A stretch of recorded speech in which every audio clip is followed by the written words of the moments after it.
7th Ricky Gervais show on podcast. I'm Ricky Gervais, with me Stephen Merchant. Hello. And Karl Pilkington. Alright.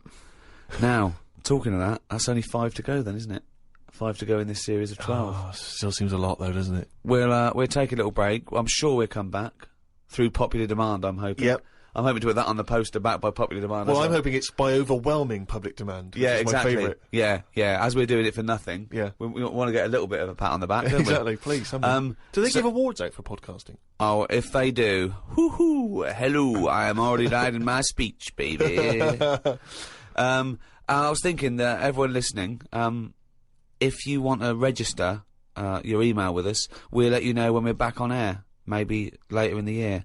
Go to rickygervais.com and just register, and then when I do a general mail out, I'll let you all know when Karl Pilkington is back. You are a good guy to these people, Rick. No sweat. Now, there's been an awful lot of correspondence. It's backing up there. We've got acres of it to get through. It is a bit mental, actually, but it's very flattering, and thank you all. And people have sent such brilliant things in and spent so much time doing them. There's someone sent in this mock-up of... We were talking about the those Russian sort of iconoclastic artefacts, and someone's mocked up Karl Pilkington as Saint Karl the Bewildered.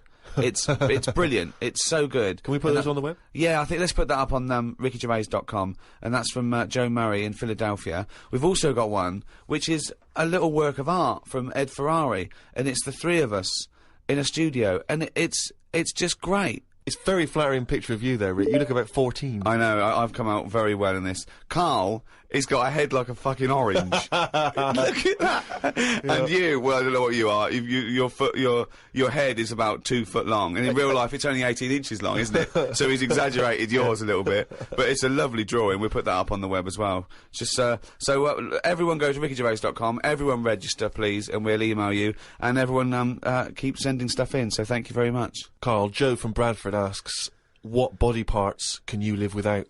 He wants to know. He's obviously having sleepless nights thinking about this. What, so... the brain. He's coped this far. So the bits that I've got now, if I had to get rid of one of them, what wouldn't I miss? Yes. See,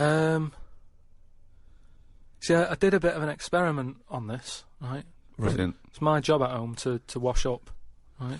Suzanne does... She gives you all the really big responsible ones. Yeah. She sort of like pays the bills and wires the house, and you go, what can I do? And you can go, well, you can go and play with the worms in the garden. Yeah. So anyway, so it's my job to wash up and that, right? And I thought to sort of make it interesting and stuff, I thought, I wonder if I can do it, right? If I didn't have any thumbs. And so what did you do? So I just sort of... You sliced off your thumbs? I just sort of held them in. And it's amazing how, like, it took me ages. Just having that one thing gone. Well, it's part of our evolution, the opposable thumb. Basically, that's when we soared. These are milestones in human evolution, the opposable thumb, the forward-facing eyes, the upright. These are massive things in taking us out of the animal kingdom. And one day, Karl, you'll walk upright. But what do you mean about eyes facing forward? You mean... Before we got here, there was people whose eyes were looking in their head. I don't understand. Is that what you mean? No, because when we got sort of binocular vision, where we could, you know, because we were predators have a forward face. I'm going way back. I'm not just saying. I'm not saying chimps had eyes on the side of their head, but I'm saying big, major milestones in any evolution. Mm. I lost you at evolution. Yeah. So when you were doing this experiment, washing up, you say that you found it difficult. It took you ages. So you didn't just give up once you realised how essential thumbs were. No, you actually washed up everything. I just think of Suzanne walking in and Karl's there, just covered in water and fairy liquid suds, standing on a pile of broken crockery. Yeah, plunging his face into the sink every 30 seconds and just swishing his head around. But we talked about the washing up thing before, haven't we? When I was stood there washing up, and I sort of look out of a window, so the sink's in front of the window. Yeah. And that's why I quite like washing up, because I can just look out onto the street, see people going past. There's like a local homeless fella called Franco. You know, I look out that he's all right and everything. Sure. But I was looking across the way, right, and there's some there's some Chinese people who live in a flat, right, really small flat, and they're up till all hours. I don't know what they're doing, but they decide to back up at about 3:30 in the morning. And that. They're always really noisy and that. But above them, there was some woman, right, who the sort of bedroom is on par to our kitchen, right? Yeah. So I'm sort of washing up. Yeah. And I sort of look across and see this woman with like, you know, no pants on and that, no bra and that. Naked. Yeah, just That's the word you're looking for. yeah, she's just wandering about, you know, on that. So I was like, oh, what's going on here? So I carried on washing up and that, right? And kept looking, and then I was looking and she looked at me. Right? So we made eye contact. Sure. So I was like, oh God, right? So what I thought the best thing to do was sort of drop me pants a little bit. just a little bit, just like, you know, I had boxer shorts on and that. I thought if I just show a little bit of sort of arse cheek, then it's kind of like, right, we quits. Right? I don't understand the thinking.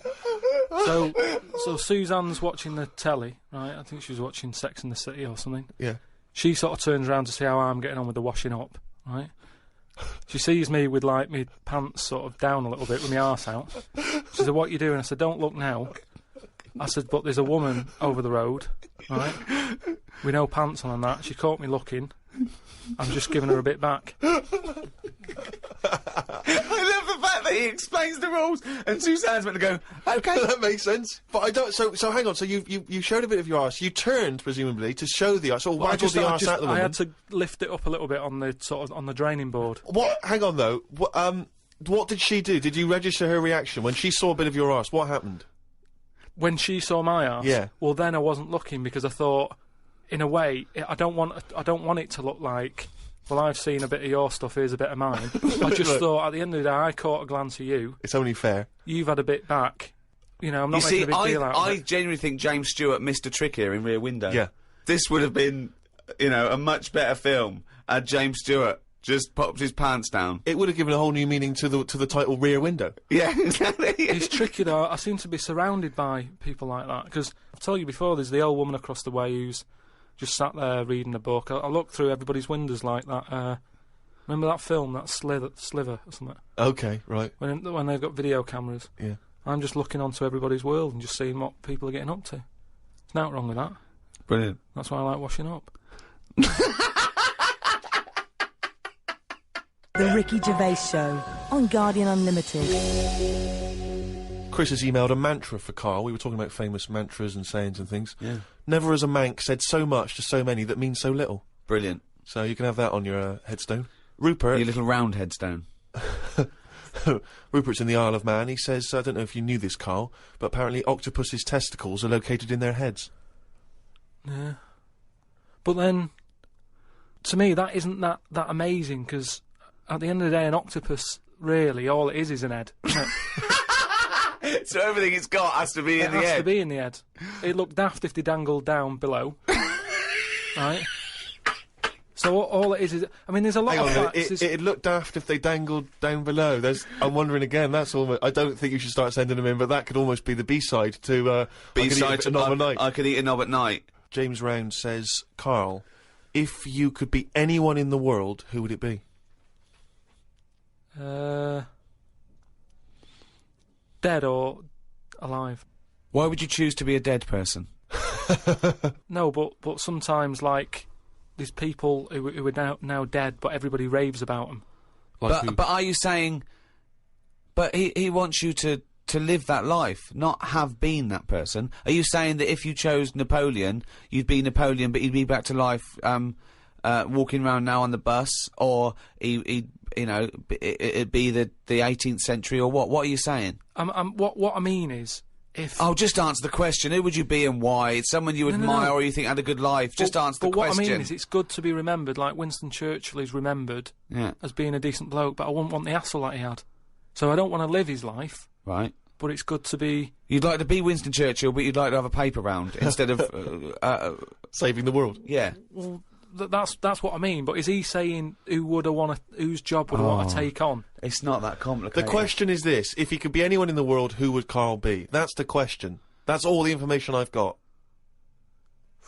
A lot of responsibility on a lot of jobs, isn't there? So, some of the names flowing through your head now? I was thinking Bruce Willis. I never expected that. So his responsibility in your mind is what? Saving people who are trapped in a building with terrorists? Well, yeah, maybe, you know, his worries are different worries. With, you know, people who have a lot of money come other worries. Yeah. Do you know what I mean? So Bruce Willis, he's always going on these marches, isn't he, saying stop war and all that. Mainly because he's got, you know, he's got more to lose if there's a war. He's got loads of houses. One of them's going to get damaged.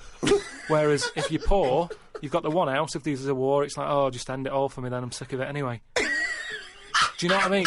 Sure. So Whereas Bruce, yeah. With successful life and happy life, there's more for you to lose, is what I'm saying. Right. Like at the moment, because I've finished a job that I've been at for 10 years, right? I've finished working there, so suddenly I've got my timetable's a bit out, and I haven't got enough of a routine, and I'm a man who likes to know what I'm doing. Right? Yeah. So now suddenly 5 until 7, washing up with no thumbs. I've sort of turned into like an old person, where the little jobs that you shouldn't enjoy are now the main event. So but hold on, how old are you? You're 31, aren't you? 32. 32, and you're pottering around, not knowing what to do with yourself. Well, like yesterday, Suzanne's shoes needed to go to the cobblers, right? I haven't heard the word cobblers. I didn't even know cobblers still existed. I only ever see that in Christmas films made by Disney. Well, I had to go and do that, and that suddenly... Because last time you were going to the toffee shop, and then you're into the cobblers, next week it's the candlestick maker. But all I mean is, that suddenly is a nice little day out. I'm sort of putting my coat on, going, right, I'll go and see the cobbler now, and go and have a chat. Tell me about the cobbler. You didn't come back with 3 magic beans, did you? No, the cobbler's all right. He's doing, he's fixing shoes and that. He's cobbling all day. Have I told you about my Uncle Alf, who was a cobbler? No. I'm sure I told you about him. He's the one who he lived in like a bedsit, and he had 2 tellies. He had like one that the sound didn't work on, and one that the picture didn't. But both together, it worked. Oh, right, okay. So as long as he was watching the same channel on both, sound came out of one telly, and he'd watch the picture on the other. Brilliant. And he slept in like a rubber dinghy, right? But he was... Whoa! You can't just let that slide. Why did he sleep in a rubber dinghy? He just liked boats and stuff, and he sort of... Yeah, I like boats, but they're better on the water. Beds are better to sleep on. Boats are better to sail on. Well, he just had it in there. It's a bed sit. It was really tight space. Boat sit. He's got this. He moved into a dinghy sit. He's got this dinghy, so he's thinking, well, rather than it get in the way, I might as well use it. Yeah. Right? But he was a cobbler, and he used to like repair like my shoes and that, right? Yeah. But he'd always sort of overdo them. Right, so what do you mean? Like fancy. Do you know like Pimp My Ride on MTV? Yeah. Because he does up shoes, he'd go mental on them. What do you mean? There was the stereo. Yeah. Well, no. There was horns. It's Here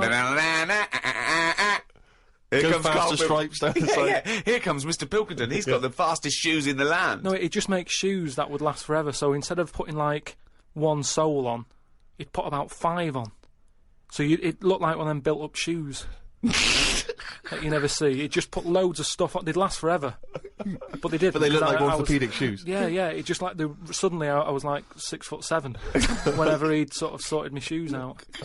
But he's a cobbler, and it's work that's always there for you, isn't it?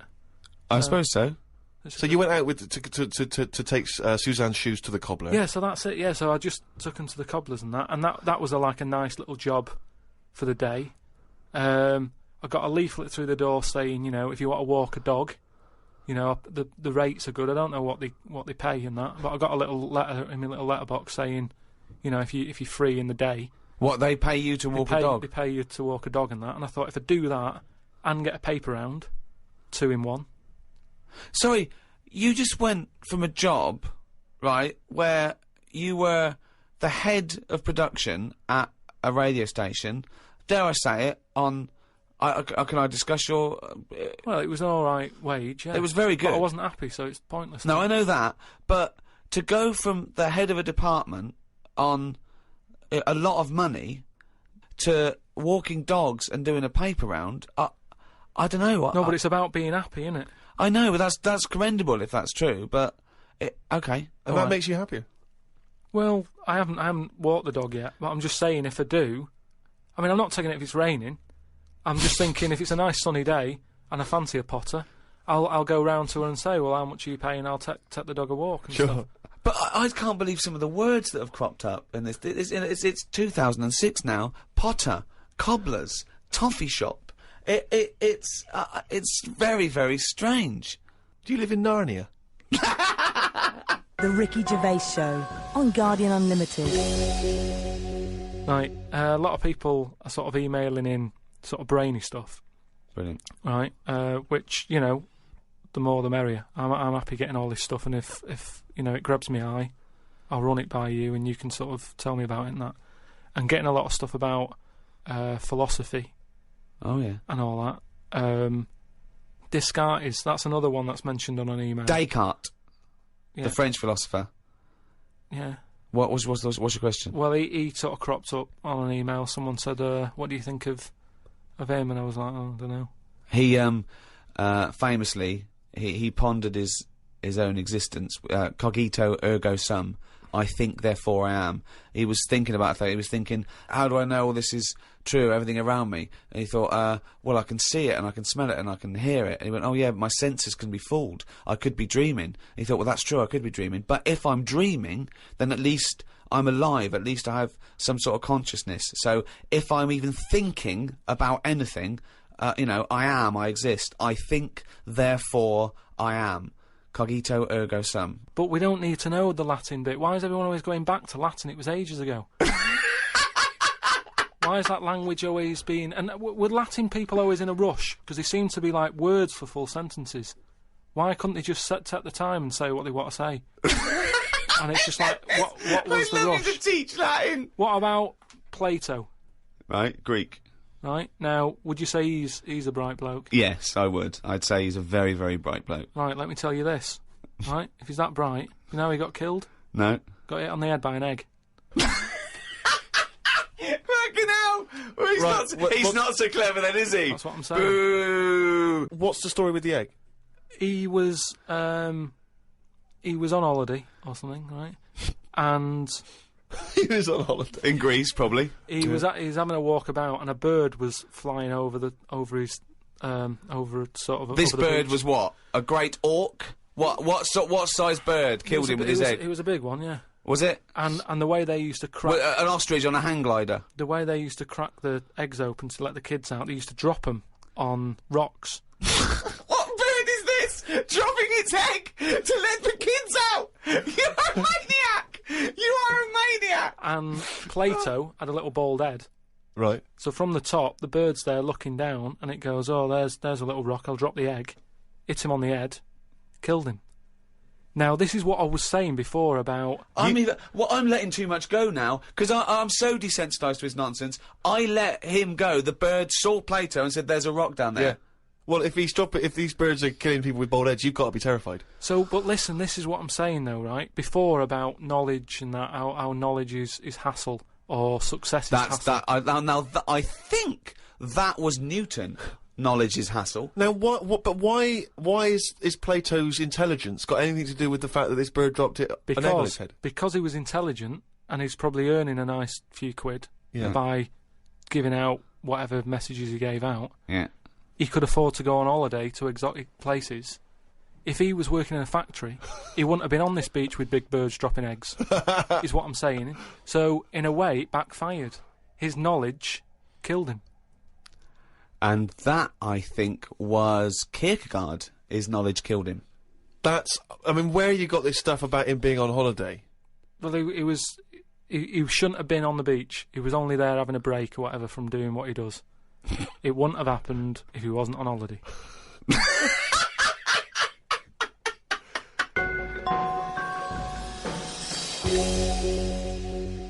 again, I can't remember which show this was that we were discussing this, but we talked about well-known phrases and quotes from the past. We talked about Benjamin Franklin.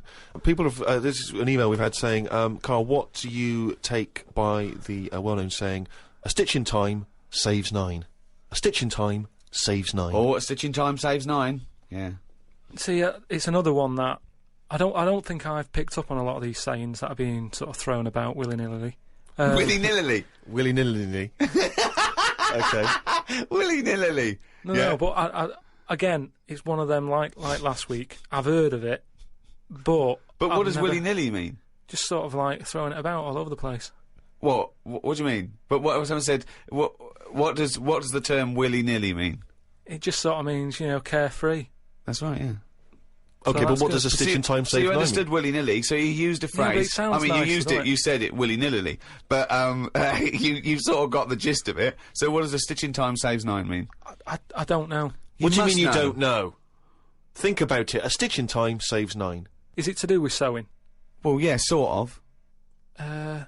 So it's not that clear. So if you got a jacket, Yeah. and the seam starts coming undone, oh, there's a little bit of seam. I'll leave it. Oh, it's getting worse and Right, worse. Soon right. your sleeve falls off. So you just need 1 stitch there. That'll do it. If you do it now, later you'll need 9 stitches. And that, of course, is an analogy to other things. If you leave something that needs attention or repair, it'll get worse. So do it now. Do it in time. Yeah, but They could have said a tile in time saves 9 on your roof. They just used a sewing analogy. But it depends if you're busy at that point, because if you've got something else that needs doing, that means that isn't being done because you're messing about sorting out a hole in your coat. Is what I mean. Yeah. You can't always do stuff straight away. So maybe, I don't know. I don't know if there's a sort of a middle ground where you don't have to do it straight away, but stitching A stitch sometimes time, today. say in 15 or whatever, meaning you don't have to do it straight away, but just do it before it gets really bad. Brilliant. Do you think yours is less poetic than a stitch in time saves 9? So yours is, this is what you wanted to be a quote, right? Where, well, you could do it now, but if you're doing something else, then, well, don't do it immediately, but do it soon so it doesn't get really bad. Karl Pilkington. No, but it's the same. That's the same way I treat most things in life. It's like I never go to the doctors unless it's really That is sensible. bad. That is very good advice. No. That's brilliant advice Well, for it is, anyone though. listening. Never go to the doctors. Unless it's really bad. But that's why a lot of people, particularly working class people, die because they don't want to bother the doctor, or they're mildly embarrassed, or they don't know symptoms, bad symptoms. Go to the doctor if you're not sure about something. Like you were terrified to go and have your prostate. Still not doing it. Why not? I wish you wouldn't talk about it, because now Suzanne will listen to this and she'll go, "Oh yeah, you haven't been," and start dragging it up again. But why are you worried about a little a qualified doctor? I don't know what they're doing up there. What they What just year pop are we in? They. What are you talking about? They pop their finger up. That's what I mean, though. Why? Well, it's 2006. Yeah. Why are they still using the index finger? What, would you prefer the forefinger or the thumb, would No. you?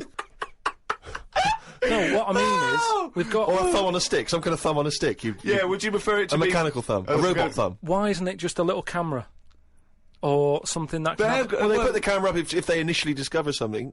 But just put the camera up straight away. If I'm No, paying they for don't the need visit. to. They pop the finger up, feel that the prostate isn't swollen, wiggle it around a little bit up your back passage. What are you worried about? I don't think they need to do Are that. you in this day embarrassed? and Are you age. embarrassed about being in a room with your trousers around your ankles and a little fella popping A his... little bit, yeah. Why? And the other thing is, it's not just that, is it? So you go in there, they check your heart out and that, which to me is the most important thing, because that's what keeps you going, isn't it?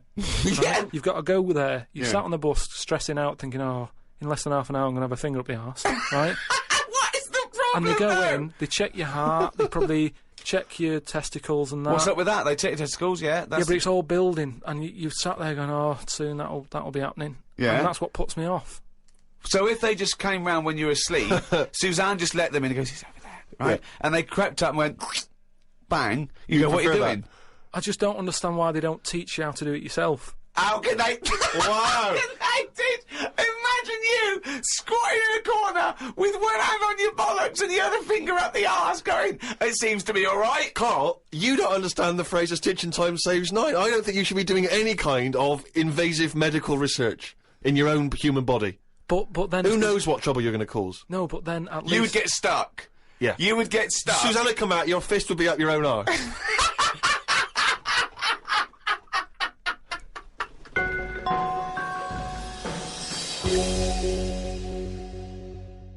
Okay, I think it's probably time. Let me just check my watch. Yeah, it's monkey news time. Oh, chimpanzee that monkey news, you.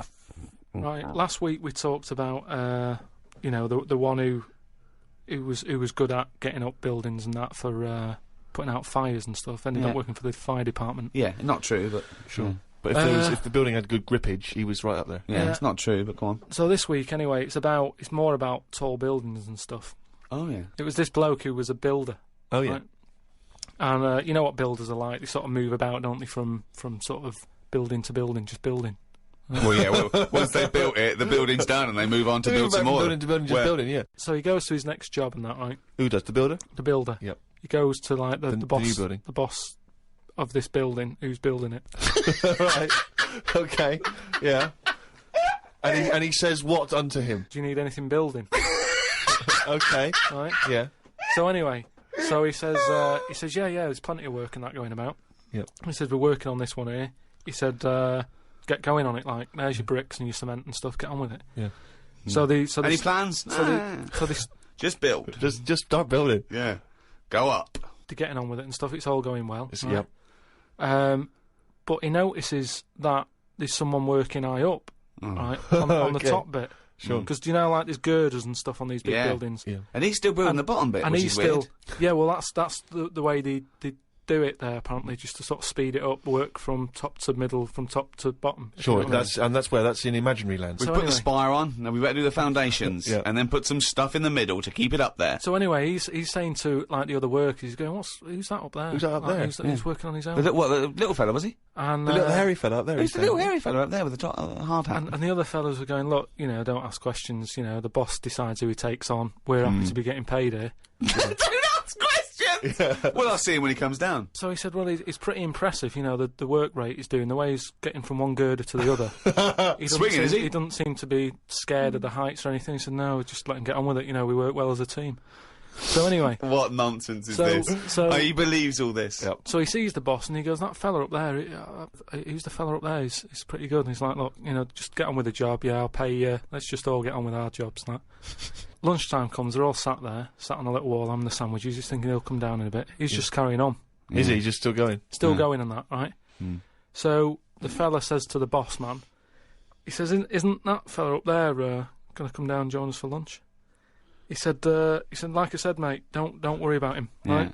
He He's very secretive. I'm suspicious about this fella. I don't know. Yeah, I don't know. Why he's working through his lunch. I don't know why he's not scared of heights. And I don't know why he's swinging from girder to girder. It's weird. Go on. So he said, oh, anyway, you've reminded me that he's up there. He said he's doing a lot of riveting and stuff up there. He probably needs some more nuts to... Right, sure. And what kind of nuts is that? Is that nuts to food or...? So he said, what, nuts? He said, yeah, just, there's a bag full of them there. Just put them on the hook, send them up, and he can get on with his job. So anyway, he picks these nuts up. Nuts, right? yep. Just hooks them on. He thinks they're not that heavy, No. considering, you know, I mean, they're normally pretty heavy, aren't they? Like nuts big and bag bolts of and nuts, stuff. yeah. So anyway, he has a little glance in. Oh, no, what's in there? Nuts. What, you mean nuts that you can eat? Nuts that you can eat, Oh. right? So they send the bag up, and he's thinking, what's all that about? He checks him out, starts to stare, works it out. You can see that he's a little chimp running about. So he goes, I'm not happy with this. Why So- isn't he? Because he's working for an organisation that's, you know, there's unions for this sort of stuff, isn't there? Yeah, he's not going, that's amazing. They've got a chimp riveting this building together. Yeah. That's not scary. He's wondering if they're breaking union rules. So he goes... You don't have to talk So he goes and has a word with He the boss. goes to the boss and he goes, look, I've worked out what you're playing at here. Yeah. He said, all them out Is the there... boss sitting in a tyre? He said, all them lot out there might not be wise to what's going on here. He Yeah. said, but I've clocked it, and you're sending nuts up to it. It's a monkey, it's not on. So he goes, look, you know, we just all try to earn a living here. He said, don't get involved in it. I'm happy to pay you, but I'm paying him. Don't interfere. He's paying him. And he's saying, look, I'm just not happy with this. It's not allowed. So the boss was saying, well... We to be pay honest, peanuts, we get monkeys. He said, to be honest, mate, you know, he's a great worker. He's known for doing what he does. He's a good grafter. If one of you's going to go, right, I'm afraid I'll have to let you go, because he's been here longer than that. Yeah. He was made redundant None of because that the monkey. happened. He was laid off. None of that happened.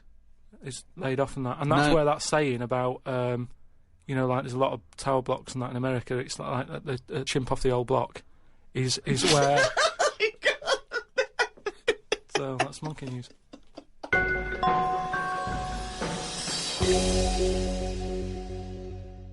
Thanks for listening to this podcast. Who was it hosted by? It was hosted by a great bunch of guys called Positive Internet. They host the #1 podcast in the world, The Ricky Gervais Show, with me, Ricky Gervais, Stephen Merchant, Goodbye. and Karl Pilkington. Hello, welcome to the 8th in this series of 12 podcasts, The Ricky Gervais Show, with The Guardian. I'm Ricky Gervais. Hello. With me, Stephen Merchant. Hello. And Karl Pilkington. All right. So, thank you again for all your emails. We're getting thousands. We're up to about 250,000 hits a week now, people listening to this show. Blimey. 250,000 people bothering to go in and listen to this show. Nothing else in their lives. Nothing All around the better to world. do. It's unbelievable, though. North America, Asia, South America, all over Europe, and thanks to everyone in England as well, where we do it from in a little room in London. Keep going to rickygervais.com and registering, because so when we finish these 12, we can email you when we come back and start again. We're going to need a little bit of time off to record the second series of extras. Well, I'll tell you more than that, Rick. You're going to need some time off just to have a little breather, because I know how hard you work. And you, mate. Well, thanks, mate, but I mean, you blinking work hard. But Karl's been on holiday again, hasn't he? Oh, yeah, that's right, yeah, because, Karl, you don't do anything. And you have weekends off. You take at least 5 or 6 weeks holiday a year, even though you haven't got a job now. You're meant to be doing this, and yet you still So go your on whole holiday. life's a holiday, basically. Yeah, why do you need a holiday? You potter around. Your big day last week was going to the cobblers. So why do you need a break so much this week? It's just that, it's good for your brain and that, isn't it? It opens it up a bit. You are not evidence for that. Where did you go? Gran Canaria. For a week? Yeah. Just sitting around? Well, there isn't much else to do at Gran Canaria. I mean, I don't want to go slagging a place off, because every time I seem to talk about somewhere, get into trouble for it. Right. But it's just like a big rock. It's just volcanic, innit? And you must have looked like a little barnacle on that. Have you been there before? Been near it before to another rock. Which was just. But it was what, the you same had your sort of fingers thing. burned, why did you go back? Because you think, well, they can't have loads of these islands that are the same, like just a big rock with hotels on. They can't get away with it. So you think, And they well, the obviously next are one. getting away with it. But why do you keep going to these places that are rocks? Why don't you investigate first? Ask your travel agent, is this a giant rock? Because that's what you do, innit? You go and find out yourself. I mean, when Armstrong went to the moon, what was he expecting up there? That's a fact. That's a big rock, and he still went all that way. I don't know what that point was. No, Fair enough. so what I'm saying is, though, sometimes Tell us about the moon landing. As you started it, what do you know about that? Because I mean, so far you've given us a lot of insight into the moon landing. So there was Armstrong. There was Armstrong and that. Yeah. There was fella called Buzz. Yeah. And another bloke. Yeah. Poor bastard. Yeah, never remembered. Yeah, go on. And they went up there, got out. 2 of them did. One of them didn't bother. The one whose name, don't know who he was. Didn't even get out to stretch his legs, right? Went all that way. They had a potter about, had a wander, came back again. Yeah. So that's all you need to know, isn't it? Yeah. But And in your opinion, pointless? To me, yeah. But to them, I'm sure they had a good time, and that's what I'm saying. Sometimes you just take the risk, don't you? Go and visit a place, make up your own mind. And so, what do you make of this place? You enjoy it, Gran Canaria? It was just a big rock, but did you I bet the moon was better. Really? What did you do? It was just, it's one of them. It was big hotel, which is that's where I made a mistake. It was one of those like big, massive places where there's loads of people, and you go for your dinner. That describes a hotel. Yeah. No, Sounds like one to me. You've nailed that. I've been to a few, that sounds like it. No, but do you know what I mean? Though there's the nice small ones where it's just enough people, but this is like mental, and it was full of old people, really. Ugh. I mean, that's probably why it's called Gran Canaria, right? Because it's just Grannies old people. everywhere. Yeah, right. But what I thought I'd start doing is start a diary. Okay, why? Just because I sort of had a bit of time on my hands and that. Just thought, write it down, write stuff down. And do you hope that this one day will become one of the great literary documents like Samuel Pepys' diary? I haven't heard of that. Is it any good? You've never heard of Samuel Pepys' diary? No, the most famous diary, other than probably Anne Frank's. I've heard of Anne Frank's and that, and I thought if she's sat in a loft, knocking stuff up, not much going on in her life at that point, yet she was still writing it down. Yeah, whereas you've been to Gran Canaria, yeah. I thought, so there is stuff going on that I can chat about. Start a diary. Sure. You started a diary? Yeah. And what are you going to do? Did you keep it up every day? Yeah, just... Oh, can I read it, please? Well, a diary is meant to be sort of... Please, can I read some out on this podcast? Karl... Some of it, though, is only relevant to me. It's sort of... Oh, this is... Please, give me it. Oh, my God. I mean, this isn't... I haven't just... Look how big it is! It's one of those desk diaries. It's huge. It's about a foot long, and it's... Oh, that is amazing. Imagine if Anne Franks had been like that. As she got out... Right. Everyone would have heard it clank down on the desk. Yeah, but my writing's quite big, isn't it? Oh, look! Give us that. Do you know about joined up writing? Have you heard about that? There's no point. Amazing. Sometimes you can't read it, can you? So it's best to look at oh, ancient look! times. Oh my God! It starts on the first day. This is wonderful. Going on holiday to Gran Canaria today. Woke up to the news that Tony Banks had died. There was a piece on the news about how everyone was shocked. Got me thinking about an invention that would be good. Right, a watch that counted down your life. If it says you've got 3 days left, go to the doctors. Told Suzanne about invention. She said she wouldn't buy one. But she said that about the iPod. How would this device work, this watch? I mean, how would you know when you were about to die? Is that a concern? Again, not for you to worry about, presumably the boffins and stuff. No, all I was thinking is that Tony Banks fella, he died and everyone was shocked about it. But if you had like a little watch on... But how does it work? You can't just say, wouldn't it be good? How would this work? Yeah, I imagine you in the patent office going, got an idea. They go, oh, certainly, Mr. Pilkington, what's your idea? Watch that counting down your life. Oh, how does that work? Just wear it, just pop it on your wrist. No, what do you mean, just pop it on your wrist? How does it work? Just pop it on your wrist. Brilliant. You're an idiot. Well, it's interesting that he goes on. The flight to Gran Canaria was a bit bumpy. I thought about the clock that counts down your life again, and I wondered if it would know if you were going to die in a disaster. No, he's querying his own design. He's wondering if it would know. He's invented this. And now he's not even sure. A fella on the plane was reading Koi Mag. It was a fishing magazine. I glanced over and noticed he was reading the Pond of the Month article. Don't think they could make it into a weekly magazine. Well, to be fair to you, because I remember seeing a guy on the train once reading Carp Monthly, a magazine dedicated entirely to carp, and it had Carp of the Month. And I just thought, once you're like 3 months in, the editor must be stressing, have we got any more carp? Have we got a carp that's actually done anything? I reckon if they used the same one twice, there wouldn't be many complaints. No one would be noticing. No, that's the carp they used 2 years ago. There was a really fat bloke on the plane. He was playing on his PSP. While I waited to go to the toilet, I looked at what game he was playing. It was darts. He's that fat and lazy, he can't even face playing a more active game on a games console.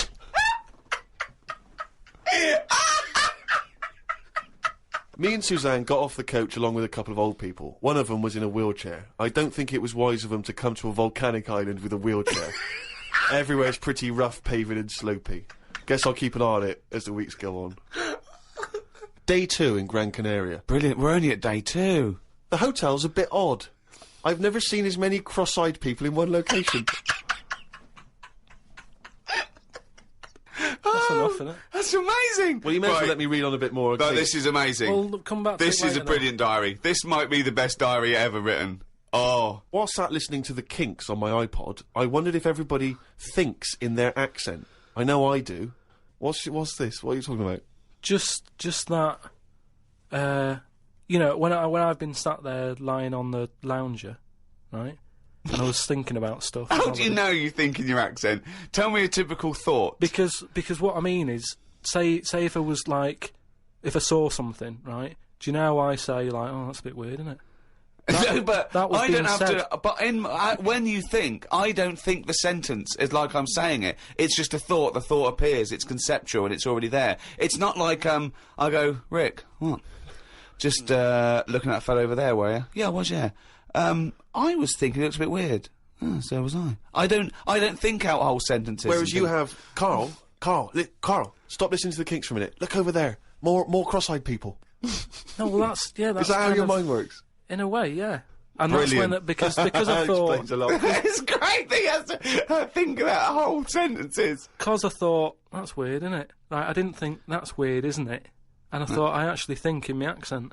And then I thought, does Stephen Hawking, does he, when he's doing his maths and that, is he, I don't know where he's from, so I don't know what his accent would be like. I think he's from Kent or Cambridge or Oxford or something. Right, so, So you think he might think in his voice, in that voice box computerised thing. voice? Just wondered. Had lunch inside today due to shite weather. Sat next to an old fella. Old men's ears and noses carry on growing as they get older. Suzanne noticed his fingers were fat too. Maybe they continue to grow. Suzanne didn't laugh when I said her arse had the same problem. Day 3, cloudy start to the day. Had pie and chips in a cafe. Had a bit of an argument with Suzanne because I thought it was daft that we were paying for food when we were on an all-inclusive holiday. Changed my mind when I saw they sold pie though. The cafe was called Tattoos. The fellow who owned it didn't have any tattoos. But we never saw his wife.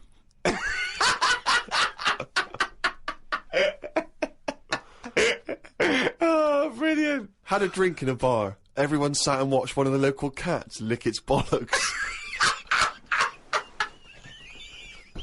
It's the greatest holiday in the world. That's the entertainment in that town. Went back to the hotel and had a sleep before tea.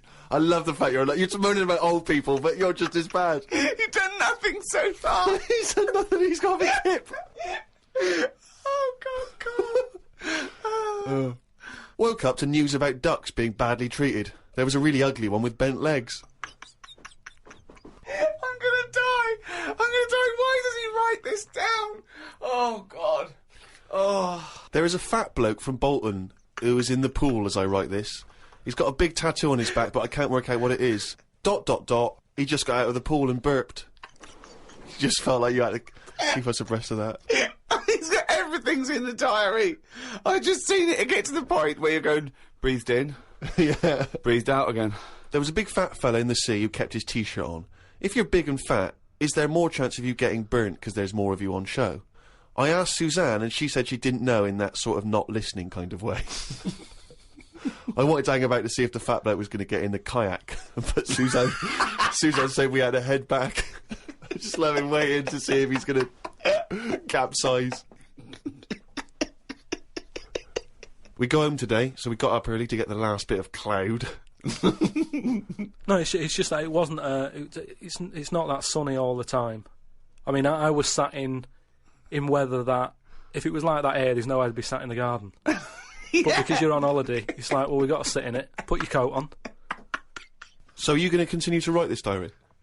Every single day? It's amazing. Keep this diary up. It's amazing. No, I will keep it up, because what I find as well is, I think earlier on, before I went away, I think I did learn something, and because I wrote it down, I remembered it a bit better.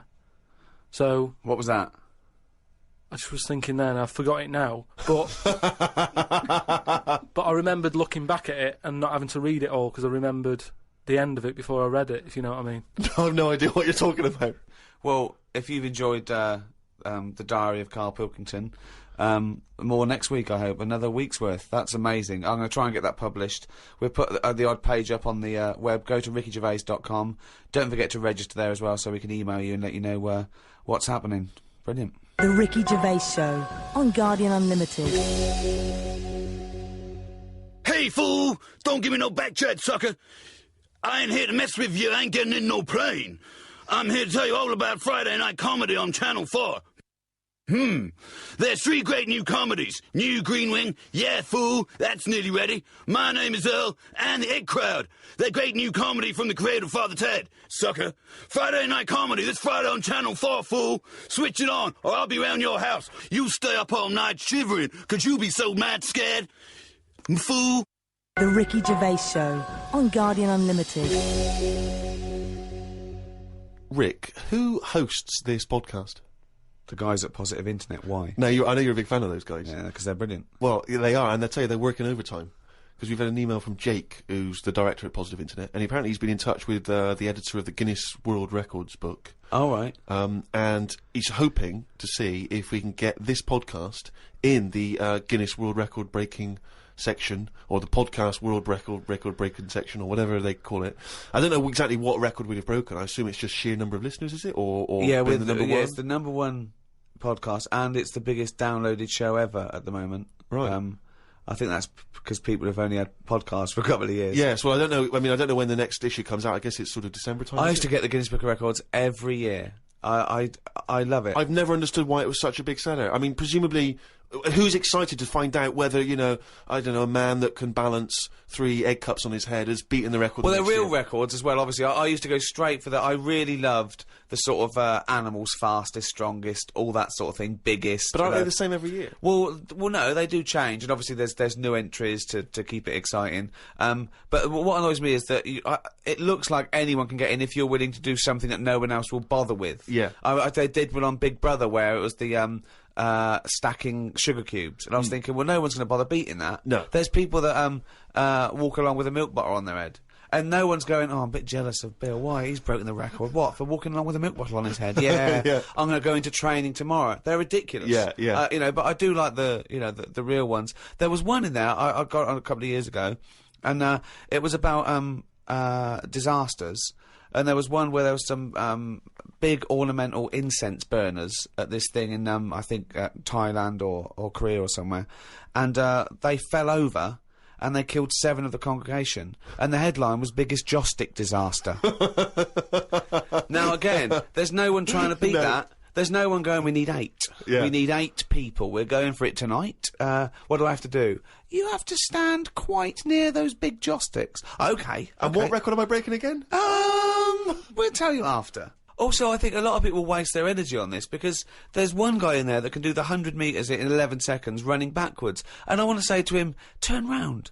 Because I think you'd be fast forwards. You know, Yeah, if you'd have only, from the age of 10, sort of, you might be, you know, one of the fastest runners in the world. Because you're never going to be considered one of the great athletes for doing it No one backwards. knows about him. That's not going to ever be an Olympic sport, running backwards. Or, and now the 100 metres. Oh. One of them's putting a milk bottle on his head. yeah. This is one to watch. There was a guy in there, I've always been fascinated by the guy, he had the world's longest fingernails. And they were truly extraordinary. And they went out and they started to curl around, obviously. And in the end, they almost looked like sort of there's a big spiral of gnarled old fingernail. But I just thought, it just seemed like such a terrible affliction, really, to be walking around, you know, with these giant fingernails. So much you can't do. Just missing out on, you know, Jeff, you coming bowling? I can't. You know, just so many different things that you miss out on. I've never quite understood who's willing to have this eat into their life. You know, it's going to take over their whole life just so they can have their photo in this book. It seems a very bizarre impulse. Karl, have you ever been tempted by any world-breaking attempts? Do you find them fascinating or futile? I mean, you don't get paid or anything, do you? No. They do it for the pride. But say, like, the fella who can run with a milk bottle, could he get a milk round? Do you know what I mean? I can understand that if you can use the skill, but like you say, if it's getting in the way of your life and that, then what's the point? There was a kid at school who said, I'm in the Guinness Book of Records. I went, oh yeah. He said, no, I am. And he brought it in, and now, I don't know if this is a valid claim. He claimed to have been in the audience for what, in this particular edition, was labelled, you know, the largest audience ever for a sporting event, some giant Super Bowl game in America. He claimed to have been in the audience. Now, do you think he deserves to say he's in the Guinness Book of Records? Sort of. I think that's a lot. As it was the largest audience ever, I think a lot of people can claim that one. I mean... If he wanted to get a name check on doing that, he would have been best saying, I was sat in the audience in a bath of beans. Because then that would add to it, and you get a little, you know, they'd have you in the picture, wouldn't they? So... He's Mr. do it Trick that there. way. Yeah. The Ricky Gervais Show on Guardian Unlimited. Harry from Canterbury wants to know whether any of us have ever had any cruel nicknames. He claims that he's quite tall and rather hirsute, and he says he's often called Lurch or Wolfie. He's always thought that Karl looks a bit like Mr. Potato Head. Yeah. No, there's no potato that round, but I suppose you could fashion a potato to be that round. Maybe we could, if anyone can carve a potato into the roundest head ever, pop a couple of eyes on it. Make it look as much like Karl as possible. Exactly. But yeah, any nicknames? Did you ever have a nickname, Rick? No, mine was boring. I didn't have any. It was just around the name, like Jerv or something like that. No, I didn't have nicknames. I always wanted a nickname. I just thought it was quite cool for some reason, particularly because gangsters always seem to have nicknames. You know, Lefty. Fingers. Yeah. Lefty, yeah. Scarface. Yeah. And so I decided that I thought, because no one was giving me a nickname at school, it was kind of annoying, or certainly not to my face, Yeah. that I decided to just come up with one. Yeah. And so I remember I was at lunch once, and I just said to my mate Phil, How old were you? 12, 13. Brilliant. I just said to him, Phil, don't know if you know, mate, but people aren't calling me Steve anymore. Everyone's calling me Spud now. Now, I don't know why I thought Spud. It's weird. We should talk about Mr. Potato. I don't know why I thought Spud was a cool nickname. I think It's a grown-up name, though, isn't it? and it's also because I think it sounded like it was probably either something that you'd find in one of those kids' books, like the Famous Five, or like the Bash Street Kids. There'd be Spud, and I always imagine with Spud, he's not the leader of the gang, but he's a reliable member. I think You know what I mean? Spud is the biggest lorry driver in one particular sort of car park. Yeah. And here comes Spud. Yeah. And he gets out, all right, boys. And he's big and massive. And Spud can eat 2 breakfasts. Exactly, yeah. But I just, in my mind, it was, that I would be one day part of a gang, and it's, I'm Pinky, this is Jojo, and the tall guy's Spud. And it didn't catch on, never did it? really caught. And he just went, oh yeah, right. And no one started, and I was hoping he'd go, everyone's calling Steve Spud. Yeah. But of course- Hey, Spud. The first time I said Spud, you go, what? Yeah, exactly. You'd be really proud, wouldn't you? But I think that it kind of, actually, in a way, it probably revealed that I just was probably not in people's thoughts enough to get for the nickname to catch on, because you sort of need to be a real player in the school. I think you should have gone something more memorable. I mean, I'm not saying anything goggle-eyed freak or anything. What? No, just... Well, no, it's good advice, Fatty.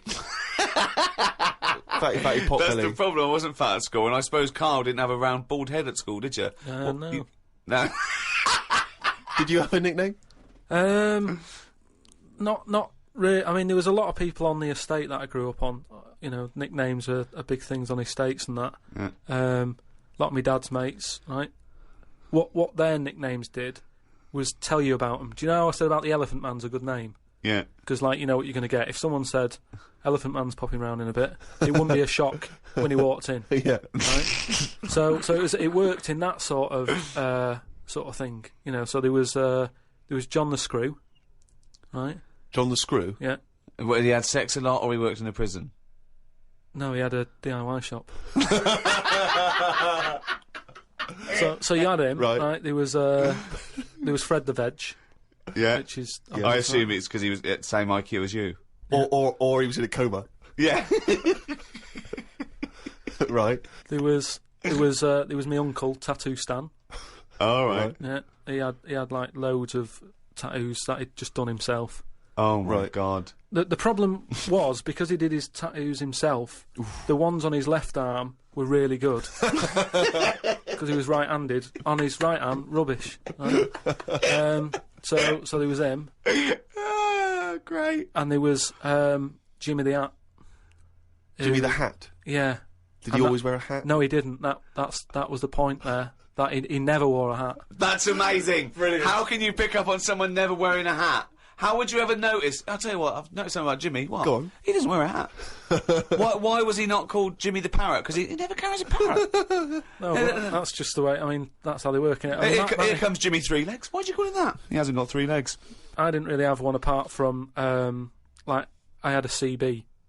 Like when you'd go on a CB radio and have a chat to people. Oh, this was a craze in the, was it late 70s, early 80s? Sort of early 80s.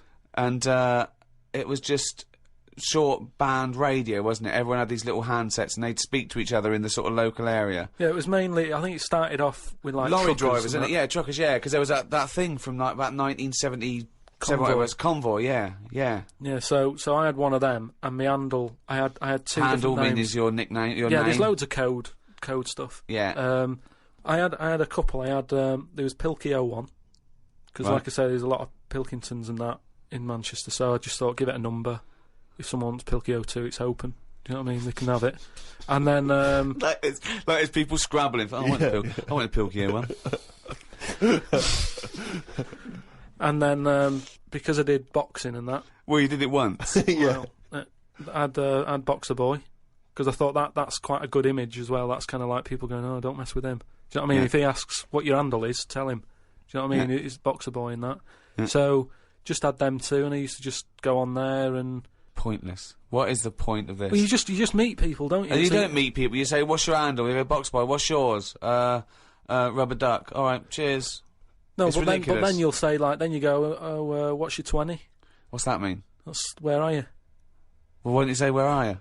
Because just in case there's someone who's listening in who you know, you hear about this all the time, don't you? People listening, jotting stuff down. Oh, right. So, just in case someone in the world doesn't know what handle means, they're out of the loop. They're out of the loop. It's not a difficult code to crack, is it? If Yeah. you're trying to track someone. It's hardly the head of the mafia talking to each other because the FBI are on the wire. It's ridiculous. Like, I go, "Oh, he keeps saying that, what's your handle?" And they come back with something else.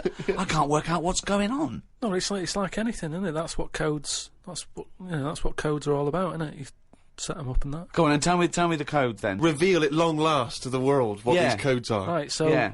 what's your 20? Where are you? This is better than the Enigma. Yeah. Right, now here we go. Right. How many candles are you burning? Does that mean how big's your car or something like that? Horsepower or something? See? No, that's Oh, how old what are you? time is it? No, how old are you?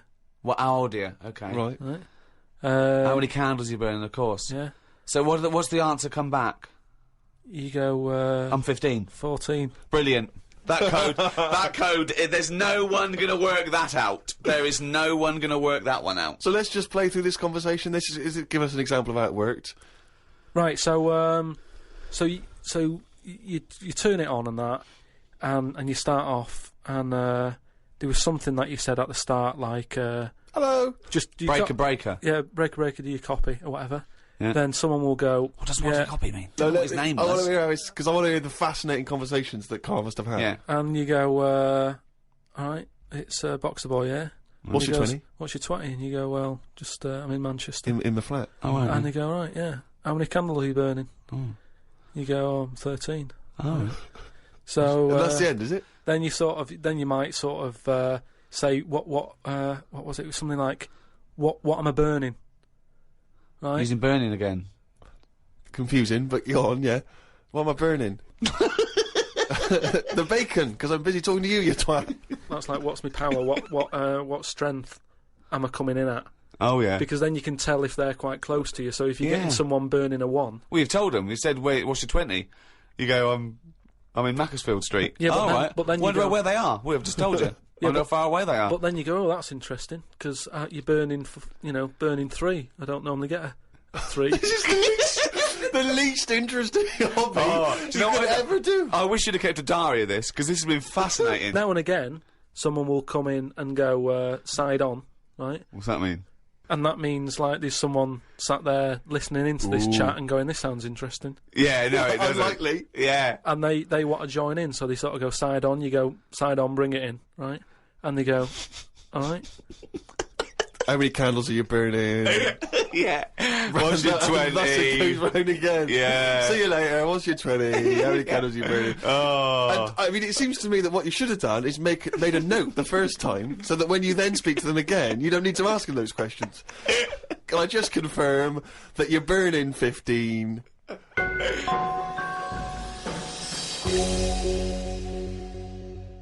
It's that time again. Do the jingle.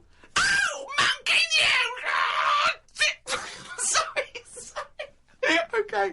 I'm gonna do a really good one. Now. Okay, go. Okay. Oh, chimpanzee, that monkey news, yeah. Right, do you know it's nearly time for the Winter Olympics again. Okay. Is it? Okay. They sort of come round every 4 years. Is it this year? Is it? Yeah, and the last one that happened, 4 years ago. Yeah. there was a bit of an incident. Oh no. Oh well, I'd know about this then because it would be Well, it'd be big news because it's a well-known. televised as event. well. Yeah. It's, Do you remember any winners that were monkeys in any of the no, tournaments? of course No, not. No. So, yeah. it's So it's anyway- not going to be that because it wouldn't be true. Go on. Yeah. So anyway, one of the popular events, bobsleigh. Okay. Right. You know how it works. Well, It's you like need a 4 sleigh. men. Is it 4 men or 5 4 men, men? It's yeah. 4. So it's definitely 4 men that you need Need on a 4 bobsleigh men. team. Is it and two? And there's 2 team bobsleighs. But well. they're always men. Is that right, Rick? Well, yeah, they have to be. Anyway, Human- so humans. Well, that's be humans. Yeah, Yeah, it's the Winter okay. Olympics for Yeah, so let me just clarify. With the Winter Olympics, you can't have any animals taking part. No, and they also, well, no, because they wouldn't be allowed. And two, there's no way they could disguise it, because not only would they see it straight away, right, but they have blood tests. Right, okay, so... which would show up. So they definitely know if it was Well, they have anything blood tests. non-human. It's impossible. It would be literally impossible to have anything other than a human Taking involved part. in a bobsleigh team. Fine, okay, so carry on. So anyway, this country, I don't want to name them because they try to shake off this sort of, this bad news. Oh, yeah, and you don't know. And It's it not didn't true. happen, Yeah. So anyway, the country was doing really well in the qualifying stages. Oh, yeah. But the problem was there was like 2 members who were getting all like the press and stuff, Oh, right, yeah. and one of them never got a look in. Right. How tall was he? Anyway, so this one member was getting fed up because the other 2 were getting all the press and what have you. So he said, "I'm not happy with this. Yeah. I'm jacking it in." So they were like, "You're joking? We've qualified. We're getting into like the main race and everything. You can't leave us now." And he said, "Well, you could do it all on your own before. The way you were acting and that, you didn't need me, so I'm going." So they were like, "Oh." Well, they need to replace him because there's a certain amount of people needed. So anyway, so the clock's ticking. It's getting close to the big race and everything. Of course it is, yeah. They're like, "What are we going to do here?" The substitute Right? they took with them. What are they Well, going they to do? must have, Yeah, they would take the substitute, so get him No, on. they didn't have any of them and that. It's, What? a lot of injuries and stuff. Or just get a mate to do it, just get a mate or a friend Yeah, or the coach to do it, yeah. But, there's a lot of responsibility on these people and, you won't want to let your country down and that. And they're like, what are we going to do? Get a waiter or anyone in the Anyway, hotel. the time comes to the race. Seems to be 3 people on it. There appears to be 3, okay, yeah. They start off, they're whizzing around the track faster than normal. They're beating their old records. Right, amazing. Because the new fella they've got a little bit smaller. Ah! Right? Is he in? So Is he in the bobsleigh? Or is he pushing? He's in it. Oh, right, okay. Right? He's wearing a uniform and a helmet, though. We He's can't got see what he helmet looks like. on, We he's can't got see the his kit face. on. Can't see his face. Nobody knows who he is, but the course they do. country's loving it. Of course they They're do. like, well, it looks like we're going to break all our records, Good. It's good that they found someone new. Yeah. Bet the other fella who left is sort of kicking himself, thinking, I could have been part of this. Anyway, This wasn't a bloke that had very short legs and long arms, was it? what happened is they're whizzing round the track and what have you, Faster than ever, yeah. faster than ever, and the press are like going, beating all records here. They started taking photographs. A lot of flashing. A lot of flashes from the cameras and stuff. Right, of course. Suddenly, the bobsleigh goes a bit sort of mental and whizzes off the track, right, into like all the tyres and stuff that they have for protective. Oh, they love tyres, don't they? Bobsleigh members. Some of them sometimes you can find them swinging in one, or maybe eating a banana. Ambulance comes rushing over and stuff. The other 2 members are looking pretty nervous for some reason. Oh, what are they doing? They're saying, look, don't take the helmet off because, you can do more damage to the Well, neck. don't tell the paramedics how to do it. They know their job. Yeah, they know their yeah, job. yeah. So they were Please, like, just and plus, he doesn't. He came in at last minute to help us out. He doesn't want everyone to know who he is. He's Yeah. not after the limelight Yeah. like some of the members we used to have. He just was helping his country out. Yeah. Leave the helmet on. Anyway, they get him in the ambulance and stuff.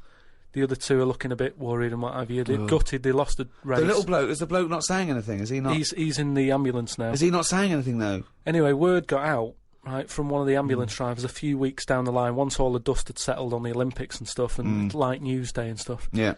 It was reported that one of the ambulance drivers said that on that sort of dreadful night, when the country lost out on a medal in the bobsleigh, he sort of reported that there was a monkey in the back of the ambulance. People were like going, you're joking. I don't aren't remember you?" this. I don't remember this at all.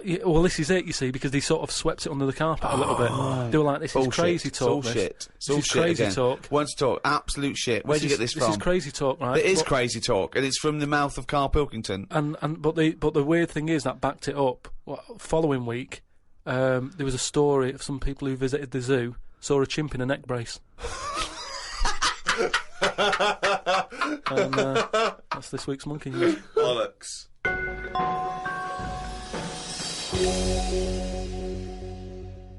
Hasta la vista, baby. I'll be back. I'm here to tell you about Friday night comedies on Channel 4. There's 3 great comedies. New Green Wing, it's nearly ready. My name is Earl and the It Crowd. The great new comedy from creator of Father Ted. Get your ass to Mars. Friday night comedy this Friday on Channel 4. Switch it on. I'll be back. Uzi 9mm. Cause I did it, divorce.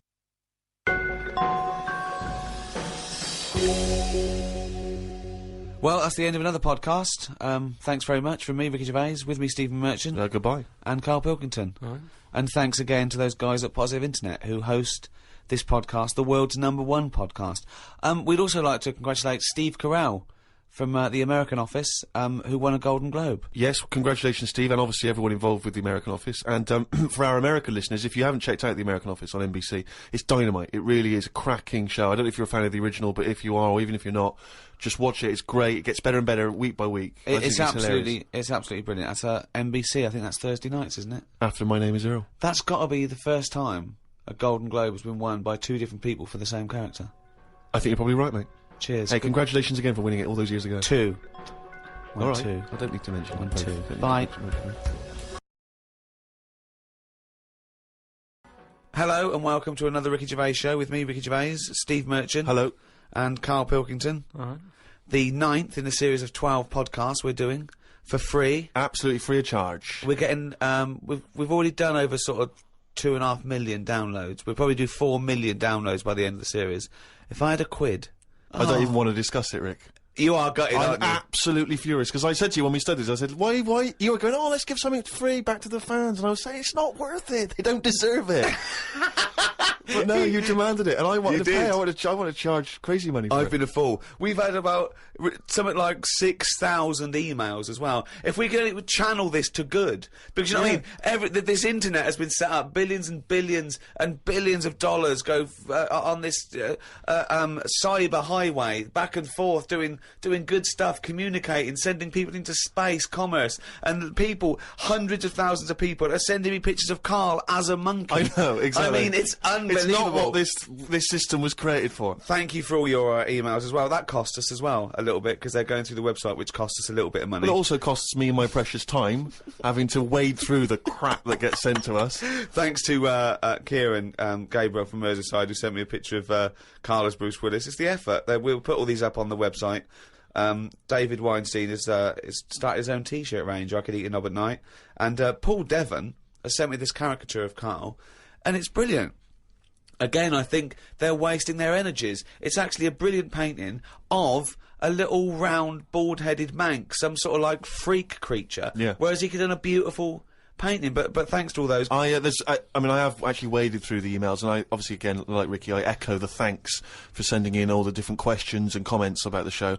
And there's so many, it's impossible to obviously even reply to them or talk about them. But a couple of that have struck me. Emily from New York has asked Karl this: Karl, if you were on a sinking ship, or you were in a burning building, and you were with myself and Ricky, but you could only save one of us. I don't know why that's the case, but you can only save one of us. Yeah. Who would you save? Would it be Ricky, or would it be me? I think it's a two-man dinghy. Right, okay. Possibly. And we're trapped, and he knows that if he stays there to get both our legs out from under this thing... The girder. Yeah, he dies, so he's got room, he's got time to save one. It's obviously me. It's hard to say, isn't it, at this point? What, because Steve's in the room, you mean? Well, no, just because we don't know what the situation is. Okay, well, let's say we're on a sinking ship, all right? So you're gonna have to rescue one of us, drag us into the dinghy. It's going under. You know, in 30 seconds, okay, this ship's gonna go under and drag you down, and you're gonna die, right? And our legs are trapped, and you've got enough time to untangle one set of legs. Whose legs do you untangle? Now, just because my legs are long does not necessarily mean it's more complicated. No, it's exactly the same amount of time. Just have to make a choice.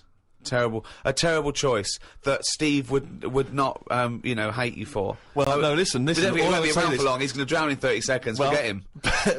Bear in mind this, Karl. You are going to be stuck in a dinghy with Ricky Gervais, and who knows how long that's going to take. Think of all the head squeezing that's going to be going on, the comments, the wind-up. And do you honestly think that he's going to, if there's any provisions, that he's going to split them evenly with you? I mean, he's going to have drunk all the water, and there's only going to be about half an hour in. The food's going to be gone. Look at his gut. Look how much, of the food he's going to have to eat, the baked beans that you've got on board. Whereas me, you know how generous I am. I'm always sort of helping you out. There we go, Karl. I think he's put the nail in his own coffin there. You know how generous I am, Karl. Let's talk about that, Karl. Come on, think about that one. Yeah, I mean, have you forgot about that, Steve? What? What? The time when we went for a coffee, and we had to have a bit of a heated debate about the 50p change. Yeah, you owed me 50p, Oh, I'm not and you liking- decided you didn't want to give it to me because it was only 50p. And my point was, it's not a question of 50p, it's the fact that it's not your decision to decide not to give it to me. If I wanted to be generous, that's my decision, but you can't go, oh, it's only 50p, Steve. It's my decision who I But save you just given him a free keg of beer. Yeah. No, but yes, but that did not come to you, and you didn't pay for the free keg of beer. It was a matter. promotional thing that was sent to you. matter. It's the same thing as the way I gave Suzanne my leaving present from my last job. A lot of people may not be aware of this if they haven't heard us talking about it before. Yes, but you had a gift from your work as you were leaving after however many years of service, which you then gave straight to your girlfriend without telling her that it had been received from people at work. Doesn't matter, she wanted a camera. It's the same thing as you. You wanted that lager that I got for free. It hasn't cost you anything, it doesn't matter where I got it from. So you now decide, because you've given me a free crate of lager, that you can now say, oh, actually, I'm not, in the future, I'll just take your money, Steve, on a whim. Well, Listen, stop arguing with us. You're rocking the dinghy. Karl, have some of my cheese. Imagine if he would, do you imagine he would ever say that? Can you imagine him ever offering you any of his cheese? Are you going to save Karl, mate? I don't want to say. Can we say on the website? Can you just do a little explanation of why on the website? Can they... We'll think about it and... I might do a sort of a for and against or something, and then sort of, so the conclusion is... Okay, alright. Something like that. Go to rickygervais.com. The Ricky Gervais Show on Guardian Unlimited. Hasta la vista, baby. I'll be back. I'm here to tell you about Friday night comedies on Channel 4. There's 3 great comedies. New Green Wing, it's nearly ready. My name is Earl and the It Crowd. The great new comedy from creator of Father Ted. Get your ass to Mars. Friday night comedy this Friday on Channel 4. Switch it on. I'll be back. Uzi 9mm. Cause it did a divorce. The Ricky Gervais Show on Guardian Unlimited. Well, I've been waiting for this for a week. It's a regular feature now. When we read from Karl's diary. Karl decided to keep a diary. He's gone through with it. I can see it there. It's massive. It's a huge desk diary that he has to carry around with him, and the pages are getting full up. You're really keeping to this, right? This is extracts from Karl's diary. Did podcast and went for an Italian with Ricky and Steve. Italian place is good. We've been there a few times. I always have the same thing, spaghetti. Can't remember what everyone else had. Last time we went there, Steve had little octopuses with pasta. You could see that they were octopuses, they hadn't been cut up or anything. My rule is that I only eat stuff that looks nice when it's alive. A cow, a chicken, some fish. An octopus is an odd-looking thing alive. Even worse when it's dead and limp. It looks like it just shouldn't have been sat in the spaghetti. Yeah, I agree with that. Ricky drew another picture of my head. We've given a few of them away as prizes, but he draws so many of them that they won't be worth as much anymore. Everyone will eventually have one. Like those pictures of a boy crying that caused houses to burn down in the 1980s. What does that mean? What are you talking about? Don't you remember I mean, if you're listening in America, they might not have made it over there. Is it the sort of like the sugary ones with kids? Like, is it Techikov or something? It's just some kid. My Auntie Nora had one, and it was just like a kid with like a blue jumper on, and it's like a painting, not a photo. Yeah, exactly, yeah. And he's just crying. Like a chocolate box, really awful, sort of sugary. And what happened is they found out that a load of houses were being set on fire or burst into flames, whatever. And the weird thing was, oh, it's bollocks. every house that burnt down had that photo. Yeah, because every house had that picture in the fucking 70s and 80s. Idiot. It's like, we're linking it to sinks. Every house that's ever burnt down had a sink. You're talking shit again. Carry on. Wednesday. Saw a homeless bloke. I'm surprised that no companies have thought about sponsoring the homeless. Something like a clothing company. Give them some clothes that have an advert on the back. Everyone's a winner. Good idea. Not bad, is it? Got on the tube to Camden. Read in a free newspaper that hedgehogs could be gone by 2025. I think I've seen more dead hedgehogs than alive ones anyway, so I don't think I'll miss them. Went round to Ricky's house and had a game of pool. It should have been nice and relaxing, but Jane gave me some cake, and Ricky said I can't play pool if my hands are all sticky from cake. It was the sugar. And it wasn't that either. After he'd finished it, they weren't just sticky. He was licking his fingers, sucking his fingers off, and then was going to pick up pool cues and touch things. And I was thinking, go and wash your hands after licking your hands. You're not a cat. This turned into an argument when I said I didn't want to wash my hands. Why didn't he? He goes Disgusting. for a piss all the time without washing his hands and then squeezes my head. I know I'd prefer to have lemon cake crumbs on my head than knob juice. Was going to do a crossword, but I'm tired and have learnt enough today. What have you learned? Well, the stuff about hedgehogs and that. Oh, God. Was on my way to my mates and I got on a train. Got close to a station but realised I needed a wee. Was about to go in a cubicle when a blind man with a dog who was bumbling his way through the walkway came around. I said, "Are you after the toilet?" He said, "Yeah." I said, "It's on your right." I shouldn't have let him go first, as he took ages, and it would be my stop soon. The dog waited outside the cubicle. I was going to stroke it, but then I remembered someone telling me that you shouldn't. Don't know why not? that is. Because something to do with the owner should be the only one who sort of deals with that dog, and you shouldn't. Well, you shouldn't stroke it because you'll cover it in fucking lemon cake. No, but just because, you know, if you stroke it and that, it might like me and want to go off with me, and he'll come out and be lost and stuff. Yeah. I'm not totally sure, but I just thought. You're not, The Ricky Gervais Show on Guardian Unlimited. A few people have sent this in, including Paul, the party animal Parker. I wonder if anyone else in his school... I mean, for some reason we've just assumed he's in school. I don't think there's any actual proof of that. But do you think... I reckon he left in June, and he's doing sort of bits and pieces, but he's still not a party animal. Do you think he can hold down a job? Is he just partying so hard that... He can hold down a job. He often arrives late. Sure. And the boss, who's in an overall, go, "Parker, you're late again." He goes, "Yeah," talks to the hand. Yeah. I think that he's the sort of guy that he'll just happily say, "Listen, I survive on 4 hours sleep. Yeah. Sometimes I go to work, I've not slept at all." But I think he comes in with his headphones blaring, right, on a skateboard, and the bloke goes up to him, the old bloke, right, the old fuddy-duddy bloke goes, You stupid idiot, you can't work there." He goes, "Chill out, man," and in 2 minutes, he's got him dancing. Oh, I know what he's like. Yeah, he is just like, he just can't resist it, because he's just a fun guy. Yeah. Anyway, Paul and a few other people have sent in this piece of information they've discovered from one of the more respected news networks.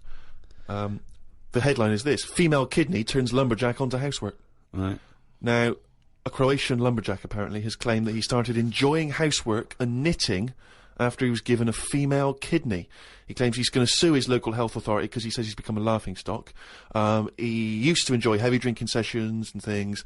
The kidney transplant saved his life, but they never warned me about the side effects. "I've developed a strange passion for female jobs, like ironing, sewing, washing dishes, sorting clothes in wardrobes, and even knitting." Well, if he likes it, what's the problem? It's nonsense. It's nonsense. Hold on, though. What makes me laugh is he's become a laughingstock. So what do you do when you become a laughingstock? Tell the newspapers. Well, yeah. Tell the newspapers about it, because then that'd keep it completely under wraps. Then. But it's the sort of medical nonsense that Karl would normally come out with. Absolutely. That you know, you take on the personality of the person who gave you their blood. Exactly. It's like those old horror stories, you know, you get given a murderer's hand. Yeah. And you go around killing. But there can be certain medical things that would change the way you think and would change you as a person. Say, like how they can do face transplants now. Yeah. Right? I mean, I don't quite understand how this face transplants work, because do you get a choice of who you have? If you have something done to your face and you go, you know, it's burnt or whatever, or something happens to you and you need a face transplant. Well, if you totally changed your appearance, then you would eventually change because of how people reacted to you. Yeah, but I if mean, you gave yourself the head of an elephant, soon you wouldn't be yourself because I wouldn't of have it. I wouldn't have that. That's what I'm saying. If they had a catalogue and they said, "Here's some faces you can have, pick which one you want," Yeah. would you be looked upon badly if you go, "Do you know what? I don't really like the look of any of them. Can I just wait for a better face?" Or at this moment in time, have you just got to take what's on offer?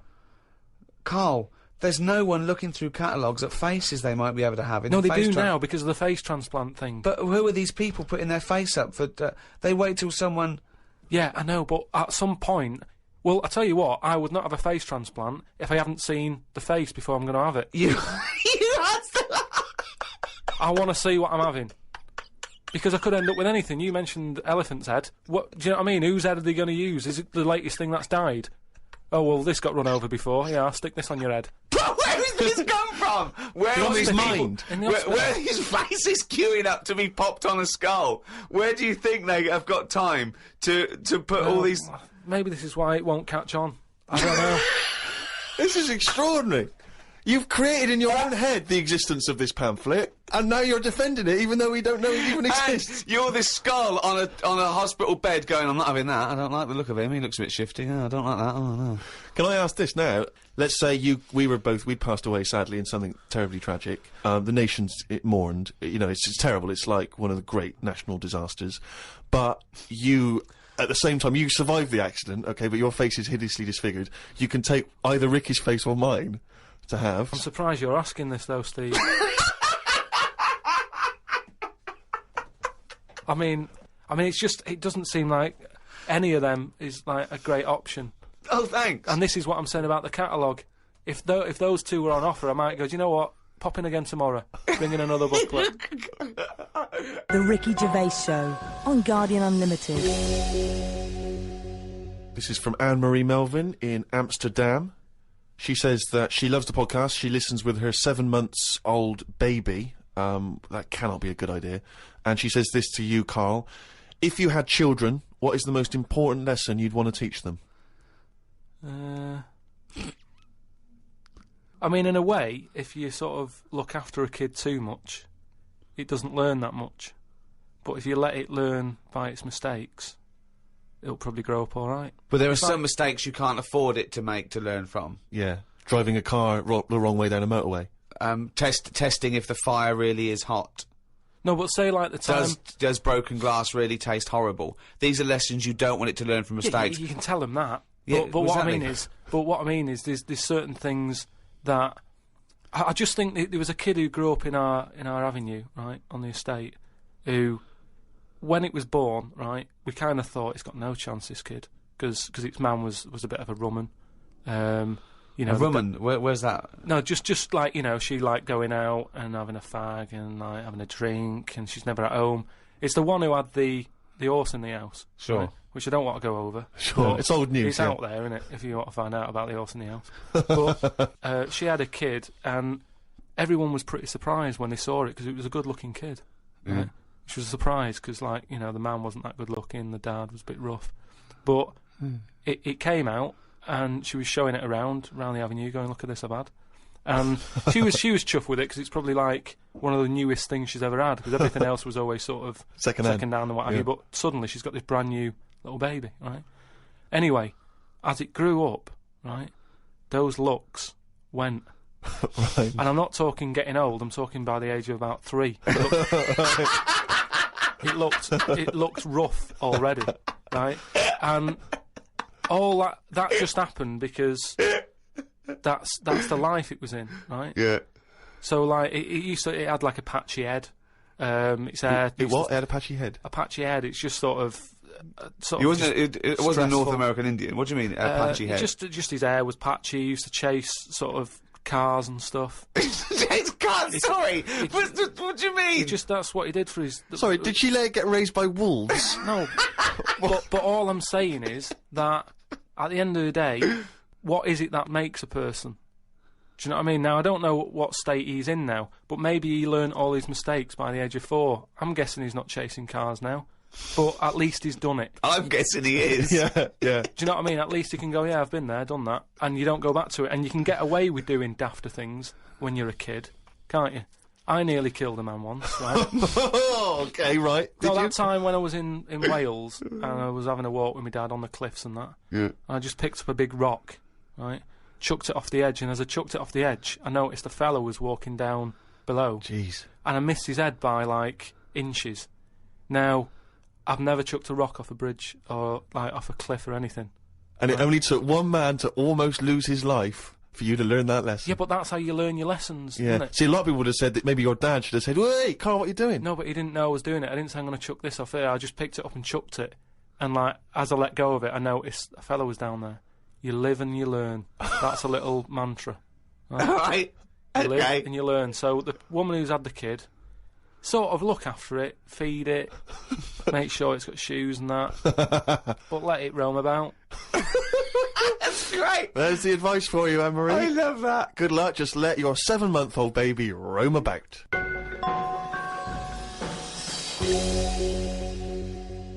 Hey, fool! Don't give me no back chat, sucker! I ain't here to mess with you. I ain't getting in no plane. I'm here to tell you all about Friday night comedy on Channel 4. There's 3 great new comedies. New Green Wing, Yeah Fool, that's nearly ready. My Name is Earl, and The It Crowd. They're great new comedy from the creator of Father Ted. Sucker. Friday night comedy this Friday on Channel 4, fool. Switch it on, or I'll be round your house. You stay up all night shivering, 'cause you be so mad scared. Fool.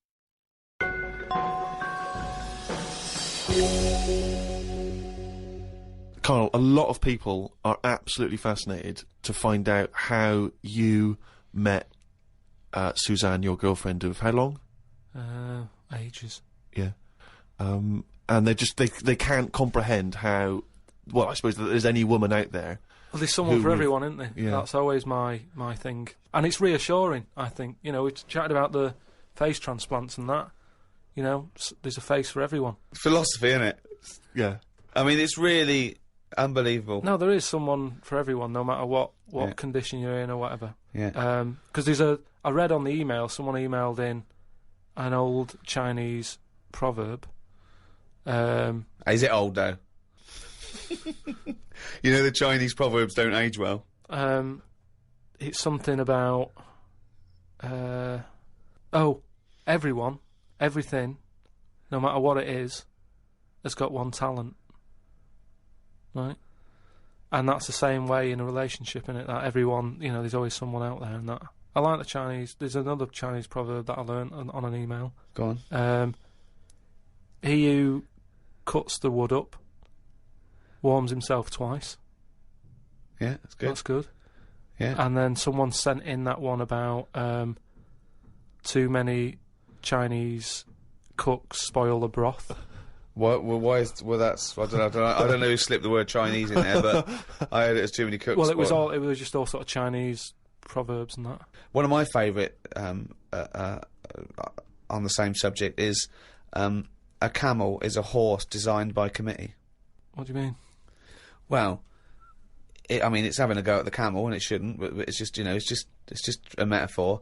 And if you wanted to design a horse and you had that vision, but you let 12 people in the room have their say, it wouldn't come out as you wanted it to do, and it wouldn't be as good. A vision is more perfect than committee, because everyone having their say, it becomes anodyne, it becomes compromised. Whereas the best things you can do is have an idea and have a vision and auteur that. Rick, can I just say now, I can tell from his look that he's thinking, which committee designed the camel?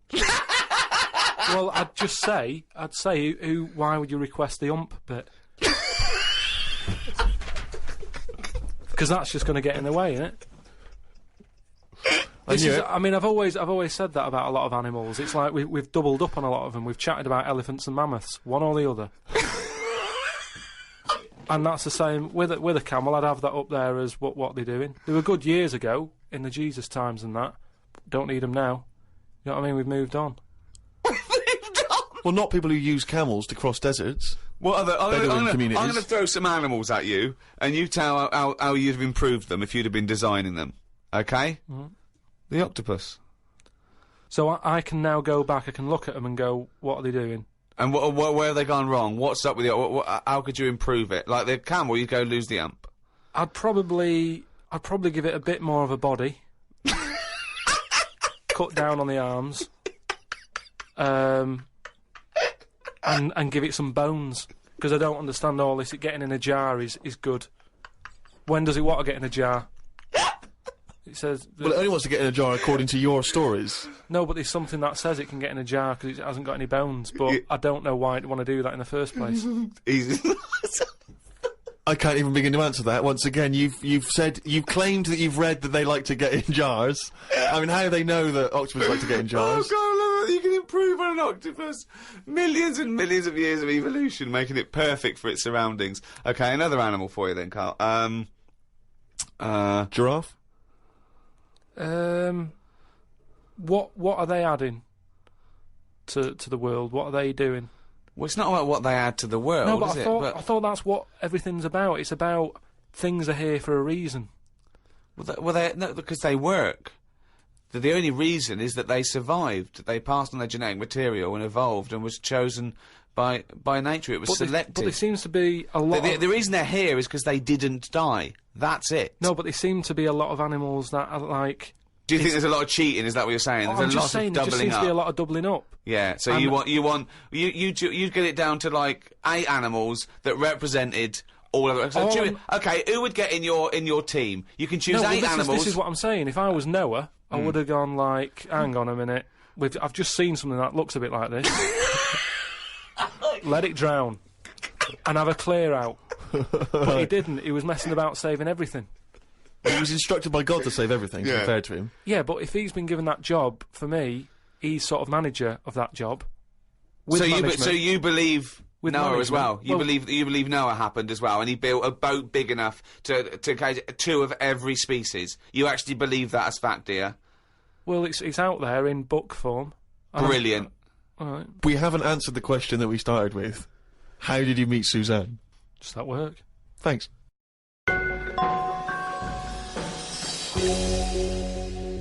Oh, chimpanzee, that monkey music! There was this airline, and was having a lot of problems, and a lot What, of pilot's too tall? Yeah, the cabin was so tiny. Only bananas were allowed in the cockpit for fuel. Anyway, there was a lot of strikes going on, right? Sure. Because I don't know what it was about. It was over money or whatever. Yes. And Well, get someone that doesn't need money. but Well, But what else could you pay something in, well, Rick? I mean, peanuts. everyone would- So- okay, peanuts or fruit, yeah. so anyway, the boss of the airline, he had like one pilot who he could trust, right? And that was his son. Right. But the problem is with a lot of these planes, you need 2 pilots. Of course you do. And he was like, if only I had 2 sons, but he didn't. There's no point harping on about it. Right? Sure. He runs a airline. He runs an airline, yeah. But how many pilots are there? Because there must be loads. No, there's loads, but the problem is a lot of them are going on strike. Ah. And each week you can see that we're struggling here. We But how haven't can got they? enough But pilots. it was just the pilots that were striking, was it? Yeah, the pilots were striking, yeah. So all the ground staff and luggage handlers and all that was okay in the cab. They were control? fine, it's just pilots Right. were not happy Pilots. with the deal and what have you. Yeah. Well, just close it down. No Anyway, way, you can't do that, No, Rick. I can't. Of course you It's can't. costing do him a that, it's just- fortune if he closes it down. Yeah, but what one plane's not going to make a difference in an airline, is it? No, it's all the It's all the planes. planes, mate. Yeah, I know exactly. So if he's only got one person he can trust, knock it on the head. No. What's the point? You've got to keep going. You can't just nip stuff in the bud like that. If you got a dream, keep it alive. I know, but not with one plane and your son. So anyway, I don't know. Well, but that's the least of his problems, Rick, because he's got his son who's a brilliant pilot. He's the only guy he can trust, but it takes 2 people to fly. Well, you the plane. can't fly it then. so the son, he's flying the planes and that. He's getting worried for his dad because of his business. It's falling Sure. apart. He's like, anyway, listen. Well, one plane won't make any difference. Don't worry about it. We've found someone who you can work with. Okay. And he's like, but I get past the picket line because, they know I'm your son anyway and they'll leave me alone. But any other pilot, they're going to start giving him grief. They're tearing him to shreds, yeah. He said, don't worry about it. Unless he could swing over the heads of all the strikers. He said he's staying over near the sort of quarantine area where Oh. all the animals are kept Oh, and yeah, stuff. right, okay. They won't be looking in there. They won't bother. No. So he's like, all right. But there's no animal that could be a co-pilot, that's why. I'll see you. He'll meet up with you in the cockpit. I'm like, He'll meet up in the cockpit, yeah, sure. So anyway, he gets in there, he meets them. At first, a little bit of a shock who he's going to be working with, but Why? he's thinking, as long as I can keep my dad's business alive, I can Not with keep one a job. plane. Not So, with one plane. Anyway, what happens is, the strike's going on, he's flying, he's Yeah. got his mate with him flying, helping out. Who's his mate? What's his The mate's flights, name? the flights are brilliant, right? Everybody's loving them. They can't believe how smooth they are. Sure. The shares are going through the roof. Everybody's like wanting to There's fly. this one plane, this one plane they've got. That wouldn't make any difference. Everyone's saying, it's only a small plane, but it's worth getting on there. And if it's you a can. small plane as because it's a great Oh, experience. Gone under, I'd have thought. There's So no anyway- way they can keep that alive. Apparently they can. So they're keeping Yeah. this plane up in the air and what have you, and everybody's booking the holidays. It's almost like the favourite bit of the holiday. They're loving the flights that much. Why? It's just because it's really good flights. Just I a great, don't just a great understand flight. what difference Apparently it's a great flight. it makes. It's I don't dynamite. So understand anyway, what difference it makes. Everyone's happy. Then one day, what happens is a little bit of a problem. Oh dear. You're not going to tell us that sort of co-pilot Coco he's not able to make it to work, is he? Well, what happened is one woman who was on the plane got a bit peckish, right? Right. And said to the air hostess woman, said, "I'm a little bit peckish. Have you got any sort of nibbles and that?" She went, no, I got a sandwich. She said, I don't really want a sandwich. You want something, like the usual stuff that planes give out, just like a bag of nuts or something. Are they not giving those out yet? So, no, they don't give it for some reason. She was like, look, we've stopped giving out the nuts. We can get you a sandwich. And the woman's like, I don't want a sandwich. I just want some nuts. Do you know what I mean? A sandwich is quite a big meal and what have you. I just want some nibbles, want some nuts. Well, that's not available. Done. End of story. Can't get your nuts. She said, well, why aren't there any nuts? She said, well, the airlines had problems and stuff, and maybe that was one of the cutbacks. We've never took the nuts back on. Yeah, sure. So she wouldn't just leave it. She wanted the nuts, right? She's having a lovely flight and everything. She said, I cannot complain about the flight. The flight is brilliant. Yeah. Whoever's up there flying this plane is doing a dynamite job. Doing a great job, but I need some nuts. Right. Anyway, so the woman said there aren't very any demanding nuts. woman. There aren't any. It's a very demanding woman. There aren't any. Look, she's paid big money, right? She's probably in first class. She wants nuts, she's going to get nuts. There aren't any. Leave it. If she has to force her way into the cabin to get nuts, she's going to get nuts. Well, she can't go there because she'll be shot. Because with security problems and that, there's no way she could ever go to the cockpit. That would never happen. So she said, well, you're saying there aren't any nuts. She said, but earlier, I saw you put a tray outside the cockpit, right? It had a sandwich on it, 2 Cokes, and 2 bags of nuts. Right. She said, so you're saying there aren't any, but the pilot's getting Well, aren't any now? That was the last 2 packets. Done. No. So let's go home. So she's going, you can't have any. We know, we understand now there's a dispute over So nuts. she said, well, I'll go and have a word with the pilot myself, because you only put them out there a few minutes ago. You can't have eaten them yet. I want some. You I'm going over. No. I know, this is it. She was saying you cannot go over. She's going, listen, I'm going to go over because I feel like I'm being lied to. No, you can't. So she goes, and the pilot can hear all this chat about the nuts and what have you, and he's thinking, what's going on out there? Yeah. He opens the door. Yeah. Right? She gets a glance in. Little monkey sat there with headphones. Fucking bollocks.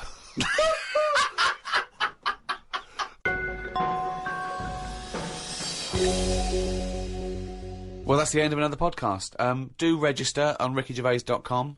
We'll be able to email you and tell you what's happening when we finish this run of podcasts. We might have some downloads. At the moment, we're working on animating all the monkey newses.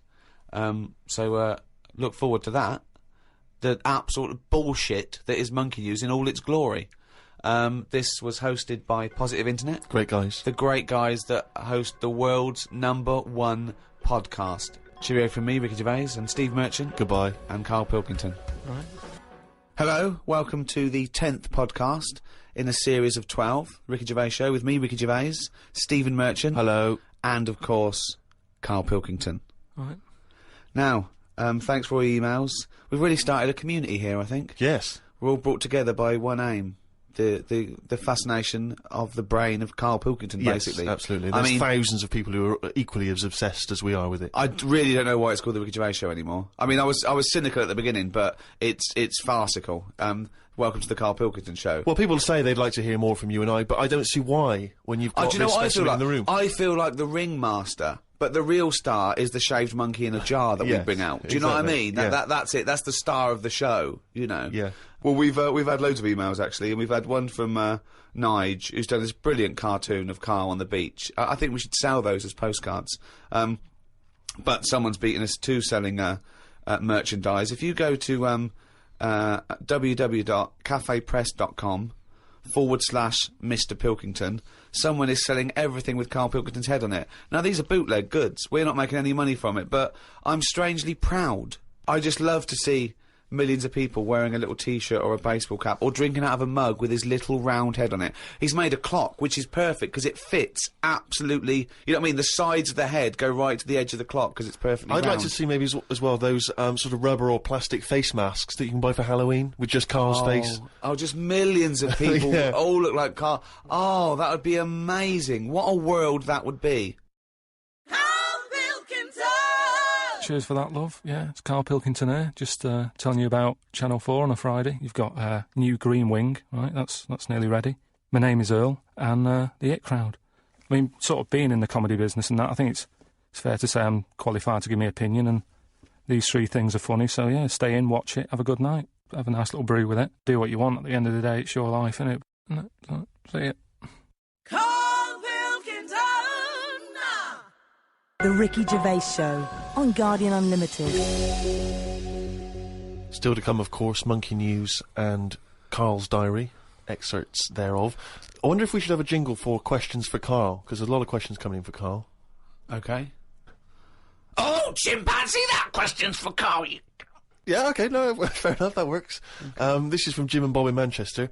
Karl, if you could talk to any animal, Which one would it be, and what would you say to it? Insect, animal, anything, fish, anything. Well, they said animal, but let's broaden it to anything. Animal, creature. Insect is an animal. Yeah, no, but I'm just, I don't want to get it wrong. I'm just thinking about. Yeah. There's a lot of stuff out there, isn't there? I'd probably go for the tortoise. Okay. Because it would take a long time to walk away from you while you were talking. No, just because most animals would be off straight away. Yeah. Just because they live for ages, so they'll have loads of stories. They've lived through a lot. You know what I mean? Through wars and stuff. If you get an old one, like an old one, that's about 100 most of them have lived in a box in a garden for 52 years. No, but you get some that have been about, and even if it's in a box, you can overhear. They've really travelled, have they? Yeah. I mean, some of them have experienced more than you. Yeah. But they've broadened their horizons a bit more than you. They could probably teach you a thing or two, yeah. And what would you hope to learn from them? Just history. Right. From their very specific tortoise perspective. Other emails. We've had a lot of questions about time travel. People are fascinated about your approach to time travel. And I know we've talked about this in the past, but this is a very specific time travel question. If you had a time machine, Karl, to what event in your childhood would you travel back to, and why? What's the point in going back to things that you thought... No, it's just that it's never as good, is it? It's like a place you go on holiday, and you go back thinking it'll be as good as the first time. It never is. So I don't believe in going back to places. What do you understand the question as? Do you think they're asking, would you go back like a ghost and spy? Would you go back and you've got your childhood back? You are that child again. You're in the body. You are the child, or you've got your adult head and experiences. Rick, I really don't think Karl was thinking there was any of those variations. No, let's be honest. But now that you've flagged them up, I think he was thinking of him as he is now in school with a cap on. yeah. But too big for the chairs. yeah. Come on. No, I don't think I would go back. It's all happened now, isn't it? Yeah, but it's an email to a podcast for our own amusement. Well, okay. Choose an event. Okay, forget the time travel thing. No, hang on. I think let's clarify one of Ricky's points. What if you could go back and you could live that moment again? How would you do it differently? There's been times where I've gone, oh, that was a bit out of order or whatever. But then you learn from your mistakes, don't you? So I don't want to go back and change stuff, because it's like that thing that they go on about, innit, where they blame the butterfly on an earthquake. You know, it's going to happen. If it wasn't that butterfly, it's another one. So why pass the buck? Is what I'm saying. So you've got no regrets. There's nothing in your past you'd want to change or do differently. What about if you went back and you spied like a ghost on something? You couldn't change anything, but you could have a look at someone and just sort of look like like Ebenezer Scrooge does, the Ghost of Christmas Past. He goes back and he's sort of like looking at himself dancing and stuff. Or what would you do? What would you go back and have a look at? Yeah, but you're asking me to change. I don't want to change. You're not changing. You're just observing. It's impossible. All right. This question. It's not going to happen. You're not going to have to do this. It's impossible. Right. Yeah. I nearly died once, didn't I? On an ice pop. Right. Right. Now, maybe if I would have died, I'd say, well, let's go back to that, and I won't have an ice pop. You wouldn't be doing the podcast if you'd have died. You wouldn't be having this email put to you. What are you? That's absurd. You're now saying you're rewriting history and then going back to change it. Yeah. There's no need. You didn't die. Well, and we've changed it. You can't change anything. You're just going to go back and watch something. Would you like to go back and watch yourself choking on a Mr. Freeze? No, that's what I'm saying. That's why I wouldn't go back now, because I'm all right. I haven't had one since. I've learnt a lesson. I'm not missing them ice pops. So I don't think you're making the most of this opportunity to fantasise. I don't see the point in going back in anything. I mean, do you mean go back in time to the point of you can see, like, Rome in its working day? What, in your childhood? Was Rome about when in your childhood? Were there gladiators in your childhood? Well, that's what I'm saying. Everything I've been through, so why see it again? Forget it. It was just a nice little question. I mean, that shows the lack of imagination in Karl Pilkington. Your mind can't fathom something unless it's, like, you know, got two heads. But I don't see the point in doing something twice. Because the thing is, say if there's one good moment when I was about 6 that I loved, I'd then have to go through all the other 20 years. Again. Well, why? Why have you imposed that? It's a fantasy. Make it up. You could go back and come back again. Yeah, whiz back and fast forward 35 years. Nah. Brilliant. No. Like it was on offer. Like this was really on offer. Move on. Migrant workers in South China are wearing adult diapers on packed trains heading home for the New Year holiday because they've got no access to the toilet.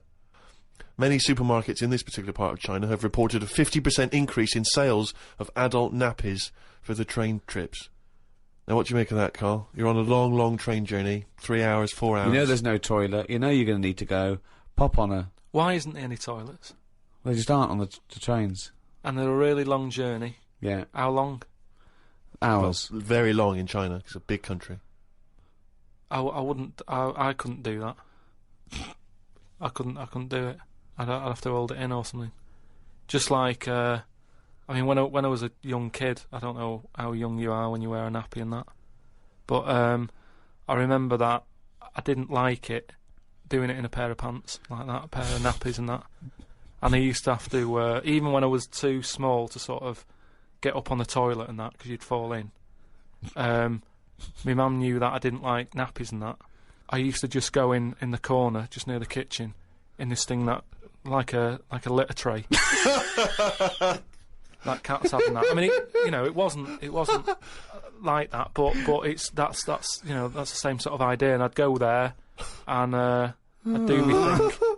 And my mum used to say, "Oh, he's going there. Don't look at him," and that, because it put me off. Like cats don't like being watched when they do it. When they go in their litter tray in the kitchen. No, they don't. They don't like it. I tested it again. What are you, just like a little feral kid, just running around and going to the litter tray, covering it up, and then running up the curtain and eating a sweet at the top of the pelmet? No, but nobody likes being watched, and that's what I'm saying. If you're sat on a train and you're knocking one out and that, and everyone's looking at you, I don't think it'll catch on. Well, it has caught on. They're all doing it. They're just sitting there. They're doing, they're reading the paper, doing Sudoku, and they're looking round when they're going. They're thinking, oh, no one knows I'm going. And everyone's thinking that, and everyone's going. I mean, it's partly because there are 120 million peasants from China's vast rural areas who swarm into the cities for work.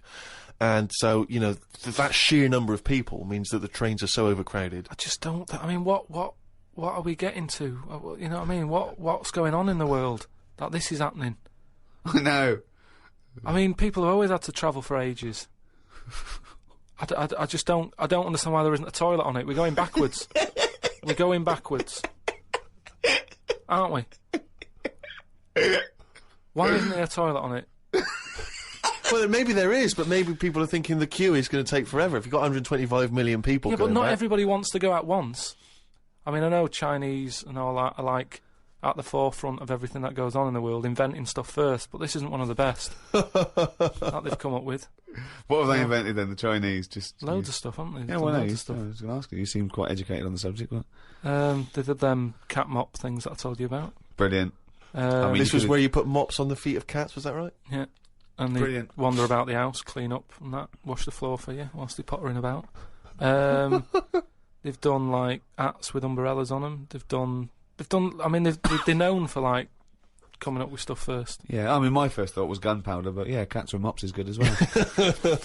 Just a final mention of one of the emails that came through from Phil Hobby in Falmouth in USA. He says, "Hello chaps, just wanted to let you know that I was at a party on Friday and I bought 2 remixes of I Could Eat a Knob at Night on a CD. Let me tell you, I played them at the party. They were a huge success. They were a smash. By the end of the night, the party was hip to the words I Could Eat a Knob at Night.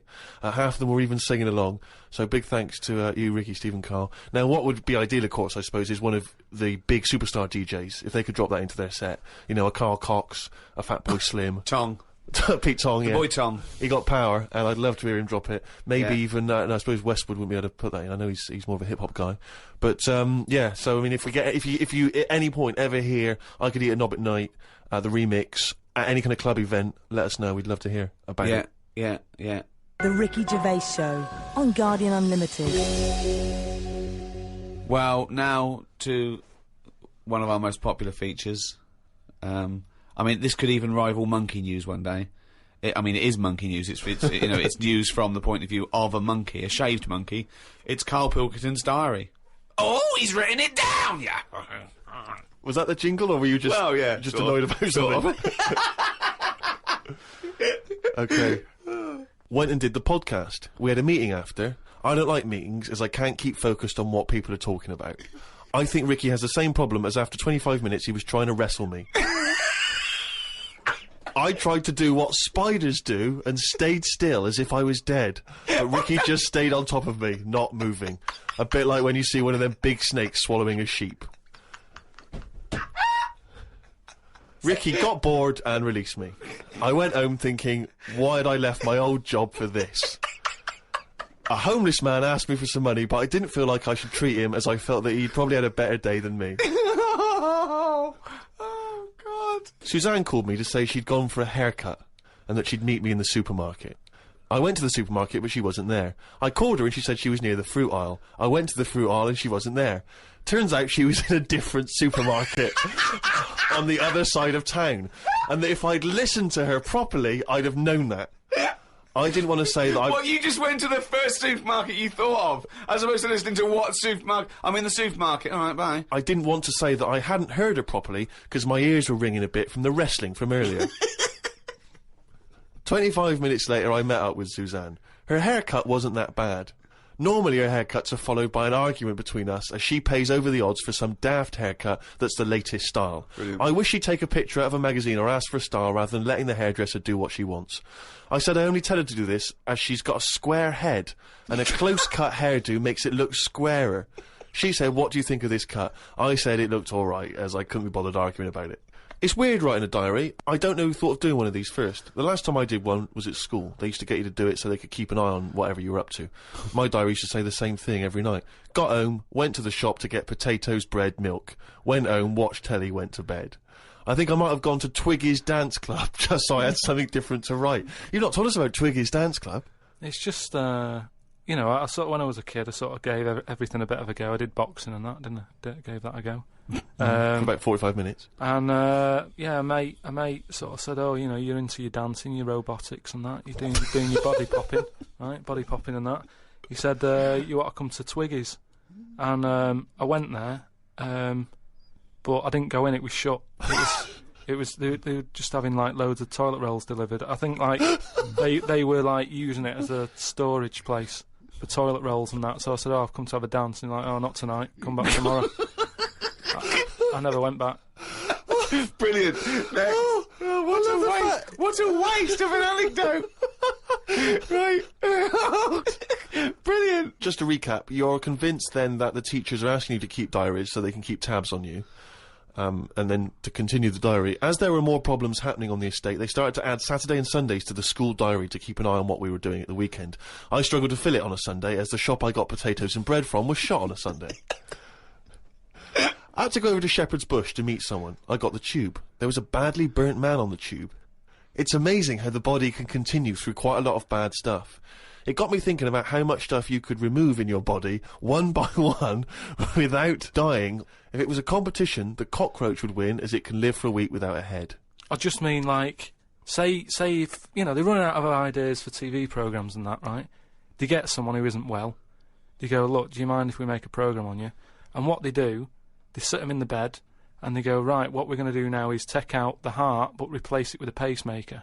Right, No. Sorry. People with pacemakers don't have their heart taken out and a pacemaker popped in. All right, then. Some sort of machine. What I'm getting to is... Have you been playing Operation? What I mean is the big finale would just be a head chatting with loads of wires going into it, and it's like, look what we can do with science.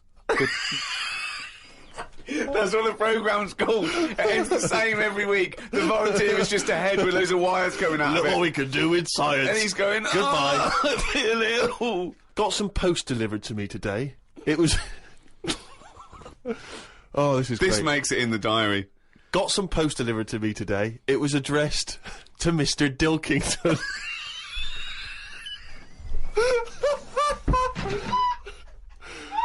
I don't know why that's so funny. Oh, God. I got some post delivered to me today. It was addressed to Mr. Dilkington. I opened it and the first sentence read, Dear Mr. K. Dilkington, you're one of our most valuable customers. I put it in the bin. Thought I would learn some new words, as Steve always says I don't use enough different words. I read in the Fortean Times that the word whew means an ugly female ghost with drooping breasts. What do you mean? Is that how am I pronouncing Who's that right? using that word? Woo, Who is woo. using that word? It was just W-E-W-E. Let's call it a woo. An ugly female ghost with drooping breasts. I think I'm right when I say there are too many words in the world. I don't think I will ever get round to using the word woo. Watched a health programme. Wasn't watching it properly, but heard some doctors say that we only get so many heartbeats in a lifetime, so don't do too much exercise. I told Suzanne, and she said I probably hadn't heard it right. We got talking about death. Suzanne said she didn't like thinking about it. I said she might end up being a woo.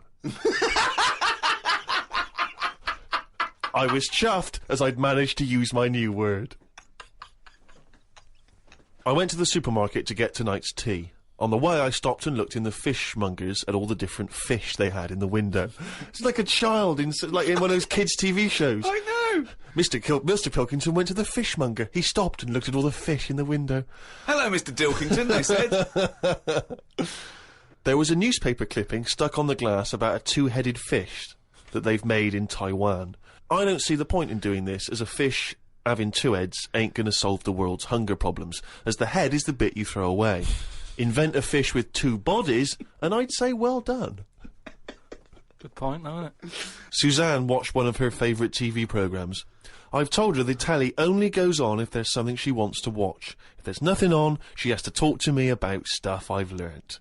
Like Descartes. Watched a programme on him the other day. He is the one who said something like, I know I'm about 'cause I dream. Doesn't work for everything, 'cause ants don't sleep. I don't know if I'd like that or not. You don't know if you would like it if you didn't ever Not sleep. sleeping. It's just one long day. I don't know. Don't know how you put up with that. Do you think it'd be a good idea? No. Why not? Because, as you said, it would get a bit boring. You know, your sleep is your rest, your time off. It helps you detoxify. It helps you sort of think things through on a subconscious level. You know, But don't you ever get it where, I mean, sometimes it's brilliant to have a sleep when you're tired, but don't you sometimes feel that's like... the best time to have a sleep, when you're tired. No, yeah. but sometimes when you go to bed and you're not that tired and you're kind of thinking, oh, I'm going to waste some hours of my life now and I'm not really in the mood for this. Well, that's sleeping. just wishing you had longer on this earth doing creative things. I mean, if you didn't have to sleep, you could spend more time talking to a tortoise and going to the toffee shop.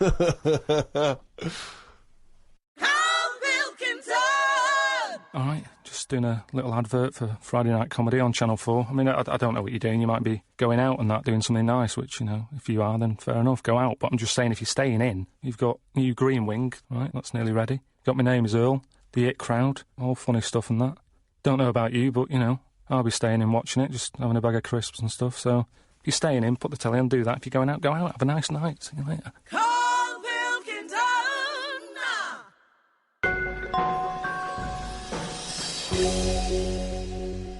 Well, it's that time again. If you'd give us the jingle, please.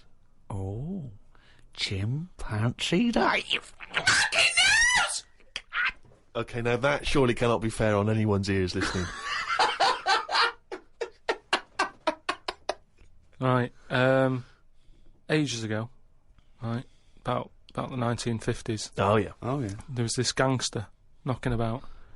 And do you know how, like, Was he called Hairy Fingers? do you know how, like, a lot of gangsters like to get into gambling and that? Yeah, yeah. And, you know, like, all his peers and that, all these mates who are, like, gangsters and stuff, they've all bought horses, right? Like, they take racing and they make money from them and that, don't they? Yeah. So anyway, he And was Chuckles the Seagull was no different. and he was like, yeah, that's a good thing to get into. I might get into a bit of that, right? So he gets himself this horse, right? And there's a big race coming up. That's why he's a bit of a last minute. And the jockey turns up and it's fine. He's a human jockey and it's fine. Excellent. Okay, well that was another podcast. So anyway, please listen. Oh, hang on, next... there's more. Oh, go hang on. on. So anyway, this big race is coming up. He's like, I've got to be involved in this because definitely. I can make a lot of money out of my horse here. Choose the jockey wisely, though. So he says to his mate, he said, look, I've got myself a horse and that. He said, we just need a jockey, get someone to sort it out and what have you, so we can get in this race. Go to the jockey club. His mate's like, yeah, all right, I'll have a word and that, have a look round and that, see if there's anyone decent. And the knocking out good thing there. about jockeys is there's never been a shortage of jockeys because a lot of them don't make the grade. So there's always too many jockeys to go round. Always too many human jockeys. Yeah, there's never a problem getting jockeys. Fine. Go on. So anyway, he comes Was that back. true in the 50s as well? It's always been true. Always been true. It's always just wanted to true. clarify that. There's no lack of jockeys. So, It's sort of close shot. People are trying to do it and they don't make the grade. So, But in the 50s, from your knowledge, there was not like in 1951 a shortage of jockeys for just 1 year. absolutely never. I'd have known about Okay, that. fine, I'm quite yeah. keen. Right. Go on. So anyway, right. So his mate says, "Look, I'm having a problem getting a jockey." Seems odd because no, this Ricky's is just weird. been saying No. he's just been saying there's not a problem. What do you mean? So, Just because the main problem was, Go on. a lot of jockeys were aware of this gangster and were saying, "I'm not getting involved with this guy. The chances are I won't get paid. You know, he's a gangster. It's not worth it." would do it if it was a gangster asking you. You'd be scared of the consequences. So anyway, he's saying, "Look, don't be coming to me with problems and that, right? I've got the horse. I want it in the race. Sort it out." So they're like, "Oh, but boss," and he's like, "Don't give me any of that. Go and exactly. sort it out." They do what he says, so any jockey would do it. Go on. So anyway, so the day before, The big race, yeah. Left it to the last minute, okay, but Yeah. fine. and he says, have you got a jockey then? They're like, "Yeah, but," and he's going, "Don't worry about it. Have you got a jockey? Yeah, but," and he's like, "Well, look." He wants what- to say, sure, yeah. So, they won't let him.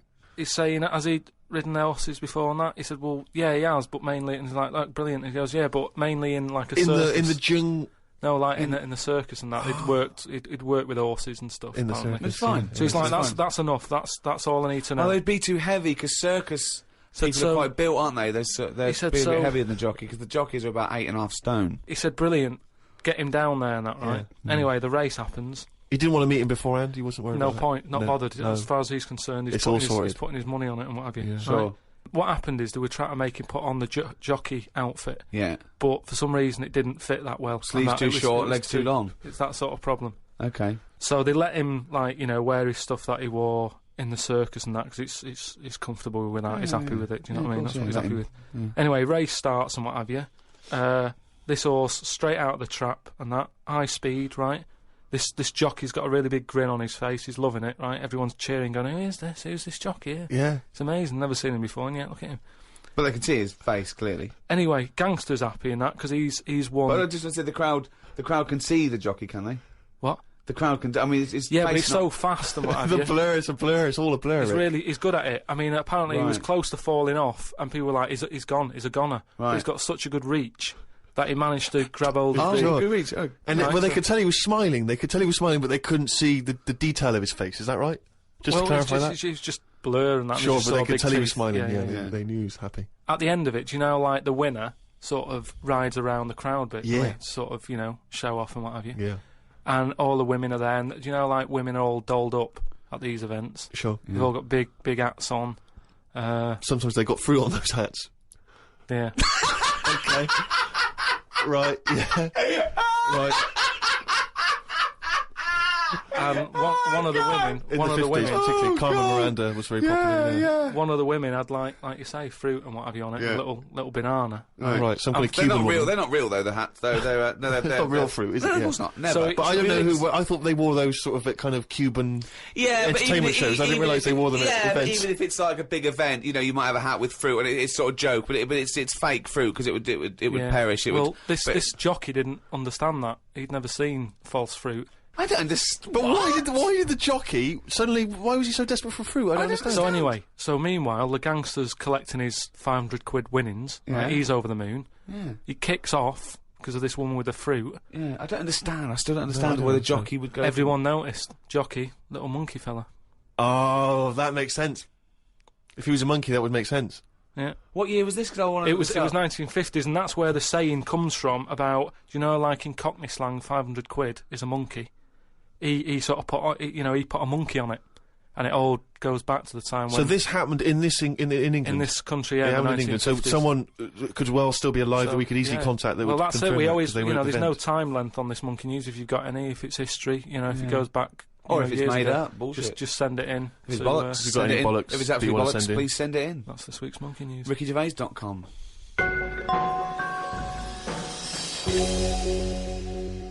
Well, that's the end of the 10th podcast in a series of 12. Only 2 more to go. 1 more hour of the drivel that is the thoughts of Chairman Pilkington, or Dilkington, as he should now be known. This podcast was brought to you by Positive Internet.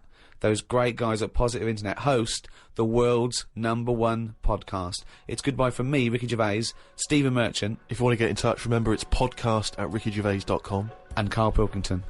All right.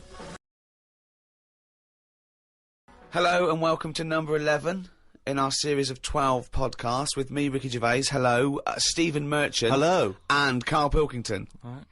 Now, Karl, you have become a phenomenon. Okay? Right. This is a news story that's gone everywhere. It started, I think, in New York, Reuters, and then that's been taken up by every Reuters network everywhere. India, all over Australia, England. Okay, here it is. The headline is, Podcast makes Britain an unlikely internet icon. Britain there, Briton. Okay? Now, this is the story by Mark Egan, and it came out of New York originally. Unemployed British radio producer Karl Pilkington has become an unlikely superstar by using the medium of podcasting for his bizarre statement about eating an animal's private parts. Remember that? Yeah, it was more about, like, that reality show. Well, it says that here. It was during a discussion on the Gervais show about a reality TV show where contestants were asked to eat an animal's penis. Pilkington made internet history while talking about this, it says, right? First, he said he could not eat an animal's penis in the morning because he had a delicate stomach. He then proclaimed, using the British slang for penis, I could eat a knob at night. Okay? His knob soundbite has become so popular that a Google search for I could eat a knob at night yields more than 500,000 listings, okay? Among them are T-shirts featuring the slogan, okay, and Pilkington's bald head, selling for $17. Why did I have to make a point about your bald head? I don't know. Why is that getting a little mention? Wow! It doesn't matter. See the T-shirt. Have a look at it. I mean, what is bald? I'm not buying one then. It's not going to make any difference. Either you want a T-shirt with me head on or you don't. It's not an issue. All it says is, but among also them are T-shirts featuring the slogan and Pilkington's bald head. I also liked it when it said, Pilkington plays the village idiot on the Ricky Gervais show, okay? Now, plays the village idiot suggests that he thinks you're a character, that character being a village idiot. The problem is, the fact that you're not a character, to me, suggests that you are just a village idiot. A global village idiot. Yeah. Now... Just on the websites, though, when it said there's loads of websites about eating a knob at night. Yeah. Have they looked at each website and gone, yeah, that's to do with the podcast? Yeah. Or is it just like gays and that saying, oh, I love a bit of knob at night? It's a valid question. It's a valid question. That's why you're an internet icon, Karl, because you say things like that. After Gervais mused on the show that the soundbite could be used in a dance remix, it took just a few days for the internet to be awash with songs using the soundbite as a hook. So what do you think of that, Karl? Oh, I mean, is it big in India? Well, I don't know. It goes around the world. This is a story. I know, but I just can't believe world... the problems that... If I was in India, I wouldn't be getting upset about someone in London talking about a knob at night with the problems they've got. Well, I don't think anyone's getting upset in India. No, He's just saying that the information's... I can't imagine people walking around India. Have you heard that song, Knob at Night? I can't imagine that happening with the, they're hungry and that, and it's dusty and everything.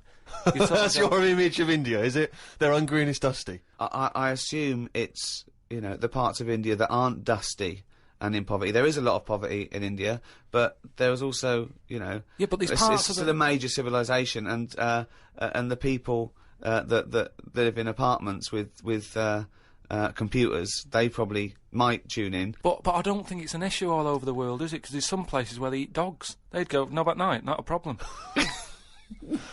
Might not be a bad thing. Why was that out on a T-shirt? I had one last Wednesday. Not an issue. What do you mean? That's what I'm saying.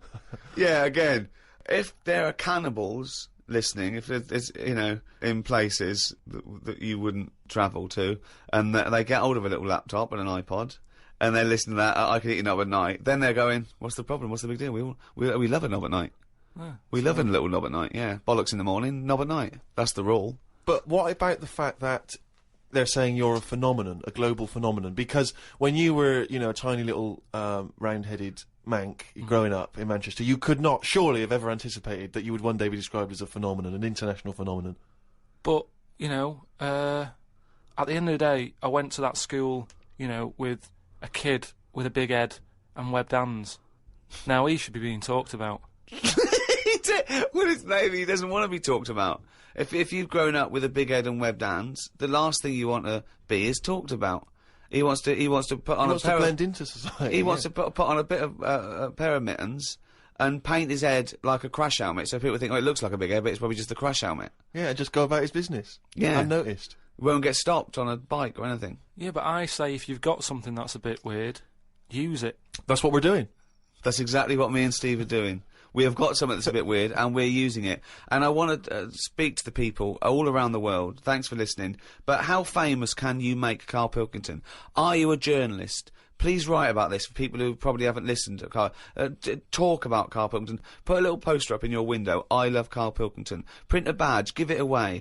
Email your friends. Tell one person about this podcast and let them discover the amazing beauty that is Karl Pilkington's mind.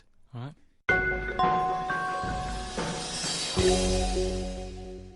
Hasta la vista, baby. I'll be back. I'm here to tell you about Friday night comedies on Channel 4. There's 3 great comedies. New Green Wing, it's nearly ready. My name is Earl and the It Crowd, the great new comedy from creator of Father Ted. Get your ass to Mars. Friday night comedy this Friday on Channel 4. Switch it on. I'll be back. Uzi 9mm. Cause I did it a divorce.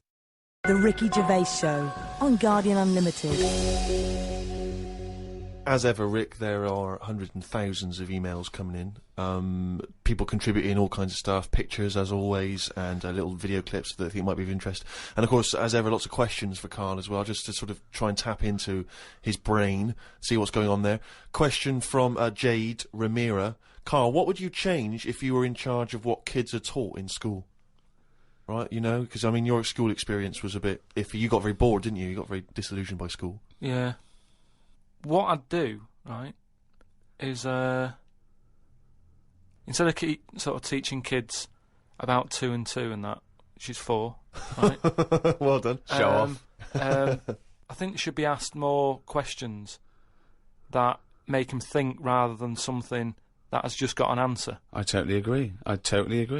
Right? So, so teaching them the quest for knowledge, inflaming their imagination. But just freaking them out a bit as well. Just going like... See, I knew that's where it was going. Because as soon as you started talking, Rick, I was thinking you're thinking some of the big existential or philosophical questions. You know, what does it mean to be human? What does it mean to interact with other humans? To be a humanist? Or teaching them sort of like philosophy on a basic level, that, you know, teaching them the love for learning. So, you know, get them back to a roots level so they want to learn and then they will learn, as opposed to just teaching them facts. Whereas... He was thinking, freak them out a bit. Yeah. No, just like, you know, like I read the other day, and someone sent it in on email, like how there's a dishwasher that's been found on Mars. Rubbish. Whoa, what? But it's not true. So tell them that. But it's not true. Go home and write about it. How did that happen? But it didn't happen. Well, it did happen. It was in a science magazine. No, it didn't happen. There's not a dishwasher on Mars. Why not?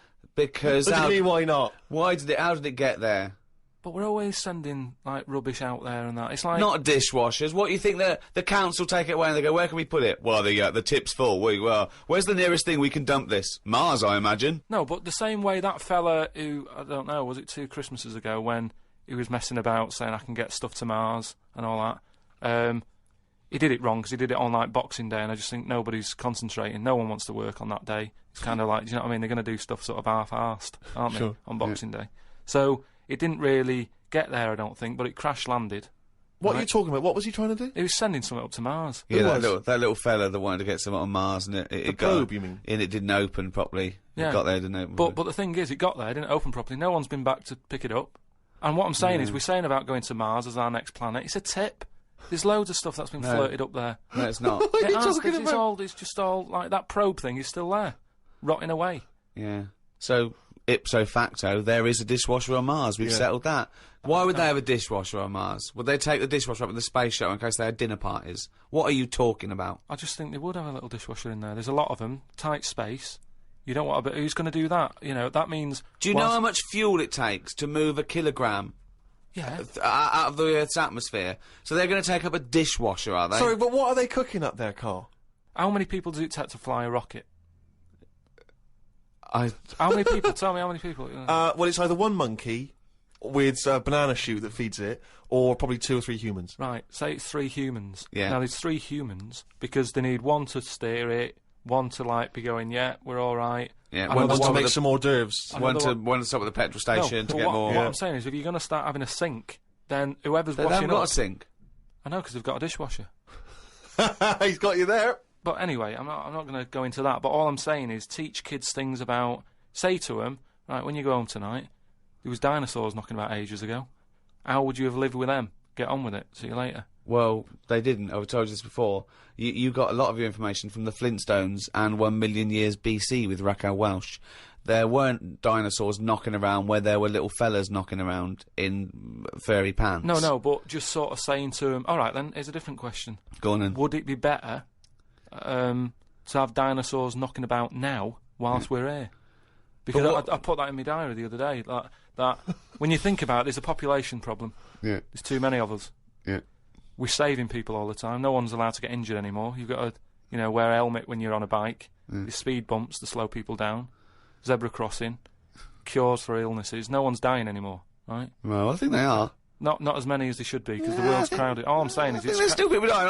I think there's still people dying. Not that many, though. Yeah, I think there's still millions of people dying. Apparently, a handful. Loads of people are living longer, and that's a problem. So you what I'm feel saying that is, you should introduce Tyrannosaurus Rex into, say, London, just have them wandering around, just picking people off. That's what. Just sort of random and that. Because I don't know. I mean, I'm not wishing that anyone I know dies and that. But all I'm saying is, I don't know anyone who's died for ages. Right. Whereas if a dinosaur was knocking about, you'd go, Neil's gone missing. Yeah. And Nora's had her head bitten off by a... Whatever. I just think then it is survival of the fittest, which is, we've lost all that now. You don't even have to be fit to survive. They just keep sticking a new lung on you. Or... Do you know what I mean? They can do too much now to keep people going. They just keep sticking a new lung on you. Question from Kevin. He says, Karl, other than the famous boxing match that you've often talked about, I know that took up about 20 minutes of your time, have you ever been in any other kind of fight? I don't suppose a slanging match. I think they're talking, have you ever been in a physical fight? Once that I can remember. It was over a woman. Well, a girl. I was at school. Yeah. And it was because, like, it's hassle, innit? Right? Relationships when you're younger. How old were you? About 7. It was over a woman. Go on then. Yeah, go on. And there was this girl knocking about who, she was quite good looking, everybody liked. And my mate, he really liked her. And I didn't sort of ask her out on that, but she just sort of took a shine to me and stuff, right? And didn't really go out with her properly. It's at that age where going out with someone is just like sort of going, all right, in the morning, do you know what I mean? You just sort of nod your head. Yeah. And that. Anyway, there was some sort of school disco. And they were playing Spin the Bottle or something, right? And I sort of wandered over to see what was going on. And I stood on this girl's dress and put a hole in it. And she started crying. I was like, oh, I can't be doing with this, right? What's up with you? It's old, what's up with you?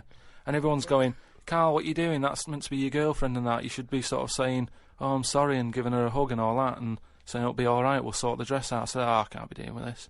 No. Right. So she's crying her eyes out. I said, it's over, right? Oh, it's over, you saying, right? In the morning. Yeah. No more of that. Yeah, there's no more. Right. In the morning. So I go to the toilet, right? And this lad who fancies her comes in and goes, you're out of order, I'm saying, what are you on about? Sorry, there's 2 7-year-olds. Yeah, you're out of order. Keep out. Yeah. Cut it out. Show her a bit of bloody respect. Sorry, were you wearing trilbies? Yeah. He put his cigarette out in the sink, and he just said, leave it.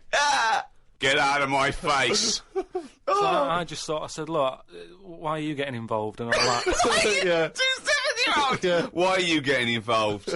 And it was obviously like because he fancied her and that. We had a bit of a fight in there. Yeah. I accidentally sort of chipped his tooth on a sink. Right? Wow, is it like a proper... Sorry, this is like someone from Lock, Stock and Two Smoking Barrels. Yeah. What are you talking about? 2 7-year-olds in a toilet. So you put a hole in her dress. I don't know how that... What were you wearing? Football boots? How did you make a hole in her dress? I don't know. It was like that sort of material. You were wearing winkle pickers. Like crepe. You know what I mean? It was like a crepe dress or something. Yeah. Right. And that got a hole in it. So you're having and when you say you're having a fight, I mean, are you wrestling with it? You got arm locks and head bit locks? Of wrestling and shoving about and that, and it was an accident. I didn't sort of go, right, I'm going to break your teeth or anything. It's just that I happened to push his head down, and his tooth hit the sink, Right. and it chipped and what have you. After that, like, I sort of left there and stuff, and we had to go into assembly, and there was a copper in there doing some presentation saying, listen, kids, you know, don't get into trouble, because we're out there and we'll get you, right? So sort of try to teach the kids young not to get into any trouble and stuff. So I'm sat in the assembly room thinking, oh, God, there's a copper here talking, and like, my mate's going to come in a minute, like, with a chipped tooth and everything. And Questions are going to get asked. that's what kind of happened. I mean, the coppers didn't get involved. Yeah. Did you turn your back on violence after that then? Yeah. well, he said, you'll never take me alive, copper. Yeah. So yeah, that was the sort of last fight. Brilliant. The Ricky Gervais Show on Guardian Unlimited. Some of the questions coming in now, Rick, are just, I don't know what they're intending. What response they're hoping for, really. This is one from Rob. He just says, I was just wondering, what are Karl's views on the human appendix? What do you think, Karl? What do you think of the human appendix? Never worried about it. Well, no, I think Rob's point is that it's sort of pretty redundant now. The appendix used to be an organ that was packed with these enzymes that help break down things like cellulose. But because of our diet now, and because cooking and other things, we don't need to eat a lot of cellulose. We don't eat very, very low grade things like rabbits, for example, huge appendix and cecum, and they use it to break down cellulose. They actually eat their own feces to get it through again, but we get a lot of nutrients out of food now. We eat very rich food, so we sort of don't need the appendix. And also, when something goes wrong with the appendix, if it bursts, it can infect you and you can die from it. So sort of what's the point in having it? We don't need it, and it can only cause us harm. That was the question, I think, that Rob was putting to you. So now what are your thoughts on the human appendix? So this is kind of what we've talked about before, where... He always says that. He always says something like, oh, we've talked about this before. And the thing that he's talked about is nothing like it. Yeah. There's never... Go on. No, but just like in the way that we've messed with our body and we've messed with the world too much. Yeah. If we've got an appendix, we must need it. If it's dangling about, right? Well, no, because such is the human evolution is that, as you said before, you know, it's no longer based on survival of the fittest, because we can fight nature and combat it. So our evolution, if you like, socially and everything else, it has been much faster than our biological evolution. What I mean is we've obviously interfered somewhere along the way, and Well, we have interfered, yeah. Well, we shouldn't have done, because it's the same way. Like if we didn't have planes and that, would we have wings now? If we'd have needed to get about, would we have had wings? No, the answer's no. Next. No, but you say that, but look at the way... Because he's right, says it because he's right. No, but all I'm saying is you see that little picture of like an ape to man. Yeah. At first, they're crawling about on all fours because probably you're looking for food, so you want to be down there. So Right. if you're on both legs, Yeah. you're missing stuff that's on the floor. What sort of time period do you think this... Because, I mean, we started, dabbling with a plane maybe 100 years ago. So what sort of time period do you think this little thing who was scrabbling around looking for food stood up and I walked? don't know. I sort of don't worry about time. Sort Right. of Well, I'll behind- tell you now, we behind wouldn't have Rome. wings now. If the Wright brothers had said, oh, forget it, we wouldn't have wings now. What would happen? Right, here's another question. This is one that I chuck out to kids as well. We were talking about education, teaching kids stuff. Sure. What would happen, right? We ruin this world, right? Goes wrong and that, right? They shut it down. They go, we're moving. We go to another planet. It's as simple as that in his world. It's as simple as that. We can't go to Mars because it's full of stuff that used to be in Dixon's. It's like a tip. Yeah, it's a nightmare. So we can't go to there. We go somewhere else. So you find another planet, wherever it is, right? Wherever it is. Easy. Something that I've always wondered about, if we do that, do we start New Year's or do we carry on? What do you know what I mean? Do we say, oh, it's still 2006, or do we go, it's world new or whatever, new world? That is definitely the first priority. It's year one, right? We've sorted that out, right now. Well, it depends, doesn't it? Because a year might not be the same on this planet.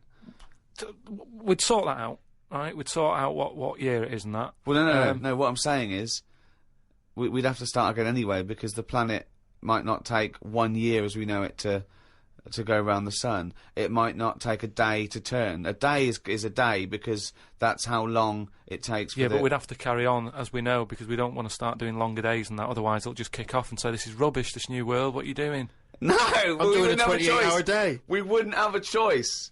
A day is how long it takes the planet to turn, and a year is how long it takes that planet to go around the sun. But once. a day is man-made, really. There's places in the world where they're working in the dark, isn't there, in Iceland and that? But they don't go, well, it's dark all the time, so I'll stay in bed. Well, no, but there's still a day. It's still 24 hours in a day in Iceland. Yeah, but we only work by that clock because that's what people use at the moment when they go, what time is it? You go, it's 20 past 11. No. We use that because that's how long it takes the planet we're on to I've never worried about it like that. I've just always Well, no, I'm telling you, Well, that's because you weren't asked to get involved when they came up with the idea. I'm telling you, that's what a day is. It's how long it takes your planet to... Yeah. What do you mean? What? No, I'm just saying that's fine and everything, but if when I was born people said there's 26 hours in a day, I'd go, fair enough. I'm not going to argue. We could have made up how long an hour is. Yeah, we could have made hours shorter and get 26 Well, they're saying they're going to do that. Because, no, they're not. No, they are, because there's so not. many people in the world. Yeah. This is what I was talking about before. They've got to create more jobs. The only way to have more jobs, keep shops open, take on more people, everyone's happy. That makes no sense at all. Right, say if there's 28 hours in a day. Yeah, it'd still be 24 hours long as we used to know it. No, you'd have like, oh, what time is it? Oh, it's like 20 past... 25 or whatever. Well, you're not making any sense at all. No, I'm just saying... The Earth would still take 24 hours as we know it now. Forget it. Hang on a minute, I want... there's more interesting territory here. Let's say we've got to our new planet, wherever that is. It takes 14 hours... Okay, to do its turn. So we call that a day, right? So we've now agreed that 14 hours is a day. But nothing. It's going to take ages to get the town centre built and that. If you've only got... I'm going with you. I'm defending you here. All right. Yeah. So we've got that. We've established what the day is. We've established what a year is. Right? It's year one. It's Karl year one. What next? All right. We've got all the people. We've moved to another planet. You said you had a bunch of other questions. Don't forget, our sleep patterns have evolved on a day. The reason we sort of like go to sleep at night and have about 8 to 10 hours sleep is because that's our evolution. No, but that's just because that's what we've got used to, isn't it? Yeah. You look at a sloth, that's asleep all the time. Yeah, that's got the same watch as us. It's doing what it wants. But it evolved differently, didn't it? It evolved but it's living now in 2006, so wake it up. Right, you can't get away. You're not getting away with this anymore. If you want to live now, join in with us.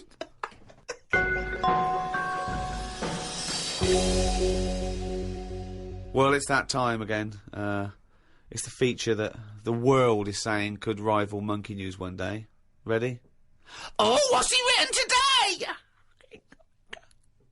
Well, Karl's diary. You didn't explain what it was. Karl's diary. Actually, as one person said, if we are going to get it published, we could maybe publish it as The Diary of an Idiot. Very good. So, a little riff there on one of the most famous diaries. Sunday, got up, sunny day, so went for a walk in the park. There was a bloke walking down the street who was whistling. Some kind of annoying tune. He seemed quite happy with himself. Do people only whistle when they're happy? I don't whistle very much. It's a good point. Whistling is so inane to me. But yeah, it's sort of like going, I'm content. It really is that thing that if they go, you go, well, Mr. Mellows, I'm afraid I've got some bad news. Not only has your wife died, but you've lost the house. Thanks, Doctor. Wouldn't happen, would it? No, you don't whistle when yeah. you're sad. The other place you hear it, of course, is changing rooms. And that's men going, I'm whistling, so I'm not looking at your cock. How could I be? I'm concentrating on whistling. The lake was frozen over where I was walking. The ducks looked worried. They were sat on the edge of the lake waiting for it to melt. Were they, Karl? Yeah, we just sat there looking, sort of going, oh, what's going on? I don't know. How long is a duck's memory? Because I wondered whether they're going, this doesn't seem right, but I don't know why. I asked Suzanne why ducks don't use their wings much. They seem to walk and swim more and don't bother using their wings. Suzanne said she had to call her mum and dad, so I never got an answer. The old excuse! Yeah. Suzanne, I can't talk now, Karl. Gotta phone my mum. There was a marathon-type run going on in the park. It reminded me of the time when we were moving flat. It was the day of the London Marathon. Me and Suzanne were walking down the middle of the road, taking some stuff to our new flat. I was carrying a lamp and a kitchen bin. People were clapping me, thinking I was doing some kind of fun run. Why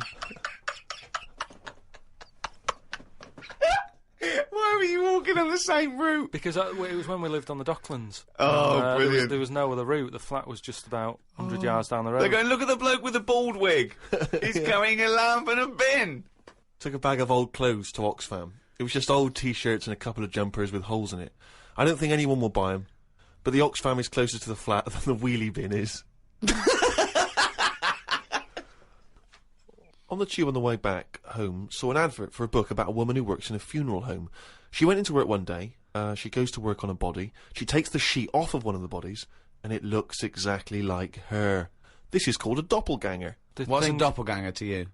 It's the thing I read about him ages ago where someone was walking down the street. Yeah, and he sees somebody who looked a bit like him. And no, this was weirder than that. Go on. He remembers, like, going down that street as a kid on his bike, whistling. Yeah. And then he's walking down the street, going to get some milk or whatever from the shop. Little bike comes whizzing past. He hears the whistling, he goes, that's weird. Looks at it, it was him when he was a kid. So it's like a time. Shit. What do you mean it was him as a kid? This is like a different form of doppelganger. It's just Well, it's impossible, it's rubbish. some sort of time thing, isn't it? No, Just it's not time even that's sort of- impossible, so don't It's worry just some about kind it. of time thing, Rick. No, Yeah, it's just something some you kind of time read thing. again on the internet, or it was a short story, or something someone told you. On my walk back from the tube, I saw a jogger who was pushing a pram at the same time. The kid looked terrified. Got my science book out. It said that the static you get on the telly when a channel isn't tuned in properly is radiation that is still knocking about from when the Big Bang happened. I thought about the Big Bang and wondered if it was really a Big Bang, or did it just sound louder as there was no other noise to drown it out. Good point, though, isn't it? Karl's diary, Rick, never ceases to amaze. More from that next week. Hey, fool! Don't give me no back chat, sucker! I ain't here to mess with you, I ain't getting in no plane. I'm here to tell you all about Friday night comedy on Channel 4. There's 3 great new comedies. New Green Wing, Yeah Fool, that's nearly ready. My Name is Earl, and The It Crowd. They're great new comedy from the creator of Father Ted, sucker. Friday night comedy this Friday on Channel 4, fool. Switch it on, or I'll be round your house. You stay up all night shivering, 'cause you be so mad scared. Fool.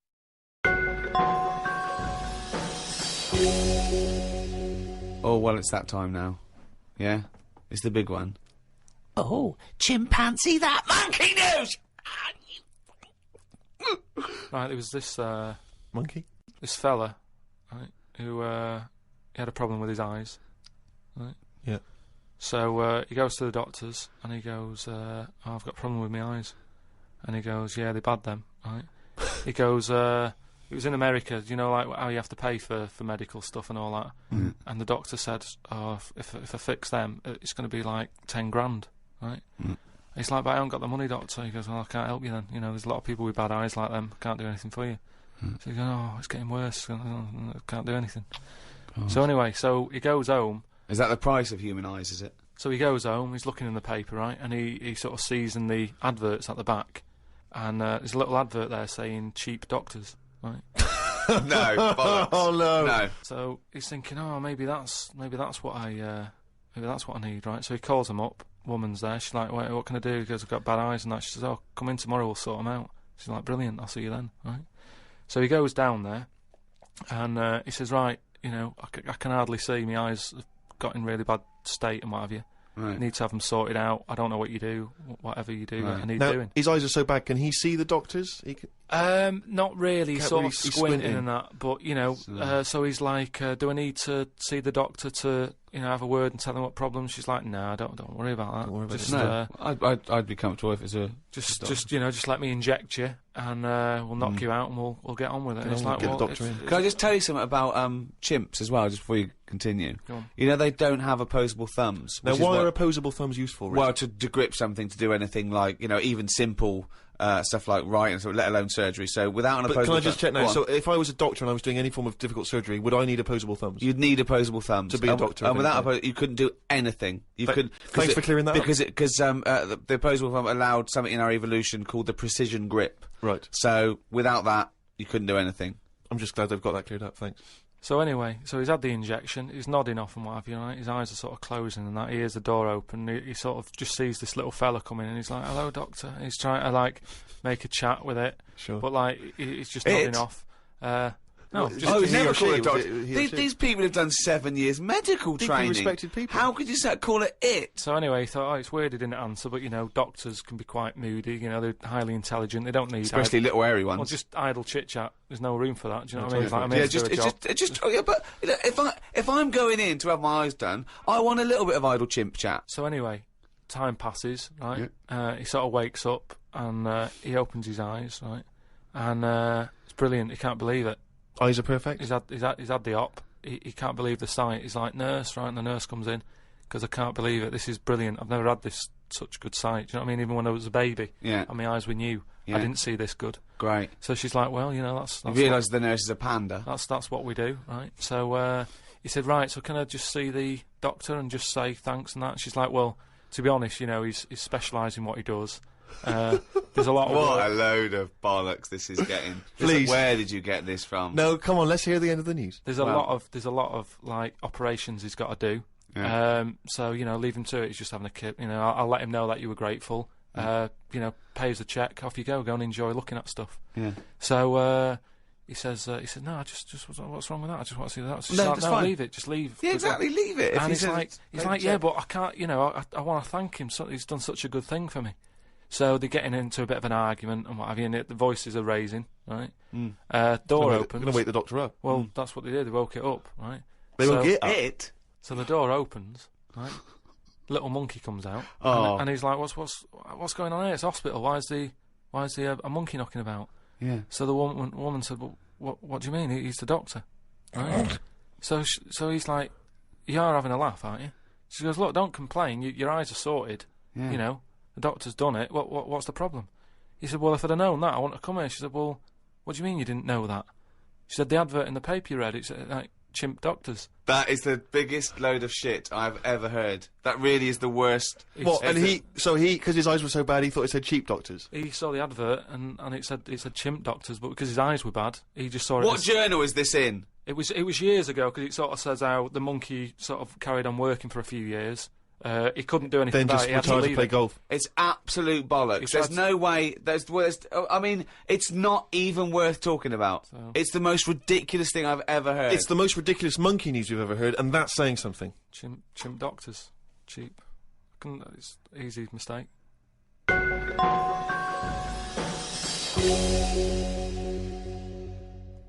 Well, that's the end of another podcast. That's week 11. We've got one more to go next week.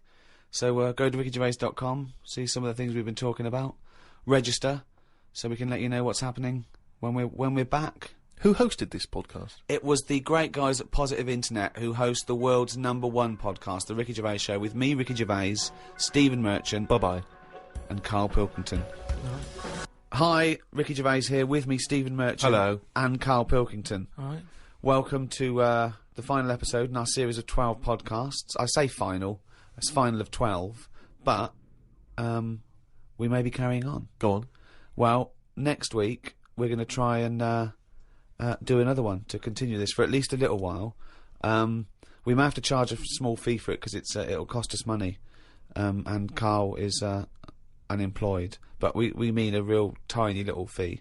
But hopefully we'll be back next week. Now, we're not sure where it'll be. It'll probably be on iTunes, but just go to rickygervais.com and we'll guide you there. Hurrah! Yay! And thanks for listening for this long and supporting us. I hope you continue to support us. Go on, continue to support us. Yeah, particularly Karl, who has no money whatsoever and is desperate. He's a desperate man. Is that right, There's no Karl? one out there going, oh, look, they're charging for it now. But, you know, people forget we gave 12 for free. This is it. So quickly people forget. We're big shots. Yeah. Well, Carl's not, but, you know, we are, aren't we? Exactly. I mean, we were generous, but we're not that generous. We're not mad, and Karl needs a little bit of money. Look at his little round little head. He's like little tiny Tim over there.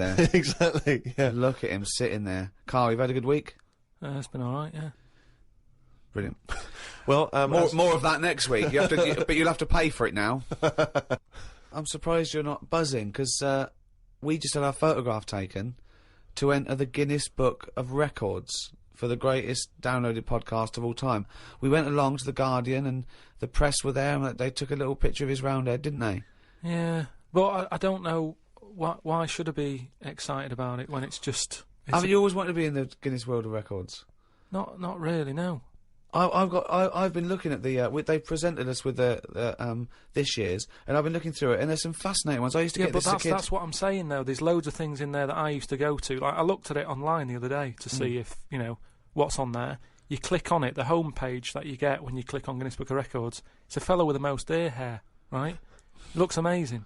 So that, to me, is what the Guinness Book of Records is about. So you're impressed with the bloke who just happens to have the most ear hair? No, but it's commitment. He could have shaved it off, but he didn't. He left it. Yeah, no, it's less commitment. But that just grew. We actually bothered to do a podcast. All right, to get that then, the one with the rings on the neck where they stretch the neck so their head's tall.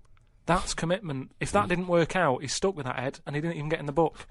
You're stuck with that head, and you have got in the book, so be happy. What if it's a stitch-up? What if you're under roundest head?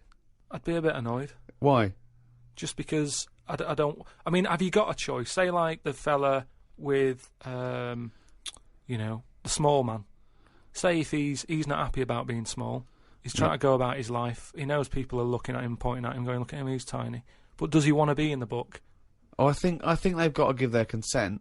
Have they? Because if the smallest wasn't willing to be in there, they'd go, the second smallest man is so-and-so, he was willing to be in here. Yeah, but the smallest one is Frank, and he didn't want to do it, so again, he's in it without wanting to be in it. No, but I don't know. He's got you there, Rick. I don't know if they do. I don't know if they go around. I think that you'd have to be complicit in it for them to measure your head and say this is the roundest head on the planet Earth. Not, you know what I mean? But then what do I do with that? That's what I'm saying. Is it something you put on a CV? I don't see the point in it. Well, I think you are the fellow with the roundest head, and I think a lot of people know that. Because also, I've noticed when people ask for a picture of you, they don't say, can I have a signed picture of Karl? They say, can I have a signed picture of Karl's head? Which is a weird thing to say about a human being, isn't it? They go, look at his head. Look at his head, not look at his face. Or can I have a picture of him? They say, can I have a picture of... Have you got a picture of Karl's head? Why are they allowed to mention that? And the thing is, like, we're on some sort of broadcasting medium where you don't even see my head, so it's not important.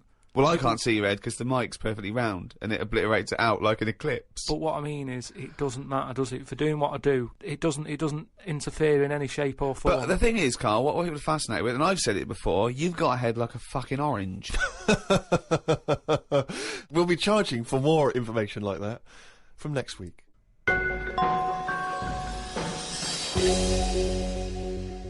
We do, of course, Rick, every week get thousands of emails. I mean, it's crazy. It takes us ages to go through them and read them. And we are going through them, we are reading them. Freddie Gerstrom from Winchester says, of course, it was recently Valentine's Day. What's the most romantic thing that you've done for Suzanne, Karl, that you can think of? I don't really do all that. Sure. The Valentine's Day stuff. It's just... The problem is, if you do it once, they expect it every year. Yeah. That's the problem with Christmas and stuff, innit? It's like, that's what you do now, every year. Every day, yeah. So I prefer to just sort of wait, you know what I mean? And if I think of an idea or I know of something that she wants, I might get her something, but I might not do it on Valentine's Day. It's that thing, it's like how I've said about Pancake Tuesday. Make it Pancake Wednesday. Have it when you want. Why am I waiting? Why am I waiting for someone to tell me when I can have a pancake? I'll have it today if I want one. Yeah. Do you know what I mean? Whereas Pancake Tuesday, no, I won't bother. I'll have trifle. So it's the same with this, with Suzanne.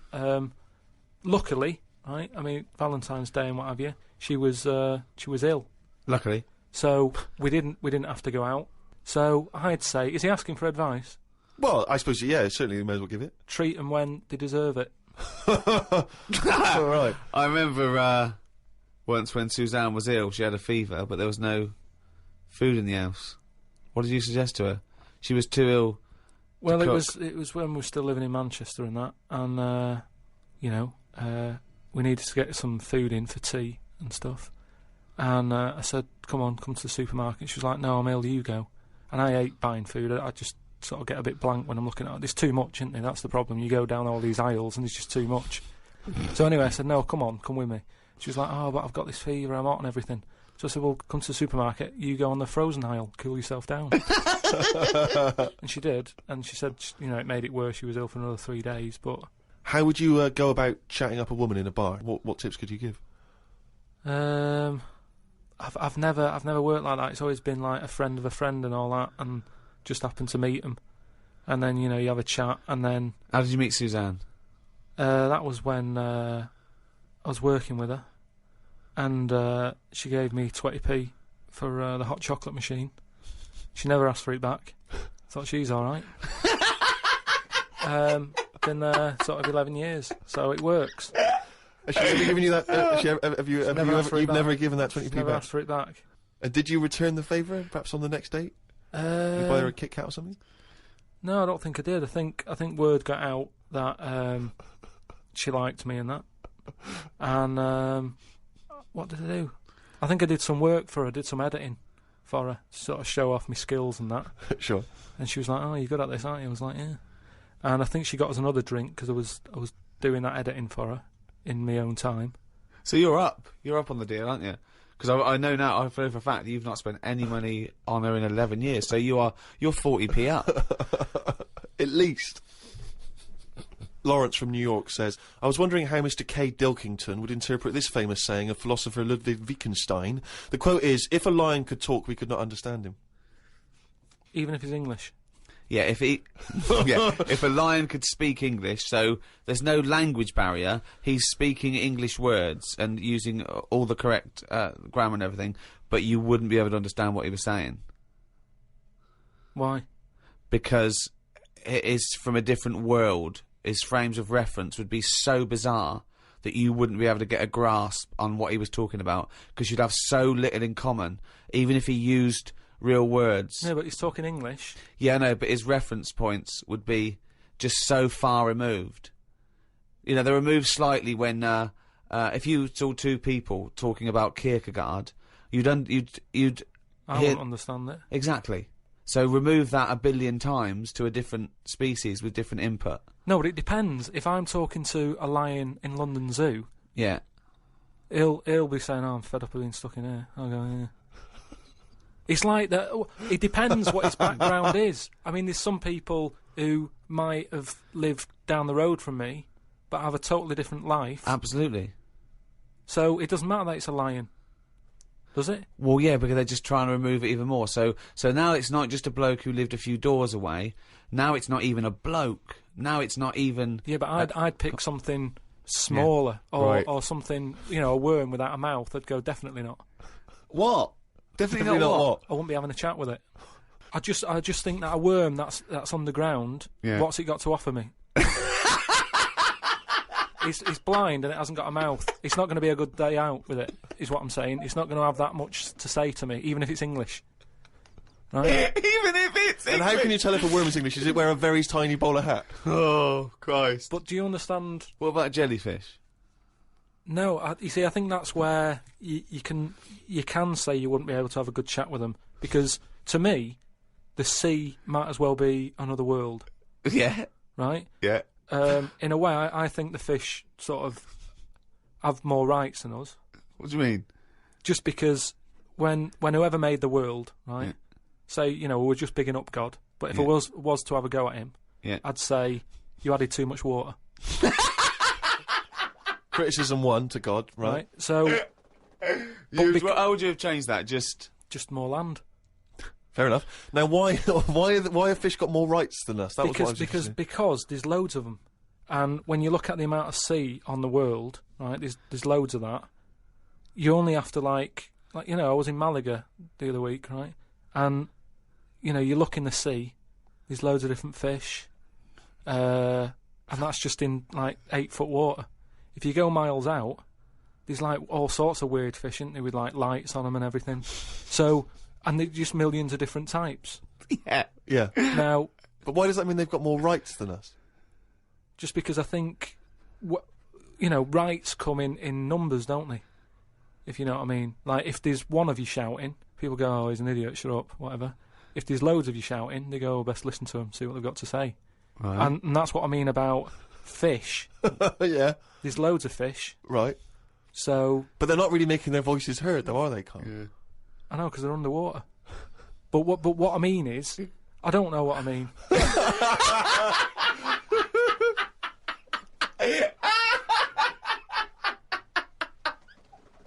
The Ricky Gervais Show on Guardian Unlimited.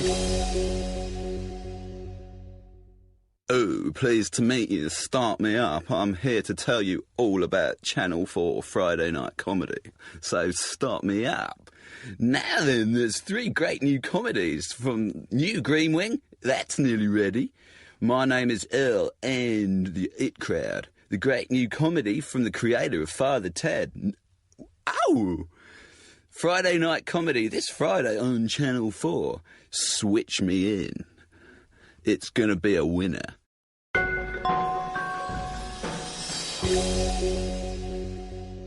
Karl, right?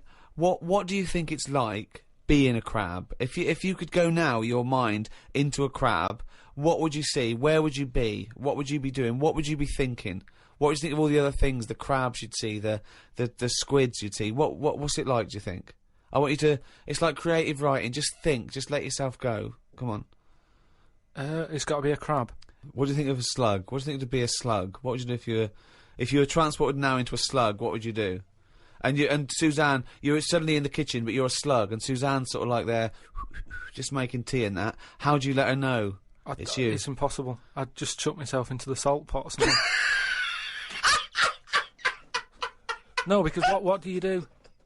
I'd hate that. That would be horrible, that. Oh, God. Have you ever read Franz Kafka's Metamorphosis? In which a man wakes up and he's turned into a giant beetle? And that's the whole story.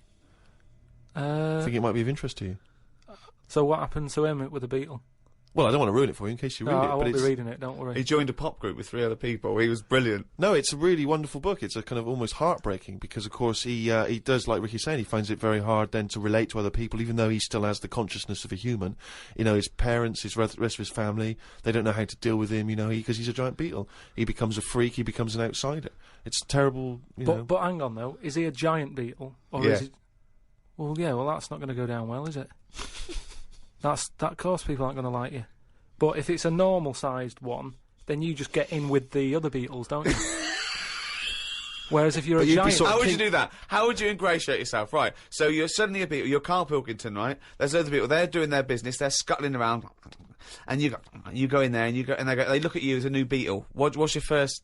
What do you do? How do you ingratiate yourself? Well, for a bit, I wouldn't sort of barge into their house and that. I'd wait until they're out and about, and I'd like in life, right? Sort of help them out.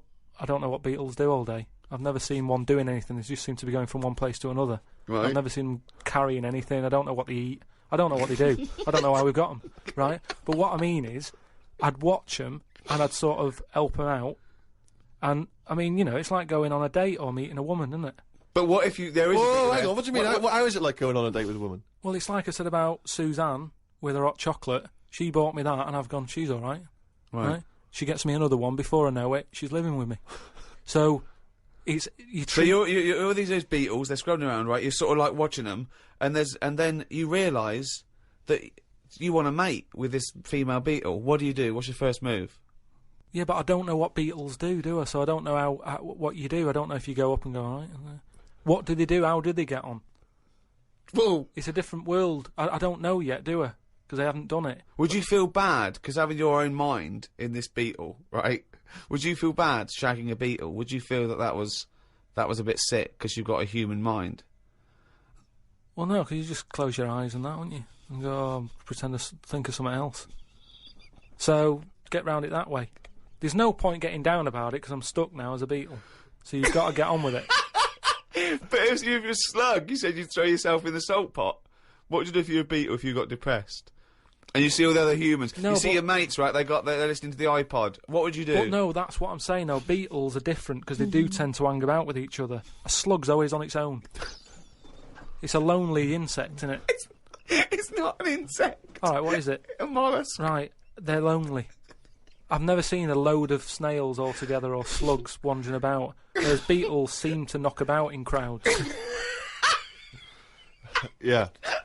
So, oh God, okay, right, another one. So they're sociable creatures, and it wouldn't bother you that you've got the mind of Karl Pilkington in there? Because you can't communicate with these beetles, because they don't speak English, they don't have any communication with you. Yeah, but if it's happened to me, there'll be another one in there. Okay then, right, okay. What would you do, right? That's the most disgusting thing. What could it be? Well, what would you do, right, if you were suddenly a fly, right, and you were knocking around with the flies, right, and you had to land on some, Excrement? yeah, what would you do? Yeah, but I don't have to. What do you mean? You're a fly. You're but loving I wouldn't. No, I wouldn't be loving it though, would I? Why? Because I'm me in that fly's head. So I'd just. I don't think other flies would be going, "Come on, join in."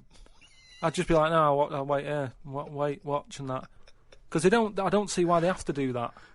What would you do, right, if you had to go back and you were in a, you were had to go and put your mind in like the an hatched egg of something, like maybe one of those that a wasp was injected in a spider. So you know you're in an egg, right, which is really uncomfortable, in a spider. How would you feel about that, Karl? You're a baby wasp in the abdomen of a spider. And I know everything that I know now. I'm sat in there. Yeah. And now I'm in a spider as an unborn wasp. What the fuck am I doing here? What's going on? I don't know what I'll do there. Probably try and sleep. There's nothing else to do, though, is there? I just pray to God it never happens. The Ricky Gervais Show on Guardian Unlimited. I don't believe that he's written it down. Well, that's the jingle that signals it's time for more extracts from Karl's diary, and we'll lunge straight into it. Wandered down Carnaby Street. There was a happy homeless fella. I gave him £1.50. I thought of a tongue twister after giving him the money. It goes, if you can't treat a cheerful tramp, what sort of tramp can you treat? It's good, that. All Say right. it fast. If you can't treat a cheerful tramp, what sort of tramp can you treat? Yeah, good, isn't it? Good, that, yeah. You've got too much time on your hands, Karl. Learned some famous quotes to see if they are as good as my sayings. Number 1, treat every day as if it's your last. Very famous saying. Now, is that something you do, Karl? But you know, me problem with that one is that if it was your last, you wouldn't want to be doing much. That's the only problem I've got with that. I wouldn't want to, go to a fairground or whatever, because you're going, oh, it's my last day, what am I going to do? And I think you'd spend so much time worrying about what you're going to do that you'd end up staying in. I think you're right. You've taken some of the poetry out of it. I think it means live life to the fullest, right? I like the fact that you were musing on the idea that if it was your last day, you'd go to the fair. It's getting such a 19th century way of spending your final day. I know, yeah. Well, the thing is, the other thing is that the only thing that people get depressed about in terms of sort of like life and death is not the knowledge that they're gonna die, but more the knowledge that they know they're going to die when they're dying. If someone told you, no one ever knows when they're going to die, no one ever gets an illness, no one ever gets hit by a truck, everyone passes away peacefully in their sleep, dreaming they're riding a big marshmallow, right? Then you wouldn't care about anything. It wouldn't matter when. It wouldn't matter if you died tomorrow or in 30 years' time. You'd just live life to the full. You'd have it, every day would be great. You'd go out, you'd come back, you'd fall asleep. That would be amazing. There'd be no stress. There'd be no angsty, we're all going to die stress, because it wouldn't matter, because it would just be your life. Wouldn't it be amazing if someone guaranteed you, Karl, you're going to die in your sleep? I'm not going to tell you when. Yeah, but some people do, don't they? Well, exactly. Yeah, but we never know that. we're going to, because we stress. What if we get a dreadful illness? What if we, But we're almost not letting people die naturally anymore, are we? Because we're always bodging stuff up. What do you mean?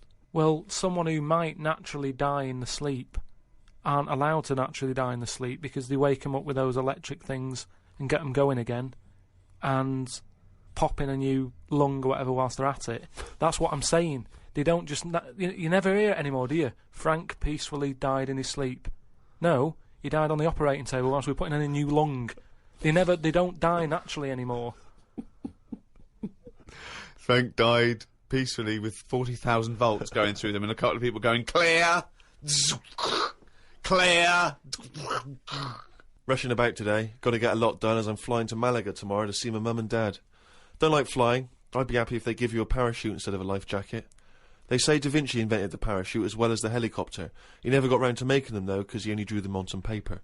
Got up at 5 a.m. as I had to get to Heathrow to get on the plane to see Mum and Dad in Malaga. Went out for a drink with a cousin who lives in Spain. Ain't seen her for 27 years. Oh, that must have been tricky, making conversation. I didn't really bother. Because where do you start? I might as well go up to anyone in the street and start having a chat. Yeah, you have to go further back than, did you want Chantal to win Big Brother? Yeah. Me dad and me talked about history. I said we shouldn't go on about things that happened ages ago because I bet something similar has happened more recently. Brilliant. Read about an island in the Indian Ocean where there are tribesmen still living like they're cavemen. A helicopter tried to land and the tribesmen chucked spears at them. This is what I meant about not having to talk about things that happened ages ago. We have got new cavemen now, so why do we talk about the old ones? People could have lived before, but computers and all that blew up and books got burnt, so all they had left was what these tribesmen have got left. Ramblings That's the ramblings madman. of a maniac. That's just a few hours before you go crazy with a gun in there. No, but what I mean there is, right, say if all this has happened before, right, podcasting's been happening years ago, something happens. Again, a lot of information from the Planet of the Apes. Something happens, world ends, right, we come back again somehow. Yeah. It's the detail you leave out that makes you intriguing. Just like the watch that you can wear that tells you when you're going to die. How does it work? Pop it on your wrist. That's all the detail you need. So the world happened, we came back, Have you seen the pictures?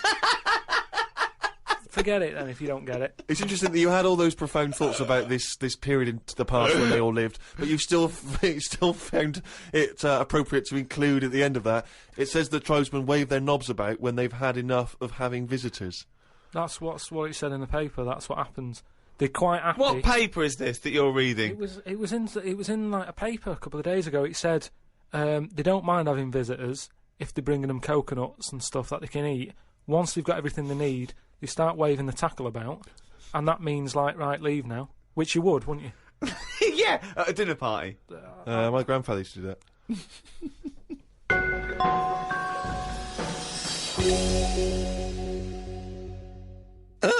Well now, what have we here? I'm here to tell you all about Friday night comedy on Channel 4. There's 3 great comedies. Green Wing, It's Nearly Ready, My Name is Earl, and The It Crowd. The great new comedy from the creator of Father Ted. And what have we here? Jingle, jangle, jingle, jangle as it happens. Friday night comedy, this Friday on Channel 4. Switch it on. Now then, well now, the young man. Well now then, well now then, young man.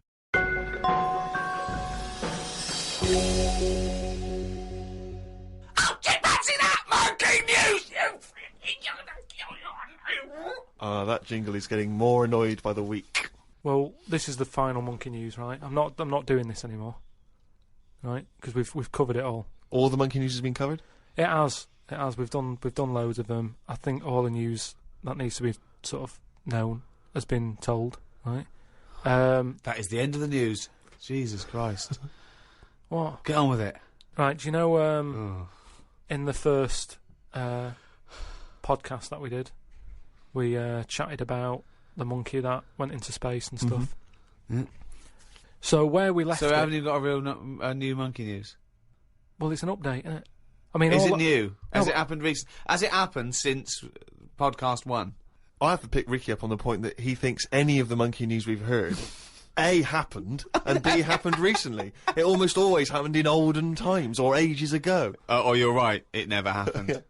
Right, anyway, so like I say, the first monkey news, it was about this monkey that went into space. This was the one that was fed by bananas that came out of a little chute on the spacecraft. Yeah, it went up there, did a really good job. It was taught how to press the buttons, hit the left button for a banana, you know. Right button to go right. Whatever. Make history and go into right and space. stuff. Right, What do I want? Not more banana. You haven't taken off yet? More banana. Oh, we shouldn't have given him a choice of banana or a change history. We should have the right button. We should have fed him before he went and only had a right button. He's at the left button again. He's just eating bananas up there. What's going on? It's costing us a fortune! Hey, little fucker. Press the right button and do something. Oh, bananas. Hey, you hit the left button again, the little fucker. So anyway, yeah, I told you, he went up there, he came back, he could never get that The high exactly, again. yeah. You know what I mean? He tried other things. I think he tried to get a band together and that. right. So anyway, there was loads of monkeys that were signed up to this NASA program, and it was 1961 when this little monkey called Ham, that was his name.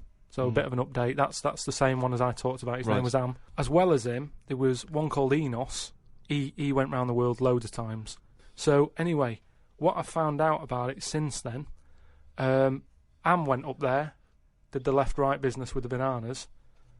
Enos, they didn't put as much work into the trip when he went up there, and something went wrong with the machinery. And do you know how you get a banana for the left button and all that? It's official now. There's 2 buttons in this spaceship. Banana dispenser and everything else. The right button is everything else. But it worked the other way. The machinery went weird. Oh no, really? So it meant that the right button would give him a banana. Right. The left button did everything else. Oh no. How did So that, how what? did So that what had happen, been though? taught? This is the problem with electronics, isn't it? Well, no, I don't think No, that's... apparently this is the problem. But the good. I mean, honestly, look it up if you want. This is all online, by the So way. what happened when it all went haywire? What occurred? Luckily, Carl, this is online, and it's bollocks. luckily, Enos, because he'd done a few trips, Right, he so was he was like, experienced. "Well, I know this isn't right.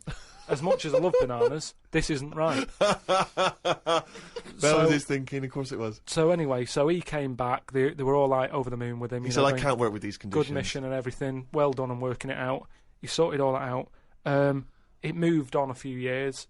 Armstrong's gone up there. Buzz and that other fella, they've been up there. The monkeys aren't needed anymore. But they were like, we've got all these monkeys who have done NASA training. What are we going to do with them all? And they had to raise £14 million to make them like an old sort of chimps home for retired Retired NASA-trained monkeys. chimpanauts. Something they've got in there is like a little museum, right, of all the missions and that they've been on, so they can sort of, even though they're not going to be going into space again, they can almost relive it and reminisce of the times that they've had.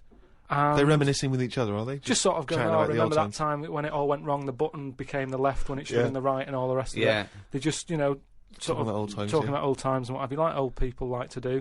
Sure. And yeah, that's it. So if you want to like give some money towards their home, Right. you can go to like savethechimps.org, and it's all there. All that information that I've given you, it's all there. You can. sort I'd of be help 'em out. surprised if all the information you've given us is there. It's all there. I'd be very surprised. It's all there. Just retired, you know, monkeys and that who have done the bit. Perhaps we should retire Monkey News to that same place. That's what I mean. So, you know, I hope you've enjoyed the monkey news and that. That was the last one. Look after the monkeys. Do your bit, because they've done their bit. That's it, yeah. But just because I'm not giving the news, look it up. Do you know what I mean? It's all out there. Don't be ignorant. Wise words.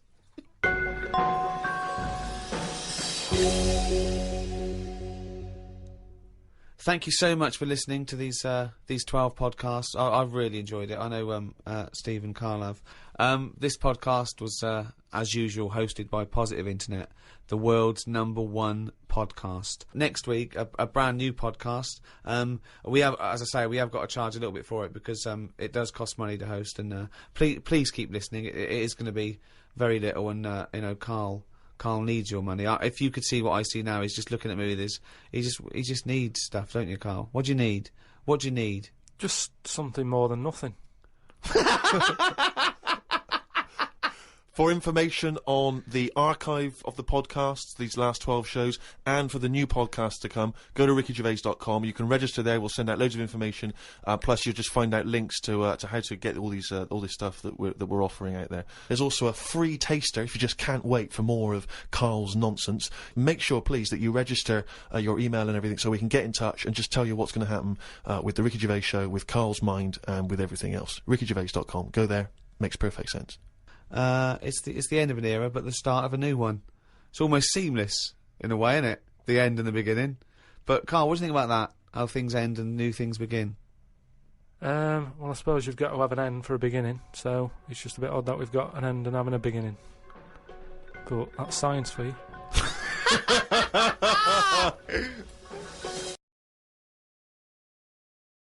Hello and welcome to the all-new Ricky Gervais show with me, Ricky Gervais, Stephen Merchant. Hello. And Karl Pilkington. All right. You say all new, Rick. In what way is this all new? I mean, it seems very similar. It's me and Karl. I suspect we're going to be talking bollocks. I'll tell you what's new about it. This time you have to pay for it. Well, that is a nice new development. Yeah. But what about within the content of the show? Any of the classic features, Monkey News?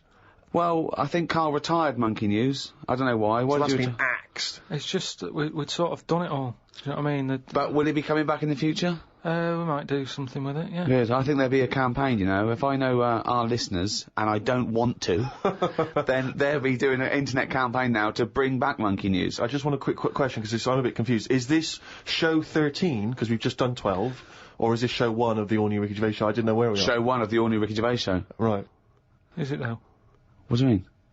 Well, that's like that question that I put to you about, say if, like, we do something wrong to this world, runs out of whatever we need. I don't know how it works. You put yourself down. I think you do, and I think you No, probably... just whatever the reason is. If it... You Yeah, are talking yourself out of a job with NASA, putting yourself down like that. I think you know exactly how the world works. No, but, you know, just like, say if we had to go to another world, Right. what year would it be? Yeah. I explained, told you, it depends. Because it doesn't matter where you start, right? It depends what a year is. A year is a year, because that's how long it takes our planet to go round our sun. A day is a day, because that's how long it takes the world to revolve once. I know, but you can't go to another world and then start changing everything, because people are going to be a bit unnervy about being on different soil. So but you it's can't not their start saying- choice. You can't go to a planet and go, we've got to speed this planet up. It's not going through the space quickly enough. Yeah, but everybody's, you know, like, especially older people, is set in the ways, right? I don't think older people set in their ways are going to pack their bags and go to Mars. No, but if they have to. Anyway, that isn't the point. All I'm What, saying... they're going to be moaning about days are shorter here, or days are longer, aren't they? Well, yeah, you know what they like. But Change. people don't care. They like short days. They don't get out of bed, do they, until late? They've got nothing to get up for, and they go to bed early. Yeah, but it's not just that, is it? What I'm if it's talking- a longer day, Steve? Oh, nightmare. That's your point, isn't it? But I'm talking about stationery, diaries. Everything's going to be a mess. Right. So what do you do? If I was in charge, Go on. I'd just say, yeah, carry on. It's 2007. It's September. It's a Thursday. Get on with it. Brilliant. I think because people are going to be 26 hours later, with a new day, and 480 days later, it's another year, 2008. I was trying to explain to him yesterday, in a cafe, about telescopes that can see back to the Big Bang. Why did you do well, that? I was trying to explain what a light year was. Then I was explaining to him that, you know, you sit down, you put your telescope on, you're looking at a star, the star explodes. That star exploded 1 million years ago, and he couldn't have it. I was going, you're literally seeing it explode 1 million years ago, because that's how long the light got. And I started telling him that, you know, someone on another planet far, far away could be watching the 1980 World Cup final if they had a strong enough telescope, because that's how long it took to get. Look at his face. I can see his head bleeding. I just don't. So are you saying? Why did you start doing this in a cafe, Rick? Was it a 24-hour cafe? What were you thinking? But are you saying then there could be an alien fella? No, I'm not saying that at all. I'm saying that just like we can see things happening in other on other planets, other solar systems that happened millions of years ago, there could be a little alien fella with a telescope watching the Battle of Hastings if he was far enough away. Do you understand the concept of what Ricky's saying, that light is travelling at a certain speed, which means it hasn't necessarily arrived here yet? So we could all relive history, though, is what I mean. No, we couldn't, because we No, but whiz backwards. well, no. One, you'd have to travel faster than the speed of light. Yeah, I know, but say if we can do all that.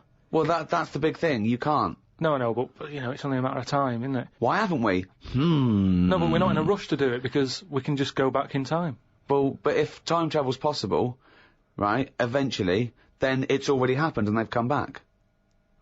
Yeah, I know, but what I mean is, it's one of those inventions that we're not in a rush to do, because... No, what I'm saying is, if it's possible, then it will happen, and if it will happen, it has in the future.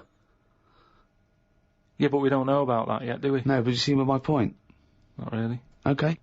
Yeah, but it's not that great just because you're seeing that far, because there's nothing in the way. You're looking at nothing. Space is nothing. What are you looking at? They say. What do they say? I don't know. But If only you had a saying there at your fingertips. what I mean is the universe, they say it's non-stop, there's no sides to it. No, they don't say that. Scientists have never said that. Heaven forbid.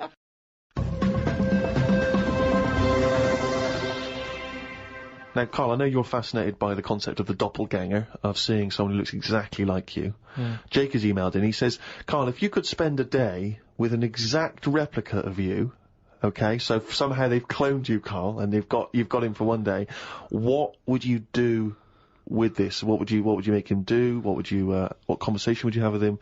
What would you do? Is there anything you could, how would you utilise him for one day? Well, they'd both say, I'm not bothered, and that'd be the end of conversation. What would do me head in is, does it think the same way, look the same way, Exactly dress the same. How would I know which one I was? Because you'd be you. That's amazing. How would I know which That's one I was? incredible. No, because- that is the most stupid thing ever said by a human being. Can we get the Guinness Book of Records on this? I mean, out there, listen, people, have you heard anything more stupid than how would I know which one I was? It's the most stupid thing any human being has ever said by definition. But think about it, this other person's going, alright, thanks for meeting up and that. And I go, hang on a minute. No, you came to me. And then Suzanne would come home and she wouldn't know the difference. And then suddenly you'd start doubting yourself. And you go, should I be leaving? Or... So, how do I know if I am that real one, if he knows what I know? But you know who you are because you're experiencing But he'd it. be saying that because he'd say, yeah, it's a bit weird, But isn't it, you how know we the meet, truth, you idiot. How would I know which one I was? So anyway... But bear in mind, What would you do? You could pass him off as yourself. What would you do? Would you play tricks? Would you, You could be in two places at once. would you do stings? Would you do scams? Like Jackass. No, because it would only end up getting me into trouble, won't it? Because people won't believe that there's another one like me. Otherwise, everyone would be saying that when they get caught robbing. They go, oh, it wasn't me, it was me doppelganger. It can only... I wouldn't want it, to be honest. It's a bit of a headache, isn't it? Because he could be going mental, causing all sorts of trouble, and you're going, well, you pack it in. And he's going, what? What are you on about? But then that wouldn't happen, would it? Because he's being me, so he'd be sat wherever I am anyway. Because he'd want to do what I want to do. So, pointless. But I still wouldn't want it. It's unbelievable. That was a conversation with himself. That was amazing. That was like experiencing what it would be like if there was two Karls. Yeah, He was having a discussion with himself. We could have left in that time and come back, and he'd be arguing still. That is officially the most stupid thing. If the Guinness World Records, has anyone anywhere in the world said anything more stupid than how would I know which one was me? But does this mean though that I could just sit at home and not do anything and just send me out on... Yes. And when he's seen something happen, I'm seeing it. No. You're separate people. You're separate people. But then he's not a doppelganger then, Well, is he? you're identical twins then. You found out identical twins and he's got exactly the same input as you. I mean, it's not a real question, is it? It's just a little... Again... But I said to you the other week about twins and that, how I wouldn't like to have a twin. It's alright when you're a kid, but unless you're a Siamese twin, even they don't even look alike, do they? Just stuck together. You don't go, oh, don't they look like each other? They have different haircuts. They don't carry that thing on, do they? Like normal twins do. Like normal twins, the mums say have the same haircut, wear the same shirt. Siamese twins never look the same. They've just got their arse stuck together. Again, it's a dialogue in his own head. It's unbelievable.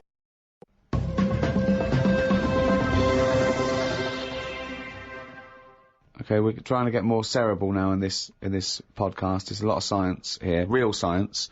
Maybe we should call it a spodcast. Mm-hmm. Okay, Karl. This is a logical conundrum. To a certain extent, there's a little bit of lateral thinking because, but there is only one right answer. Now, the pressure here isn't to get this right because I don't know anyone who's ever got this right. The pressure is. One, asking sensible questions, and when I've told you the answer, to then understand it. Because when I've explained this to people, I've laid out for them, they still can't quite get the concept. Okay, so, there's 2 doors, Karl. Yeah. One leads to heaven, Right. one leads to hell. Yeah. Okay, they're identical, you can't tell them apart. Okay, 50-50. Right. Obviously you want to go to heaven, I assume. Right, there's 2 guards, identical guards, guarding each door. Okay? Right. The one guarding hell always tells a lie. The one guarding heaven always tells the truth. You have to ask one question to find out which is which, and then go through the door you want. What question do you ask? I've only got one. Yeah. And what? One to both? No, one to either of them. You don't know which one's which, though. So what question do you ask? Why can't I ask, like, both of them one? Because it's Because not the rules. are you can only ask one. There aren't actually 2 doors labelled heaven and hell, Karl. It's a leap of imagination here. And I've definitely got to answer. I've got to ask them a question. I can't just sort of have a feel of the door to see if there's any heat or anything. They're identical. You stand a few yards away. You cannot tell from the outside of these doors which is which. They're identical. The guards are identical. But the one guarding hell always tells a lie, and the one guarding heaven always tells the truth. What question do you ask? I can't look through the keyhole or anything. There's You no can't get anywhere keyhole. near them. Let's imagine there's a small rope that prevents you from getting anywhere near, rather like outside a nightclub. Yeah. What do you ask? What do you ask? What question do you ask? Come on, you've only got one. Quick, this is it.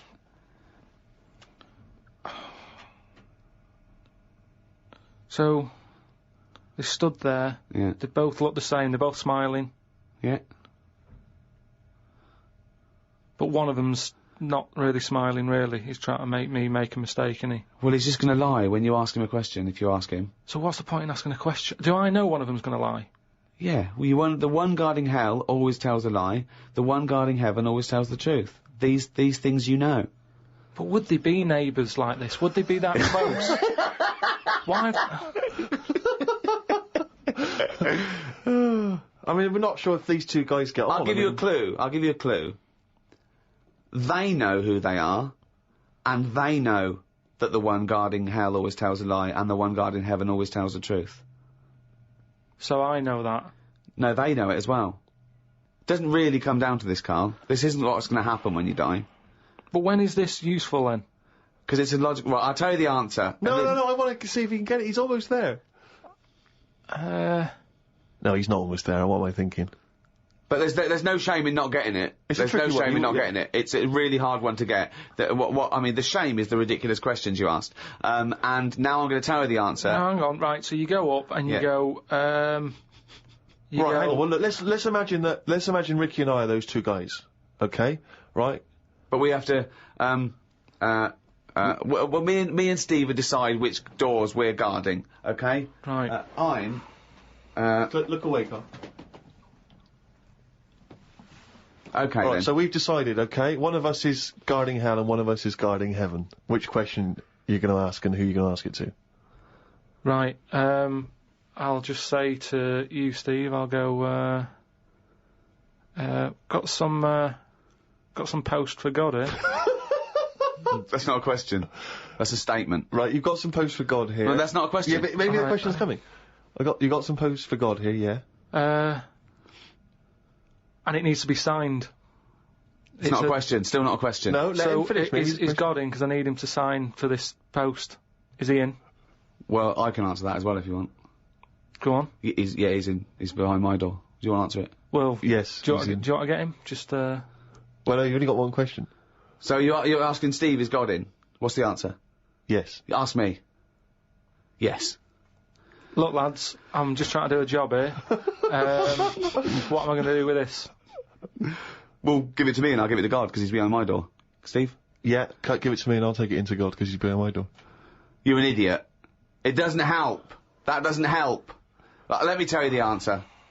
You ask either one of us, you say, if I was to ask the other one what door he was guarding, what would he say? Then whatever they say is the door they're guarding. Because if you happen to ask the one guarding hell, right? I'm guarding hell, by the way. I'm the devil. Steve's God, okay? So you ask me what Steve would say if you asked him what door he was guarding, and I'm gonna lie. I know he'd say heaven, because he'd tell the truth, but I'm lying, so he'd say hell. So you know I'm guarding hell. If you ask Steve what door I was guarding, he'd tell the truth, right? So he'd say heaven, because he'd know I'd lie. So he's guarding heaven. So the question is, if I was to ask the other one what door he was guarding, what would he say? And whatever the person answers is the door they're guarding. Steve, what door are you looking after? Well, Heaven. yeah. Why should I believe you? Because you don't know. No, that doesn't work. Because you asked me the same, and I'd say heaven as well. Right, so who do I believe? This is where you use your gut feeling, though, isn't it? This is what life's... Well, as opposed to the pure logic that Ricky's just used. I just think, because there's a lot of questions in life where you don't know the answer, and you go, do you know what? I don't like the look of him. So... They're identical. Yeah, but they're still identical twins. You always get a little snidey one.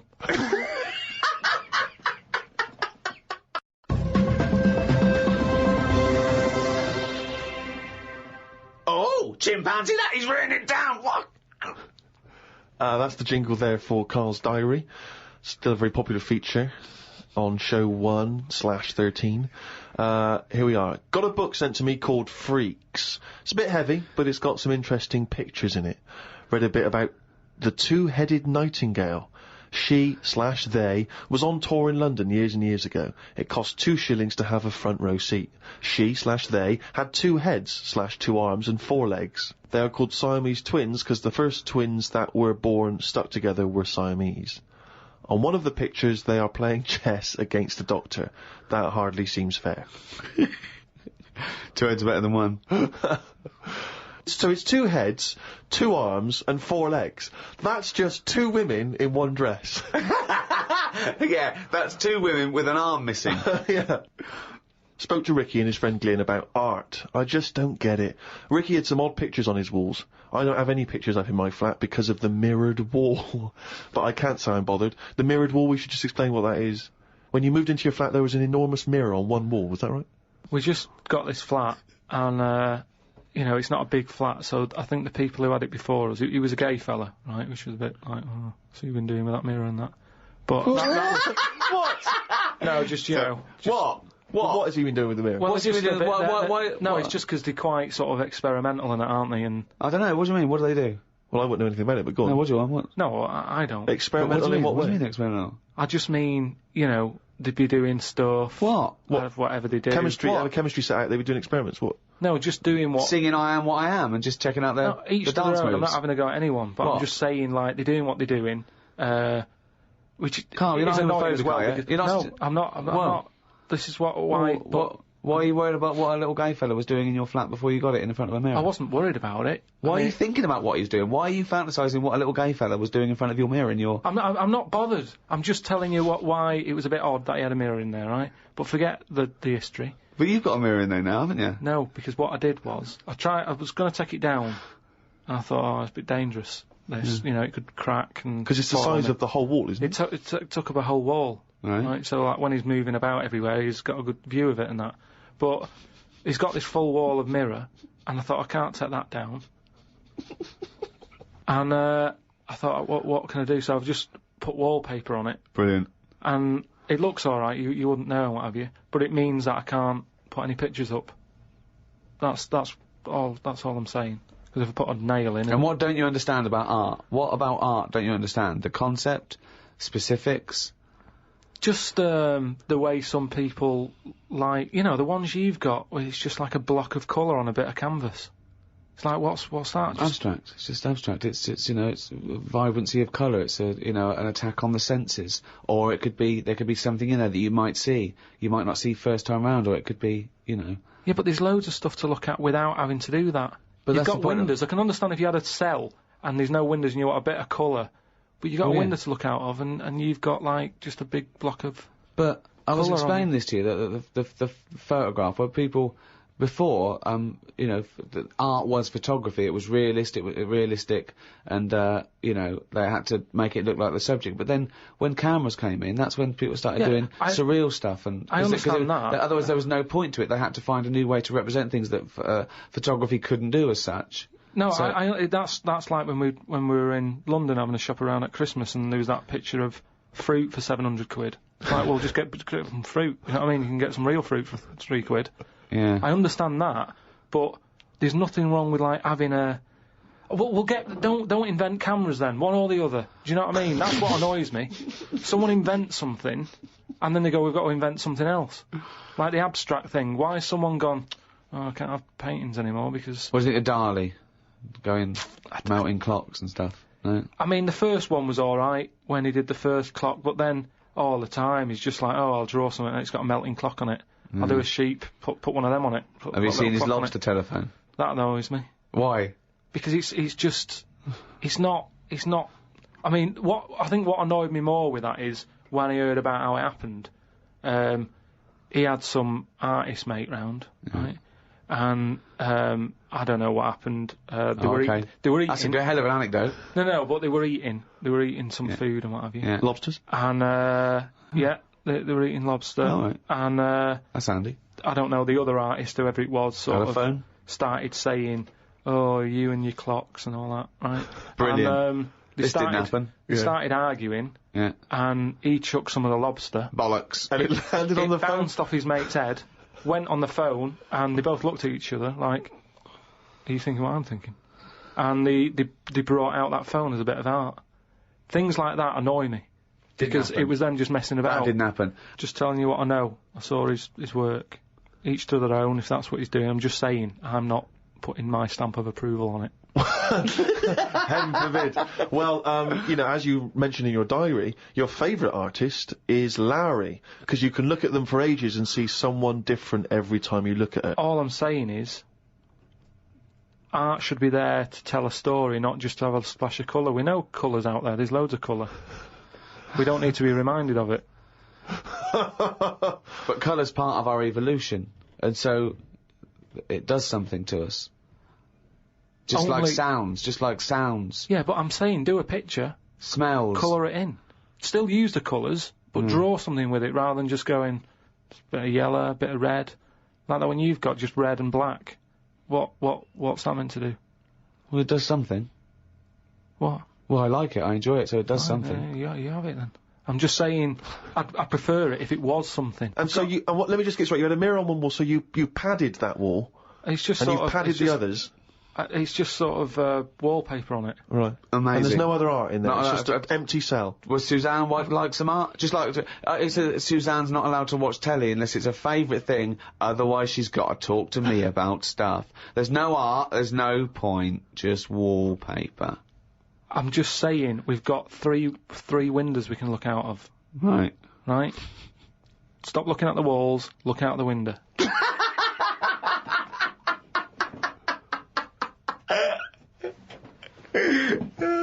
Some new words have been introduced into the dictionary. Too many words.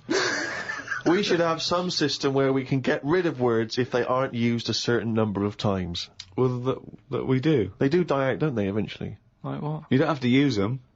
No, but they don't, do they? They keep adding them. And I just worry about, you know, this is the problem with, like, your head can only hold so much. Can't it? Yeah. It all very well when Adam and Eve was knocking about. There's no history, they don't have to remember anything. All I'm saying is, fine, bring out a new word, but once you bring out a new one, bin another one. The dictionary's getting bigger and bigger, no one's keeping an eye on it. Well, I think they are. They're not, they keep adding. It doesn't grow. They don't just dig it up one day. It's got bigger. What have you done? So you're Left happy, it out. you're happy for them to stick in iPod, let's say. But You we know. can pride ourselves on having more words in the English language than any other language. I think we've got twice as many as the second. I think maybe Russian. I'm not sure about that. I'm sure someone emailed us, but we don't talk the most, so there's a lot of clutter there. what do you mean we don't talk the most? Well, you'd have to, you'd say Nothing that. as expressive as the English language. Yeah, no, because we've got a word for everything. I'm just saying that I don't use all these words that are coming out. And I just think, like I say, keep an eye on it. Some sort of... I don't know how it can be controlled. But Shakespeare invented words. I think Shakespeare invented about 1,200 words. Yeah, and we're probably still using a lot of his. So why do Yeah. we keep sticking more in the pot? Right. Stop using loads of words. People are panicking in New York about the snow they're getting. It's 2 foot deep. They're saying it's to do with global warming. I don't get it. 2 days ago they were saying the world's getting warmer and the ice is melting on one of the poles where the polar bears are. As long as we get snow on the world, does it matter where it goes? Read on the internet that heads are bigger now than they were years ago. Brains are getting bigger, apparently. This is because we're being told too much information. We are told too much stuff about things that we wouldn't have known about years ago. You've just made that leap, haven't you? Presume maybe heads and brains are getting larger, but the fact that it's because there's too much information cramming in them. Where Well, have you it got is, that from? as time goes on, isn't it? It's that thing of we're being taught more and more every day. As the time goes on, something's happening every day. You've got to remember that. No, you haven't. You have. It's the same, like I said, you know, with the Adam and Eve thing. They didn't have that much to remember. They come on the world, they go, what happened yesterday? Oh, not much.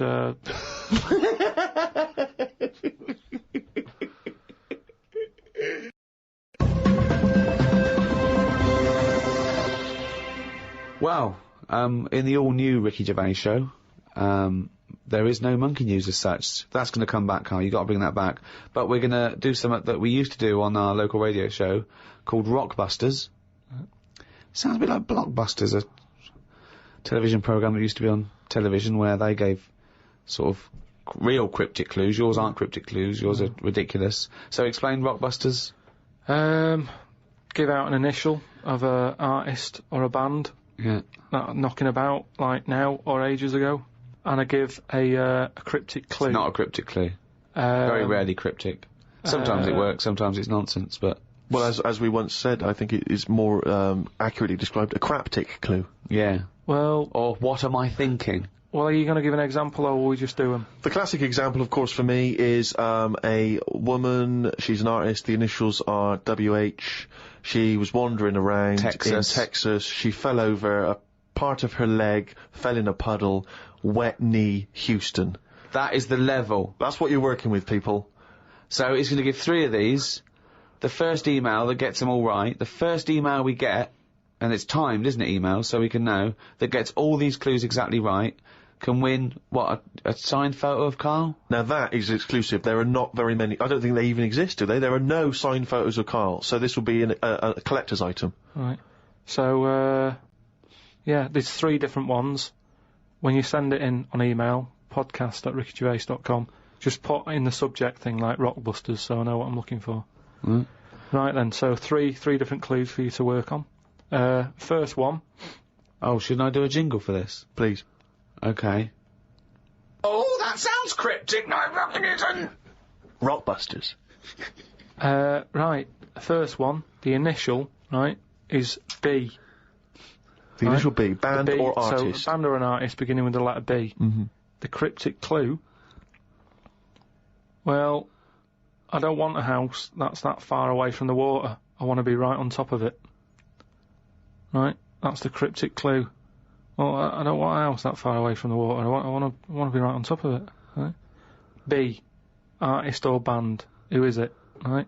Work on that one. Second one. It's B again. B. Letter B for the band or the artist. Alright. Cryptic clue. Right? That part of my leg is English. That's it, is it? Yeah. Right. That part of my leg is English. Initial B. What is it? Part of my leg is English. And then the last one, KW, artist or band, and the cryptic clue, the fitness teacher has got a speech impediment. What's going on there? Right, KW, the fitness teacher has got a speech impediment. Work on them, right? Send in the answers, podcast@rickygervais.com, and just win some Signed picture and that. A signed picture of Karl Pilkington. Also, when you're sending in your answers, or indeed if you don't have the answers but you just want to get in touch, podcast@rickygervais.com. If you've got anything that you think might be of interest to Karl, we're looking for, as Ricky was giving him earlier, scientific facts, stories you've read about, anything which you think might just pique his interest, send them in, podcast@rickygervais.com.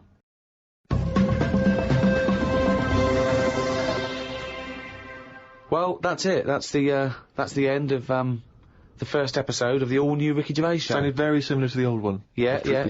Why change a winning formula? Why, exactly. And if you're missing the old ones, the complete archive of all our podcasts are available from next week. Go to audible.com, find out how to get to it. Absolutely. For any of your queries and questions, go to rickygervais.com. That tells you where you need to go for any Ricky Gervais podcasts or the new shows. It's all there. That'll explain it. So it's goodbye from me, Ricky Gervais.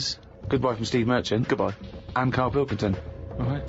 Welcome to number 2 in this second series of the Ricky Gervais show. With me, Ricky Gervais. Hello. Stephen Merchant. Hello. And Karl Pilkington. All right. Well, I've been away. I had a little bit of an express tour of America, LA and New York, and they're all talking about one thing out there. Karl Pilkington. Really? Yeah.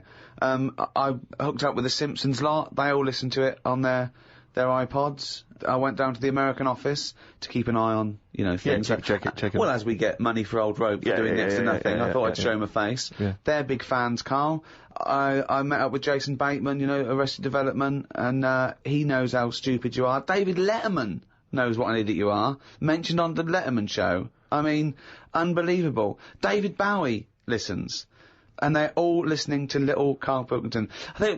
When I think of people like that, like pretty much geniuses in their field. Sure, yeah. But when I think of Bowie listening to it, I still think of him as 26, dressed he's dressed as Ziggy. Yeah. With a pair of those big 70s headphones. Yeah, and he's going, "Hey, Mum, can you turn the TV down and listen to Pilkington?" Yeah, absolutely. I love his kooky outlook on life. And Christopher Guest. Now, Christopher Guest empathises with you a little bit, because obviously everyone else sort of knows how stupid you are and not understanding concepts like, the infinite amount of monkeys. But he empathises with that because he thinks that sometimes, he thinks that he sometimes doesn't understand concepts that seem obvious to other people. However, I think he's being polite. I don't think you've got a lot in common with him, because he did all that other genius stuff. What you did was do the washing up with your pants pulled down slightly. It didn't have the same effect as, say... It's not been as influential as Spinal Tap. Oh, waiting for Guffman! No. I mean, unless people... maybe that's sweeping the nation now. Maybe if someone sees someone nude in a room opposite their house, they immediately get their cock out. They go, genius. That's genius. Well, I did an appearance at the Oxonian Society in New York. It's a Princeton College run event, and they have, academics, artists, political figures. They have heads of industry. They had world leaders. They've had Princess Anne of Jordan, and there was a Q&A afterwards. And one of the questions was, "Is Monkey News coming back?" Yeah. In that sort of forum. I mean, it's... I believe they also asked that of Bill Clinton. They did, yeah. Now, Karl, is Monkey News coming back? I mean, maybe. It depends what goes on out there. It's going to be quiet, isn't it? At the moment. What, on the monkey front? Yeah, I don't know if they're aware or whatever that it's being covered, but it's just like, there's no point. You can't make news, can you? All these news channels, that's the problem with it. They've committed to saying we're a news channel. You got to find news. Well, don't do it like that. Sure. I'd say put something else on. If now it's going on in the world. Cartoons. Is there often no news in the world? On the planet Earth with 6 billion people? Is there ever a day when they go, no, nothing? But I'm just saying, the news is... what is it, about half an hour long? It depends! There's news channels that are 24 hours. But yeah, you're thinking of one specific news programme that's on in your house. Yeah, but I'm just saying it's half an hour. How much of that? No. You look again. You don't. I've told you that not all news programmes are half an hour by definition, but you go anyway. It's half an hour. Again, you didn't listen to me. Why do you think all news programmes are half an hour? They're not. I'm just saying. How much of that do we actually need to know about? But we don't need to know about any news. I mean, outside sort of dangerous situations, it's interesting. It's entertainment. People want to be aware. People want to be hooked up. I mean, I don't, watch the news much or read papers. But it's funny, when I'm away, I do. I suppose it's because you want to feel connected with what's yours. It's that feeling of being part of society, isn't it? No, but there's places, say like there's places where they don't have telly. right, and they're not watching the news, they're still getting on with life. Yes, they are. And they're bogged down with their own problems, which is the way it should be. Say, like at the moment, I've got a leak in the bathroom, right? Have you? It's doing me head in. So, I put the telly on to get away from all that, and you put the news on, they go, oh, there's a, bad weather in what's it? You go, oh, don't tell me that as well. I like it when you hear about inventions that are coming out, or, stuff they're doing in science. But you told me the other day that you thought everything that needs to be invented has been invented. Something they said in 1900. But, so what do you think? Yeah, I mean, they are sort of playing around now. Like, they've said they've made, a heart now that can be bunged into a body if yours isn't working and keep you going. But why is a heart that you can bung into someone to save their life, why is that a bad thing? Just because it's another thing, isn't it? We're meant to die from the year dot. Things live, you have your bit, you knock about, and then you die. If you're going to live forever, how do you plan stuff? Right? That's the way I look at it. Sure. You sort of go... How big would your diary be? Well, that diary would become intimidating, wouldn't it? This is what I'm saying. You have to fill that in for the rest of eternity. And you get bored. You get bored with living forever. And, But I agree with you. You get bored of people. You'd have to keep making new mates, wouldn't you? Because you've discussed everything by the time you're about 110. 110? So it's kind of like... Karl, you have the same concepts that you worked out and decided that were true at about 10, I think. I look at life like a big book. Like a big book. Right, okay, yeah. Right? And, sometimes you get halfway through it and you go, even though I've been enjoying it, I've had enough. Give us another book. No. Your metaphor, analogy, whatever you're trying to create there, falls down with let's have another book. Yeah. No. You can either opt out of life or stick with it till the end. You can't go, be someone else now. You can't do that. I know you think you can. And I think in your world you can, you possibly be injected into an old woman's head when you've had enough and you come out a little baby. What I mean is, at the moment, my life, I'm going to live to 74, 75, right? Okay. Right. So yeah, I'm probably on page, what am I on? A book that's got about 200... This is painful, Steve. This is really painful. Carry on. I'm on, say if my book's got 300 pages in it. Yeah. Few pictures and that. It's a picture book. That's the great thing about Karl's life. It's a book for children. It's a pop-up book. And it just, every page he pops in, he goes, all right. I'm probably on, page about 170. Yeah. He's going to die at 74. He's reading a book with a few pictures in with 300 pages and he's on 170. Go on then. So, right, if the book was too thick... Right, and there was loads more pages. Let me tell you, this book is way too thick. Yeah. If the book was more thick, yeah. The book could not be thicker. If there was loads more pages left, I'd go, I can't be bothered reading on. Right. Okay, let him finish the He must analogy. have known that when he saw the book. You've got to finish this analogy, Right. otherwise we're going to be here all night. Listen, he must have known how many pages there were when he got the book out of the library. Yeah, but the way they write books, they're painting pictures more at the beginning, you're going, this is good. And then it gets a bit boring as it goes on, doesn't it? Okay, well that works. So you're saying that you were young... No, it doesn't work. Well, You just accepted that that's what all books are like. No, but there's a little bit of poetry in that, because he's actually saying that, when he was young, his whole life was ahead of him, he couldn't wait the whole world, the promise that he was given of this world, and now he's a bit jaded and he's more cynical, and he realises that the world hasn't got as much to offer him as he thought it was. Is that what you meant? Yeah.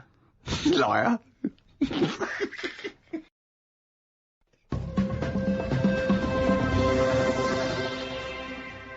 Well, Rick, you're not the only one who's been away. I know you've been off working, but I, at long last, have taken a bit of leisure time. Go on. And, you've probably heard of the Rio de Janeiro Carnival. Only one of the hottest, events in the world calendar. Yeah. Imagine me down there. Oh, Rio, God. you can imagine, did not know what hit it. Oh, God almighty. Imagine, were you like Paul the Party Animal Parker? He would not have been able to keep up if he was with me. God, what did you do? What did you get up to? Oh, well, let me tell you right now. Day one, I almost drowned. Day two, I got a foot infection and spent the day in the hospital. And the rest of the time, I had diarrhea.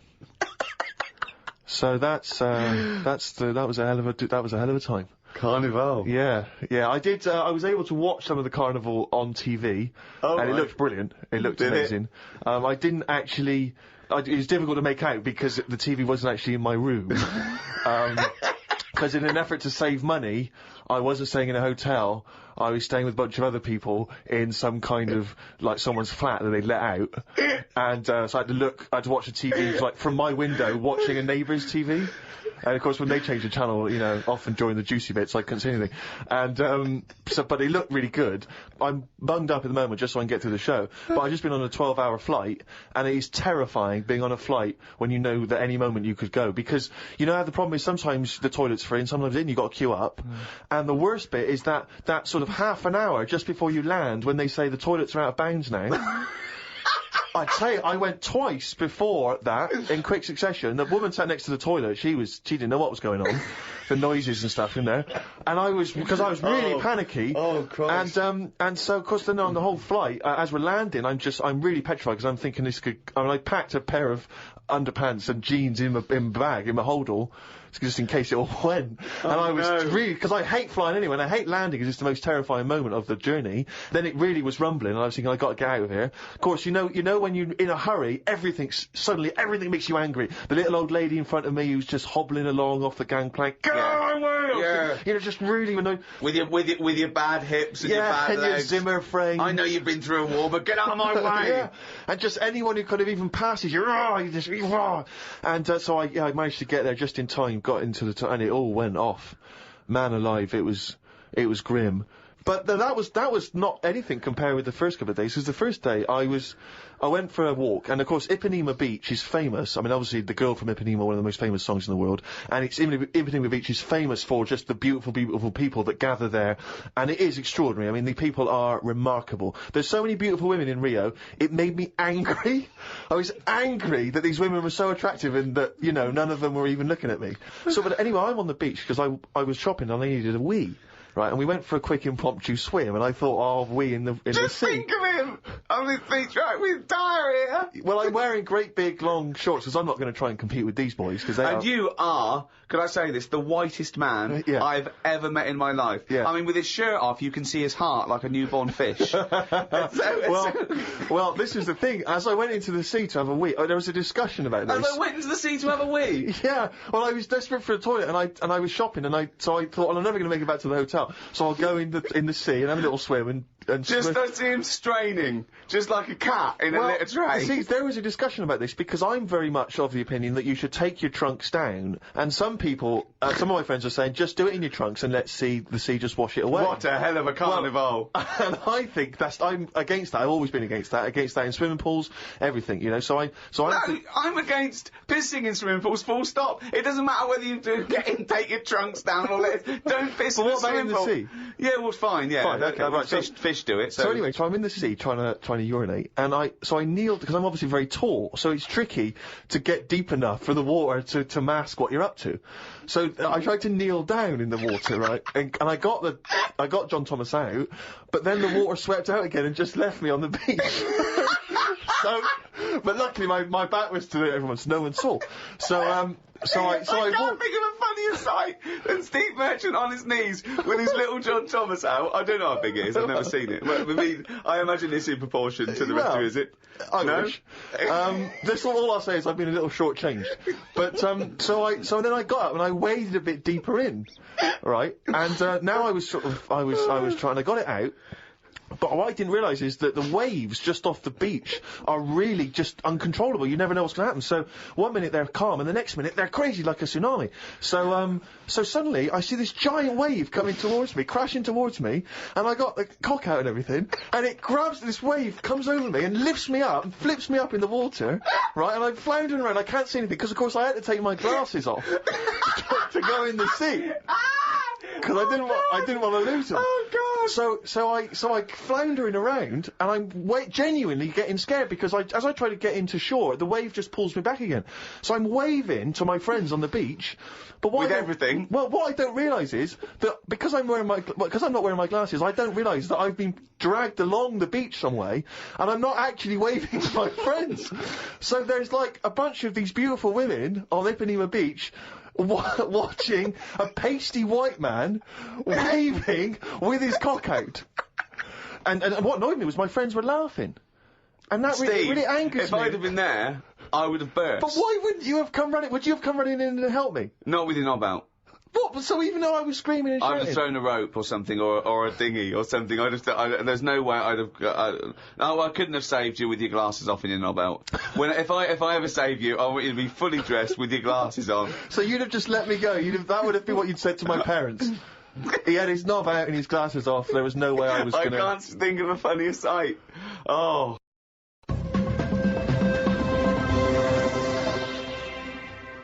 Oh, chimpanzee, that is raining down again. Yeah, this is where we read extracts from Karl's diary. We've had to wrestle it from him. He's never happy, but, you know, that's the way it goes when you're doing, a show as popular as this. And I'm going straight now to this entry. My mum phoned and said that my Auntie Nora, classic Auntie Nora, wanted me to look on the internet to find out what the weather will be like in Spain at the end of November. I don't know where she gets her money from. 2 months ago, she was asking me dad how much it would be to get her back garden astroturfed because she's sick and tired of the grass getting out of What hand. does she want to do? Start a football team? What does she want a back garden astroturf? She likes the sort of green look, but she doesn't like the headache that comes with it, so she's just looking into getting that false grass put in there. Brilliant. Don't know how much it is. But. Went round to Ricky's and had some chicken curry that Ricky's girlfriend Jane had made. Ricky and Jane were going on holiday for a few days and had arranged for Glyn to come in and make sure the cat was okay while they were away. I'm sick of that cat. I was surprised that they hadn't paid for the little shit to go away with them on first class. Blimey, getting a bit vitriolic in the diary. Why doesn't he like the fact that I've got a cat and I love the cat? Why? It's just everything in that house that you've got gets sort of special treatment, and it's a cat, and it What do you mean you annoys get me. special treatment? Sometimes We put food down for it, and sometimes it gets on our lap and we stroke it. You don't just stroke it, you massage it. You massage its back, you go, no, you're stressed out. Well, no, You're it's stressed good. No, I'm not saying you stressed out. At no point did I say you stressed out. You said, what the fuck are you doing for? Is it stressed out or something? I like touching my cat. To be honest with you, I don't like Ricky's cat. Oh, I can't believe Because every time I go around there, it goes straight for my ghoulies. Yeah, instantly. He'd probably seen you in the sea and thought, well, if he's waving it about, I'll have a bit of that. But it's like the lizard thing you've got. It's just sat there. You've bought a big box, right, to be in. Right, And the one, last it's a salamander, so it's an amphibian. It's Yeah. not a box, it's a big vivarium. Yeah, but what I'm saying And is... and if you're going to criticise someone for just sitting there, having a round head and doing nothing with its life, people who live in glass houses, we've done this one. Do you know what gets me though, right, Steve? When I was there, I was looking at it, and I thought, is it dead? Right, because he's just sat there like... And it was thinking exactly the same fucking He's thing. sat there, not moving, right? And then on the top of the box is like a box full of crickets and stuff. That's it. It's its food. Yeah. Right? But they were more active than the thing that it was going to feed. Get rid of the lizards. Keep them in there. More entertaining. Don't understand it. A few months back, a girl who was having a kid showed me one of them scans of the kid that was in her. That's science gone mad, innit? I couldn't think of anything nice to say, as it looked like a frog. Do you know why we've got to that point? What? Why have we got to see something that young? Why? Because people can keep an eye on the progress of the baby in the womb. Yeah, but why are they printing it out and stuff? Surely that's for a doctor to see. Well, that's just an added bonus for people who are interested in such Well, things. that's like saying, why do you take pictures of anything? No, because normally pictures are like, you in Brazil, sat in the sea or whatever. You'd go, oh yeah, I remember that day, it was a good day or whatever. But... Wasn't. It's just kind of like, why have you got to see something... You might as well... Well, just listen, why have you got to see something that small? So why would you take a picture of Steve in the sea? No, but what I mean is, why... At what point are we going to stop? Are we going to start sort of x-raying the fella's testicles and saying, well, there it is at a really young age? Well, where are we going to stop? It's just horses for courses, isn't it? Some people like to have a record of their baby in the womb. They That's like right. to show their baby. They're excited about it. They sit down and they show the friends the slideshow. That's you the birth. Oh, that's the conception. Oh, look, Ron's going a bit mad there, isn't he? But why do I need to see this? This is what I'm saying. It was an awkward situation because she was happy with it. I was like, oh, God. You know what I mean? It was an odd-looking thing. I couldn't say, oh, it looks like you, because that would be a diss.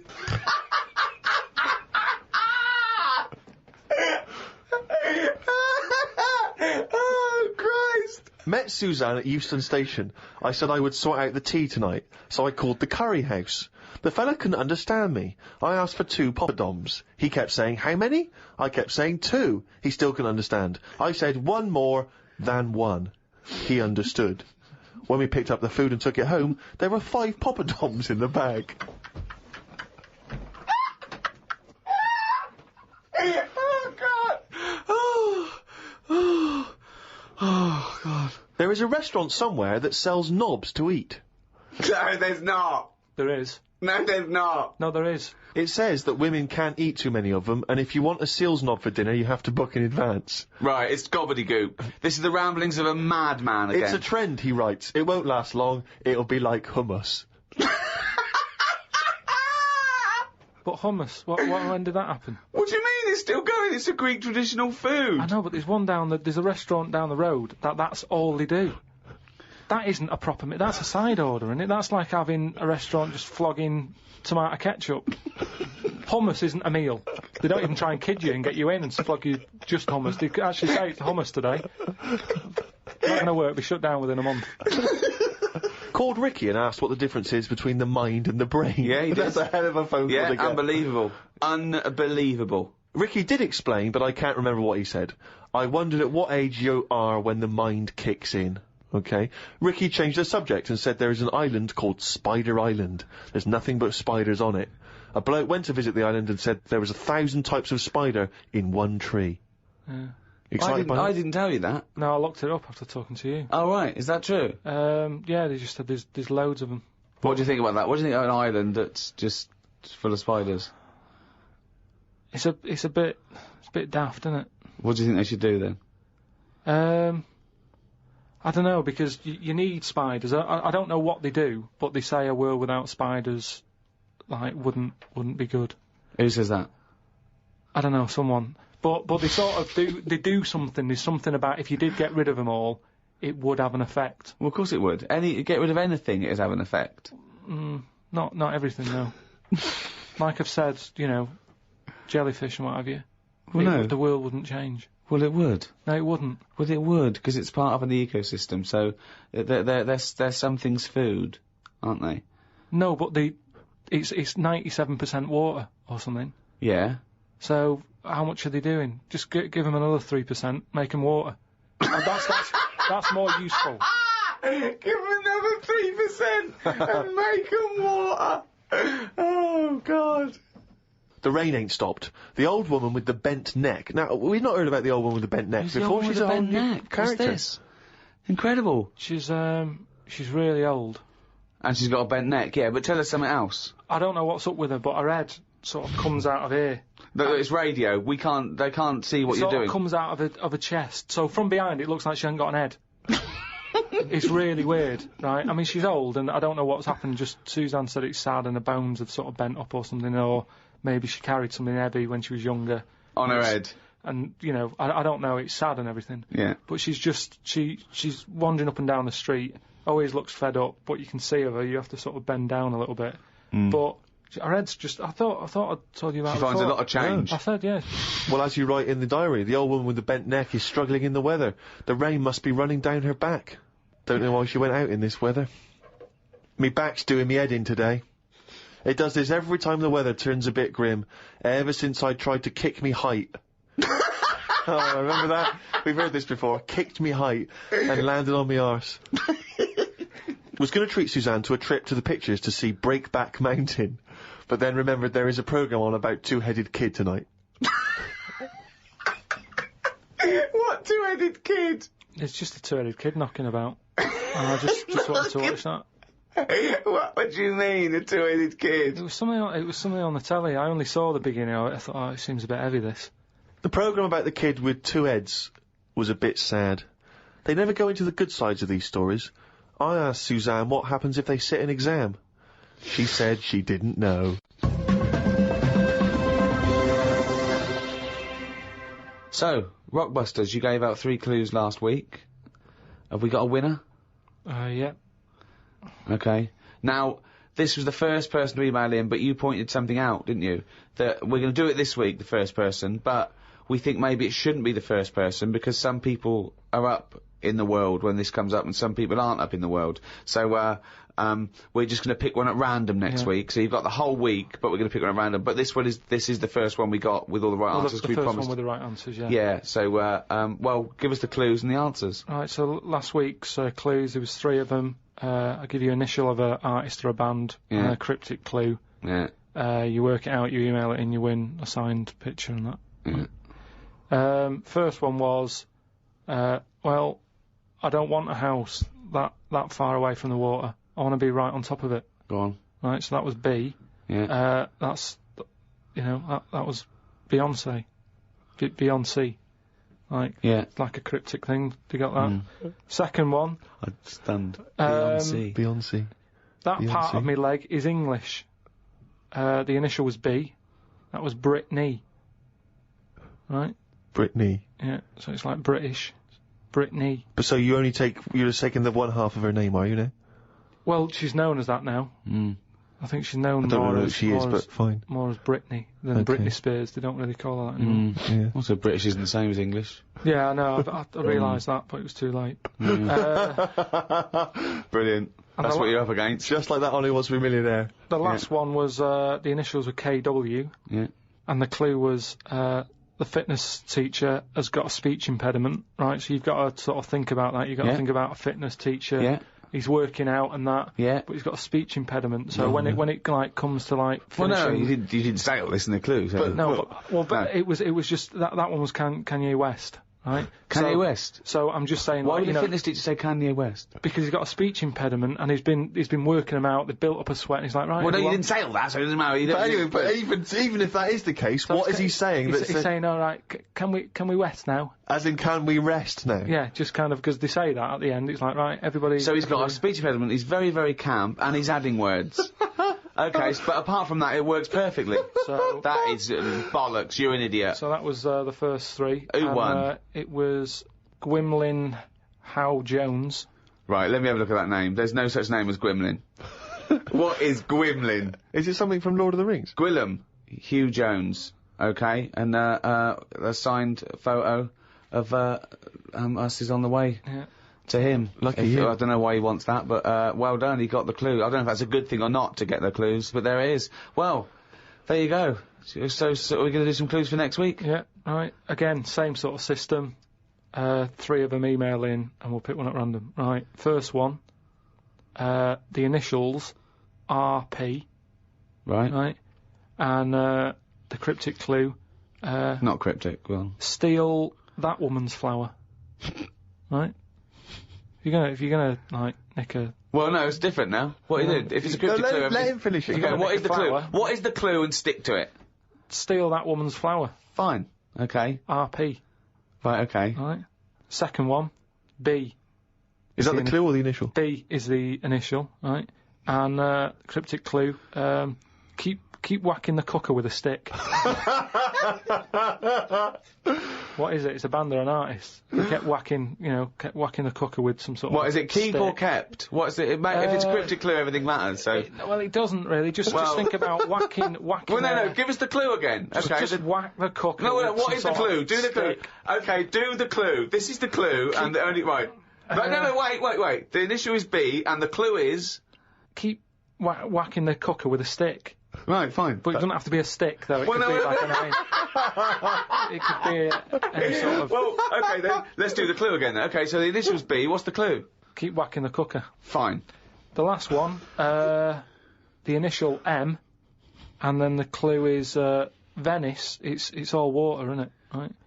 How would you describe it, right? When Jesus Christ! Is this the what? Let him finish the clue. I want to go home. I haven't slept. I just come back from Rio. He might never finish the clue. It keeps going. It's full of water, right? Oh well, you don't need a stick, do you? Use your hand if you want. Well, no, it's B. No. I mean, he might never finish. Well, right. No, if you're going to interrupt him. What's the initial? M. What's the clue? Venice. It's all water. There's hardly any land, so how would you describe it? Okay. I think that sort of works. M is the artist or a band. Email in podcast@rickygervais.com and we'll pick one at random. Win some stuff. Well, that's the end of episode 2 in this second series of the Ricky Gervais Show. So it's goodbye from me, Ricky Gervais, Stephen Merchant, Oi! and...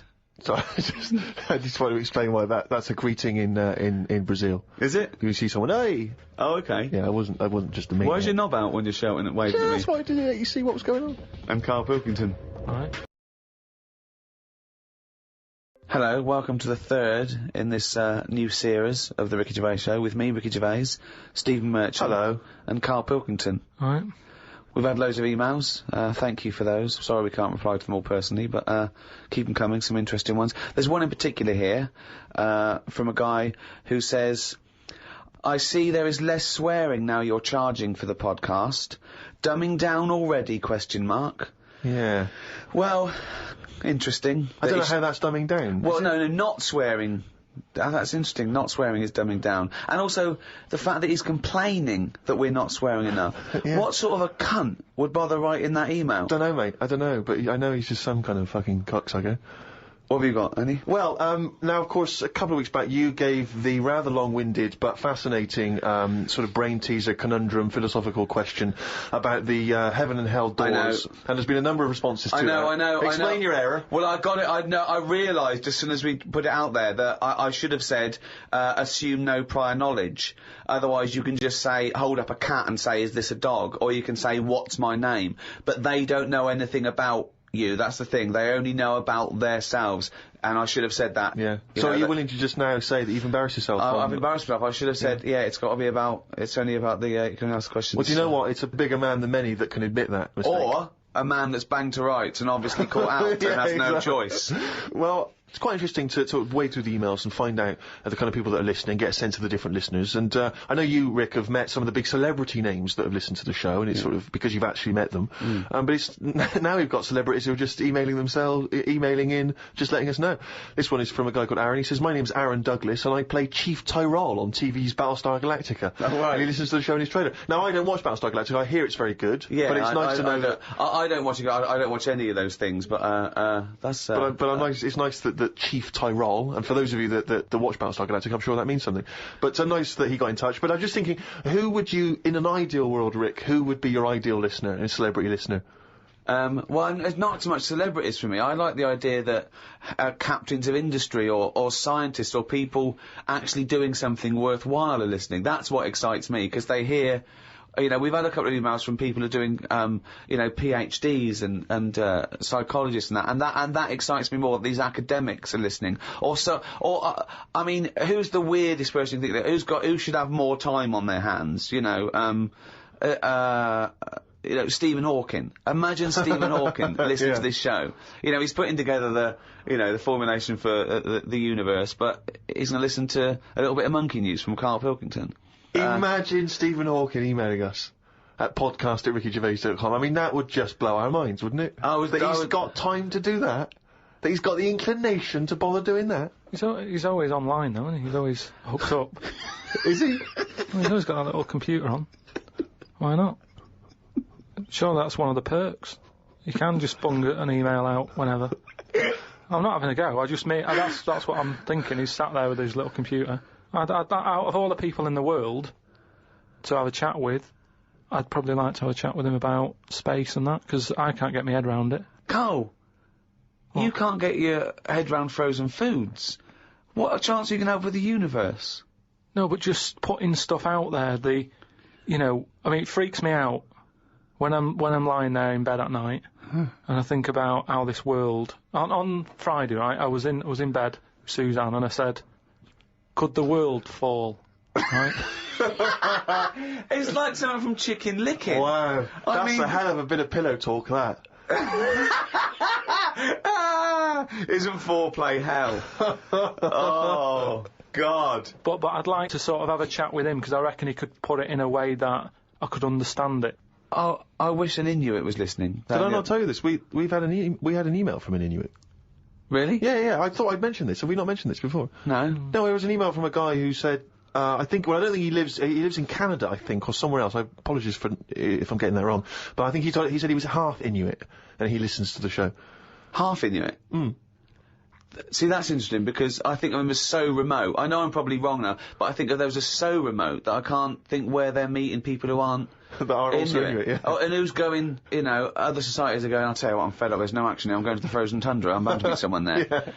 Where do they meet? Do they do online dating? What, Probably a lot of online stuff. what do you put as hobbies? Fishing? Yeah. Skinning stuff. Skinning stuff, yeah. What stuff to skin? You know, seals. Seals. Yeah, sure. That's about it, isn't it? Why are they hanging about round there? Why are seals going, do you know what, it's cold, I'm sick of it here. It's windy all the time, what have you, and I'm getting a club on the head. Do you know what I mean? Yeah. Because they're meant to be quite bright in terms of animals and that, aren't they? Yeah. So why are they knocking about them parts? I don't know. Say, like, if seals died out, right? Would that be a problem? We've done this. We've been through this before, Karl. Everything has a knock-on effect. Even a seal, that's sort of in between something already. It's between a fish and a dog, isn't it? I knew you were going to say dog. It's not between a fish and a dog. What do you think evolution does? I'll never dog. understand it. Maybe we What shouldn't do you talk mean about it. it's between a fish and a dog? I'm just saying it's. It was a perfectly evolved mammal that re-entered the water, I imagine, and then got streamlined and... I mean, it's between a fish and a dog. But why not have one and the other? Why not have, like, you know, you've got a dog, you've got a fish. No, it's anything not in the between a middle. fish and a dog. It's not between a fish and a dog. I don't know what between means. I don't know what... This is it again about saving everything all the time. What is it doing? What's he doing? Everyone's feeling sorry for him all the time. Save the seal and all that. What's it doing? Why are we saving it? Let's just ask that question. What's it doing? I don't know what to say. It's between a fish and a dog. That bloke, the Eskimo who emailed in, Inuit. would he be in a igloo thing? Probably not, no. Well, no, not. I mean, I don't think many igloos have got internet capabilities. I don't know. I don't want to slag them But off. why aren't we saving them? Why aren't we Maybe helping? there's sort of, When you build it, leave a little hole. Yeah. That's where the... but there's kind of igloo internet cafes. They Yeah, they go there, they all go to one igloo, yeah. But why are they being left alone to live like that when it isn't great? What? Well, we're always eager to help everyone in the world, aren't we? We're always like going, oh, look, them people are fed up. Let's build the city up for them, give them a, you know, coffee shop and all the rest of it. They're being left Frappuccinos for alone. them.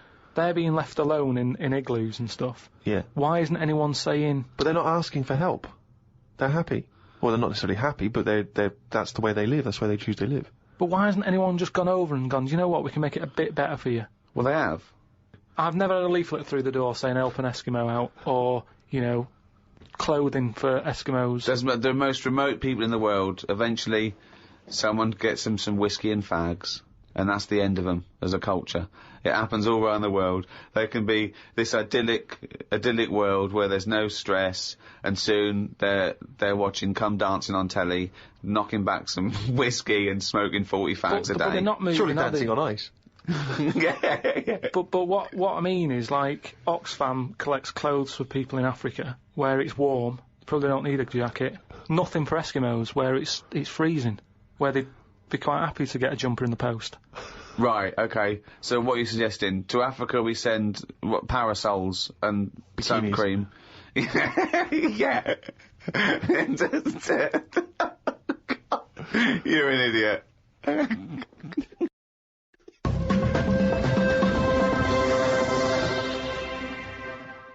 Out of all the people in the world to have a chat with, do you know, what's his face? That German doctor. Which one? The guy that displays the human body? Guns Right. Traven or something. All right, yeah. He's pretty good. Mm-hmm. Just like the way, you know, he cuts stuff up, shows you how the body works and that. Sure. And have you learnt anything from that?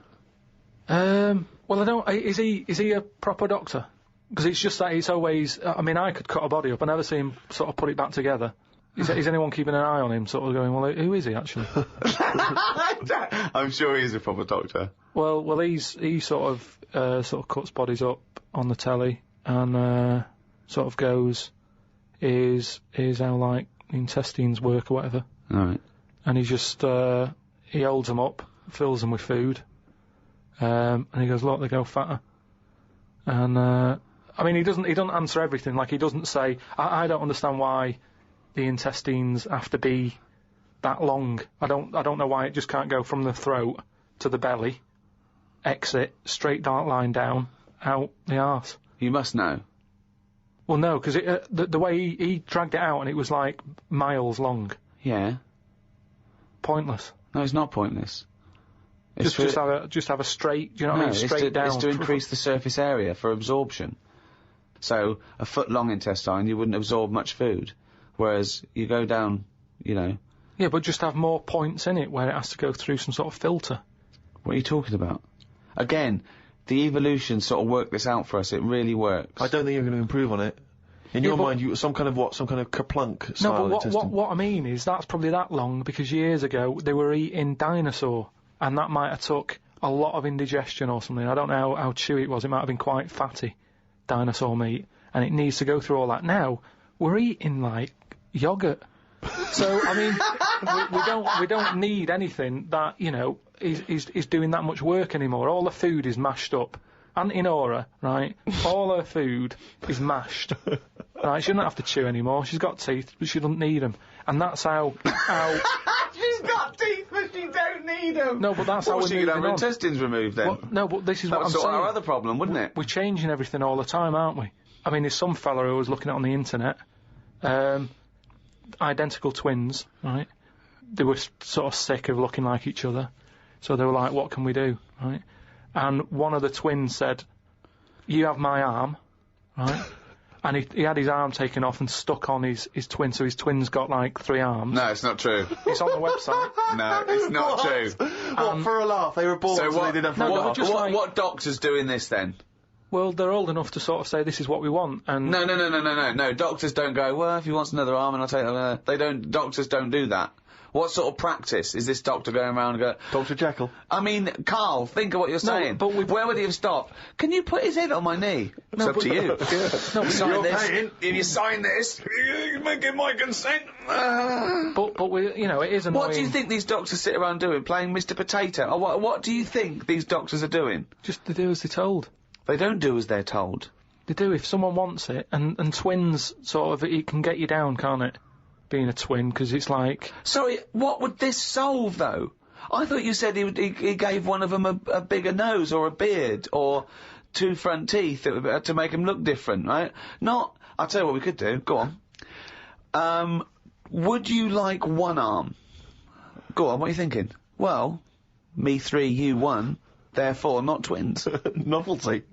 I mean, you are a mental man. But they can do it now, can't they? There's no sort of... There's no line drawn anymore. They don't go, you're crazy, we're not going to do that. Yeah, in Saw 2, not in the real world. No, they don't do things like all this. right, there's another bloke, right? I don't know the sort of full ins and outs of it. Go on, you surprised me.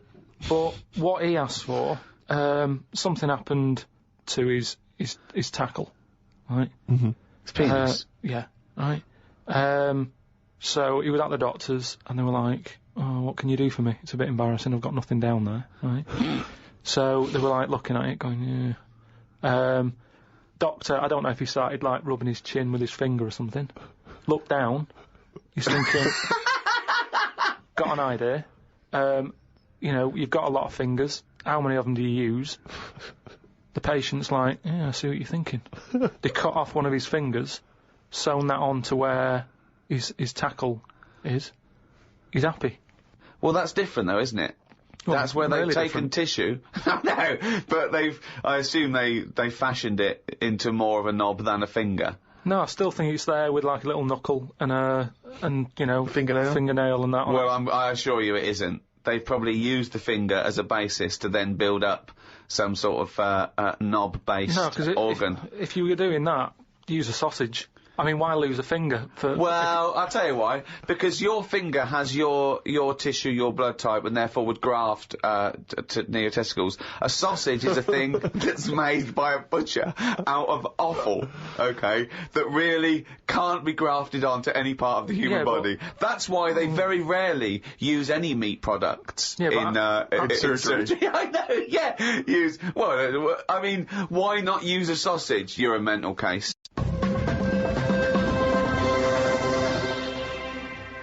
I saw some bloke the other day in a meeting, and on his desk he had a picture of his kids who were twins, right? And they looked alike, and he did that thing of dressing them the same, that sort of thing. That annoys me, right? And I sort of said, you've only got a small desk, just have a picture of one of them. He looked at me like I was mental. It's just That's weird, amazing. It's not. I think it's it's sort of common sense. You know what you've come up with there? No solution to anything. That's what you've come up with there. You've come up with the best no solution I've ever heard in my life. Or it's solutions to problems that don't exist. No, because more room on the desk, isn't it? Yeah. It's no solution to a problem that didn't exist in the first place. Well done.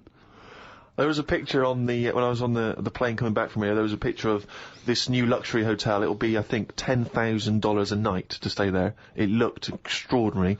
It was a hotel, and the best rooms were built under the water, under the sea. Wow. So it was the best hotel we've ever seen, but surrounded on all sides by glass, and out of it you could see the sea, the sharks, the fish. I don't think I'd like that. No? But that's just one of them hotels where it's over the top for over the top sake, innit? Like where they have 12-course meals. Well, just have 2 but make them bigger, rather than dragging it out and there's the first course. A couple of snails. Yeah, it's just for me all that is. Don't eat a snail. Don't have one snail. Eat one big tortoise. If you want slow food, don't have loads of little snails. Here, there's a giant tortoise. Tuck into that. Feeds 10. But it's what you were saying before. When you start having to take a risk with food, like the fish that can kill you if you eat it, don't bother. There's apparently a delicacy in Japan, again, someone could verify this, where they eat a live little octopus. And it can stick to your throat, because it's obviously fighting for its life. I mean, good. Again, you don't need to eat a live octopus. What are you thinking? How cruel is that? Well, how fresh do you need your food? It's not, do you know what I mean?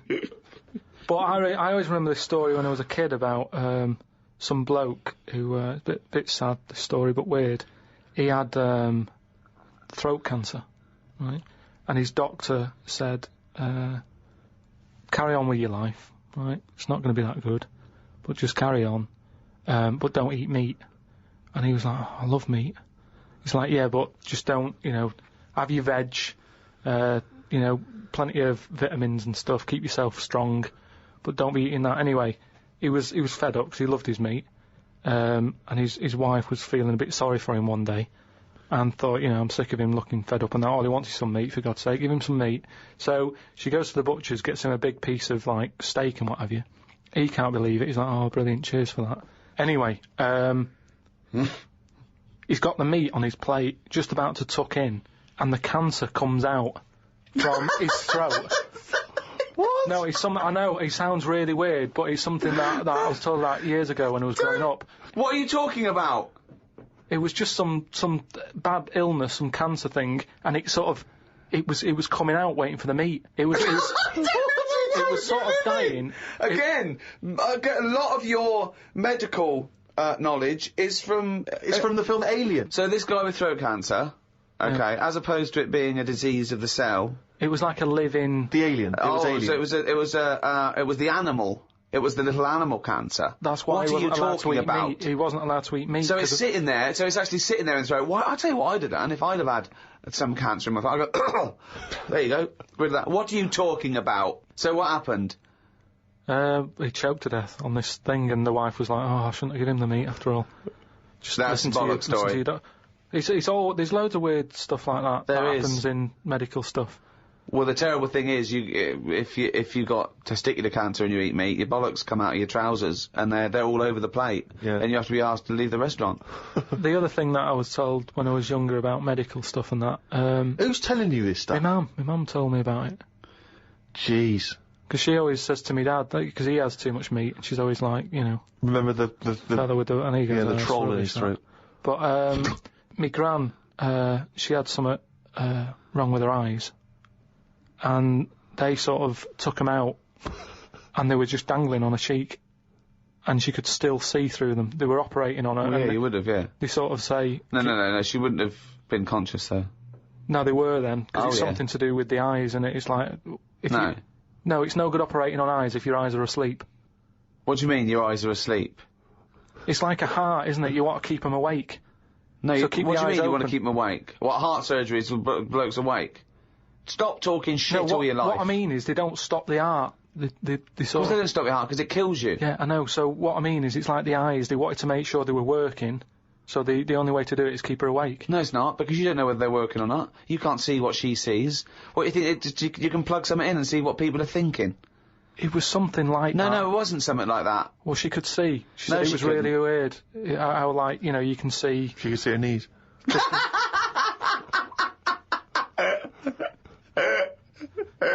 That is bollocks.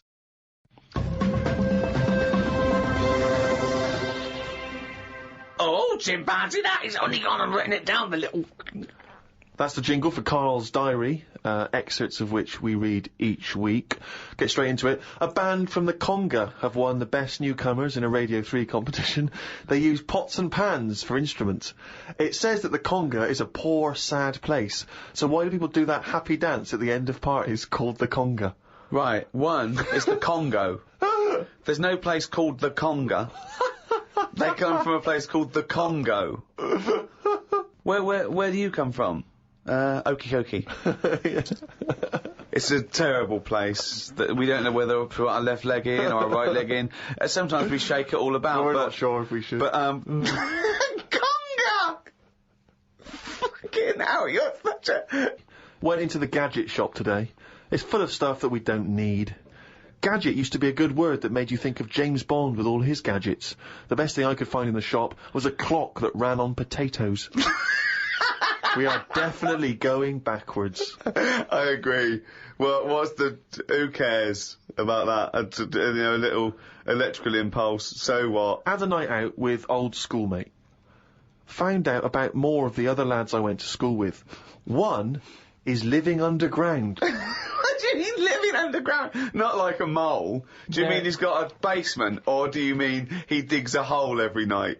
My mate went to visit him and he said it had been raining really heavily and that, and it's all the rain's running in. What do you mean he went to visit him? He went down here? What's that? That's an hole in the ground. Yeah, come in. He just said, oh, come round and see us, and he's living underground. What do you mean he's living He underground? wanted to be in the army but was turned away, and that's the closest thing you can sort of... How is that similar to Oh, being that's in the exactly army? like the army, yeah, where they teach you trades and, you know, engineering and flying. He's happy down there. He said it was really muddy and what have you. He said he won't be going back to visit him. What's he got down there? Just stuff, just like a sleeping bag, a lamp. He's That's dug himself a subterranean cave. Near my old infant school, they knocked it down because it was like a wreck. You'd be in the class and you could lean on the wall. Yeah, and your hand subsidence. would go through it and stuff. And they knocked it all down, and I think that's when he was at his most happy, this bloke. I believe this, though. I believe someone he went to school with now lives in a hole. That doesn't shock me. Whether the tales I've heard of horses in houses and big-headed kids with webbed hands and feet, you know, and him, I believe that someone he went to school with now lives in a hole. That isn't bizarre to me. You spent far too long with him, if that, now you're just happy to accept. I totally accept that. I'd be surprised if I walked round where he lived that there weren't more people living in holes. His dad wanted to throw his budgie on the fire. True. His budgie died, his dad said, let's throw it on the fire. I mean, his mum, what did your mum do when your budgie died? She just was worried about the other bird that was left, so she made it a bit of company by getting a rock, getting a feather off the dead budgie, sticking it on the rock, putting it in the cage. So, a man living in a hole It's not is unusual. not that bizarre. Right, carry on. I read me science magazine. Some things I learnt from the science magazine. Number 1, space is running out of space. We should stay out of the sea 'cause shark attacks are up. Yeah, probably 4 a year now.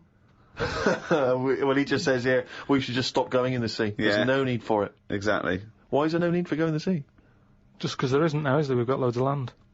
So just, you know, one or the other. We walked out of the sea. Now, this is what I mean about going backwards. Getting back in it again. We came from the sea originally. Now we're going back in it. Don't go in it. Unless you're in a boat. The rules, according to Karl The rules of Pilkington. Karl Pilkington. Oh, God. Did the podcast and then went for a walk round Manchester Square. Years ago, a woman lived round there who had a head like a pig. She was known as the Pig Woman of Manchester Square. That made me think if there were other pig-headed women knocking about London. Do you know what I mean? Why was she nicknamed that? Why not just the pig-headed woman? That suggests to me like there was loads of pig-headed women, and that's the one of Manchester Square. Right. Well, no, it was more to do with identifying her, not amongst other pig-headed women, but go, have you seen the pig woman of Manchester Square? I.e., go down there and see the pig woman, it's in Manchester Square. What happens if she's walked off from there, though, and you go, well, no, but I saw one on New Cavendish Street. No, Is that the same woman? she'll always come back if you rattle the feed. Watched a film about Hitler. Didn't watch all of it as it was subtitled. Can't be doing with that. Asked Suzanne if cinemas are full of deaf people when they're showing subtitled films. She said, shh, I'm trying to watch it. I said, what do you mean, shh? It's subtitled, I can make as much noise as I want. Yeah. She's a lucky, lucky woman. You must be a joy to watch a subtitled film. I mean, the concentration is up there already. I mean, it is hard to concentrate. It's not as easy as when you're hearing it, because, you read things, but, it's possible. If you had a buffoon going, I'm just gonna sit here and make as much noise as I want, what's the point of that? Yeah. What is the point of that? I mean, it's possible, but why do that in a cinema? Just walk into a subtitled film and go, right, everybody? Let's all do the conga. Well, yeah, or during ballet. Ballet, they're just dancing. You don't need to listen to the words, just have a conversation. We're having our bathroom done. The bathroom man was round at 9 this morning. We weren't allowed to use the shower because it all had to be bone dry before we could use his waterproof filler. Not that waterproof, then. Went for a brew with Ricky. We talked about monkeys and how they are closer to humans than they are to apes, and how bees will drink cider to get off their heads. Now and again there is a bee that lets the drinking get in the way of the work, and other bees sting it to death. Blimey. Yeah, well, there's bees. They love a drink, and they will drink pure alcohol. They drink 100%. They drink ethanol. I don't know why. They love getting off it, and they fall down and they're drunk, right? A bee can take in the equivalent of 20 litres of wine, right? But some bees get addicted in the same sort of percentage as human addiction, like 10% of bees, they can't get enough of it. They take ethanol, they take cider apples and that, and then when they get back to the hive, they go in a bit pissed, and they've got guard bees, and they go, come on, we've all had a drink. Bouncers. Yeah, they sort of are, right? And they push them away, and they push them away again, then the next time they go, right, I've had enough, and they give it a good hiding. And Karl couldn't get over this. I saw his face, but I knew that he was thinking of that bee with sort of like eyes rolling round his head, a little bit belligerent with his jacket on backwards. Yeah. And the bouncer going, come on, son, we've all had enough, let's move away, Yeah. move away. You're not coming in, alright? You're wearing trainers. Yeah, you're wearing 3 pairs of trainers, and I'm sick of it, But what I did find out, because I went home and went on the computer trying to find out about drunk bees knocking about, they're not actually meant to fly. It's only because they don't know. Fly. Well, no, but they're if they were told that you're not actually designed to fly, they wouldn't bother. No, this is that thing that goes around that aerodynamically, on the face of it, looking at the size of the wings and the body proportions and everything, that it's a surprise that they can fly. Okay, it's not that no one's ever told them they can't, and as soon as someone tells them you're not meant to fly, they all fall out of the sky going, oh, what are we doing? Like in a cartoon. No, but it's something about the confidence and that. At the moment, nobody's saying It's nothing to do with the confidence. There is no such thing as confidence in bees. A bee never loses its nerve. That's not why it drinks. Because what are you drinking for? I'm just not confident anymore. There's no point to turn to the bottle. I can't go up there again. You're an idiot.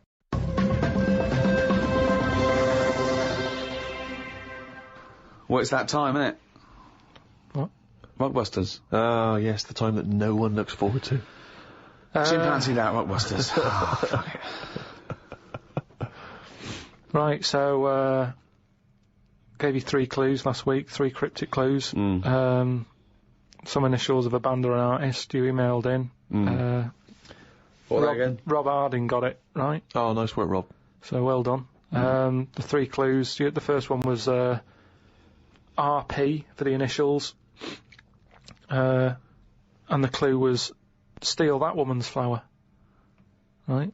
Yeah. So that was a cryptic clue. The answer there is Rob Erplant. Rob Plant. Rob Erplant. I don't know who that is though. There's no artist called Robert Plant. That's like Robert Plant. Robert Plant. Yeah, but is you don't his name. say that. You sort of go, oh yeah, I'm into Well, you do say it. Have you got the, it means like album by Robert Plant? Yeah, Robert Plant. They wouldn't go what? I don't know. I don't know. Plant. Are you saying rubber plant? The second What are you one, saying there, Karl? Though the second one was. it doesn't work. The initial was B, and then that was keep whacking the cooker with a stick, right? Yeah. Didn't have to be a stick. We pointed that out. Just keep whacking the cooker. Keep whacking the cooker, yeah. That was B. That was beat oven. Beat oven. I don't know who that is either. Is that a group? Beat oven? Is that like the Beatles? Who's the Beat ovens? Classical sort of stuff. Beethoven. Beethoven. No, you said beat it. Again, though. they It's got it. bait. Hold on, wait a minute. Just saying though. They No, got it. it's bollocks. Rob because Harding got it. No. Beat oven is not Beethoven. They got it. Do you understand? The last one, the initial was M, right? I just want to know who Robert Plant is. Don't be worrying about Robert. No. Because it's not a name. He's not the one in Led Zeppelin, is he? So M was the initial. The clue was Venice. It's all water, innit? How would you describe it? There's hardly any land, right? So canal. if there's hardly any land, right, it's more water. What sort of water would you get, right? Wet. And then what? Wetville. No, but just like water that in Venice. What sort of water is it? It's sort of Muddy. no. Muddy waters. No, but how would you describe Venice? What's the If there's more. But what's the initial again? M. If there's more. Muddy waters. If there's more sea than land, what would you say? Would you probably say there's sort of more of it is sea, isn't it? More is sea. More is sea. More is sea. More is sea. More is sea. So that's the answer. I don't know who that Who is. is that? Morrissey. More is sea. Morrissey. So well done to.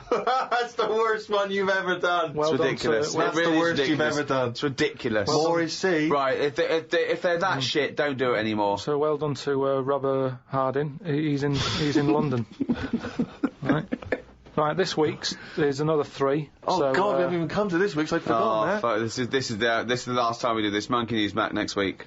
No. Yeah, well, this is shit. This is pathetic. Really, it's making you look a bigger moron than you are. More is C. I didn't think that was possible. They don't fucking work. Let's do Monkey News. They're getting them right though. It's a bit of fun, isn't it? Bit of shit. Right, the first one, the initials ND.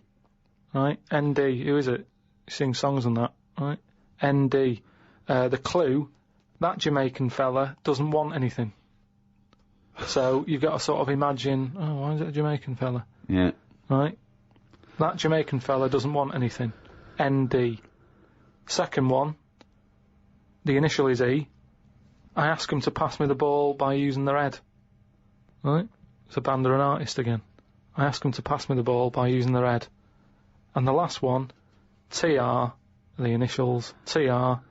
He's got the woolly ones, but I've got the ones that run and charge at you. What forgot? What? He's got the woolly ones, but I've got the ones that run and charge at you. So what forgot? And what's the TR for the initials. Right? Email in podcast@rickygervais.com. We just pick a winner, sing you some stuff. That's Rockbusters. Right? Well, that's end of another half hour of. Could I just say this? Absolute drivel. Yeah, I mean, think. really more than ever. I mean, can I be honest with you now, Rick? I'm embarrassed to put my name to this week's show because of the amount of twaddle there's been spoken. It's my name on it, which is the embarrassing. But you know, let's take the village idiot that is Karl Pilkington. It's his fault because I realised not only has he got an head like an orange, he's got a fucking IQ of an orange. So it's goodbye from me. I'm not saying my name. Goodbye from Steve Merchant. Why are you mentioning my name? Don't mention But my mostly, name. goodbye from Karl Pilkington. Mainly his fault. Welcome to number 4, season 2, the Ricky Gervais Show, with me, Ricky Gervais, Stephen Merchant. Hello. And Karl Pilkington. Right. Now, there's a lot of talk, Karl, that I bully you. Okay? You know, it's for your own good. I'm trying to train you, aren't I? Do you know what I mean? Because, and no disrespect, okay, you are what I would call a stupid idiot.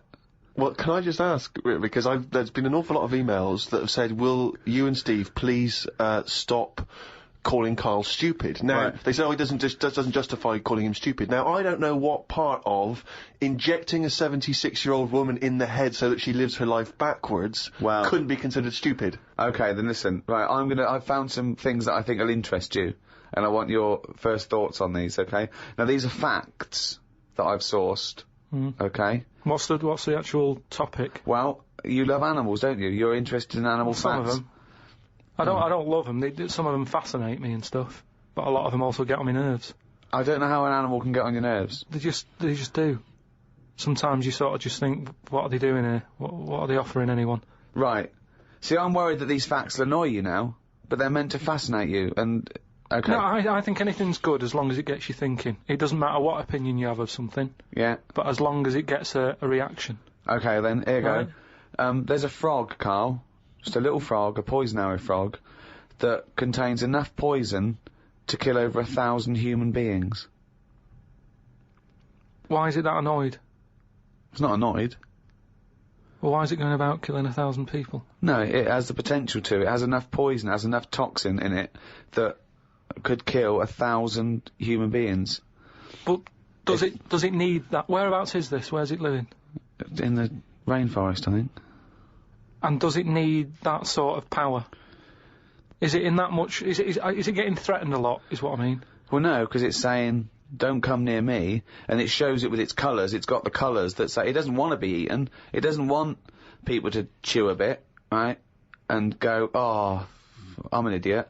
It's saying, look at my colours, don't eat me. You don't want to come near me. But then why give it bright colours? Because now it's standing out. Yeah, and it's going, don't eat me. Yeah, but make it a colour that fits in, like camouflage. Why make it orange? Of course it's going to stand out, and then they'll attack it. And then it'll turn around and bite them and kill 1,000 men or whatever. No, it doesn't bite. It's the fact that if you were to eat it, you would die. Yeah, but who's going to eat it? Well, things that eat frogs. The French. And they Yeah. go, sacre bleu! You have killed me and 999 of my friends. But why is everything, like, surviving like this, though? I thought it was all about survival of the fittest, not the one who looks the hardest. Well, but survival of the fittest is whether you're chosen or not by nature. No, but I'd survive if I could go about killing 1,000 men at one bite. It's not fair. It doesn't bite. It's Well, whatever, if it licks you or whatever. But no, it doesn't not seem- if it licks you. If you lick it. Well, I'm not going to lick it. It's not going to happen. I will not be licking a frog. So it's of no danger to me. So I could still kill it, and there's no chance, at no point am I going to lick a little frog's head. Not when it's alive or when it's dead. I love the fact it's all about you. It's all about how it relates to you. And he's annoyed that they're getting away with something. He doesn't like any sly animals. He doesn't like animals hiding. He only wants them hide. He doesn't want animals killing things. Then he wants them to kill things. He doesn't know what he wants. When they say survival of the fittest, they don't mean that, say, lions have been working out in a gym. It Do you means understand? it means the fittest gene pool, and the fittest gene pool is a gene pool that's still around. That's all it is. Yeah, if but- it's here, it worked. I'll try and explain to you. The other day, a slug is as evolved as us. It's not, though, is it? It is. not. You think evolution is aiming towards Miles being away human? from where we are. What? It's nowhere near what we're like. But you're looking at it in terms of, this evolution has a will. It doesn't have a will. It's chosen or it's not chosen by nature. A slug got it right. A slug has got it as right as... What do you mean it hasn't? Well, what was it like before it got it right?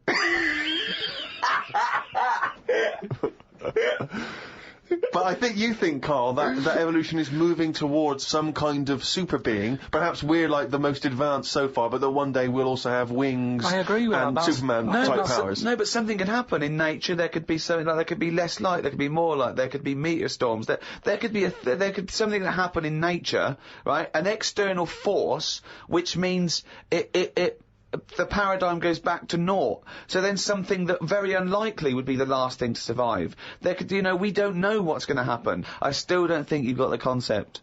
It's one of the simplest concepts. It's one of the simplest models. This is why Darwin's a genius. But you think that everything, slugs, cats, are all somehow, their ambition is to be like us, to be human, or to have the attributes like us, that they can speak, they can talk, they can think, they can act. Only because they don't. Yeah, but I only think that because when you see people with these pets, lizards, cats, whatever, they treat them like the humans. So I think if you do that enough times, they're going to start getting familiar with Again, certain... Planet of the Apes. No, Yeah. He's I'm thinking talking, of Planet of the Apes. Say like you with your cat, the way you talk to it, you give it a little cheeky massage and that when it's stressed out. It's a cat. No, you made that up that it It's was a stressed cat. out. I'm just playing with my cat, right? If anything, the cat is to de-stress me. So you're talking to your cat, Rick. Is it answering back much? How are the conversations going with your cat? Well, I have more intelligent conversations with my cat than I do with him. Yeah, here's one, right? When my gran died, right, she had this rubbish dog, right, and that's all we got left.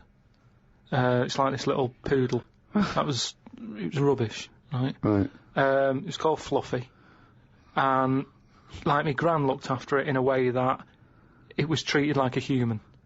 Do you know what I mean? Had a little coat on when it went out and all that. Anyway, so she died.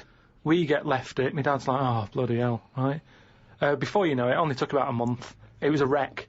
Because we weren't sort of bathing it the way she bathed it. We let it out if it wanted to go out.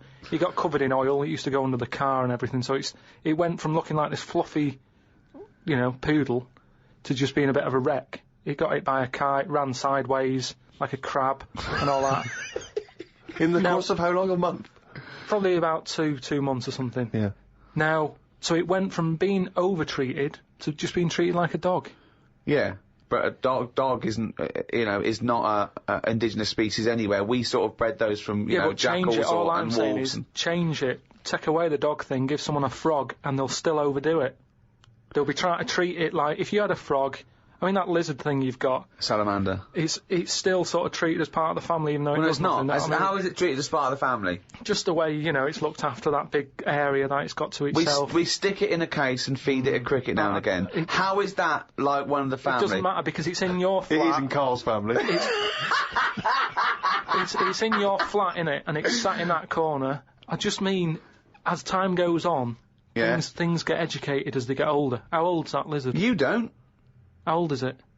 About 15 years old. Right. Now, it knows more now than it did when you got it, because it's been in those surroundings. It's had its eye on things. Well, no, what do you think it knows? What do you mean it knows more now? They act on instinct. What does it learn? It knows when it hears the noise of a plastic case being unwrapped that a cricket's going to fall down any second. Yeah, That's all it knows. Yeah, but it didn't know that in the jungle. So it's already one up. What else has it learned? Well, I mean, it's 15, so presumably it listens to a lot of Linkin Park, goes on the internet a lot. No, but do you know what I mean? You've already proved your point. It's like that fella who kept hitting the dog on the head with a stick. Right, Pavlov, at no point did he hit a dog on the head with a stick. But he kept doing it, and eventually the dog went, I'm sick of this, and wandered off, didn't it? Pavlov there. Brilliant. Why didn't you write up his experiments? Because he did it a little bit different to that. I love that. Do you know what I'd like to do? A programme where you paraphrase someone's theory. So Pavlov's first. We could do, Freud. Give us, what do you know about Sigmund Freud? The father of psychoanalysis. Right, come on in. I don't know anything on him. Well, look him up. Educating Karl. That's your next week, right? Let's do another podcast next week. Then they get an extra one free, the people who paid for it, right? We're going to hear about Sigmund Freud, okay? Here's an interesting fact. If the frog annoyed you, this might annoy you. A blind chameleon will still change colour to match its surroundings. You're aware that the chameleon can... Yeah, whatever it sits on. Yeah. But then what happens when you put one of them on a mirror? No, does it get stressed out, or what? What's it copying? Well, it probably doesn't need to copy anything, because it looks at itself and it goes, oh, looks like that. It's brilliant. God, that was fast. That's the fastest I've ever done that. That is brilliant. So they can go any colour, there's nothing, you can put them on anything, and they'll go to the thing. I don't want you to have a chameleon, because you'd just be trying to see what it could and couldn't do. Try and catch it out. I know, yeah. Pop it on some tartan. But again, say like the frog thing, right? Pop it on the telly. Yeah. Couldn't do it fast enough. Why does the chameleon need that skill of copying a colour? Because at the end of the day, that lizard, chameleon, whatever, that's mainly sticking in the woods, isn't it? By trees, by grass. Right. Why can't it just stay green? That's all it needs. Those colour changes are only for camouflage, aren't they? I don't know. Some of them are for attraction, some of them to show moods, anger. No, I just think we're encouraging them. You see, maybe this is evolution or whatever, but at the end of the day, because they can change colour, they're wandering out of their area. They can be wandering about, through a car park and everything, just because they'll go, well, I don't want to get seen, change to the colour of concrete. Whereas... Or into the colour of the Fiat Punto. But they should just stay green. Stay green, right? Stay in the woods and stay safe. I love this public information for chameleons. Words of advice for chameleons. Oh, God. Stay green, stay in the woods, stay safe, good night. Oh, God. Why are there blind chameleons around? I'm assuming that the blindness has no impact on the colour change. Presumably, is an automatic. It must be. But then that's not going to wander about much anyway, is it? If it's blind, it'll probably stay where it is, so it doesn't need to keep changing. If you know what I mean. I don't know what you mean, no. I never do, though. Right. The only time a turkey whistles is when it panics. Christmas time, then. Yeah. What do you think of that, Karl? It goes from one extreme to another, doesn't it? You've got a frog who's going mental, It's not going mental. killing thousands of people. No, that's not. That's got that sort of power. Then you've got a turkey who's whistling for help. You think that you should redress the balance a little bit? You want to give... What would you do? Give the frog the ability to kill 500 and the turkey 500? I don't think you should be killing... I reckon 10. 10, because... You've made your point with 10, haven't you? Do you think that he's got 1,000 in his lifetime, like he's got 1,000 to kill? I don't think you understand. I just He think... doesn't really kill 1,000 people. That stat is about that if you were to boil up a frog, decant the poison, there would be enough poison to split between 1,000 people and kill them. It doesn't mean someone goes, "Frog, you have the power to kill 1,000 people in your lifetime. Choose them wisely. But I just think if it needs that sort of power... It should be fighting evil. Well, it's not... it's knocking about the wrong area, isn't it? If it's under that much danger, move.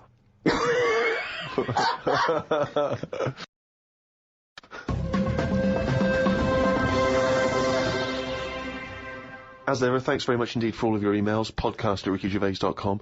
It's lovely to hear your feedback. Many of them obviously responding to the inanity that Karl has spouted over the various shows. And a lot of people just want your opinion on things. They just throw things at you. They just want to know what you make of them. Right. For instance, are you familiar with multiple dimensions? The idea of multiple dimensions? Go on. Well, you know, there are theories which state that we are just in one of an infinite number of dimensions. And in all of those other dimensions, every possible variation that you could imagine exists. So there is a Karl in one of those other dimensions that's both man and woman. There is a Karl that's got hair. There is a Karl that's got a penis growing out of his face. There is every conceivable Karl. And this is a scientific theory, not science fiction. It's a scientific theory. Is it a planet? No, it's a multiple dimension. It's another dimension that exists in parallel with the dimension we are living in now. So we're living in our dimension, and right next to us, intangible, unable to communicate with it or touch it or interact with it, So there I'm are still multiple doing dimensions. what I'm doing now, but I'd be sat here with a knob on my head. Exactly. Exactly the same life. Exactly the same life, but with the knob on the head. Now, because there's an infinite number of dimensions, there's another one where you're not doing this. You're sat there with a knob on your head, but you're talking French. Why is this happening? There is one, Karl, and this is a fact, that you're talking French with a knob in your mouth. Exactly. And no one can make his head or tail of what you're saying. No, because it's pidgin French anyway. Exactly. But who came up with this? Well, it's because there are phenomenons that happen at the subatomic level that people are explaining as being that, for instance, atoms or very, very small molecules are disappearing and reappearing. And people are saying... The fact that we try to dissect this theory, and you said very, very small molecules. Well, yeah, okay. Atoms, neutrons... And is there anything that we look at on this planet that we go, that's weird, but it would fit in normal in another dimension? It's just so happens... I think No, but say like the Elephant Man. Yeah. Was he alright, but he was just in the wrong dimension? I love this. Well, it's an interesting thought. I mean, of course, there is one dimension that where you are the ruler of the world and everyone thinks you are a genius. Yeah. I'd hate that, though. I just don't understand why we're worrying about this, though. No, nor do I. Well, we're not worrying about it. Well, they are, because scientists and that sat in a room somewhere going, what's going on? What's happening in the other dimension? But we can't get to it, can we? So that's why I don't worry about it. I agree with Karl. It's largely pointless. It's academic. It's like when a person does philosophy and the first lecture he ever goes to, he comes out and he goes in the student union. He goes up to someone who's doing English or science and goes, "Oh, you right, mate? That table's not there." They go, "What?" They go, "The table's not there." He goes, "What? How do you notice?" They go, "What? What are you talking about? The table's not there." They go, "Isn't it there? Can you feel that? Is it there or not?" And his beret falls off. Yeah. Yeah, it doesn't. It's not a big chat up line as well when you've got a little bit of philosophy and you try to spout off. Because of course I told you before, haven't I, when I was doing a school play, and there was a girl and I was trying to crack onto her, but I was going through my sort of, you know, fifth form phase of sort of reading Catcher in the Rye and all the rest of it, rebelling against the system, and I thought, well, she's gonna find me appealing if she realises how smart I am. So Can I just ask you one thing? Yeah. Is this before or after the phase when you thought a bow tie would sort you out? This was before the bow tie phase. Yeah. There was a phase, I should say, for new listeners, where I, for about 6 months, wore a bow tie because I thought it made me look sort of like I was from a Jeeves and Wooster book. And I thought that was very urbane and sophisticated.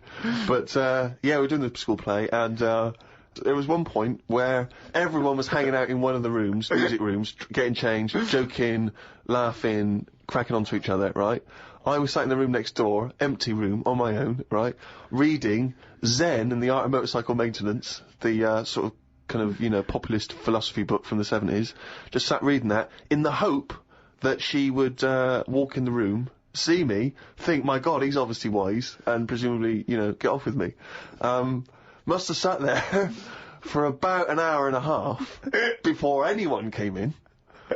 And, she came in eventually, and, I thought, ding dong, this is it. She came in and said, have you seen Martin Wells? I said, I think he might be next door. She disappeared again. I gave her another 15 minutes on the hope that she'd come back. She didn't. Went in the next room, she was getting off with Martin Wells. Oh no. Because he'd been dancing around with no trousers on. So, all I'll say is, there's a valuable lesson learned. I think this was the same girl. I was at a party once, and I was with this girl, I was trying to impress her, and, someone lit some joss sticks. You know, just gonna give it a kind of hippie vibe, right? And I didn't know what joss sticks were. I thought they were some kind of drug, like cannabis. So these joss sticks are like, and I started going, because I thought we were all supposed to be getting high on these joss sticks. I started going, whoa. Oh man, these joss sticks they're really doing me in, man. And everyone said, what do you mean? I went, oh, they're good stuff. This is good shit. And they said, what do you mean, joss sticks? They're not drugs, they're just an incense. And I went, yeah, I know, I'm just saying they smell great, is what I'm saying. Meanwhile, Martin Wells on the table, trousers down, everyone just throwing in money. Yeah, exactly. Oh. I don't know if there was another party where I don't think it was the same girl, but there's inevitably a girl there that I'm trying to, you know, impress. And I went up to, it was a house party in someone's house, I didn't know anyone there really. I was only Steve, you come without trousers. Well, it worked for bloody Martin Wells. And I went up to the toilet, and I had to do, you know, number twos. Brilliant. And I did them. There was no toilet paper. At the party. And I was like, and I was scrabbling around in this bathroom thinking, what can I use? There was nothing. And I was thinking, oh God, what can I do? And, as I recall, in the end, I couldn't make anyone hear. I didn't want to sort of go out into the hall and stuff. So I had to shout out the window into the garden where everyone was. No. Yeah. And someone had to come and bring me some.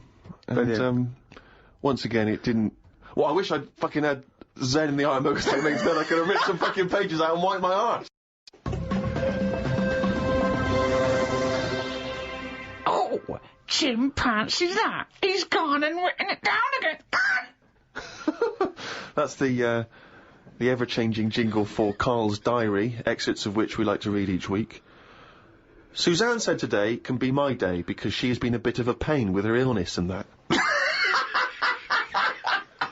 So she said I can do what I want today. We went for a walk around Green Park. Loads of tourists were about looking at the Queen's house. She was in because the flag was up. I wouldn't want to live there. Why wouldn't you want to live there? Just because it's right in the centre of town? It's just not in a good place, is it? It's got a roundabout outside and that. Really busy. It's pretty good. I went for a pee in the toilets. When I came out, a pigeon had shat on Suzanne's coat. She was in a bit of a mood about it. A bird shat on my ear once. I left it for about 10 to 15 minutes until I got home. I washed it off, and in that 10 to 15 minutes, it had corroded me ear. Yeah, he's had a lot of problem with ears. He told me the other day, he got up, washed, had a bath, had some breakfast, went to the shops to get a newspaper and had a chat with a woman in the corner shop, got home, pottering around, looked in the mirror, he had a cotton bud sticking out of his ear. He went, what annoyed me was she didn't say anything. Like it's her responsibility. Yeah. No, but she knows me well enough to sort of, you know, go, you know you got a cotton bud in your ear. No, she knows you well enough to go, Karl's got a cotton bud in his ear, I've seen worse. When you've got a cotton bud in your ear, what interrupted I think Suzanne called or my dad called or something, and then because I was running a little bit late because I'd been talking to them, the earbud was in, I just popped my coat on and went to the shop. Karl, you got a toothbrush in your mouth. Oh. Walked through Covent Garden. There were 5 of them mimes knocking about. I don't understand why people take pictures of mimes. Everyone looks like a mime in a picture. That's so true. That's really true.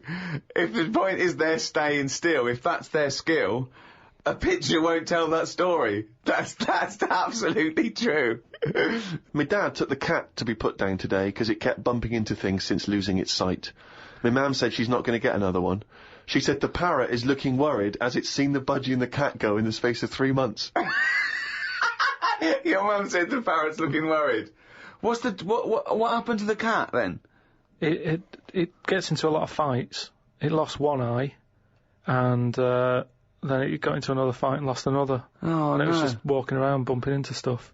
The vet sort of said, oh, we can do stuff to keep it alive and all that, but it's a bit out of order, isn't it? Because it costs a fortune, they shouldn't tell you.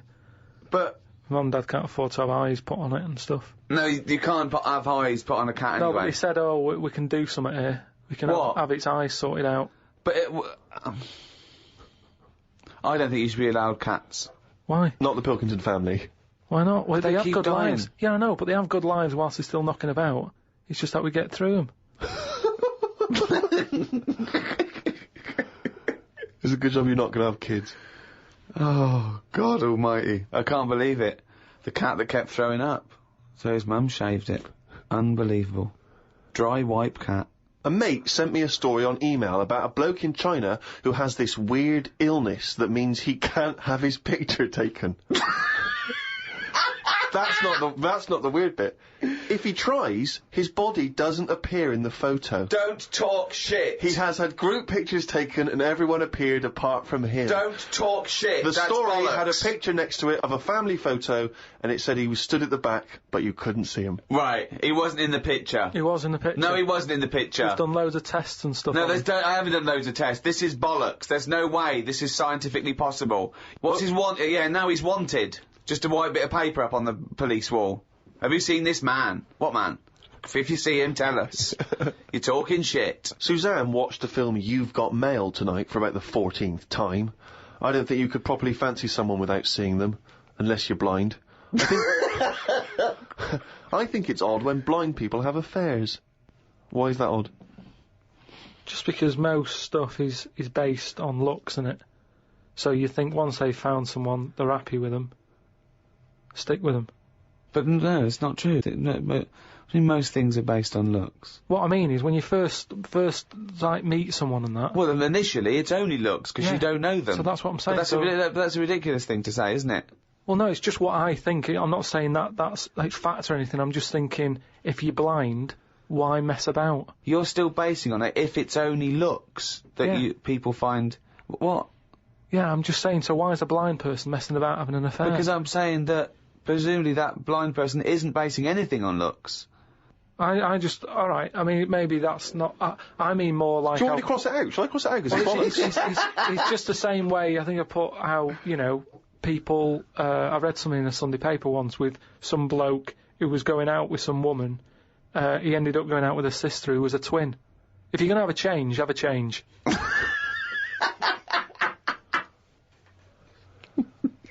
Spoke to Ricky about trips to the moon. He was up for going just to see what the world looks like. I came up with the idea of a giant mirror on the moon that would reflect the world back. He had a few questions, but I had the answers. Yeah. He changed the subject, I won. Right. My first question was, how would you get it up there? He said bit by bit. That'd be a good mirror then, wouldn't it? I said, how big would it be? He went, you'd still need a telescope. I said, how would you get it on the right side of the moon, always facing the right? He went, what? He went, does the moon move then? I went, yes. And if we don't like the mirror on the moon, we can always wallpaper over it. It's Suzanne's birthday tomorrow, so I've got to get her something. I sometimes think it would be best if we didn't celebrate birthdays. I think people would live a bit longer if they didn't know how old they were. Age puts restrictions on things. She said something about wanting one of them posh badges to put on her coat. I will look for one later. I love the fact that around the time that you've got to buy Suzanne her birthday present, you think that birthday presents are a bad idea. Got up early, it's Suzanne's birthday, gave her the card and present. She was well happy with her posh badge. She wore it to work. It's quite nice to hear a moment where she was actually happy for once in your company. They always say when you get someone a present, you should buy them something they wouldn't buy themselves. Daft rule. I want something I would buy myself if I had the money. When I was young, me Auntie Nora got me a present I wouldn't buy myself. It was a t-shirt with her face on.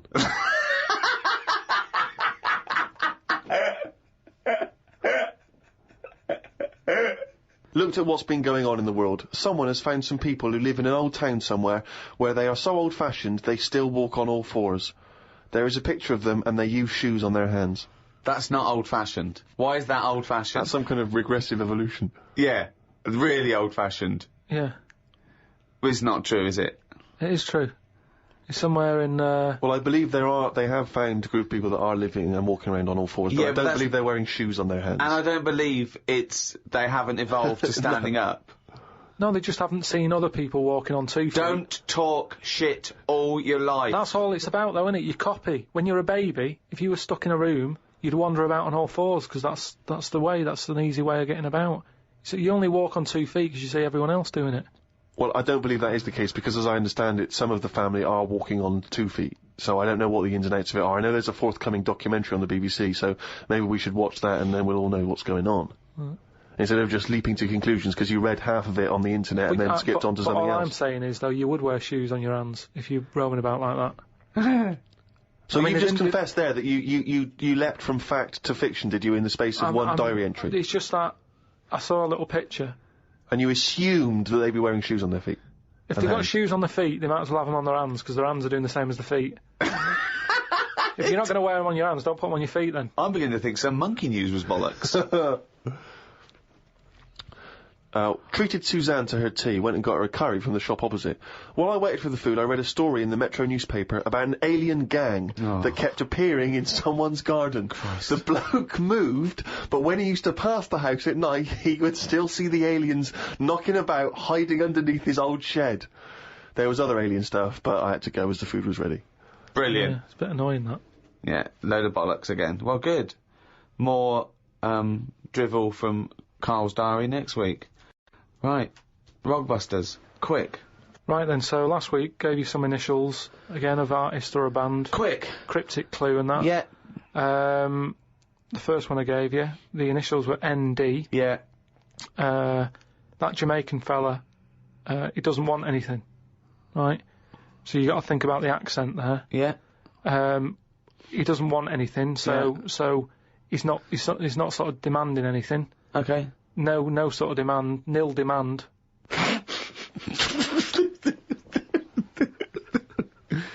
Nil demand. So it's like Neil Diamond. They'd say Neil Diamond, please. No, Can I have some Neil Diamond? No. Right. Nil demand. But just now it was all to do with, I've got no demands. Now it's a Jamaican person going in and asking for Neil Diamond in a Jamaican voice. Yeah, I know, but it's a cryptic clue, innit? Doesn't work. The second one was, the initial was E. I asked him to pass me the ball by using their head. What do you do if you chuck someone a ball? They head it back. Edit that, yeah. They head it back. So you'd say, edit to us. Editors. That's editors. What is it? Is it? It's a band that No, there's a quite band good at called moment. The Editors, but there's no band called Editus. Editus. What's that? Is it a Greek band? Again, cryptic. Just you got to think cryptic. Bollocks. Then the last one, TR it was the initials. Yeah. The cryptic clue. He's got the woolly ones, but I've got the ones that run and charge at you. Go on. What I forgot? Dunno. Well, sheep. Something to do with sheep. Right, something to do with sheep. They're the woolly ones. Yeah. What are the ones that run and charge at you? Oh, they're woolly as well. No, The but rams. not as woolly. The rams, right? Yeah, they're... The ram ones, right? If you write that down. No, you're not that? going to write it down. It's That's Ramones. The round ones. No, but it's so you say it, isn't it? It's not, because it's not...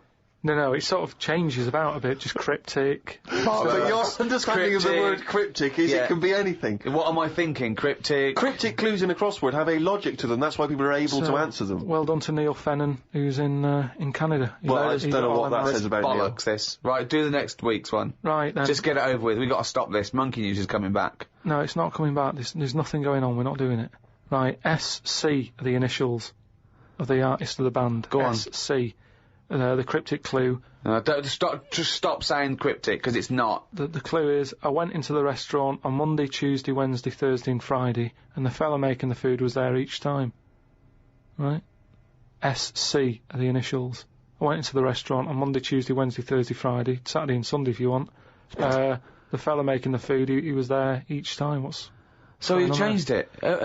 SC. Was he there Saturday and Sunday or not? He can be if you want. I'm just saying he's there a lot. Oh, this is like pulling teeth. I'm trying to hurry it up. And the second one, go into that woman's store and rip her off. Right? Right. That's C. Okay. C. Go into that woman's store and rip her off. Okay. If you're going to do that. Oh, don't mumble at the end of it. Go on. Just do the clue. And the last one, the initial E. Last one ever. You have had a go at laying down a track, but it ain't perfect, right? So you're sort of making a track. No, just do the clue. You're making a track. You Right, had a go at give laying us the it down, clue. Don't but it just ain't talk perfect. around it. Right, the initial is E. E. What's the clue? You have had a go at laying down the track, but it ain't perfect. Fine. A music track. Yeah. Well, no, but no. You can't. No, these people can't ask questions. Well, I can. Oh God. So send them in. podcast@rickygervais.com. Right, that's the end of another Ricky Gervais show. Oh, thank God for that. Another one next week. We've got to give value for money, because this is shit. So we've got to... What we do is, because this is such dreadful bollocks, we're giving more of it. Yes, that's lucky them. Yeah. So it's cheerio from me, Ricky Gervais, Stephen Merchant... Bye. ...and Karl Pilkington. Hello, welcome to number 5, season 2 of the Ricky Gervais show, with me, Ricky Gervais, Stephen Merchant. Hello. And Karl Pilkington. Alright. Coming up, Karl's going to teach us all about Sigmund Freud. No, we're not doing that. Well, no, Yes, we we are, are. because last week we promised people that you'd research Sigmund Freud. Yeah, but I had a look, but I didn't find him that interesting, so... But that's not... But this is what irrelevant. I mean, this is what we were talking about. You say you wish you could go back and learn stuff in school because you didn't. You want knowledge. You always say about you want to learn something a day. I want to learn something interesting every day. Yeah, but you've got that... I had a look at the website. It just... SigmundFreud.com. Yeah, he started that, I just had a look. I just did a search on, like, famous quotes from philosophers. Quotes. Brilliant. That'll get you everything you need, a quote. Well, I don't need to know his history. That sums up a man's life work, a quote. No, but that's what you're remembered for, isn't it? Churchill will go on the beaches and all that. Sigmund didn't really have any sort of... Catchphrases is what you mean. Yeah, things that you hear. Yeah, sound bites. Yeah. He wasn't good with the press. Brilliant. So you haven't bothered to learn about him? You didn't even pick up a book? I wouldn't know where to start. Do you feel like you're thinking in your head? Sometimes, like then I was. But I don't know if I am, because it's got a mind of its own, hasn't it? Did look at some of the things that he'd said, and the one Do it now. What have you learnt about Freud? Okay, here we go. This is Karl Educates Ricky and Steve. Number 1, Sigmund Freud. Karl, tell us what you learnt about Sigmund Freud. Right. All I remember was that he said a baby... You look at a little baby having some milk from its mum's breast, right? It looks well happy. It has enough. It's full up. It goes to sleep. It's got a smile on its face, right? He said that's what happens when you're older as well. That's all I remember from all the things that he was saying on his thing. He just said it's weird how, like... It's like... Now, to be fair, Rick, that is obviously in translation. Yeah, I know. From the original, so I don't want you... No, I'm not having a go at Freud. You know. I mean, Freud has been discredited on some issues, and we've moved on with experimental psychology and But that's the one that was interesting. I don't quite follow... So what do you take from that? Explain that to us in layman's terms. I don't know, Well, that's pointless. Without application, knowledge is pointless. But it's not knowledge, is it? He's just saying drink milk all your life. It's good for you. No, he's not saying drink milk all your life. What is this? Is this an advert he's doing He now? also came up with go to work on an egg. Yeah, oh, Christ almighty. But like I said, I wasn't that impressed by his work.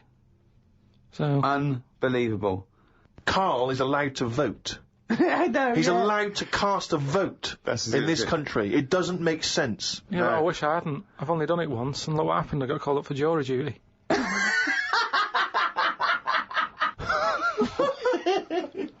Not doing it again. People do what they do anyway. I think they only let us vote, so we feel like we're having a say in what's going on. But really, it just carries on, doesn't it? I haven't seen a big change. But that's exactly why you vote. No, the best thing you can do is look after yourself. Get on with it. Brilliant. Okay, well, I hope that's a quote. I hope someone out there who's, maybe making a dictionary of quotes or an encyclopedia, and they've finished with Freud, they've done Pavlov, he hit a dog on the head with a stick. Next, Karl Pilkington. Karl Pilkington, what did you say about the world? Just get on with it. Well, we're not in charge of it, is what I'm saying. That's nearly as good as let's go to the beach. Winston Churchill. I spoke to my dad about it, and he called up saying, "Oh, I'm sick of hearing about this." Some quality thinking here. Go on. Go on. No, he was saying about global warming and that. Yeah. He was saying he's sick of hearing about it. Right. Because at the end of the day, that's just the world, innit? We're all getting old, and the world's getting old. That's the end of it. Brilliant. What another amazing quote. Well, it is. What we're trying to do. This is what I'm saying about we don't like people to get old. We're always saying, oh, we can change that face, we can lift your chin up, we can put a wig on you. And why are you so annoyed about people wanting to live a little bit longer? Because enough's enough, is what I'm saying. The world's the same. It's just getting old, and it used to have more green on it, but now it's gone a bit bald, so it hasn't got as much green. It's got more soil. Treat the world like a head. That's an amazing quote. Treat the world like a head. You've actually come up with one there. I thought of another phrase you could just sitting here talking to you. Flogging a dead horse. Yeah. What do you think that means? Flogging a dead horse. A number of people are still amazed by your complete lack of understanding some of these famous sayings and phrases. So that's an easy one. Yeah, that's like get a new horse or. No, he hasn't got it. No one's going to buy it. No, it doesn't mean that sort of flogging. When you're hitting it. Yeah. Right. So what's the point in hitting it? So it's dead anyway, so don't bother hitting it. It's absolutely, not feeling it's pointless. anymore. It's a way. It just means it's a waste of time. Yeah, but it depends what that horse has done to you. No, it doesn't. No, it does. It's that thing, innit, of like if a bear attacked you and you managed to hit it on the head and it went down, you'd go and you'd be annoyed. You'd still have built-up aggression. You'd give it an extra clout.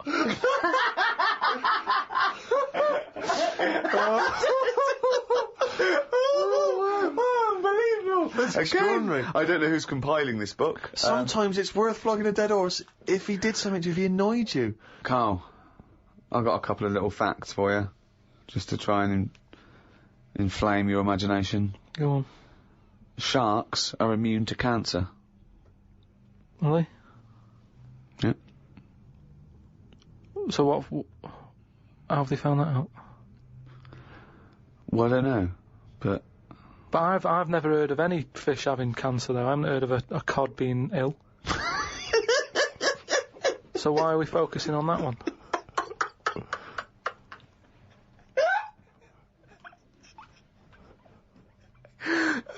Good point. Okay. Stroking a spider can cause its hair to fall out. What, because it doesn't like it and it gets stressed out, or is it just that some people are rubbing too hard? No, I don't think it's they're rubbing too hard. I think it's something to do with it. I mean, what sort of maniac is stroking a spider anyway? My mum did it once. Really? Yeah, not to a spider. Right. It was just a little bee. She'd been out, sunny day and that. Got the washing off the washing line. She was bringing it in. Little bee sat on the top of like the bed sheet or whatever it was. Yeah. And she's in the kitchen with it, and she goes, "Look at that little bee there." She started sort of stroking its head, and it loved it. How did it make it clear that it loved it? Well, he wasn't struggling. It was just sat there like, because it must have been like a bit dozy. They get a bit dozy, don't they, in the heat and that. And he just stayed there on the sheet, and she sort of stroked its head for a bit, and she had to put it out. It didn't go out. It didn't try and escape. It was like, you've had enough now. And that was that. She sent it out. She loved all that. She loved little flies and stuff. And we had Harry the housefly. What? Harry the housefly. What do you mean? It's just a fly that always seemed to knock about in one corner of the room. Right, it's the same fly, was it? Yeah, it was the same fly. Yeah. How do you know it was the same fly? So whenever she saw a fly, she went, oh, look, it's back. Well, we weren't letting him in. It's just that it stayed in. Karl, what makes you think it was a pet housefly as opposed to a different fly every day? Because it was always in the same place, in the corner. But it could have been that something about that particular place that attracted flies rather than it was the same fly. Well, I'm never worried about it. It wasn't harming us. It just always hung about. But how do you know it was the same fly? How do you recognise it? We weren't worried about it. It doesn't matter, does it? If like we're thinking another fly's getting a bit of free rent or something, just let it stay. I don't understand why. But why? No. Right. Okay. You're in a house, right? There's flies. Okay. Not flies. Fly. Why do you think it was the same fly for all those years?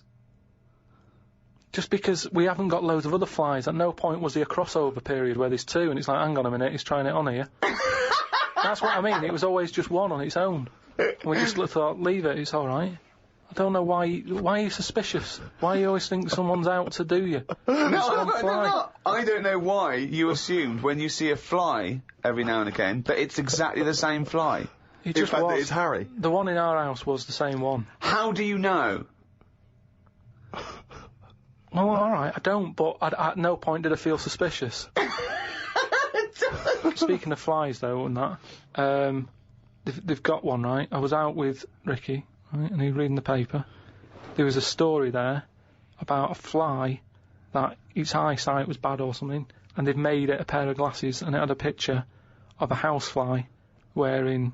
Okay, this is incredible, Steve. Can I take over? Hang on, let me just need to finish a couple of questions for that. So there's a small fly and they've made it a pair of glasses. Yeah. So that it can see better. Yeah. And your concern is what? Well, again, it's just that thing of we're looking after everything now, aren't we? Sorry, I've got to come in here, Steve. All right. I showed you the story. You saw it. It was a picture of a housefly with a pair of glasses on. Yeah. Right? It was about a one-sentence thing. It was about how far technology's come. Yeah. And a group of scientists using microscopy, right, and laser tools had, as an exhibition, shown that they could make a pair of glasses smaller to fit on a hat. They put it on there and they've taken a picture of it and it's on as a display. At no point was it actually, because the fly had bad eyesight, the fly was presumably dead, it was purely an art installation or a show of technology. I thought you were going to say, Rick, that you'd drawn the glasses on there. Yeah. And he believed it like, there's a bearded lady in this paper. No. My God, Tony Blair looks like Adolf Hitler. No. What do you think of that, though? But they did it as an experiment. Yeah, but all things start as an experiment. But why would they make a pair of glasses for a fly? How would they know he had bad eyesight? How would they know it was the same fly? Bumping into stuff. I don't know. Bumping into stuff. But why would they bother making glasses for it? And they've got a compound eye. They'd have to make about 1,000 pairs of glasses for a fly. It's just that thing, innit, of human nature is something's wrong with something, let's fix it. And they try and help people out all the time, don't they? When you know, we're always doing it. We're always trying to help people out. Instead of just going, you've been dealt a duff card, cope with it. We're always fiddling. Always fiddle about. It's like that bit about, what was it? See, this is technology going mad and that. They're doing operations on people, right? And instead of injecting you with stuff that knocks you out, they're going to hypnotise you, and they operate on you when you're hypnotised, but you're still awake, so you're sat there awake, you're aware of what's going on around you, but you can't feel anything because someone's hypnotised you. Why are we messing about with that when there's nothing wrong with the injection? Well, there are. I mean, it's not healthy to constantly give someone very anesthetics. dangerous. Yeah, Very but dangerous you just said it yourself there, constantly. If But you if you keep do coming in multiple having stuff operations done, on someone, don't be doing multiple operations. well, sometimes you need to Why? because of Knackered, whatever the forget complaint it. may be. Yeah, but no, not multiple. Give them 1 or 2 max. After 2, it's like, enough's enough. We've operated on you, we fixed that. We're not fixing anymore because it's just going to be, there's going to be something else wrong with you. Because you're getting old. Like the world. Get on with it. That's what I'm saying. Stop sort of ploughing stuff into it. Like I've said before about a car. You know, the gearbox has gone. Alright, we'll replace it. Oh, exhaust. Well, alright, we'll put an exhaust on it. Oh, the oil filter. Forget it.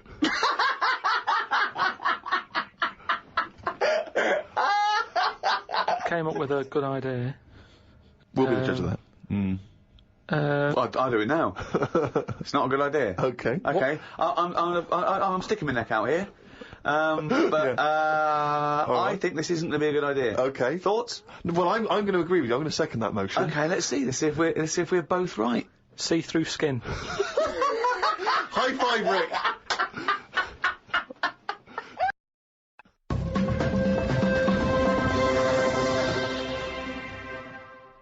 Well, I heard, and you told me this, so I know it's true. What? Do you know when I talked about replacing blood with ink? Yeah. They can do it, not with ink. With coconut, what was it? Well, one, it said coconut milk can be used as plasma, but I haven't had that verified because it's off one of those websites where there are spurious facts. I've seen facts like the Impala's fur is just nearly the same colour as grape juice, which I don't know who's that aimed at. I don't know, you know. So. What do you think of that, Steve? I mean, I've sort of touched on it. But I've just got to echo what Ricky said. I can't have an opinion unless it's been verified. But why aren't you just being open-minded enough to go, well? No. But That's not being open-minded. Open-minded is being open to the facts that, you know, the possibility. Open-minded isn't believing everything you hear. You don't believe everything you read, do you? A lot of stuff you kind of go, well, that's interesting to... But what, we talked about this, what about Noah's Ark? What about it? Well, you know, you said you believed it because it's in book form, but according to that, didn't he get 2 of every species on a big boat? But we know that's impossible, don't we? Depends where he was. If he was above a zoo, there would have been a lot of different stuff knocking about. That's my only problem with that. A zoo hasn't got 1% of all animal species. No, but they've got more. What I'm saying is, where was he floating where he could get an elephant, a giraffe, a cat, a dog, a gerbil? Where were all these things floating about? Well, exactly. Right, That's these my Old only Testament downfall. zoos, they were quite Yeah, quite but big, exactly. really. But you're right. You're questioning it. How is it possible? But I've just said, a zoo. But what are you talking about? A zoo? As I said, there's no zoo that has got 1% of all animal species. Well, I don't know where he got them from then. There's a couple of million species of animal. And how did he round these animals up? Because they were drowning, so they were looking for any boat. So they were actively seeking out an ark. Well, they would have just been looking for anything to get hold of. Yeah, and where did he keep them all? How did he keep them all separate? How did he... At that point... Oh, no, the lions at the altar. No, because at that point, it's that thing, innit, of how you all pull together in a bad situation. Talk shit. You all chip in, they're all like, oh, God, you know, let's be nice to our neighbours. Right. So there's spiders talking to flies and... Well, they would have just gone elsewhere, wouldn't they? They would What do you have been mean? on another bit of the boat. The spiders don't have to knock about with the lions just because they're all in it together. They get their own little area, don't they? Well, I don't know. How big is this boat? How It's big, it's a big boat. How long, what was the warning he got from God to make it? I don't know. It was a couple of weeks. He probably had the Extreme Makeover Home Edition team. They all chipped in. Probably had Queer Eye for a Straight Guy helping him out with some of The interior design elements. Yeah. Two of every species, Karl. How big would this boat have to be? Yeah, it's big. You can't just keep saying it's big, because I know in your mind, you're imagining this ark, there's a boat with Noah up the front with his wife, 2 giraffes behind him, then next there, 2 elephants, and it just, and it's just like elephant, giraffe, hippo, dog, cat, weasel, couple of frogs, and a spider talking to a fly going, let's get on, but when we're off here, you're dead. But what would you have done then? Are you saying that you wouldn't get on there because it's too noisy? It's not a question of what it didn't have happen. done. It didn't happen. To be honest, I'm not bothered. And they got through it, didn't they? They got through it. They're here now. We're not short of them. if anything, like I said, he didn't do us a favour because he saved too much. You can't move out there for stuff.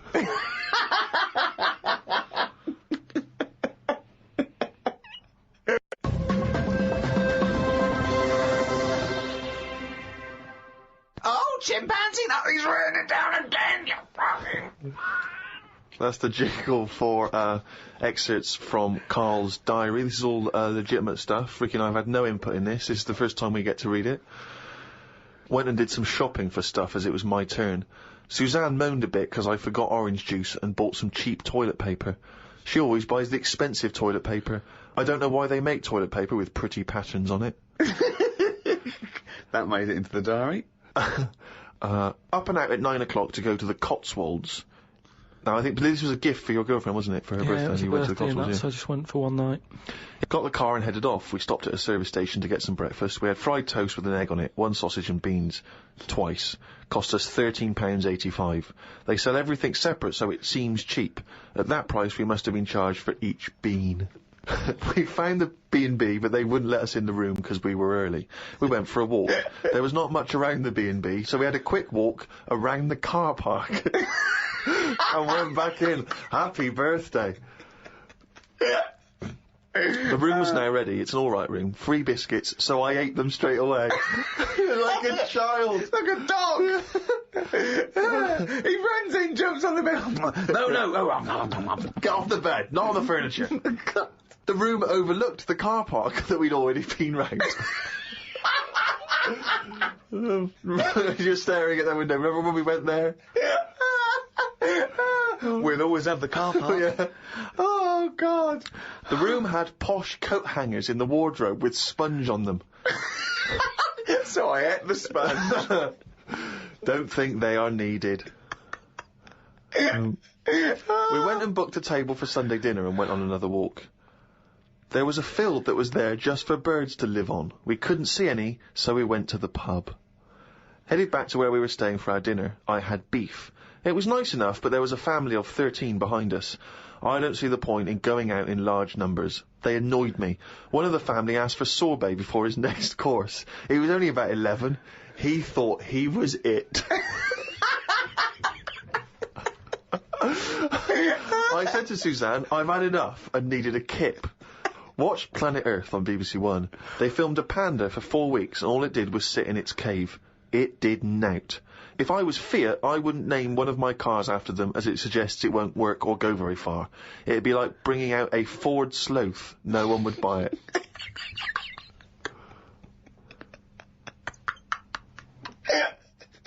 A Ford Sloth. I would love that ad campaign. Oh, that's amazing. Oh, God. The new Vauxhall Slug. We had a look around the local village. There wasn't much to it. We did the usual thing and had a look around the church graveyard to see how old the dead people are. Suzanne's had it of a time so far. She's gone to the Cotswolds, the room wasn't ready, she's seen the car park, an empty field, and now let's go and play how old the dead people are. I like the fact that you mentioned we did the usual thing of having a look round the church graveyard. Do you make her do that every time you go away? I like the fact, I want to know what she did for 2 hours when you slept. Did she just look... She went to a club, had a whale of a time. No, she just looked out at the car park, just like, memories.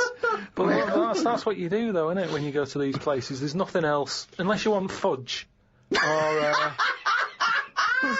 you know, you walk round a church graveyard and have a look. There's nothing. We went home. It took 3 hours to drive back. People say they go to the country to see the wildlife. I saw rabbits, pheasants and a fox on the way home. They were all dead in the road.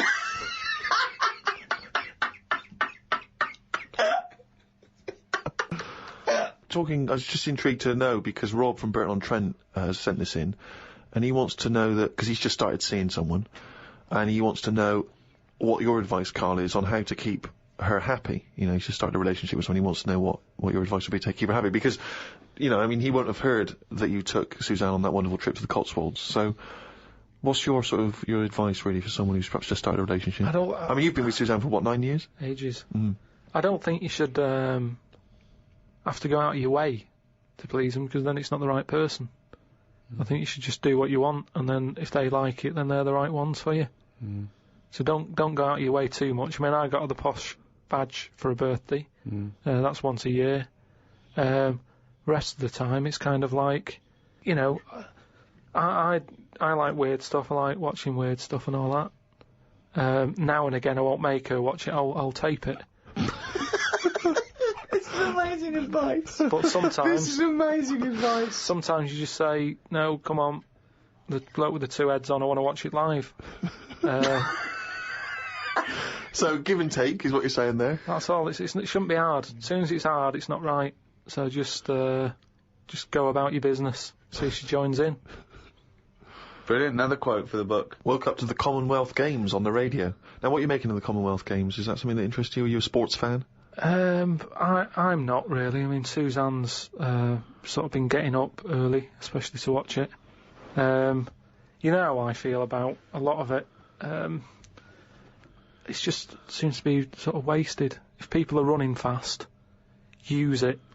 Do you know what I mean? Rather than just trying to beat your own record or someone else's, do something where you do have to run. If you're a good swimmer, be a lifeguard. Don't be messing about going up and down.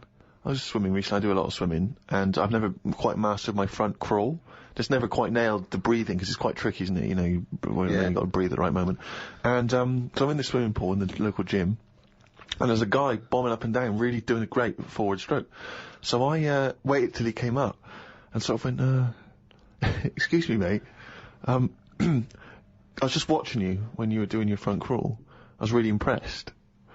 Could you just watch me when I do mine and tell me if I'm going wrong? Why would you go to a man? I know, and that was what that was the problem. Is only as I was saying it did I realise what it sounded like. I've just been watching you swimming up and down. I was really impressed. And you're both in Speedos. Both in Speedos. You know, I'm got the goggles on. Oh, you got a special orthopedic, special prescription goggles so that I can see when I'm swimming. How much were they? Quite pricey. But why do you need them? There's nothing in a pool to look at. It's not like you're scuba diving. There's nothing. Hold on. Clearly there is something to look at in a pool. Well, no, I wasn't checking. Well, I was checking him out, but I was checking him out for swimming tips. And he just looked at me when I asked him, can you just watch me and offer me any tips? And he just looked at me like I was just mental. That is such a strange thing to say. Can you just watch... I don't know how you had the nerve to do that. Well, it was innocently motivated. Well, I know it's innocent, but what a strange thing to go up to someone and... But what civilization are we living in where we can't just ask our fellow man to help us out with our forward crawl? But we're in a society where we can't. But you know that. It's a strange thing to say. But sometimes it's nice to just think, no, do you know what? I'm not going to fall into the trap of thinking he's immediately going to think I'm gay, or that I'm chatting him out. I'm just going to ask him to do me a favour. There's nothing wrong with that. What if he said, yeah, it's good, yeah, do you mind coming and help me with, my plastering? You'd have said, no, I can't. But it's not the same. He's in the swimming pool. He's there in the pool. He's swimming up and down. He's, you know, it's not no skin off his nose to just offer a bit of kindly advice. If your car's broken down in the middle of nowhere and someone drives by, you know, it's a generous thing to do. Just stop and maybe look under the bonnet and help them out. I agree. But I don't see how that's any different. You know, and in the end he did, and all he asked was that I wake him off. No, he didn't. I'm joking.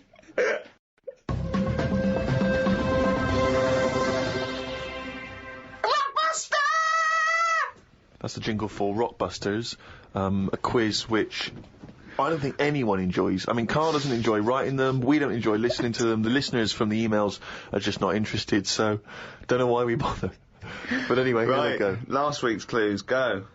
The first one, it's cryptic clue, just in case. No, stop saying cryptic, because they're not cryptic. Clue with initials of an artist or a band. You work it out, you know, you send in the answers. Right, the first one, the initials were SC, right? And the cryptic clue was, I went into the restaurant on Monday, Tuesday, Wednesday, Thursday and Friday.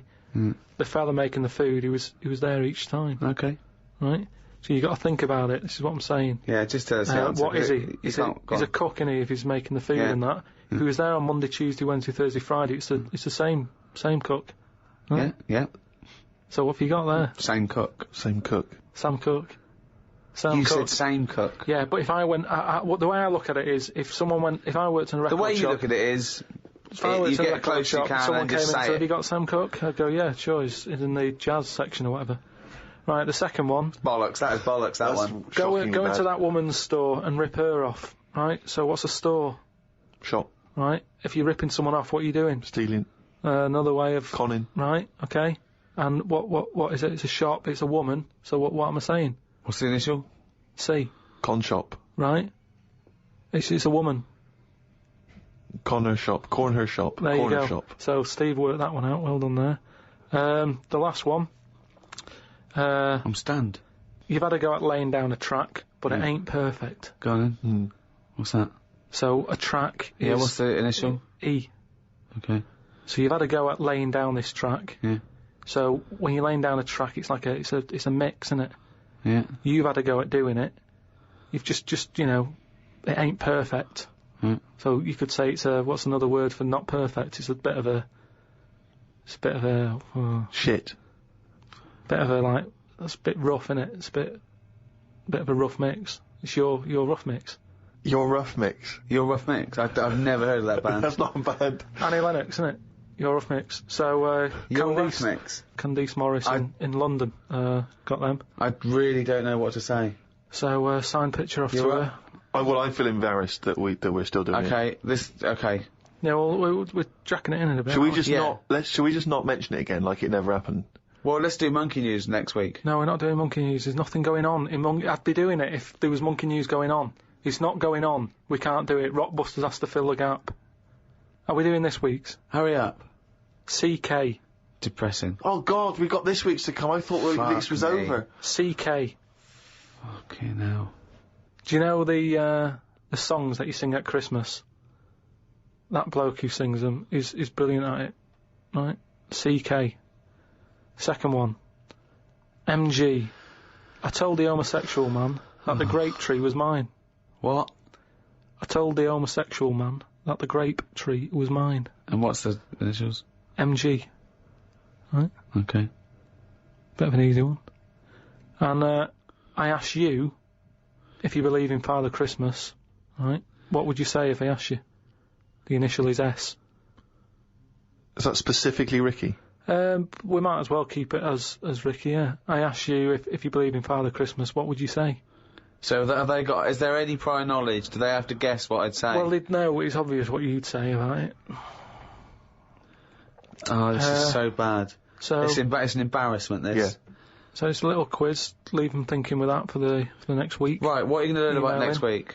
Podcast at rickygervais.com. Just send them in. Embarrassing. Don't bother if they're shit. Right. Well, that's about it for another week. It's the end of number 5, number 6 next week. Keep coming to rickygervais.com. We'll keep you abreast of things that are going on. We've made a little video, haven't we, Karl? That we might pop up there. And we've had a few emails about the old shows. People came into them late in the season. Well, you can now get all 12 episodes of the first season on iTunes. And I think there's 2 or 3 quid in England, or $5 or so, I'm not sure. But you can get those now, all 12. So, from me, Ricky Gervais, goodbye. From Steve Merchant. Goodbye. And from Karl Pilkington. Right. Hello, welcome to number 6, the final episode in this season 2 of the Ricky Gervais Show, with me, Ricky Gervais, Stephen Merchant. Hello. And Karl Pilkington. Alright. You can still go and get the archive, all 18 episodes we've done so far. That's available on iTunes and audible.co.uk. And there's a little video diary we've done, a little free podcast. We may go into free podcasting, but in video, Steve. And there's a little free taster up there. So check that out. Go to rickygervais.com to find out all news and everything. But come on, let's get on with this episode. We're here and now. This is right. Yeah, absolutely. Here we are. Good. Karl, Go. I've got some bad news to start off with straight away. The world's oldest tortoise, a 250-year-old tortoise, died last week. Yeah. Did it? Yeah, in a zoo in India. 250 years old. So would that have had that thing that they say about how you get a flashback of your life? You mean your life flashes before your eyes? Yeah, they say, don't they? Just like on your last breath or whatever. You like see you coming out of the womb and everything. Well, one, I don't believe that's true. I don't believe your life flashes before you. I don't know what evidence we've got. People who die say, you never guess what's happening. No, but there's loads of things that have happened where people go, oh, that's weird. That goes to show that we've been around before, or... No, it doesn't. There's none. I have no evidence for that. Of Well, reincarnation. I told you that time when it happened to me when I was younger. Go on. Your life flashed before your eyes? Well, it wasn't like a flashback, but it was close. It's the next thing next to flashbacks. It was, I was having a bath, right? And, my mum had, like, run the bath and that, and, she said, is that too warm? And I said something like, no, it's alright, it's a lot better than when I used to have a bath in that wooden bath in front of the fire. Okay. And she was like, what? And I said, you know, well, it happened years ago. And she was a bit like, oh. And I can't remember that now, but she talks about it, and, you know, that just goes to show that... Because I was at an age when I wouldn't have known about wooden baths years ago in front of fires. No, but you talk rubbish now. So all you were doing, you were talking rubbish from an early age. Where's the problem? No, but you can only talk rubbish if you're aware of knowledge. Well, I didn't know about wooden baths, so why would I have invented But Karl, that? we've only got your mother's word on this, and she thought you might one day be a doctor. Yeah. So... She put a rock with a feather on it to keep a parrot company. Lest we forget. Yeah, but I'm just saying. Well, it's all bollocks. So have you researched this? You've tried to find out when little Karl Mark I and his wooden bath, when he was No, around? I don't want to go there, because that's when you start digging out all sorts It's of trouble, rubbish. innit? It's rubbish. No, it's not rubbish. Well, it is rubbish. What sort of stuff might There's you no discover? scientific evidence. No, for... just like I've said about family trees and that, don't be looking at them, because you're only going to find stuff you don't really want to know about. It's the same as that, innit? Leave it, let it be. Do you know what I mean? If your granddad was Einstein, you'd know about it, because your family would be shouting about it. If he was a bad un, you go, oh, keep that quiet. So don't look at family trees, and it's the same, don't be looking back in your past lives. Because no God knows past what you've been up lives. to. Well... Karl and the wooden bath. Proof. If Karl proof be needed. Pilkington, live on air, talking shit again. But this taught us, so if that's... And also, its flashbacks would just be, you know, the same wall. I mean, it basically spent, I don't know how many years, in a cage. It was in the zoo, so, it died of liver failure. Which is a problem if you're a tortoise, because with us, they can cut you open and have a look at the liver. With that, it's going, forget it, we're not getting in there. It's like you when you didn't want the plumbers to knock through the tiles to check out the piping. It's the same with the tortoise. If it's a liver, we're not going through that. It's not worth it. If it's your head or your feet, we'll have a look, mate. But we're not looking at internal organs with a giant tortoise. Why not? 'Cause, what do you mean? Well, can't you drill into those things? It is only a shell. That is easier to replace than skin. Karl, I was joking. You can't do a liver operation on a tortoise. Why not? It's got all the same parts, hasn't it? All the same body parts and that. Well, I think that's the point. Well, not really, but, yeah, it's... But loosely better speaking. ones in a way, because they live longer. So they're doing something right. Aren't they? Right. If they can live 250 odd years, our art can't do that. Right. Which is what I say about our tortoise has got it right in a way, that it's taking its time on everything. We're rushing about, getting stressed out. That's just, you know, getting on with it. It's not rushing. It eats healthy, doesn't it? It eats lettuce and stuff. Yeah. So that's probably doing it right, but to be honest, it's too much. I wouldn't want to live 250 years. Just eating lettuce. Let's not forget that all a tortoise does is eat lettuce. It's not like it's jet skiing weekends and then getting its lettuce on a Monday. That's all it does, is eat lettuce. Yeah. And that appeals to you, does it? No, I'm just saying that it must be doing something right, though.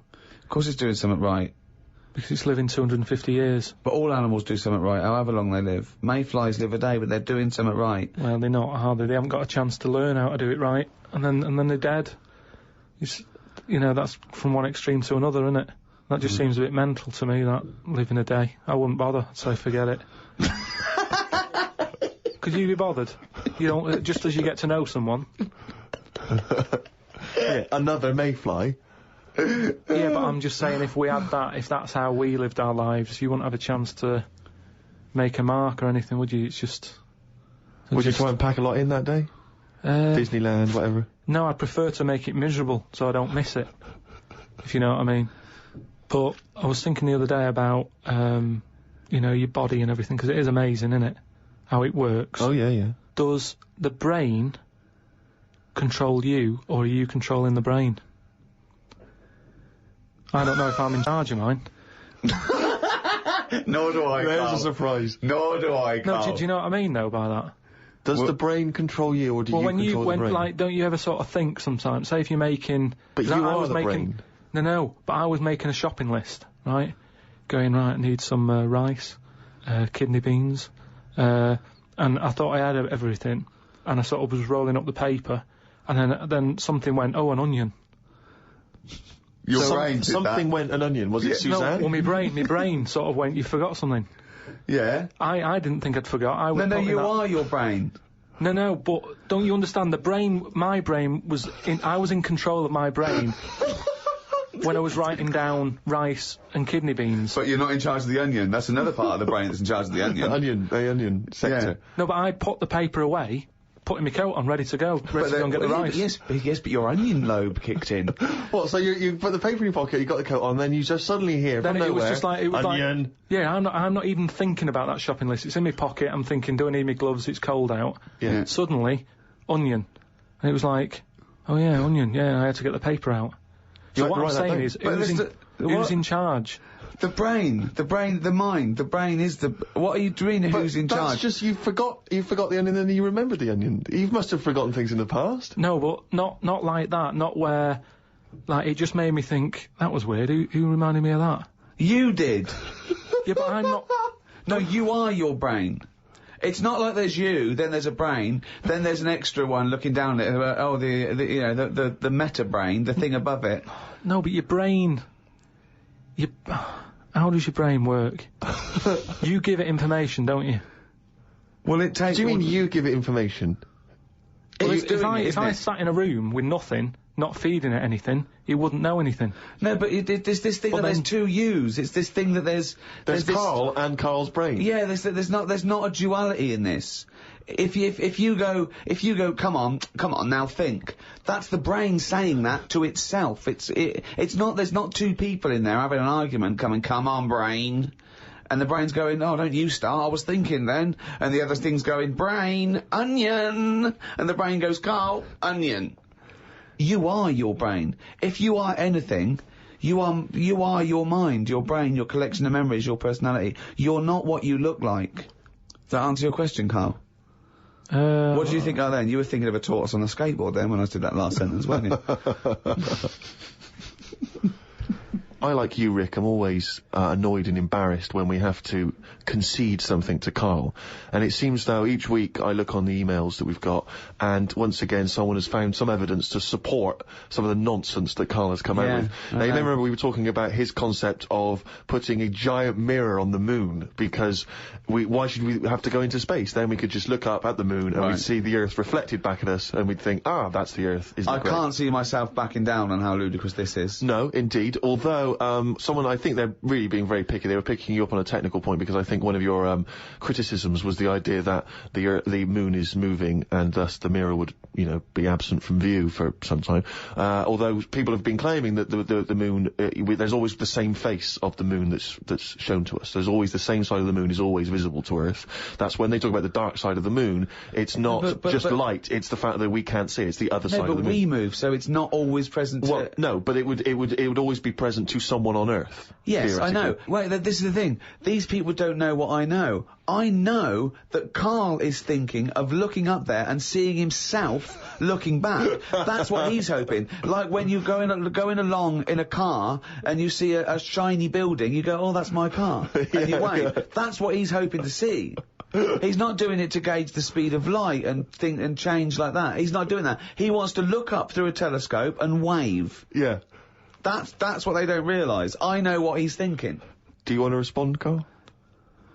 He's got... the problem with the moon is...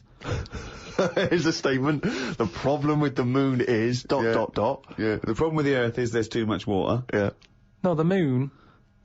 It's been around ages, hasn't it? Yeah. But it's got no history. It's got nothing to show for it. Just a load of old rocks and stuff.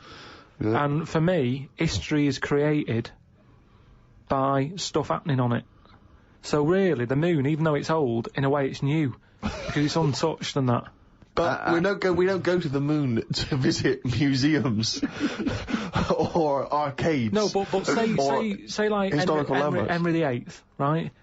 You watch Antiques Roadshow or whatever, and some woman goes, "Oh, this plate you've got, this was Henry VIII's. And as you can see the knife marks on it. Oh look, there's some chicken on it, right? And you go, oh God, yeah, that's amazing. Then someone goes in and goes, here's a plate of Henry VIII's, but it hasn't been used, it's still in the box. You'd go, well, it's not as good, that. It's got no history. No, because very often on the Antiques Roadshow, they have Henry VIII's plate with a bit of chicken on it. They kept that. Don't throw that away. Why? Arthur Negus are like that in a few hundred years' time. No, but do you understand what I'm saying? Things are only good if stuff's happened on it. The moon, you're up there, you're having a look, you're going, no one else has even been here. But you go to the moon for research purposes, for scientific research. There, Steve. What do you mean there's nothing there? They're examining the soil and the environment and the air. It's just a long way to go. Well, they're not doing that, are they? They're just not doing that. Well, they're not, are they? Because last time they went up, they were playing golf or something. There's golf balls up there that they've been whacking about. What sort of research is that? That's what I'm saying. There's nothing up there, so why else would you go all that way and go, oh, nothing here. Fancy a knockabout? Why are they knocking golf balls about if there's really important stuff to look at? You don't see people in museums going, fancy having a knock some golf balls about? No, I'm looking at this vase. Oh, right, that's interesting. But on the moon, nothing. Nothing to look at. What other games have you brought? That's what I mean.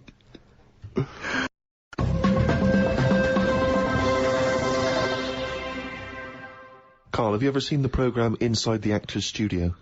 No. James Lipton interviews famous actors and gets words of advice about, how they work and how they act.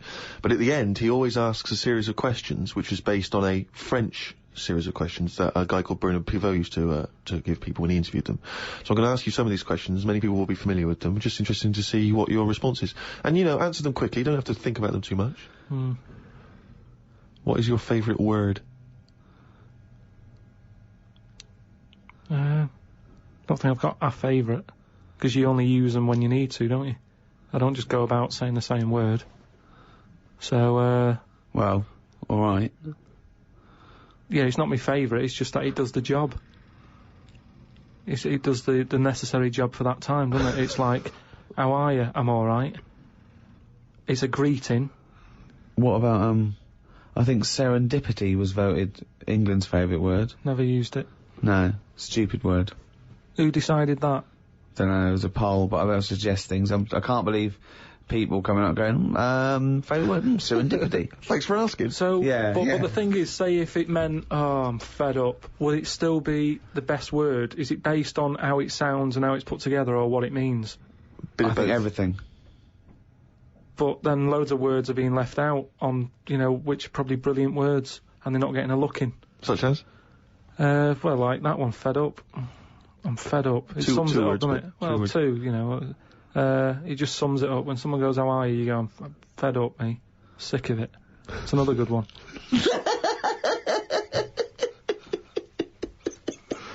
Oh, we get somewhere. Come on, some of your other favourites, right? I've had enough.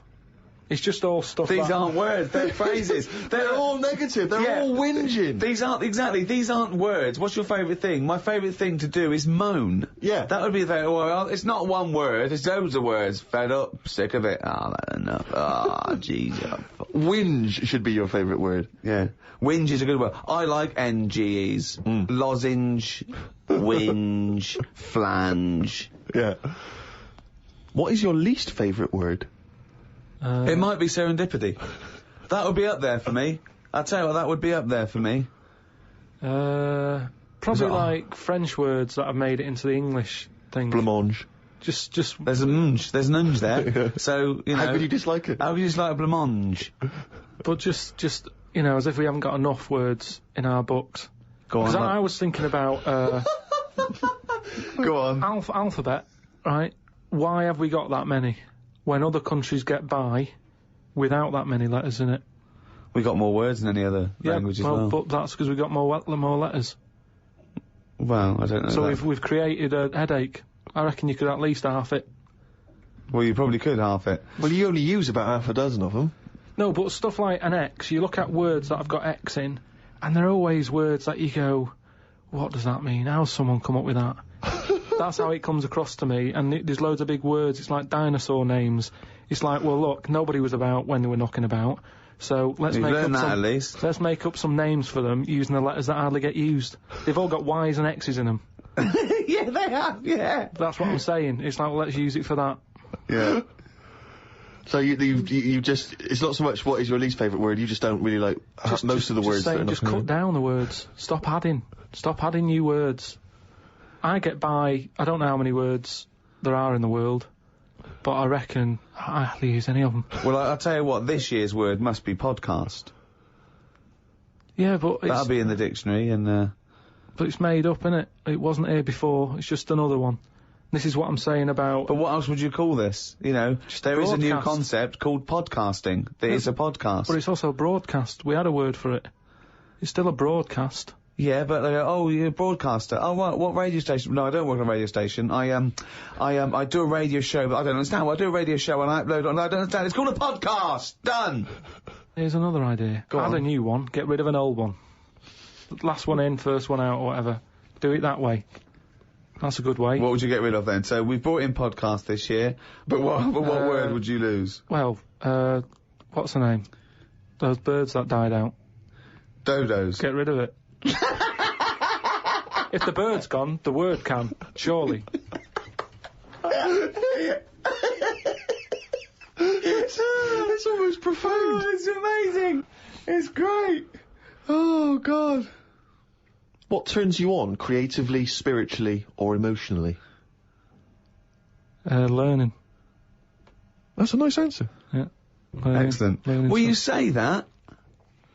Yeah, but I, everything you teach me, I take it in. It's just that sometimes I go, I don't get it. But that still counts as far as I'm concerned. Well, no, it doesn't. Learning is, knowledge is, there must be some sort of retention. You can't say I've got a great memory for a second. You can't say that. It has to stay there. And then knowledge has to be, applied. You can't just have all this knowledge that isn't applicable because it's useless. I mean, trivia is useless to a large extent. It's not real knowledge because it doesn't really help you in practically. No, but there's a lot of that going on. You're always reading stuff that you go, I've just read that. It's got me thinking for a minute. It's not going to help me in any way, but it gets a reaction, doesn't it? Well, that's good, yeah. That's what art does, and yeah, sometimes education's good for its sake if it really does inflame, but then sometimes, like I've said before, you can know too much where it gets you down. Go on. I just was reading something about an octopus. That's like a killer octopus. And it annoyed me that this was knocking about now. Because I didn't know, I thought they were quite friendly. Whenever you see them in cartoons and that, they're always happy, aren't they? And then suddenly, like, they've sort of brought the whole sort of creature down. Do you know what I mean? No, what do you mean? Well, just you know, when you see them in films, they're running about and that, and everybody likes an octopus. But this one that's on it was your fault really, because you told me about that frog that's going about killing people. No, I didn't say that. So I looked it up on the internet at like other creatures and stuff. .com. And there's some octopus that's in the sea, and what it does, you don't even have to like threaten it. It just spits in the water, and if that stuff gets on you, does you in. Again, So in a way, it's good knowledge because, I mean, I don't go in the sea anyway because it's full of stuff like that. But that's just reassured me that I'm doing the right thing. If they're knocking about, just gozzing everywhere, you don't even have to be near one. You don't even know if it's been spitting and stuff. It can kill you. It just seems unfair. I haven't harmed it. I haven't gone near it. Why is it getting annoyed with me? Doesn't seem right. So that's where a knowledge has not helped that octopus out. Because now, when you eat them, I just think, yeah, have another one. Do you know what I mean? Get rid of them. Another conversation with himself. Another conversation with himself. What is your favourite curse word? I don't think I do anything like that. I think people can tell by my face when I'm like fed up. Well, they know you're fed up because you're always whinging. I don't think I've got one. Knobhead.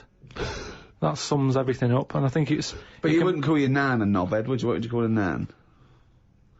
But she doesn't do anything to annoy me that much. But if she did, what would you say? If she really annoyed Well, you? knobhead's alright, innit? Because she sort of gets it. It's one of them things that everybody understands, but it's not too offensive.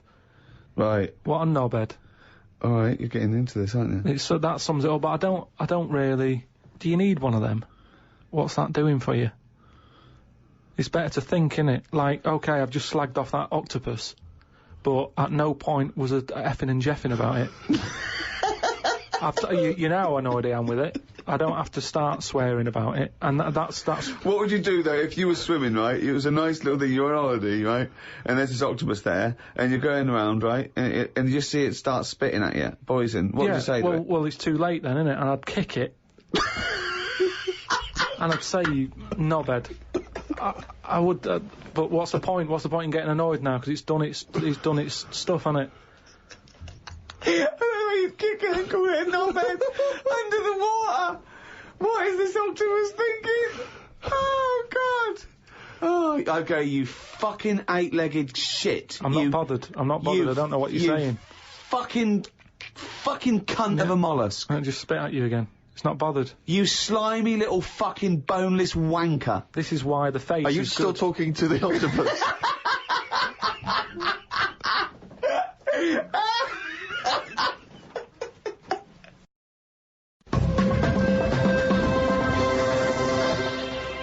Oh, I don't believe it. He's written it down.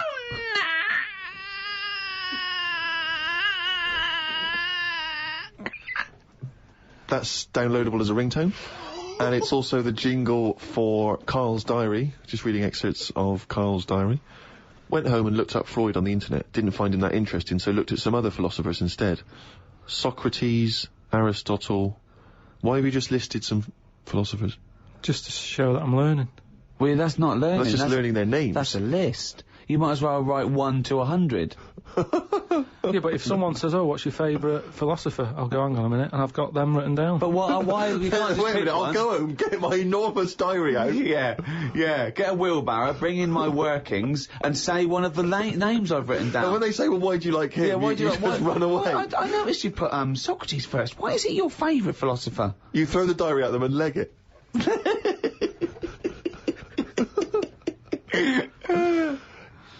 Oh, and then you go on to say, it's weird how names have changed, but then there's no other point there. It just is, isn't it? When you think about, like, Socrates, I've never heard that on anyone who I know. Is what I mean. It's just, in a way... But you're not Greek, are you? But how did that go about back then? I mean, say if you were phoning someone up and they said, I'm booking a table for 2, they go, name? Socrates. Did he ever go, cheers? Without going, can you spell that for me? But I don't know what else point you're making. I'm just saying it's a name that's awkward. You're always going to have to go, can you spell that for me? You go, and it's not just him. Look at all them other names that are on that list. But they're from a different country. And a different era. Yeah, I know, but the names, I've been to Rome and stuff, and you sort of go... Well, ancient Rome? Just Rome. It hasn't changed, has it? Rome, so it can be ancient Rome or Rome in 2006. It's the same buildings. Oh, I used to love Nero going around on his Fiat Punto. Lao Tzu from years ago came up with some good stuff. 1, he who knows does not speak. He who speaks does not know. Not entirely true. To lead people, walk behind them. Yeah. And of course, the journey of 1,000 miles begins with 1 step. Yeah. Did that. Just favourites. Maybe this is why people are at the start line spectating at the Commonwealth Games. Well, no, it's just that I've never understood why in Olympics and stuff like that, if you're going to watch, don't stand around the start line. Go to the end, where you see the winner. But because of that saying, it actually makes sense, doesn't it? It's like, well, every step starts with a step, or whatever. Say again? Every race, you know, you've got to start with a step. Yeah. So, Which is, who am I talking to now, you or your brain? well, I was thinking about it a bit, so I think I was in control of it a bit more. So, and what have you come up with? Just, if you want to stay at the start line, do. What does that mean? I'm just saying, if you're into, I wouldn't watch a race, right? Okay, But is this you or your brain I'm talking to now? this is me. Okay. I wouldn't watch. Are you gonna bring the brain into it, or is it? There's no. I don't know. Let's just see what happens. Okay. But all I'm saying is, Right. if I was to watch a race, Yeah. I wouldn't hang about the start line because. Well, you said you would. What did I? Yeah, you said that's the place to start because every race starts with a step. No, but I wouldn't normally. Right. I okay. won't watch any race. The brain definitely hasn't been used No, yet. is this you or your brain you're talking about now? I'm just saying about me. If I was on holiday Yeah. and Suzanne said there's a race going on down the road, Yeah. I'd go, well, let's go, keep going down the road and stand at the finish line. Okay, but now what have you according to thought? Wazoo, Yeah. I'd say, well, hang on a minute. Every race starts with a single step. Yeah. How many people around the start line? Is there more room there? She goes, yeah. I'll go, let's go there then. It's less busy. Right. And what would you see there then? I'd see people starting the race, but I wouldn't be that impressed with them because I'd go, well, I don't know if any of these are any good. So would you start at the start or the end then? If it was down to me, I'd just probably stay at the finish line. Okay. So you wouldn't want to see the first step then. So what Not do you think of really. Lazoo now then? It's not what, but I wrote down 3 of his. That one isn't my favourite. That was the 3rd. I preferred the leading people from behind. Okay. And what would you do to lead someone now then? Well, if you're behind, you don't have to take responsibility, do you? You can go, well, I didn't send you here. You went there. That's not really leading them, though, is it? Yeah, because I've made them think. I've gone. They go, oh, I've just walked into a big hole. I'd go, oh, should have been looking where you're going. I haven't led them in that hole, but they've learnt a lesson. They won't go in a hole again. That was one of the greatest conversations I've ever been a part of. I mean, that was incredible. Never mind Aristotle and Socrates. That was incredible, that. If someone's out there, could they make a transcript of that? Because I think that, you know, in 1,000 years' time, that'd be amazing. That was incredible, Karl. And not once was the brain used.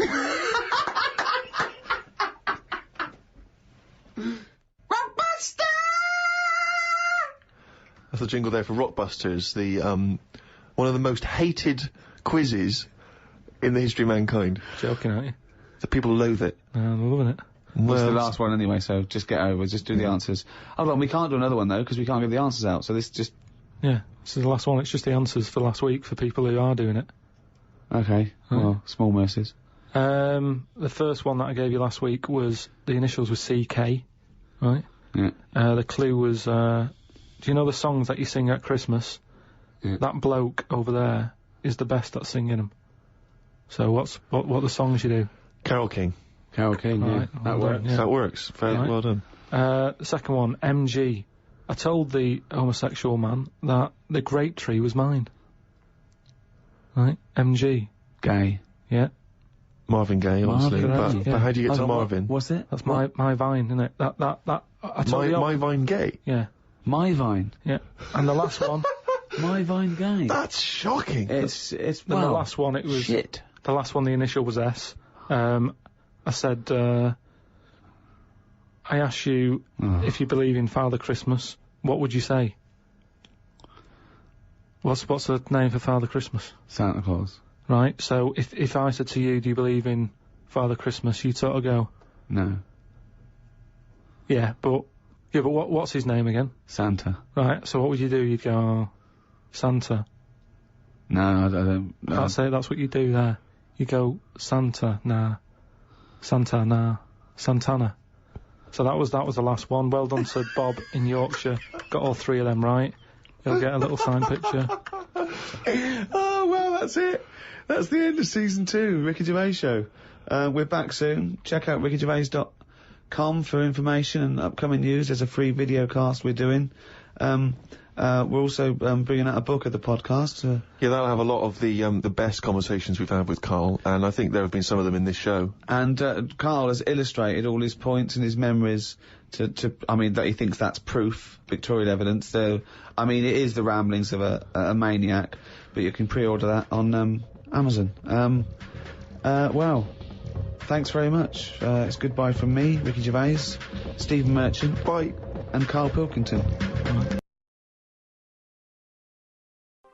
Hello, and welcome back to the first in the 3rd series of the Ricky Gervais Show, with me, Ricky Gervais, Stephen Merchant, Hello there. and the round-headed buffoon that is Karl Pilkington. Alright. we've been away filming our second series of extras, leaving Karl to his own devices in a sweltering London. We've had a heat wave here in the capital city, haven't we, Karl? It's been hot, right? It's been up to 100 degrees, record-breaking temperatures. Yeah. What have you been doing, though? Sort of enjoyed it a little bit. Was out and about. Yeah? Getting to see the place, having loads of walks and that. I like to have walks. You know, watching what Like a people are dog. doing.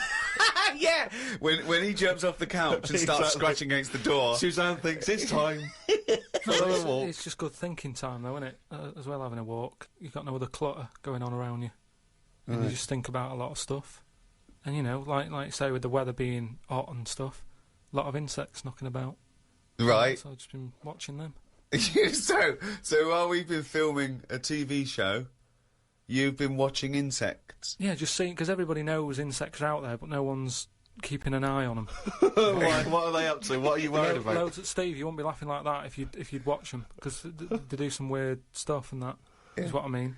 What sort of stuff? Any examples? I saw a bee have a heart attack. You saw a bee have a heart attack. Yeah. How were you sure it was a heart attack? Because what happened, I'd been Did in it clutch its chest with all 6 legs? No, I'd Were there some other little bee paramedics? No, I'd just been out in the park anyway, just looking at, you know, caterpillars knocking about, butterflies and stuff, so I was sort of aware. So when Suzanne goes to work, she goes, Karl, don't you waste the day. Just because you don't work at the radio station anymore, I want you to do some constructive stuff. And you go, yeah, I am, yeah. And so in your head suddenly goes... and he goes out, oh, there's a moth. But the thing is, so I'd been in the park and I was aware of the insects that are around us more than, like, most of the time. And I come out of the park, just crossing, like, sort of a busy road and what have you, and I saw this bee to the right of me, sort of in the air, and it was a big one, and I was a bit like, oh, let's watch that. And it just fell. It fell from the air in front of me, and it was on the pavement. I thought, oh, what's going on here? And I looked at it for a bit, and it was really still. Gave it a little kick, just to see if there was any movement. Nothing. Stone, sort of, what's the saying? Stone cold dead. Yeah! Stone cold bee dead. So, yeah. that I like was... the fact that this bee suddenly saw Karl and had a heart attack. Yeah. It'd never seen anything that round before. Yeah. It just thought, it had approached him because he thought it was a sunflower. My Like- God, it's a giant walking orange. Every dream has come true. No, but it just summed up life for me. I thought, that's like us, isn't it, at the end of the day? They have heart attacks, stress. You Living put in- it down to stress, do you? Well, it's in London, isn't it? You know, everything has stresses from living here. And they are bald, aren't they? They've got fur all over, but they lose the... And always overweight. It was a fat, bald bee. So what did you... It fell to the floor and you instantly... You just kicked it. You didn't attempt No, I to waited revive a second and just looked at it to see if there was any, you know, leg movement or wing. And there was nothing. And then when I sort of kicked it, it was sort of hard. It had hardened already. It's just... Rigor mortis had rigor set in. mortis had set in. Did it put you in a bad mood for the day? Because I know things like that can just send you over the edge for the day. Death and that does a bit. Suzanne doesn't like me talking about death. What riveting conversations do you come up with? No, just things like one of our mates has had a baby recently, and I just was saying, oh, when that's sort of our age, we'll nearly be dead. Think of that. That's the first thing he says, is a new life brought into the world. I know. But when he's our age, we'll be dead. Yeah. No, it's Maybe weird. they'll let you do the speech at the christening. Yeah, it's just, you know, so like I say, just insect life and that, it's interesting. You say it's interesting, but do you care about really finding out about them? Do you really care about what bees do or what ants do? You look at them and you make up your own world. For example, it had a heart attack, it's stress, it's overweight. You know nothing. I could probably... Won't you look something up? You know, honeybees are fascinating. You know, honeybees, they've been around making honey for 100 million years. That's incredible. Their wings beat over 11,000 times a minute. And he's thinking, no wonder I had a heart attack. Yeah, exactly. But they're do you know bees, like ants, are actually like specialised wasps. They're sort of developed from the same Family. Huh? Family, like. Well, yeah. It Doesn't surprise me. doesn't surprise you, though. Does it interest you in any way? Well, everything's linked to something, isn't it? It's like how they say we're from monkeys and that. Yeah. It's all the same sort of thing. Yeah. Well, yeah, I've been watching loads of stuff. I've been watching Ants. You mentioned Ants. I've had a lot of moths in the house. They're sort of sad. I mean, you say it like it was a garden party. No, Yeah. it's just all these things. You look at them. I mean, you go into the scientific bit saying, you know, it likes honey or whatever. It doesn't like honey. The reason they store honey is to get them through the winter when there's not, like, nectar, or nectar's hard to get, and they store it. And they store too much, which is why we can skim a little bit off the top. We're like agents. Yeah, well, but all I'm saying is I look at more about what its life is like as opposed Well, no, you to... don't. You don't. You guess. You make it up. You don't look into it at all. No, but you can. A bit of guesswork is you're pretty close to the truth most of the time. Why? What do you mean? That statement sums you up. A bit of guesswork is pretty close to the truth. Because if you watch something long enough, is what I'm saying, you can see that it's a bit clueless. It's the same way about ants, or, you know, they're hard workers and all that. I watch one, it's going back and forth all the time. They go one way and then they stop and go the other way. They try to look busy in front of the mates. But if you watch one... If you watch one long enough, it's back and forwards, and it's like it's done nothing there. I'm going to carry this twig back and forth until I can knock off at 4. There's a lot of that going on. Is there? Because there's not. There's none of that going on. There is. No, like I say, the moth. Depressing little sort of thing. Why is it depressing? Just the way it hasn't got eyes, has it? You just look at it, it doesn't know what's going on. I just don't... I think if you haven't got eyes, you shouldn't have wings.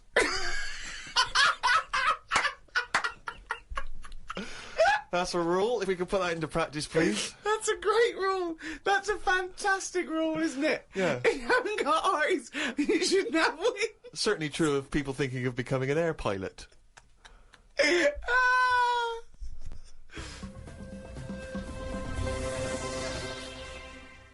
You know, whilst you've been working on that, I've been travelling about a bit, just seeing the country and that.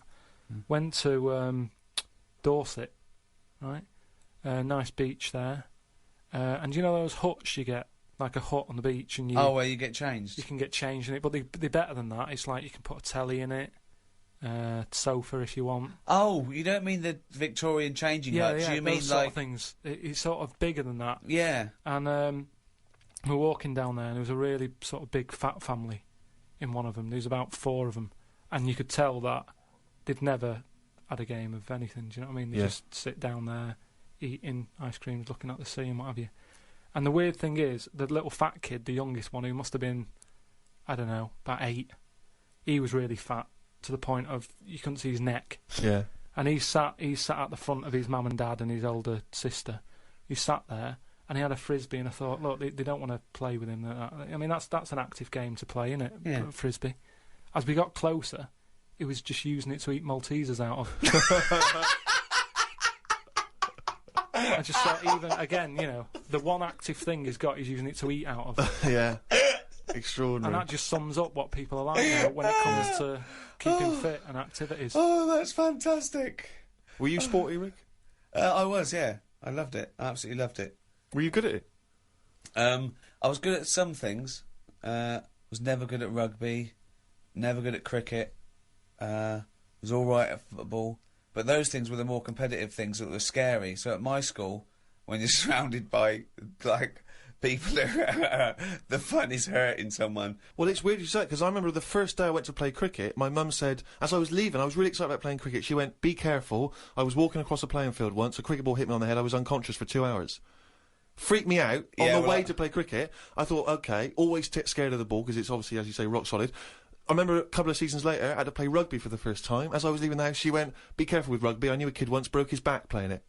I was terrified of rugby. I mean, I was terrified scared. of it. Such a scary game. The ball came to me, I got rid of it immediately. It's mental. Yeah. I don't understand. And what I remember is, I remember a teacher saying you've got to play it very carefully because you can get seriously injured, you can hurt yourself, you could be crippled for life. I remember thinking, why are we allowed to still play this game at school? I was worried about cracking heads. Yeah. And a finger in the eye. How is it not banned? That worried me all the time, a finger in the eye. Like, but they removed the asbestos from schools in the 60s and 70s, Yeah. but rugby is know. allowed to play. It's mental. Yeah. You see, I had a mate called Mark who liked playing cricket, right? And when I used to say to my mum, oh, I'm just want to go out with Mark and his dad to play cricket, and she never used to let me go. She'd go, oh, I prefer, you didn't. And I used to always think, that, you know, it's because it's a dangerous sport. You can get hit on the head by the ball and it's hard. Put an eye out or whatever. But it was because his dad used to drive us to the place to play cricket, and he had his eyelids were too big, so he used to have to sort of have his head right back. It's like one of those old-fashioned dolls. Right. Where you can lean back. Yeah, they clunk back and clunk forward again. And she didn't like me getting in a car with him. Sorry, who's this? Whose eyelids are too big? Growing up, you had a woman who had her head like a bag of spuds. But I didn't know her. No, you had 2 kids at school with webbed hands and feet and big heads. Yeah. You had a pigeon chest boy. Nowadays, you're walking around with insects and moths like something from James and the Giant Peach. Yeah, and you had a bloke whose eyelids were too big. One thing I've noticed, that because I occasionally go to the gym, and you know those guys who work out constantly to give themselves extraordinary physiques. They're on the trip, they're on the weights, and they're really. I notice in the summer particularly, those guys cannot wait to get their shirts off. Yeah. Everywhere you see, they're walking around. If they've got a good torso, they are walking shirts off.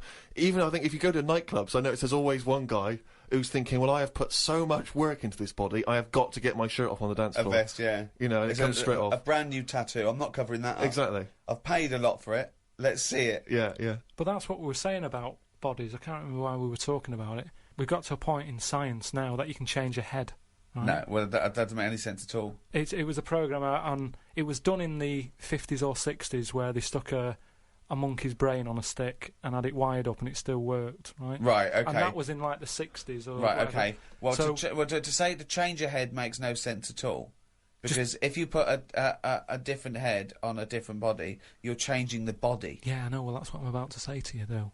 What? That's what I'm saying. That I'd be more confident if I had someone else's body, because if anyone dissed it, I can go, no, it's bad, innit?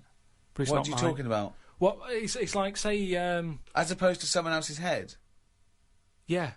Well, it wouldn't be me, would it? The head is me. Well, of course it is, that's what I mean. Yeah, so what do you mean? Me. You'd be happier having someone else's body? What, than your own? What I mean is, say if you're wandering about, for some reason, there's an incident, you have to take your top off and that, and everyone's looking at you, right? And you're a bit sort of, you haven't got the muscles and that, you haven't got the six-pack. Right.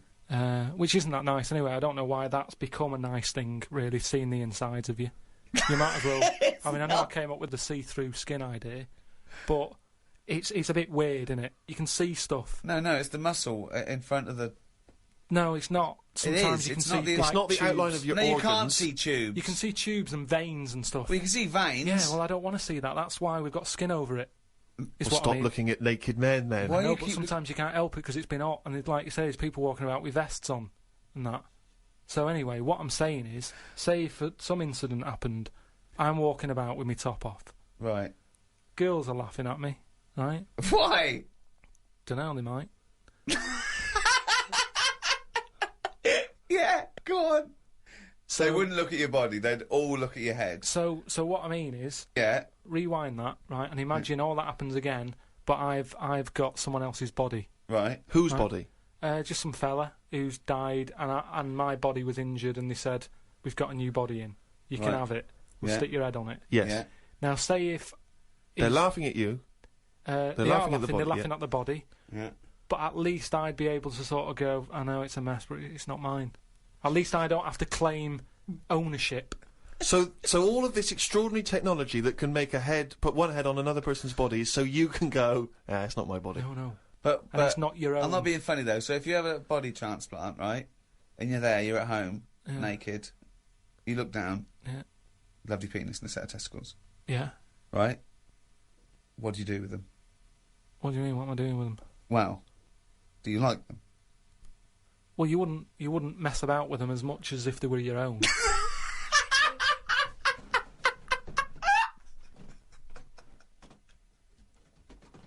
But if you did mess about with them, would you feel guilty that you were messing about with another man's testicles and penis? And it's the full body? Yeah. No, because they're not my hands either.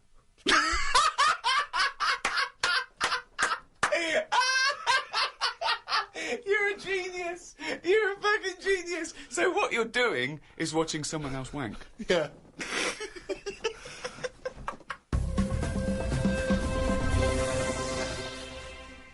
Well, one thing Karl has been doing over the past few months is writing his diary. He's kept that up. I don't know what he's had to write about. All he's been doing is looking at moths and ants and bees and going for walks. But I'm sure it's all in the diary. So, let's have a look at that. Oh, I don't believe he's only going to write it down the... We went to the park and had a brew. Suzanne read the paper while I played with a ladybird. I mean, it's like a child, isn't it? It's like what a child would do. Suzanne read the paper while I played with a ladybird. His only friend is a beetle. It climbed up my arm. It struggled on me hairs. This is in detail, then? Yeah. It kept stopping every now and then and was rubbing its head with its right arm. It did it about 4 times and always used its right arm. It rested for about 5 minutes, then flew off. Sunday.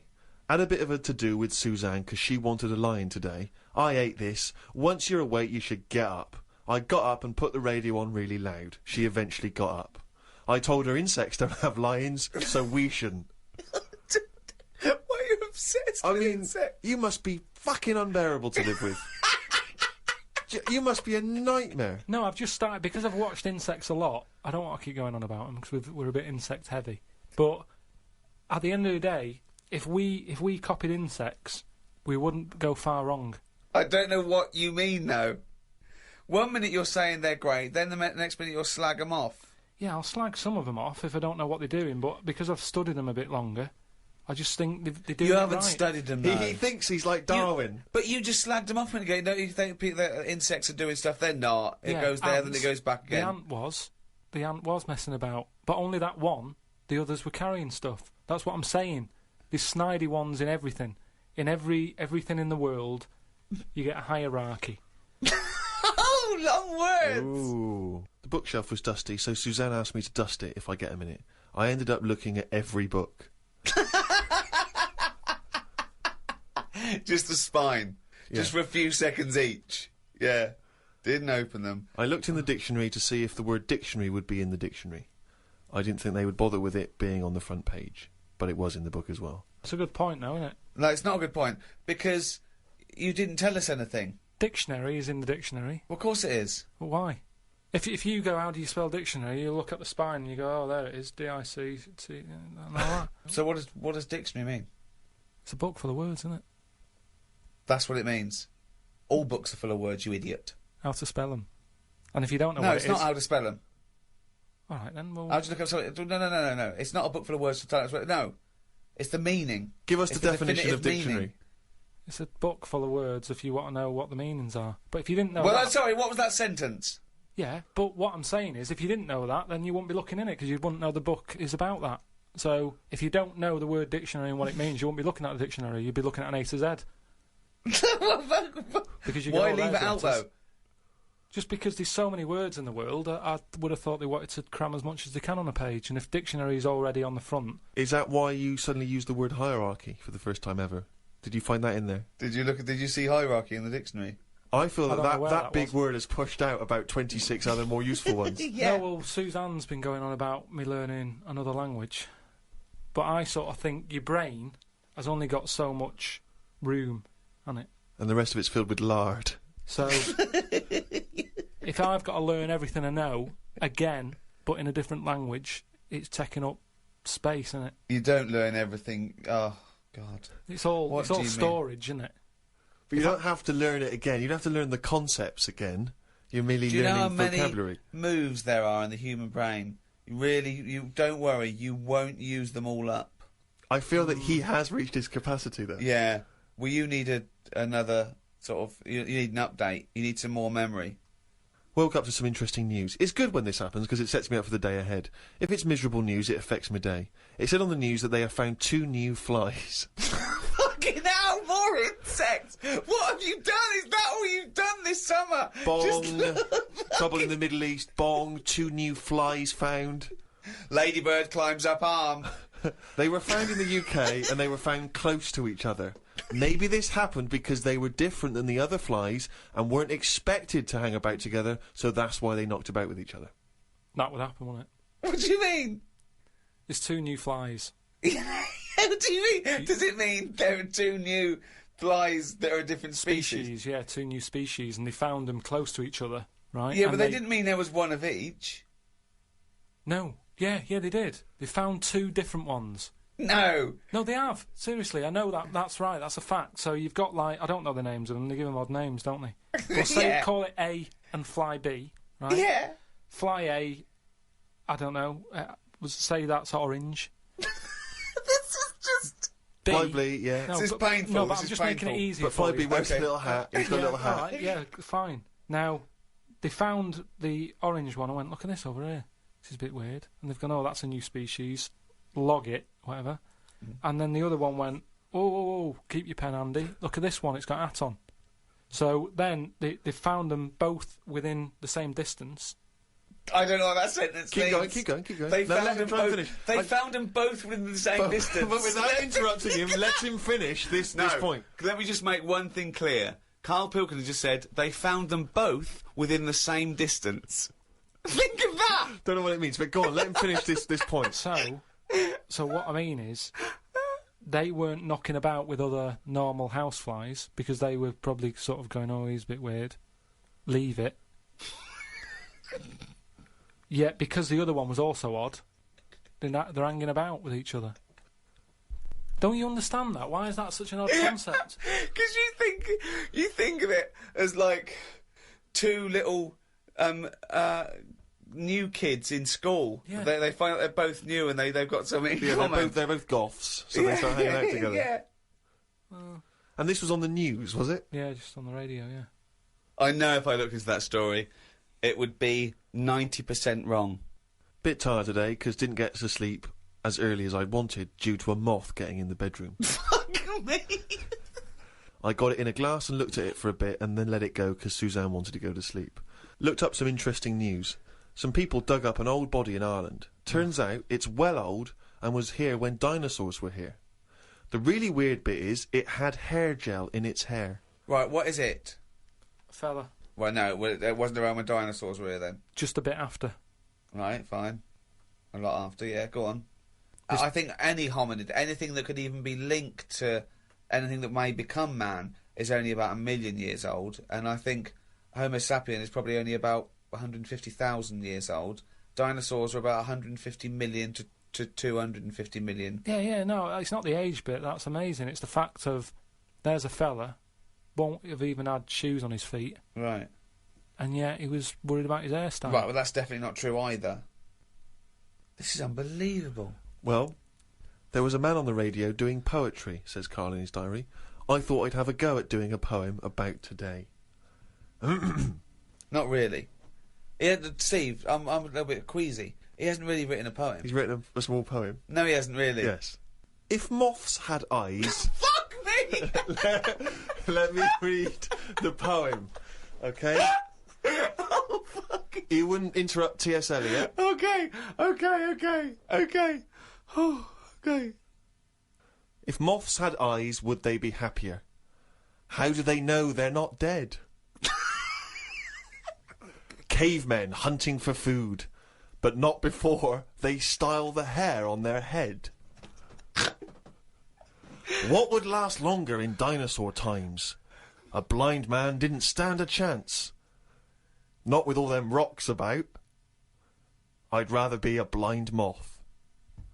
Right. It may be the greatest poem Now, ever written. just you know, dissecting it briefly, you attempt to rhyme in the first 4 lines, but abandon the rhyming system in the last 3. Is there a creative decision for that? Can we have Karl read that? By all Sorry, means, yeah. just you read it as you would like to. So this is imagine this, right? Okay, this is going out all over the world. This podcast, and now Karl Pilkington, a new poet from Manchester, now living in London, England, would like to read a poem. If moths had eyes, would they be happier? How do they know they're not dead? Cavemen hunting for food, but not before they style the hair on their head. What would last longer in dinosaur times? A blind man didn't stand a chance. Not with all them rocks about. I'd rather be a blind moth. You said it as though the last bit must have been a rhyme. As No, But It's amazing, it's but I amazing, think Karl! I think he feels as though the final line, "I'd rather be a blind moth," is going to be one of those great, you know, a summation that somehow the moth is a metaphor. The caveman. No, but there's all no I'm metaphor in that. He really does mean he'd rather be a blind moth. Yeah, well, I'm just because I've looked at the day's news. Can we always do that, Karl? Can we always find a day, right, and always sum it up in your thoughts, a poem, just like that? I love that structure. I love that structure. If there's any English students or professors or novelists or poets listening, please email us what I thought of that poem, why it's good, why it's bad. So, you know, give us your thoughts on that. I mean, we would love expert opinion, poets, English professors. Just email us at podcast@rickygervais.com. Now, Karl, apart from being a poet, you are an author now. You've written a book. You know, which surprised me and Steve, because as Steve said, we thought you'd read a book before you actually wrote one, but you've proved us wrong, and all your teachers wrong, and everyone in the world who thinks you're an idiot. It is actually a very good book. I mean, a lot of it is transcripts from, you know, the podcasts, but you've answered some of your critics, haven't you? And you've tried to prove some of your theories. It's everything about Karl. It is like All the drawings. All the drawings. There's new stories, isn't there? I mean, there's so much effort. I can't believe it. He's been working on it for months, and it's out on the 18th of September. But you can order it now, can't you, on Amazon.com and Amazon.co.uk. What's that book called? It's called The World of Karl Pilkington.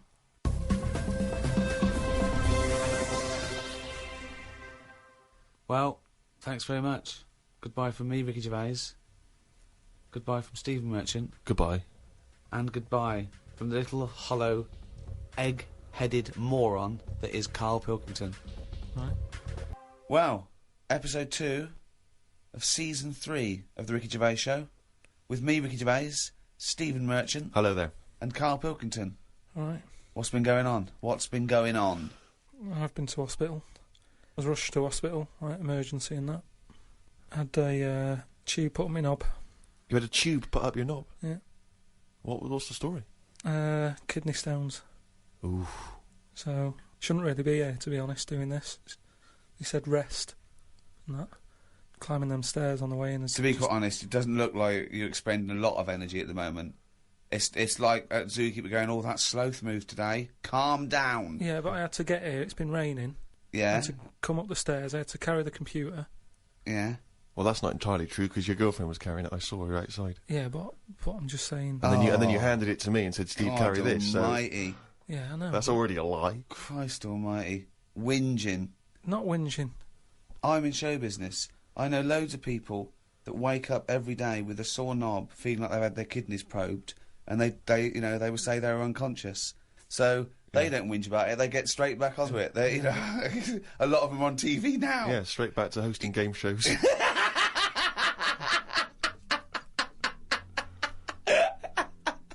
So you're rushed to hospital. So take us through the events, because it does sound quite dramatic. You started feeling a bit of pain, did you, initially? Felt a bit of pain, and I thought, you know, maybe I just pulled a muscle or something when I've been wrestling with Ricky and that, because you don't know what damage is being done. So I just think, it'll go in a minute, and then it didn't. It got a bit badder. It got badder, did it? So then I thought, I was crippled. I was lying on the floor in agony, looking on the internet, looking for sort of still solutions. looking up monkey news. No, I just put in like bellyache and stuff, and they were saying it can be loads of different things. And what I used to do when I was a kid, I used to always just get a cold ashtray and put that on my belly, and the coldness used to get rid of the badness. Amazing. The coldness got me. Like a witch doctor. Yeah. This is like a witch doctor happens to work in a pub. It's like some sort of 5th century remedy written in mud. Coldness doth get away with the badness. Why specifically an ashtray? Just because they sort of old cold. They're old cold. I don't know what this is. I love this idea that he had the operation and he comes round and they're talking to him, and his girlfriend gets a phone call and they say, "Mr. Pilkington's maybe complications. He's just talking rubbish. Yeah. She goes, oh, good. Yeah, he's back to his old self. What? Why specifically an ashtray? Sorry, because it's old cold. I understand it's old cold. Oh yeah, we understand. Everyone who's done a medical degree understands old cold, but old cold belly madness. If you want to buy that book, Old Cold Belly Madness, it's the history of abdominal surgery by Karl Pilkington. No, it just, you know, But you put it in the freezer or something first? You can do if you want, but they're normally cold anyway. Sort of thick glass and that it holds the cold. But we don't smoke in our house, so I had to use a plate. Oh, well, that's madness. A plate's not going to work. Famously, a plate doesn't work. No! Oh, So you put you put a plate on your belly, but that didn't do any... No, That didn't work. So, called Suzanne and said, oh, I'm in agony here. She said, go to the doctors then. Good advice. So a lot of people have done that straight away, as opposed to going through the plate ashtray. So he went to hospital, and he went to hospital. And he said, "Have you got an ashtray?" They went, no, especially an ashtray. This is no smoking.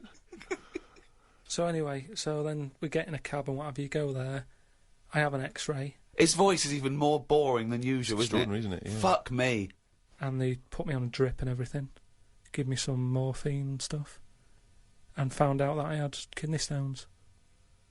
So that's why I was in hospital. And they get them out by... I don't know what's gone on, to be honest. I've got some tube inside me. From my kidney to my bladder. That's helping me stuff get about. And so there's a little tube up the end of your knob into your... Yeah, it's not there now. It's high up. Right. So it's high up between my kidney and my bladder. But why didn't you have the thing where they go in the side? You had the choice to... Because I said to the doctor, I said, I'm not a doctor. I said, what do you think... He went, stop putting yourself down, Karl. He said, we need you in the operating theatre now. He just said, you know, I said to him, what should I have done? Because he said, if you want, go home, and we'll get you in again or something. Something like that. And I said, no, I might as well have it done properly. Have it done now whilst I'm here. Sorry, the choice was have it done properly or go home. It was something like that. He said there's something you can do, and I said, oh, flush it out. No, because it's too big. It's something like 7mm. And it's basically because you don't drink enough water. Yeah. So anyway, I said, what do you think I should have done? And he said, tube up the knob. And I said, not my favourite one of the choice, but if that's what you think. So he said, yeah, have that. He did me little diagrams, which didn't help. He was like showing... How big did he draw your knob? Sort of normal size. Yeah? Was it? It was alright. You weren't offended by them? But he went into detail. It's just, you know, more the tube and stuff in your bladder and your kidney. What was your ball bag like? Did he draw that? He didn't do that bit. He left that bit out. Okay, right. But he said, we'll just pop that up there. And then that's when Ricky turned up to visit. Came in laughing at me because we sat there in like my underpants and stockings. In stockings?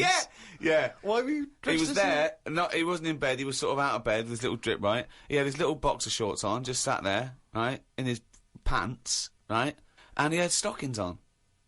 Yeah, because they stop clots or something. They put them on your legs. It's like, you know, when people have got big veins and they go on a plane. Right. Yeah. You said you're not a doctor.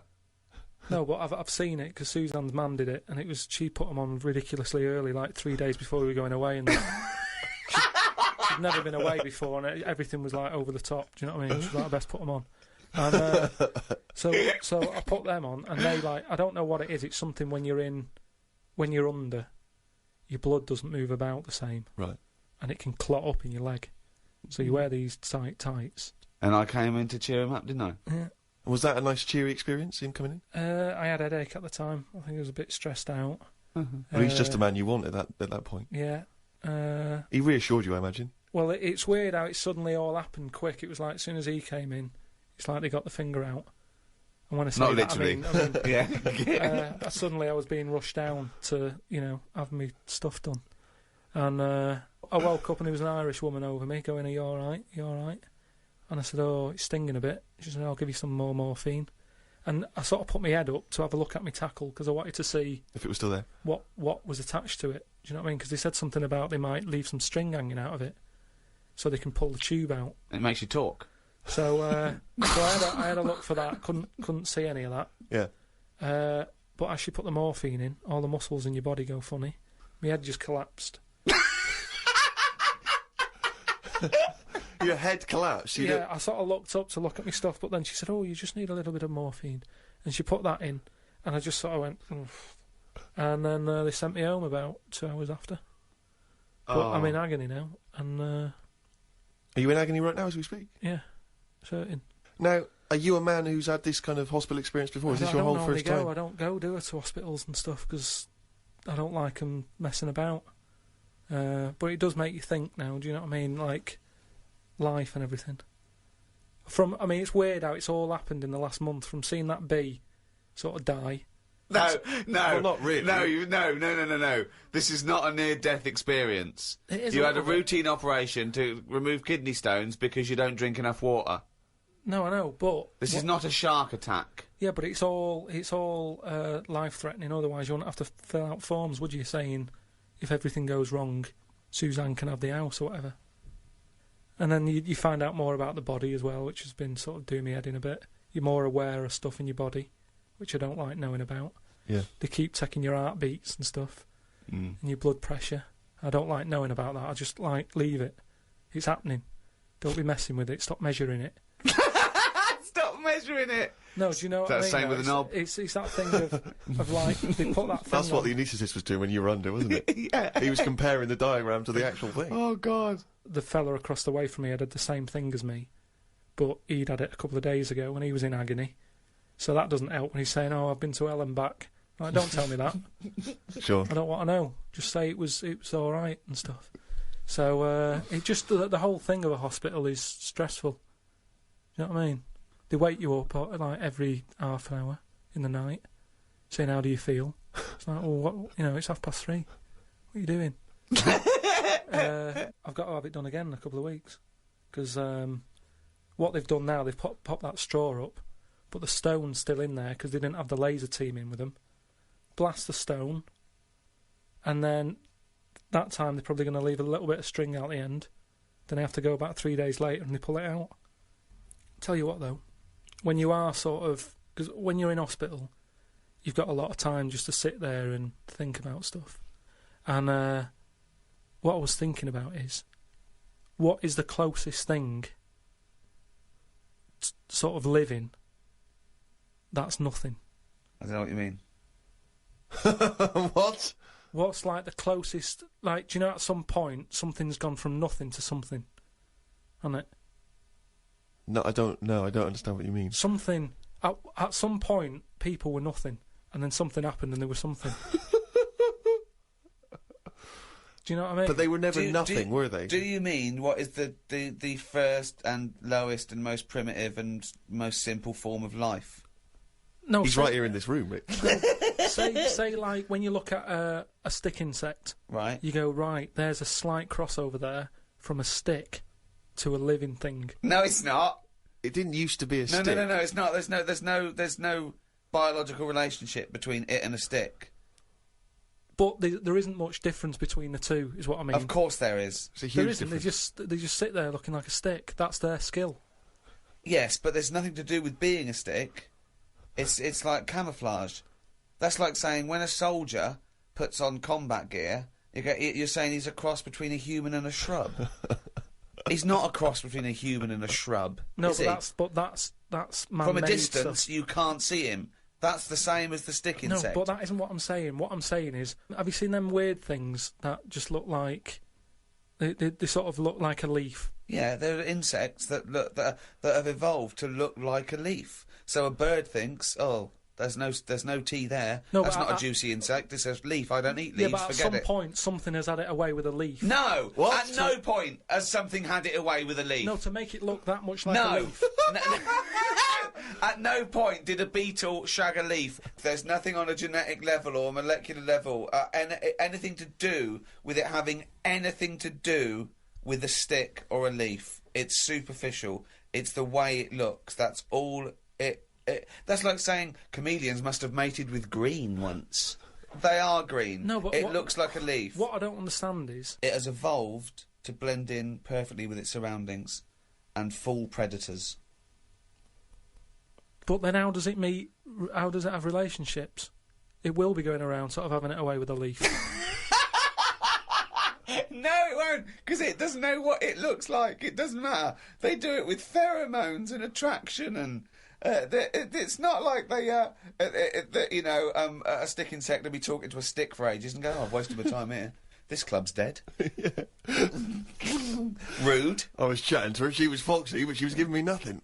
But Dave, that's not a stick insect. That's a stick.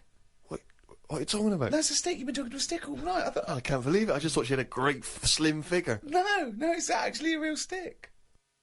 But I've been reading a lot about, I like spiders and stuff, just reading about them. And there's one, right? It's got big legs. Yeah. Doesn't use them. It goes around floating in the air on a bit of webbage. Like a kite. He just took a gamble then, didn't he? He took a gamble. He thought, do you know what? I'm going to go with webbage. Don't know if it's a word, not sure, but I could just say web, but I'm going to go with webbage. I'm going to risk it. And it didn't pay off, did it? Webbage! But that's how it gets about. It's in the air like a kite. Yeah. And it's just floating about. I've seen one, yeah. So that's what I'm saying about weirdness. The way all that goes on, and this is what I can't get my head round. You have got your head round. But do they get ill then? He's just, for those listening at home, he has just bumped his head against the microphone. Trying to mate with it because it's perfectly round, this microphone. No, but when I was, this is what I'm saying, when I was in hospital and stuff, you do think about how others live, because insects don't have operations. Are they built better than us to survive in this world? The trap you seem to fall into again and again and again is you cannot conceive of the fact that insects and animals do not have consciousness and personality and communication. They do not function in the way that humans do. You've seen so many Disney cartoons, you believe them now to have a life and wear bowler hats and go to work. But just in the same way that the cavemen didn't have Flintstone-type cars and have a little house, but you can't seem to understand that animals don't work in that way. But what I mean is, you're saying that no animals or insects know anything, yet when you see them things on nature programmes where a load of ants are having a walk, there's always one at the front who's leading it all. So one of them's got to know to be something. first. Or there are leaders in. Yeah, but the other ants are going follow him. No, they're not. They're not. They're not vocalising that in any sense that you understand it. No, they're not saying follow him, but they sort of look as if to sort of say, I'm going this way. Without cognitive speaking. reasoning. It's not made a conscious decision to act in that way. Yeah, but this is when you if a raindrop falls on a bird's beak and it moves away because instinctively it's hardwired to be wary of things which drop on its beak in case it's dangerous. It's not thinking, oh crumbs, I better get out of the way. It just does it because it's somehow hardwired into it to act that way. But it doesn't stop for a moment and think. Which we don't really, except we then are able to rationalise our fears and our actions. Well, I've been watching birds more than insects recently. Oh, okay, you moved on from insects. In the last week, just because I've sort of looked at the ant and the bee and that. And what I've found with pigeons is they've got wings, yet they walk a lot. I'd love that to be a thesis where he got like a £500,000 grant from a university, and I said, well, Pilkington he's done ants and he's done bees. He's followed ants. Apparently they're not doing anything. Some of them are lazy. We are granting him another £500,000. He's been working on it for a year. Please welcome Karl Pilkington. Karl, what have you found? Well, even though pigeons have wings, they walk a lot. No, but even in times of danger, one was crossing the road and a car was coming, and you'd think that its head would say, "Let's start flying." Yet it just walked faster. Well, what's he doing? It was doing stuff, wasn't it? It saved a bit of energy. Takes a lot to take off, doesn't it? Yeah, but it's either that or you're going to get crushed. Use the energy. It didn't get crushed, did it? No, I don't think it did. No. There you go. They knew what it was doing, didn't it? Yeah, it just annoyed me. That's all. It's got a power, and it's not power. They're all superpowers, these animals. But that's why he thinks of the stick insect as like that. You mentioned earlier, that's its power, that's its skill. Like Spider-Man was bitten by a radioactive spider and now he can solve crimes and swing with webs, with webbage, using his webbage. Whereas, yeah, stick insects is not, it's not a superpower. But say if everything was at the same size as us, what would be the best thing to be? Say like a tarantula. Yeah. And a tiger. What would happen there? A 15-stone tiger versus a 15-stone tarantula. Yeah. Well, I'd imagine the 15-stone tarantula. Right, so it's just weird that, innit? It's a good job that they're small. Yet things are getting bigger because we're messing with the world. But it's a ridiculous thing to say, isn't it? Because what would it eat? 15 stone. Well, it wouldn't happen anyway, because insects have insects and arachnids and just invertebrate arthropods in general. They have a critical mass because they haven't got lungs. They breathe through things in their side called spiracles, and if it gets too big, the surface to volume ratio isn't big enough to allow it enough oxygen. So the biggest you'll find is like a foot-long beetle or somewhat weird it's like big that. though, isn't it? Yeah, and that's about as big as they get. So I wouldn't worry about it. Again, based on nothing, he queries It's not, you. and also, it's not a case that one that'll be born too big and can't breathe. It won't happen. That's why they're only that big, because But it's that like restriction. fish, isn't it? How they say about a goldfish. Yeah. That thing about a woman who went on holiday and stuck it in a bath. Mm. She came back, it was 7 foot. Right, that didn't happen. No, that's a well-known thing about No, it's goldfish. not a well-known When's thing. it what? I'll tell you why. Because a fish will only grow to its surroundings anyway. So Yeah, that's what I'm saying. you have It's to put it in a bigger tank. yeah, in a bath. No, a 7-foot fish in a bath. It just fit the bath exactly, did it? When she got back off holiday, Don't talk shit. It's a What was it well-known- eating? What was it eating? How long was she gone for? 2 million years? yeah. She went to Mars and back. Yeah. it's just that fish are weird, aren't they? Well, no, there's no, Again. that's a bollocks story. Once again, No, I don't know where you've heard it or read it. It's a or well-known story. a 7-foot goldfish in your bath.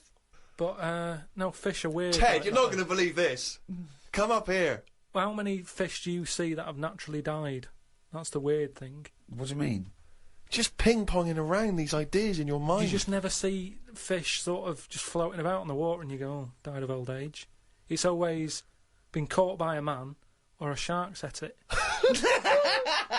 You don't just see dead fish washed up, do you? When you think of the Sometimes. amount of fish... Not when you think of the amount of fish that are in the sea. There's loads of them, and yet you never... Because they're eaten walk straight down the away. beach. That's what I'm saying, though. Are they eaten when they're dead, or are they just being eaten? Well, most things like that don't die of old age. Yeah, that's weird, though, isn't it? Well, no, because it's a jungle out there.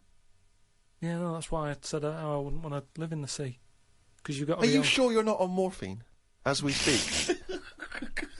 No, but in the sea, you've got to be constantly sort of alert, haven't you? Yeah, amount but of that's stuff. true of all animals.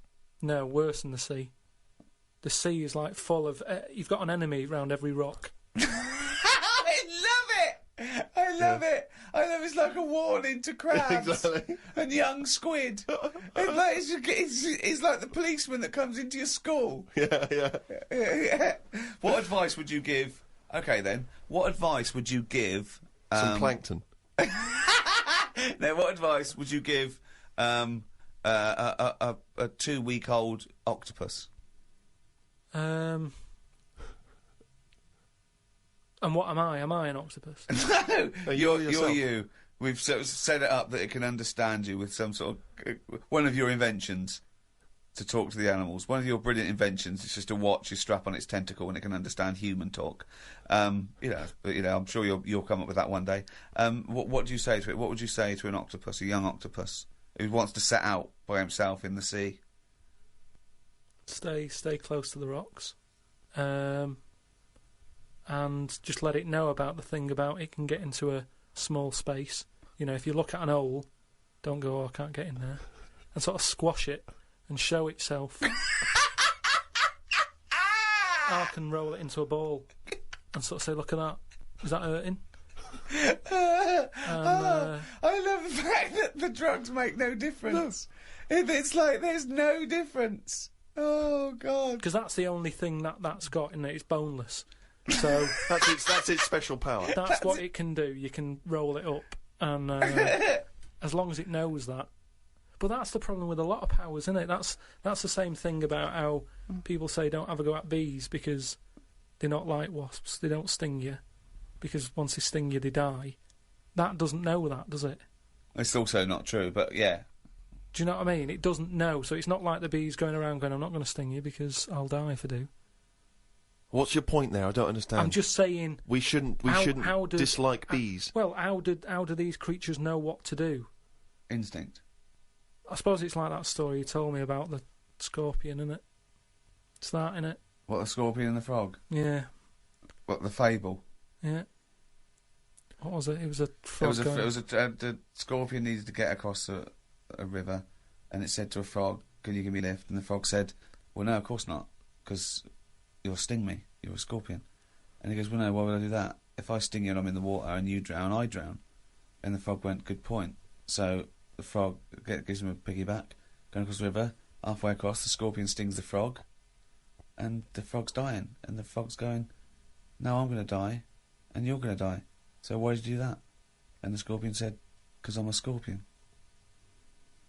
What do you think that was meant to point out? Just sort of be careful who you help. No. It's meant to point out that you are what you are. You are your nature. No, but it's also that thing of like... I'm telling you, it's nothing to do with if you're what the frog was... driving No, and no. someone's hitchhiking, No. don't pick them up because... No, it's nothing to do with the mentality or the reasoning or the anything to do with the frog at all. The point of it. Well, I don't know. I think Aesop was thinking a lot about the hitchhiking problem. It wouldn't happen. That's the problem with a lot of them fables. They're putting animals together that wouldn't meet. Oh, whereas insects go around shagging leaves. Well, insects are with the leaves, whereas I don't know where a scorpion is knocking around with a frog. I mean, there's that weird one I remember He's watching. annoyed. I remember hearing something about this lizard that sort of gets pally with the scorpions, even though they're not mates, they don't get on, but they've kind of got this agreement that the scorpion can live in their house if they guard it. And there's the local people used to stick their hands down these holes and get the lizards to make slippers out of them. And the lizards were getting sick of this. And I think somehow something happened where the lizards thought, look, enough's enough. We'll let you sleep in our den if you stand by the door. So the scorpion used to like stand by the door and stay awake at night whilst the lizard's having a kip. Fella comes along wanting to make some new slippers, puts his hand down the hole, scorpion gets him. Now that's what's weird with that two enemies have worked together. It's called a symbiotic relationship. But at no point did they sit down and go, right, what we're going to do? I'll tell you what, I'll give you shelter. You give me that sting in case there's a fella wants to make slippers. Because all this happened way before people were making slippers. But isn't it weird, though? Because people, there's nothing that happens like that in people, is there? Of course there is. What, like that, where you don't get on but you work with them? Of course there is. What? Loads of business relationships. What do you mean? No, but Team up normally you even though stay... they're What I mean is you essentially stay enemies. away. If someone's being a bit weird... Loads of examples where you might go, well, I hate to do it, but my only option is to go with X, Y and Z. But what I'm saying is, though, let me just finish. Go on. I live in an area where, you know, I sort of know a lot of the locals, and there's a local woman who's a bit mad. Now, I know her, but I choose to sort of stay away because it scares you a bit, doesn't it, when something's like that and it's unpredictable. So, you know, when I was in the little corner shop, she came in, right? She screams a lot, just screams for the sake of it, and you don't know if she's upset or if she's just doing it for attention. Then the scream will go from screaming to laughing. So you're like, oh, what's going on? And it was like rush hour. It was like rush hour time in this shop, and she chose to go in then, and she doesn't work, so it was like, why is she coming in now? She's had all day to go in. Just pick the busy time.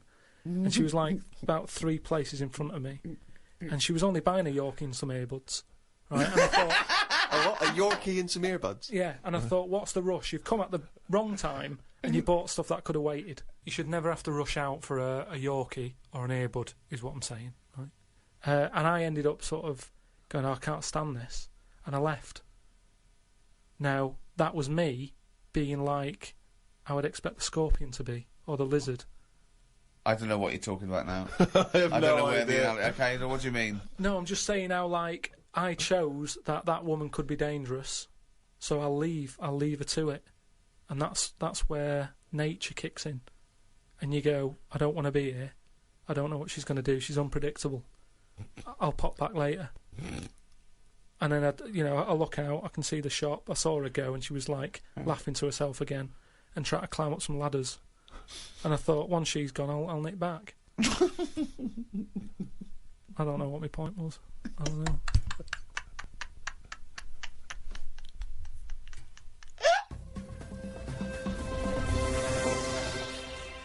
Oh, he's only got to reel it down. That's the jingle for Karl's diary. We had bacon and egg on toast. I'm eager to get through the brown sauce, as the bottle is too big to go in any cupboard, so it has to be left on the sideboard. So I had about 4 dollops of the stuff. I love that made it into the diary. He's concerned about the fact that brown sauce is too big, so he's rushing through it. I know, but I'm just saying the kitchen isn't that big, and it looks messy when you leave stuff out, doesn't it? And we've got this giant brown sauce bottle, and I don't want to chuck it away because that'd be a waste. So you're having brown sauce and everything, your cornflakes, basically, yeah. in your tea. Yeah. A wasp got in the flat. You know trouble's brewing. It was massive. The biggest wasp ever. Suzanne asked me to get it out, but I wanted to take a picture of it first. I was getting my phone ready when it flew at me. I reckon the sting on it could have killed a kitten.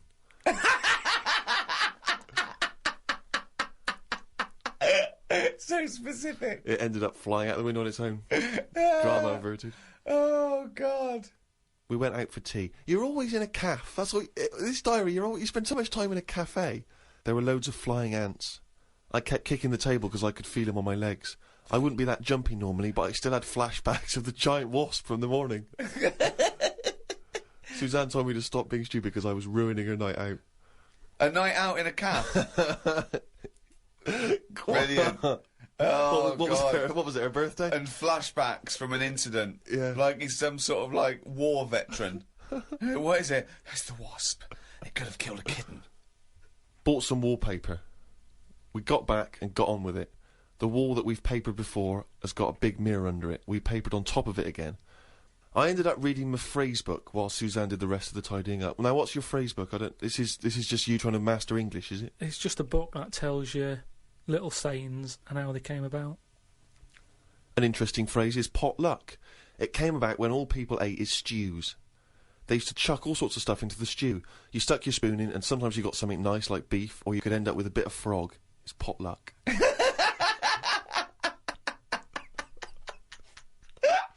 Good, that, isn't it? That's what it said in the book, did it? A bit of frog. Got up and checked the wallpaper out. There are loads of air bumps and it's buckled on the joins. I wish we'd never done it. Suzanne said the washer was broke and it's out of its warranty. She called up the people who made it and they said it will cost £150 to fix. I don't know how they know that when they haven't even seen it. I want to smash it to bits and see what they can do for £150. So much anger. I want to smash it to bits. That'd be great, wouldn't it? 150, you sure? Come round. Yeah. And it's just like a cube that's been through one of those car crushers. Yeah. 150 quid, there's 150 quid, fix it. I watched the news and calmed down a bit, because there was a story about some Siamese twins who are having an operation. They've got 2 heads, 4 arms, 2 legs, 1 liver. The doctor said they will have 1 leg each. I felt bad worrying about the washer when people have bigger problems like the Siamese twins. Ricky and Steve asked me to do a poem about one day a week, so I thought I'd do one today. I can't obviously do it justice, so I should let the master read it. You've done another poem? Yeah, you said, just do one. If you have a day where you've had a lot of emotions. Well, I loved the poem, and so did the listeners, and I knew they would, so if you can do that every week, that'd be a joy for me. You can't force a poem, though. No, I know. So a diary's easy to do, because you just write down what you're doing. But you've got to have some really meaty subject matter to be able to write a poem, Rick, as you'll discover. I know. Right, so, you've heard what problems they had that day. Go on then. Bubbled wallpaper. What a mess. Washer, dry and knackered. What a mess. Siamese twins separated. One leg less.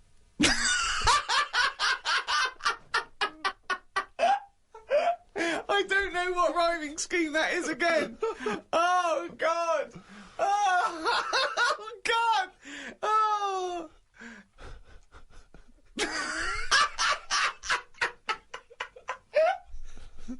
Oh, fuck me.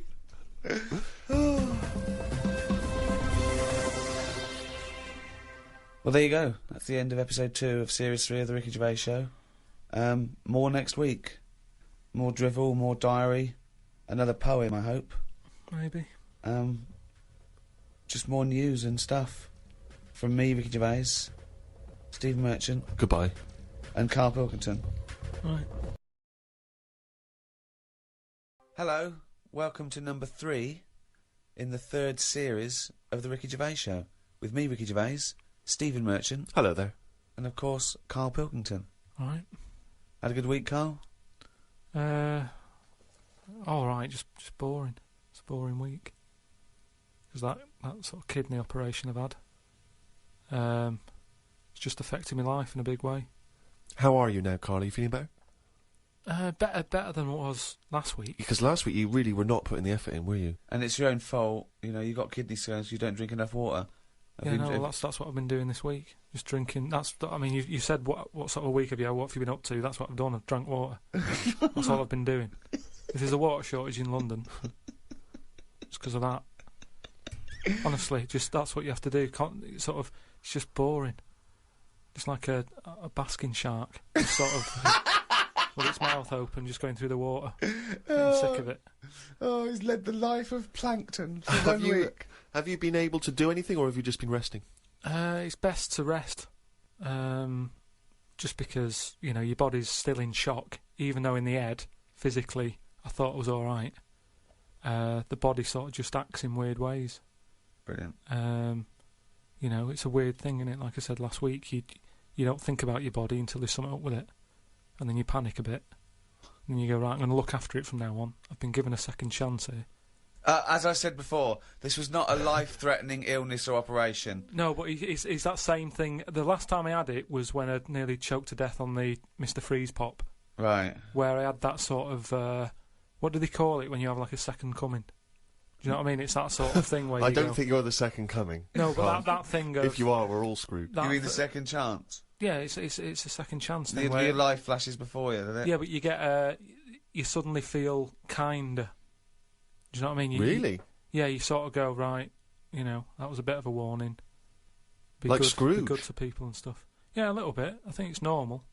So are you now a nicer person? You're giving more generously to charity and the like? Well, I haven't been out, so I can't do anything. I can't help anyone. Well, go online and... But maybe, once... Donate some money, all this cash you're earning. No, I've given enough money away. Sick of it. But, He hasn't changed. So he hasn't changed at all then, no? But you've also got to be careful as well, because there's that thing of you can drown yourself by having too much water. Yeah. So it's just getting that balance right of not having too much and filling yourself up. Well, yeah, it's that balance, right, of not dehydrating and, becoming like a desert jellyfish, like a little crisp, and drowning yourself. Yeah. You're right, it is a balance. That's exactly what you've got to do. I don't know how you've managed it, Karl. It's very complicated. Yeah. No, but what I do is when I'm thirsty, I drink, and when I'm not thirsty, I don't. Yeah, but that's the problem with me.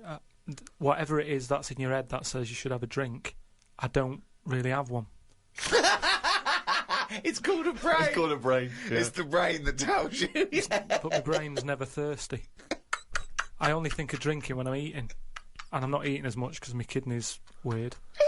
I don't want to put any pressure on it, so I don't drink. So now, if I have it in front of me all the time, I go, right, I've got to have that.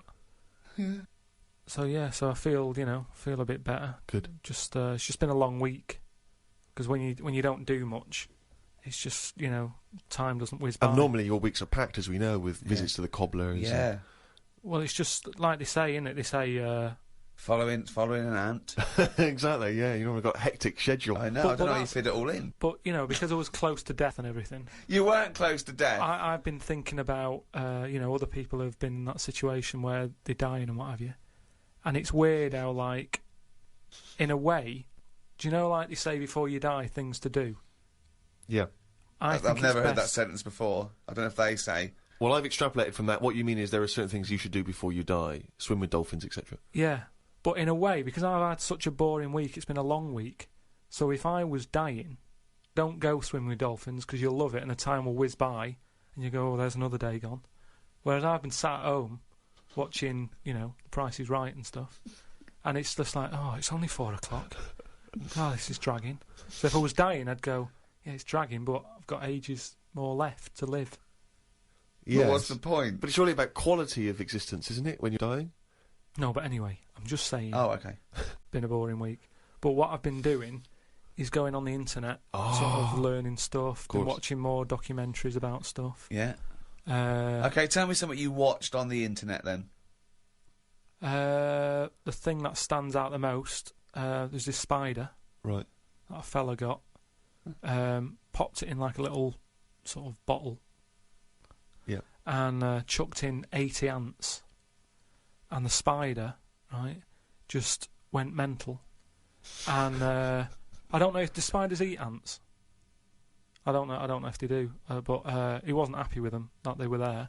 And he was just whizzing around, sort of biting them. Not eating them, just giving them a bite. And the ants would sort of just lie there, dead. And spider had this system of sort of going, right, I'm going to put the dead ones over there. And it was biting them, dragging them across, putting them in a pile, killing another one, popping it in the pile, and by the end of it, it made like a little pile of dead ants. He was just there, sort of breathing heavily, and that was amazing because I've never witnessed that before. But you don't see that happening, do you, normally? So you think that if people are unfortunately passing away, instead of visiting Disneyland or whatever, they should Just learn stuff. Just Sure, make you get on the think internet and this, watch this spiders. world is amazing. attacking ants. And just that thing of, you know, last week you were saying how good ants were and how they're brainy and they work hard and everything. Yet none of them sort of, they didn't know what they were doing. There was panic going on.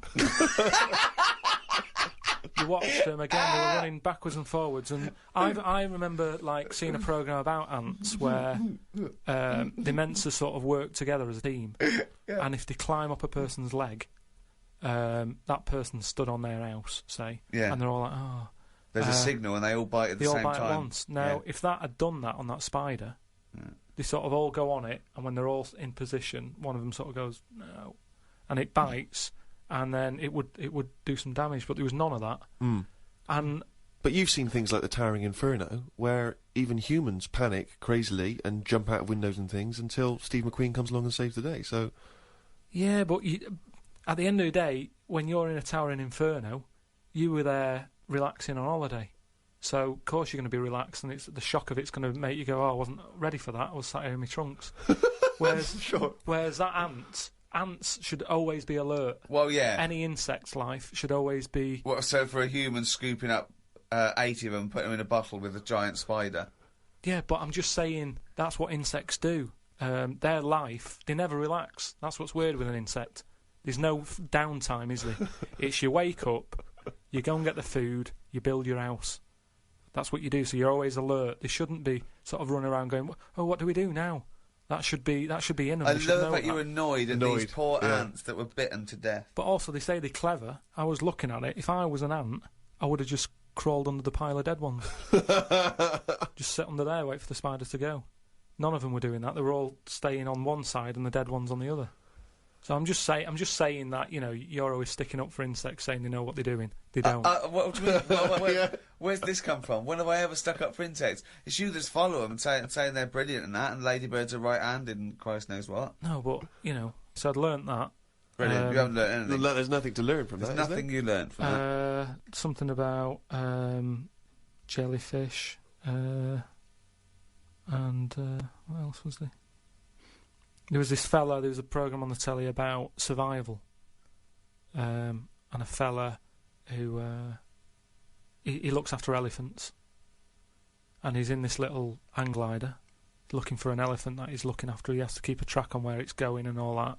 And one day he's saying, I haven't seen the elephant today, and the fella's like, well, look for it tomorrow.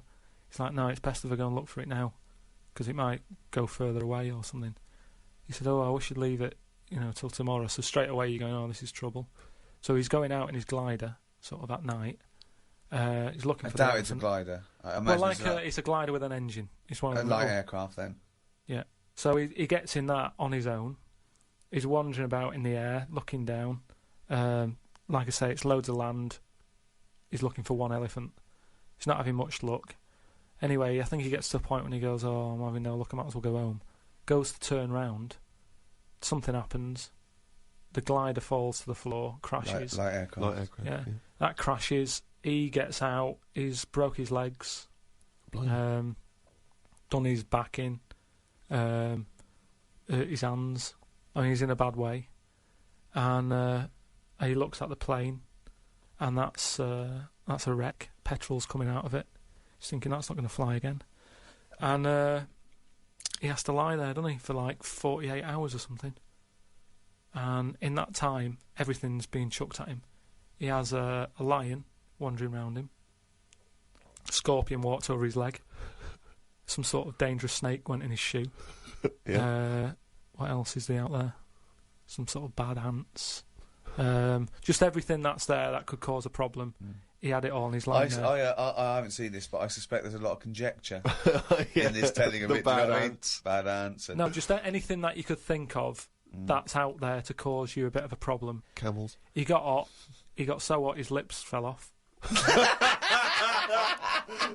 No, because you have to have a lot of juice to keep your lips sort of how they are. Right. So that's the sort of state he was in. Yeah. 48 hours. And yet he survived in the end. Someone came and found him. And you thought you were bored doing nothing. Yeah, no, well, he didn't even have the internet.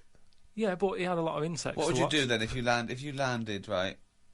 Supposing we all land, right? We're shipwrecked, okay? There's no food around.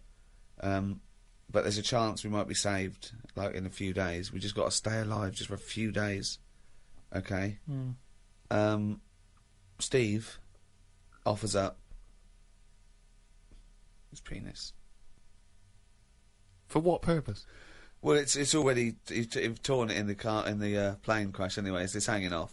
You go, okay, listen, lads, let's eat this. This will go 3 ways.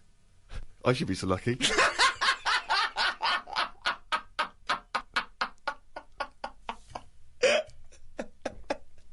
Okay, fine, yeah. I'll look for something else. Because we're surrounded by water. Why are we eating knob? There's loads of fish and everything. There's more fish in the sea than there is stuff on land.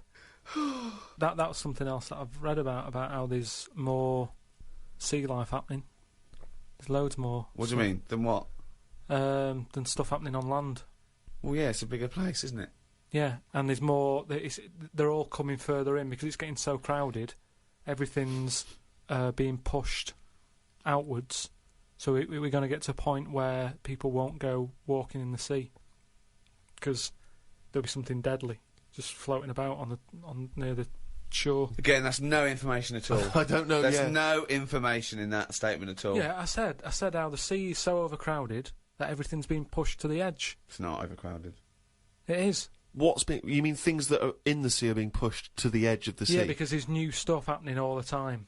There's new creatures being made. They're changing quickly. They were saying how, like, I don't know, 50 years ago, jellyfish didn't even have a sting. That's rubbish. Try 50 million and you'll get closer to the truth. But what I mean is, in terms of, like, land, we all look the same, don't we? We've had 2 legs and 2 arms for ages. Whereas in the sea, things are changing at a really fast rate. So, like, jellyfish we're knocking about. The sea is a much more stable environment than the land, anyway. What are you on about? Well, I wouldn't have thought evolution is any faster in the sea than land. Yeah, it is. Well, no, where's the evidence for this? Well, I'm telling you now. I'm telling you how jellyfish have changed. And look at them. And how have they changed then? So 50 years ago they didn't have a sting. Yeah. Now they have. Yeah. Trilbies, they wore trilbies 50 years ago as well. And they just spoke with a much more, refined accent. Yeah. Just that is quite a lot, though, isn't it? Because jellyfish are nothing. But like no, I you said to made you that before. up. That's not a fact. There's no facts come out of this discussion. Not, oh, that's interesting. That you haven't said anything. Jellyfish haven't changed in 50 years. No, they have. They've changed a lot in terms of... Well, they haven't changed in hundreds of millions of years, so I don't know what the 60s had to do with anything. I just don't know what influence the Beatles and Mary Quant suddenly had on jellyfish, when they hadn't changed for hundreds of millions of years. With all this sort of loose, free sex, you know, free love, they were just going berserk. I know, yeah. There were no inhibitions amongst the jellyfish anymore. Things are changing a lot. To think that jellyfish, when they first came out, they were nothing. Jellyfish are nothing, aren't they? They're just a blob. So when they first came out, when they were first released. New by Roncal. Yeah. But what I'm saying is, even though they were nothing, they've grown to have a bit of something, just to get by in a busy place. Which I don't is the know sea. what you're talking about. It's all guesswork and It's conjecture. not guesswork. I've been It's off all all week. I've been nonsense. reading all this and watching stuff. Karl, you haven't learned anything. Well, that's not entirely true, because he's obviously learnt enough to have written a poem about some of these subjects. Oh, I love his poems. Are you getting into poetry now, properly? I really like it. Yeah. Is Karl going to read this for me, Steve? If you want him to. I think so. I did one about my kidneys. What was it called? Didn't have a name. It doesn't need it. Ode to a Nephron. Right, I did 2 about jellyfish. Excellent. I don't like jellyfish. They're not a fish. They're just a blob. They don't have eyes, fins, or scales like a cod. They float about blind, stinging people in the seas. And no one eats jellyfish with chips and mushy peas. Get rid of them. And then there's just a shorter one I did about a jellyfish.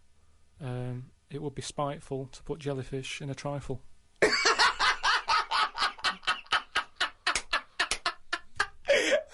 Yeah, it certainly would. So. That's great. That's really good. Because it's jelly. He's done us there, Steve. Yeah. That's a really good poem. It would be spiteful to put jellyfish in a trifle. Yeah. A little half rhyme. Yeah. Do you want the one about my kidneys? Yeah. For God's sake, me belly ache.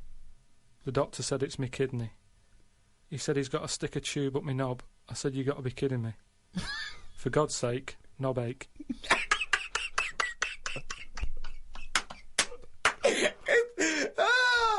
Oh, God! I'm sort of mildly disappointed that they're quite good. Yeah. No poet's ever written about jellyfish and kidneys. It's great! Oh, God, I think you might have the market sewn up there. It would be spiteful to put a jellyfish in a trifle.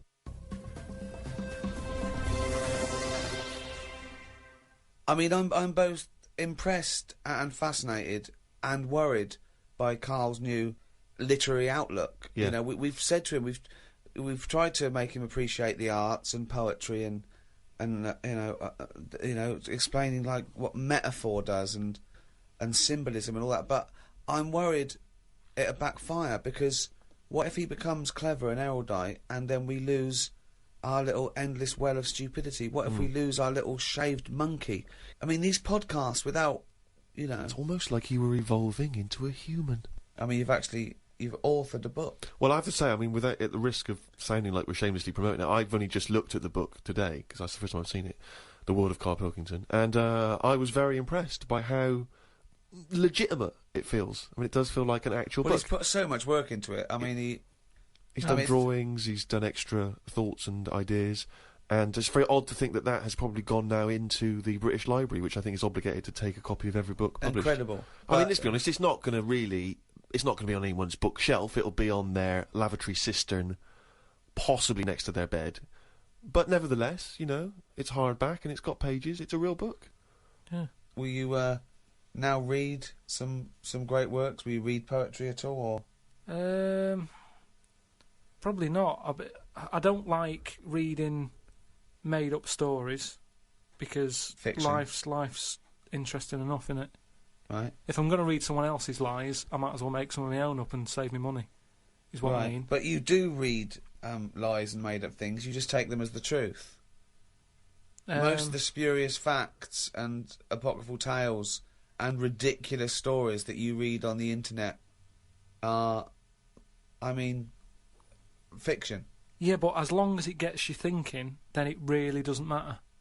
Say, like, you know, I was telling you about the sea being full up, Yeah. right? How there's too many fish in it, and they're all being pushed out. Then, you know, it was saying about how the jellyfish is changing Yeah.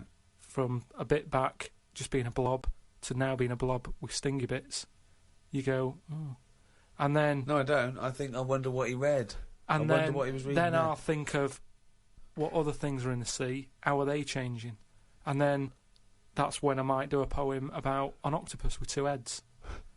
Because it's got me thinking. So no longer am I just reading someone else's story, spending a full week reading some other story. I've read a little paragraph, and that's got me thinking about And it's an inspired octopus you to make great art. with an octopus with two heads. And you just think, yeah, that would work. You know, that's a good way for them to evolve. They've got all the arms, give them two heads. They've got all the arms. And, you know, it would work, because like I've said to you before, it is one big head, to make it two smaller heads. So it's just looking at science, looking at how things can move. It's not looking at But it's science. not looking at science. You then speculating on an octopus having two heads is of no value, is it, to anyone or anything? But there's people out there who are bringing out books who are writing stuff like that for sci-fi stuff. And I think, why am I reading But that's theirs? entertainment. Everyone knows it's not true. They're doing it to... But they do more than just say, wouldn't it be great if there was an octopus with two heads? They then paint a world in which this octopus exists I and can do presumably that. causes some kind of narrative interest. I can do that on my own, though, without... you So know, what's the story of the octopus with two heads? It's happier in the end. Everyone likes happy ending. It's got company. But If we that's had- not a story, Carl. What? Tell us the story. What, you made up a story about an octopus with two heads? No, I'm just saying... I've thought about how the sea's changing. Right, what else is in the sea? Octopus.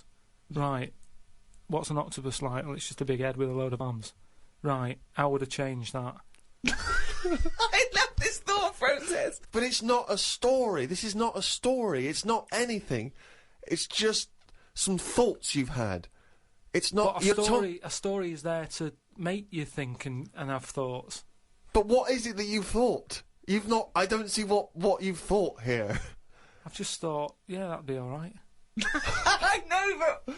Well, like King Kong, then. That's only someone who's gone, oh, monkeys are getting better at stuff. Yes, but it has a story, doesn't it? They go in search... No, it isn't.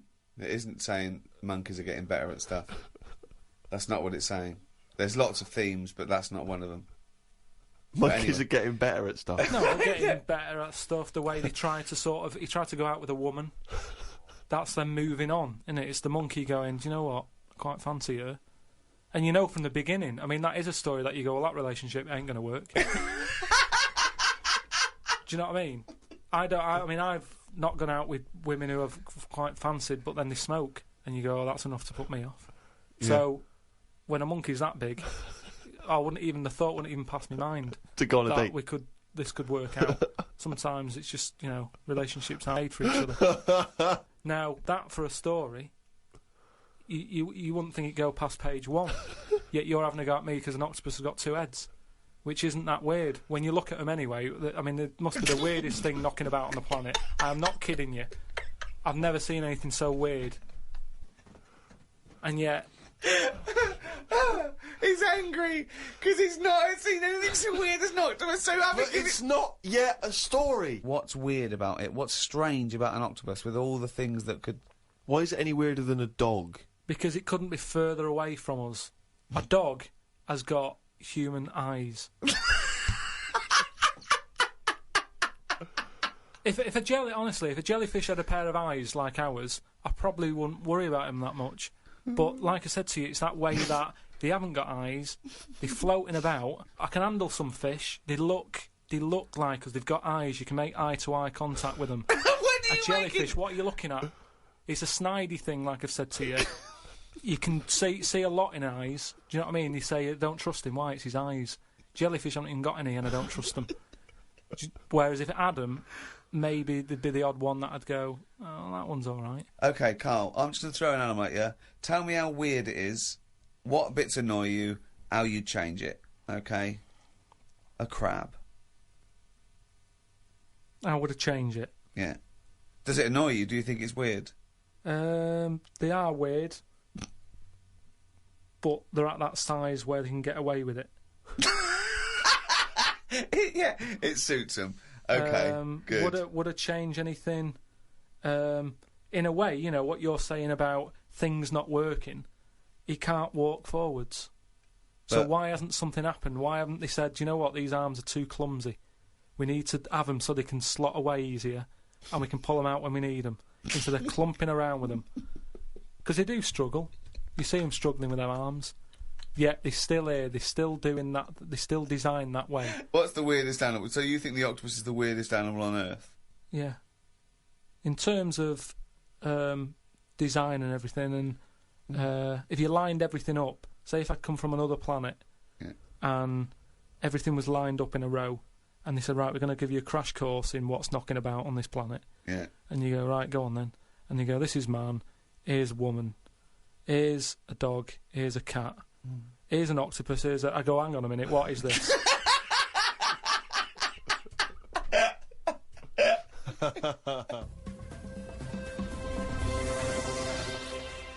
Oh, he's only going really down. That jingle, of course, signifies another reading from Karl Pilkington's diary. There was an animal in the paper today that I've never before seen. It's called an alpaca. They are gormless looking. The fella who breeds them said they are easy to look after because they're used to harsh conditions because they normally live in the mountains. The problem with this is they will turn useless eventually, and then if we tried to bung it back on the Andes, they won't like it. It's like how people win these live like a star for a week competitions. They're not good for anyone. Okay. Do you know what I mean?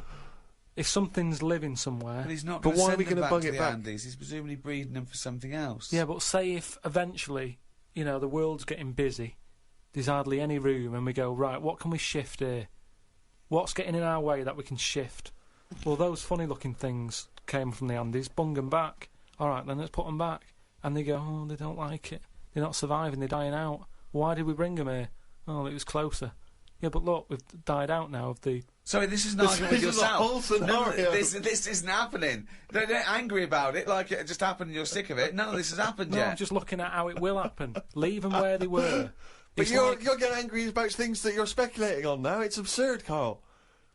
Not once have I read here about your anger about terrorism or international, you know, political injustice. Not once have you written about that. Only about the fact we may send animals back to the Andes. I know, but just because it just annoyed me, that's all. They brought them here. Some fella's getting a load of praise because they brought this weird animal into the country. And yet, it's like, well, they were on the Andes for a reason. Leave them there. It was happier there. I mean, I feel guilty when I open a bag and a fly flies out of it, and I think, where's that come from? What bag are you opening with flies? What bag? No, just when, like, you know, the bag I took the computer home in, a fly flew out of it, and I thought, when did that get in that bag? Wherever brought that from? And it's the same thing. It doesn't want to be somewhere else. It was where it was. And that's the same with this Polaco, or whatever.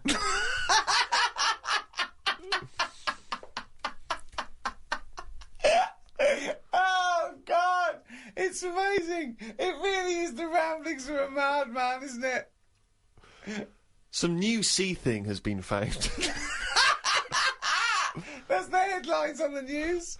It wasn't found by sea experts. It was found on eBay. Someone was selling it for $5. I don't see the point in buying something that you don't know what it is. What do you mean? What do you mean? It was... Someone's found some sort of shell with a thing living in it. Right. They thought, oh, I've never seen one of these before, I can flog it on eBay. Someone bought it and then wanted to look after it, went to some sea expert, and they said, oh, I don't know what that is.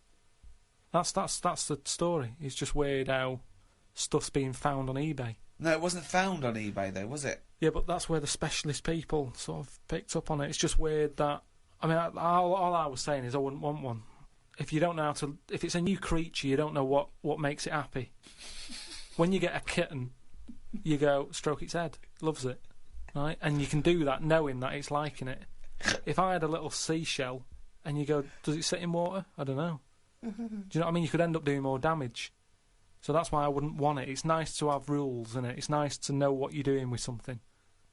Well, as you write in the diary, it's like if an alien landed and wanted to live with you. As much fun as it might sound, it wouldn't be long before you got annoyed with it because it wouldn't eat the food you gave it. That's what I'm saying, but I couldn't have a go at it because it might not like pasta. It might not. Everyone likes pasta. Well, that's it for another week. I hope you've enjoyed this half hour of drivel. I mean, some of the most stupid things ever said. I mean, it's like he's got a contempt now for the world. Like, he doesn't care what comes out of his head. Learning can be frustrating. Can't it? You know, you maybe I'm getting you thinking, maybe on your way home today you'll be going, yeah, octopus with two heads. And if you do that for 5 seconds, I've done my job. Good to have a job in it. So, for me, Ricky Gervais, goodbye. From Steve Merchant. Goodbye.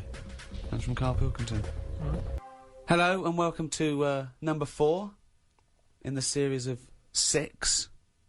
Season 3 of The Ricky Gervais Show, with me, Ricky Gervais, Stephen Merchant. Hello. And Karl Pilkington. All right. Yeah, first of all, I'm sorry to do this, but me and Steve have got to bring something up that's been bugging us for a couple of weeks now, but it's reached... you are so fucking lazy, Karl, at the moment. You have time off, right? You go away every weekend, so me and Steve are so precious at the moment with so many things to do, with extras and books coming out and stuff. I've never seen anyone whinge about going in with kidney stones. I know loads of people that had kidney stones. Not like They've mine. had no. You say not like that because they've had the operation. I know people that had their appendix out, right? An actual under the knife operation, and he was back at work the next day, and he had a bit of a sore side. But you have whinged now for weeks and weeks. Everything you say, oh, I've had this, oh, I've got to go in again. But you're still well enough to go away every weekend to see your folks or your in-laws, this is the or problem. or holiday. And it's just, we are so, you know, sometimes you've got to pull together, mate. Yeah, but what I'm saying is, you say keep a diary, and you said make sure you do a diary for a year. Yeah. If I didn't go and visit people and travel the world, what would I do in it? Karl, I read your diary every week. All you seem to do is spend time in a cafe, having a cup of tea and a bit of breakfast. That's the who weekend. That's who when are you people do constantly stuff. visiting? Anyway, let's not argue. You don't even People like want your to wear family, I arguing. thought. It's not my family, is it? Well, Suzanne's family. You don't But like you anyone. work. Why are you visiting But you say them? I'm working that weekend. I'm working that weekend. We have to put. So work. Let's put this in first. You know, it's a busy time. Family's important, isn't it? Yeah. You can't keep messing people But this is about. all you have to do. What No, else are there's you lots of doing? doing. What Is other it- job have you got? Loads of you stuff. know. I don't want to go into what I'm doing, but I've got loads But of all stuff. I hear is you're Well, always having meetings. I You're know, always yeah. going from meetings. Yeah, I know, yeah, I don't know what that yeah, means, yeah, meetings. yeah. Right, anyway. Another meeting in a bloody cafe. Yeah. Right, So, well, no, seriously though. So you've been on your travels. You've got lots to talk about. So yeah, I've got to go in hospital again as well, haven't I? So, What's your current state with your old... I don't want to go on about it. Well, no, I mean, you've brought it up.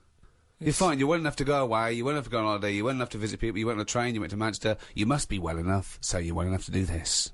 I went back to Bristol at the weekend. I had a bit of time off, as you know, because Karl couldn't do the work. So I know. That's what I mean. Yeah. So we all had a nice No, time. well, No, I didn't. I went to Bristol when I was working. That's all right. But Well, he's exactly. still visiting a place, is what I'm saying. Well, that's a ridiculous thing to say. That's like saying a pilot doesn't work because he's visiting a place. No, because he doesn't visit it. He No, doesn't you get out sit the down plane. on your arse. Sometimes you hire a car, so you can't be reading or studying. You're driving for 6 hours. Yeah. I went there working. We went to America. We were working. I went to Bristol. I was working. Oh, shut up.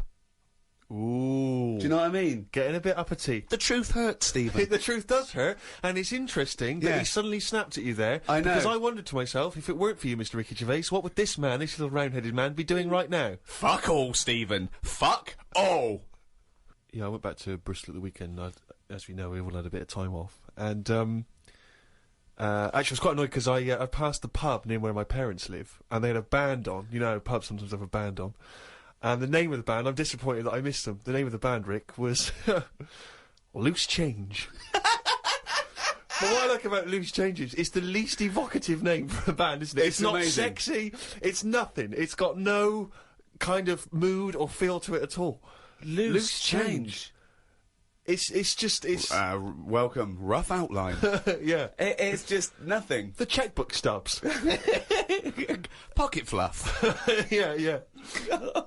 But while I was at my parents' house, they often, they keep clippings of things. You know, if we've been mentioned in the papers, they like to keep a record of them and stuff because I like to show it to my grandparents, you know, and keep fully abreast of things.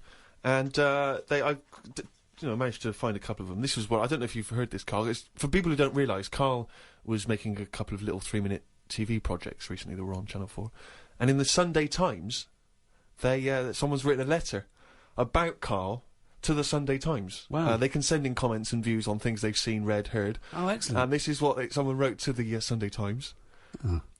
Who is Karl Pilkington? And why have I just wasted 5 minutes of my life listening to some of his cretinous thoughts on Channel 4? He asked, why are there so many dinosaurs on display in museums? Quotes, couldn't they just choose the best one and just show that? He summed it all up by deciding that we know too much. Somebody clearly doesn't know enough to know that this is a complete waste of airtime, showing no wit, intellect or creativity. That's from Wendy Robinson in Berkshire.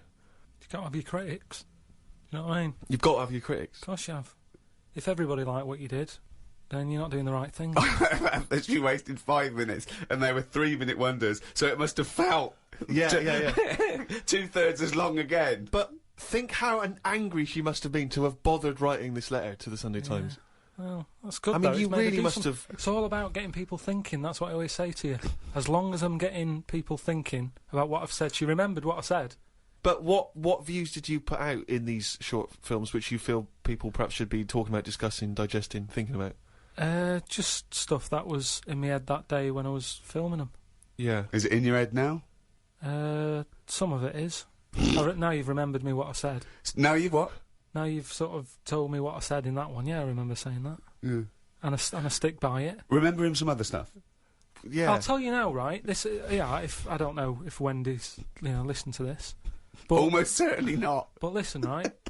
I was saying about the museums, right, and how they're big and everything, and they've Brilliant. got dinosaurs all over the shop.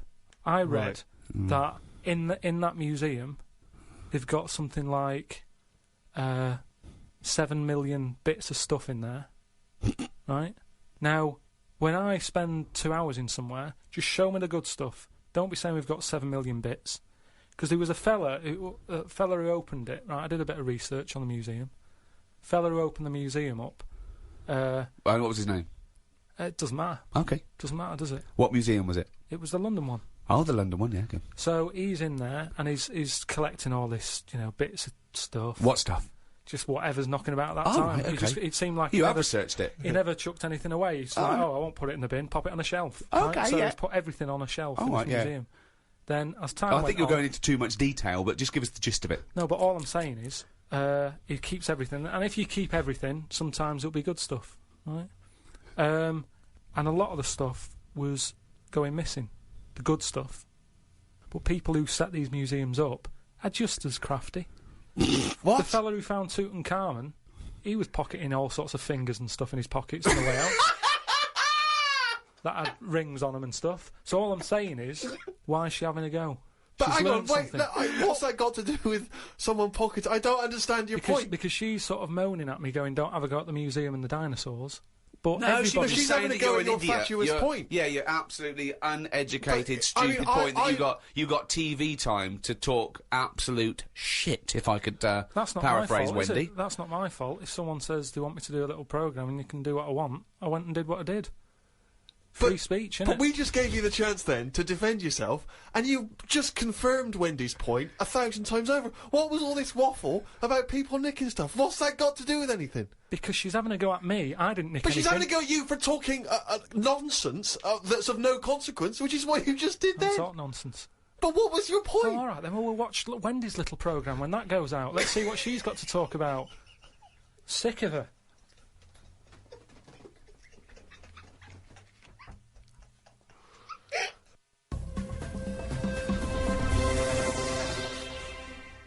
So anyway, as I say, my mother saves various clippings and things which may be of interest. This was recently in the Daily Mail, in one of those kind of gossip columns. Ricky Gervais's cringe-worthy dance routine as managerial buffoon David Brent was undoubtedly the highlight of BBC comedy The Office. Perhaps credit for the scene should not go to Gervais, however, but his lanky co-writer Stephen Merchant. For I hear that 6'7" Merchant has been attracting a great deal of female attention at the so-and-so pub in North London, until he took to the dance floor with Brent-esque results. Says my mole, most of the feminine throng looked away in embarrassment, Putting it kindly, he was rather ungainly, like a giant albatross hopping on stilts. Right, now then. I'll take issue with this, because firstly... You wouldn't be attracting female attention in the first place. Rick, if I had been, I'd have phoned the mail myself. Point A... Right, I seem to remember distinctly I was talking to one of my mates the whole night and we were discussing about the fact we were too shy to talk to girls. So wrong there. Yeah. Point 2, as you well know, if I take to the dance floor, which on this occasion I didn't, I remember distinctly not because I love to dance, I would not have been described as a giant albatross hopping on stilts because Karl has seen me dance, you've seen me dance, you know I'm a good mover. Yeah. Just in the same way that people can't quite understand how Peter Crouch, the same height as me, is able to be so brilliant on the football field. Yeah. The same, people look at me when I'm dancing, they go, I don't know how that big guy is able to bust some of those kind of moves. Yeah. I've won 2 dance contests in my life. Those facts, those stats speak for themselves, Rick. I know. I mean, you've seen me dancing, how would you describe me? I think that you look like a... Isn't an albatross, isn't it? So, you look like, an upright lizard... Right, being given electroshock treatment. And I think that's a lot fairer, isn't it, than the albatross nonsense? Well, so I'm just trying to picture that, because again, I was that a compliment? You were on my side, right? You were defending me there. A cross between a giant lizard and a stick insect. Again, because they don't sound... straight away, they don't sound like compliments, but I'm assuming you're on my side here. Stick insect with funny glasses? Is that... Again, I thought, I was thinking you were perhaps being a touch more supportive, but you've not really... Karl, you've seen me dance, what are your views? It's just like a bit of weird art. That's brilliant! That is brilliant! That's so much better than albatross! I wouldn't have said an albatross. I was looking at one of them the other day, and I don't understand what they mean by that, because they're dying out. They say, they dive in the sea. Oh, it's gone. Yeah. Something happened in the brain. It went from the point we were making via an albatross, then it just shot off. It just ping like a pinball. Well, let's hear, because it's going to be another good point. No, it's just saying how... Because I've never seen one, and they were saying, how would you feel if you never saw one again? And I was like, I've got by this long without it. It's not bothered me. But it was just sort of saying what they do is they dive in the sea, sort of put their head under the water, see if there's any fish knocking about, grab one, get out again, right? Yeah. Go to land. I don't know if they're designed to do that. Well, obviously they are. No, because seagulls are, because you see them floating about. Now, what's happening is, they're doing that, but getting caught in nets. Well, that's it. The net shouldn't be there. That's the point. They're totally adapted to their environment, but we came along millions and millions of years afterwards and stitched them up. It's not like people are going, well, the nets were always there. How did they evolve without getting caught in the net? We invented the net. We've only been knocking around for a few 100,000 years. But what I'm saying is, it's that thing about animals learn by mistakes by other animals. You know, like the monkeys peeling potatoes. Right. That's never happened. They go and put nuts in the salt water to salt the nut. Whatever. How does that get to peeling potatoes? Because in your head, they were working in a canteen. Making chips. Yeah, definitely, yeah. It doesn't matter what the food is. I'm just saying how they know how to sort of prepare I that love food. the fact that you don't care what the fact is. When you're discussing facts, that's all that matters. Otherwise, on Mastermind, they just go, who wrote Much Ado About Nothing? Dickens? Yeah, close enough, whatever, someone did. The fact is what matters. Yeah, but with that question, that's got a straightforward answer. What I'm telling you is the way that animals work. If it's a potato or a nut, it's a foodage.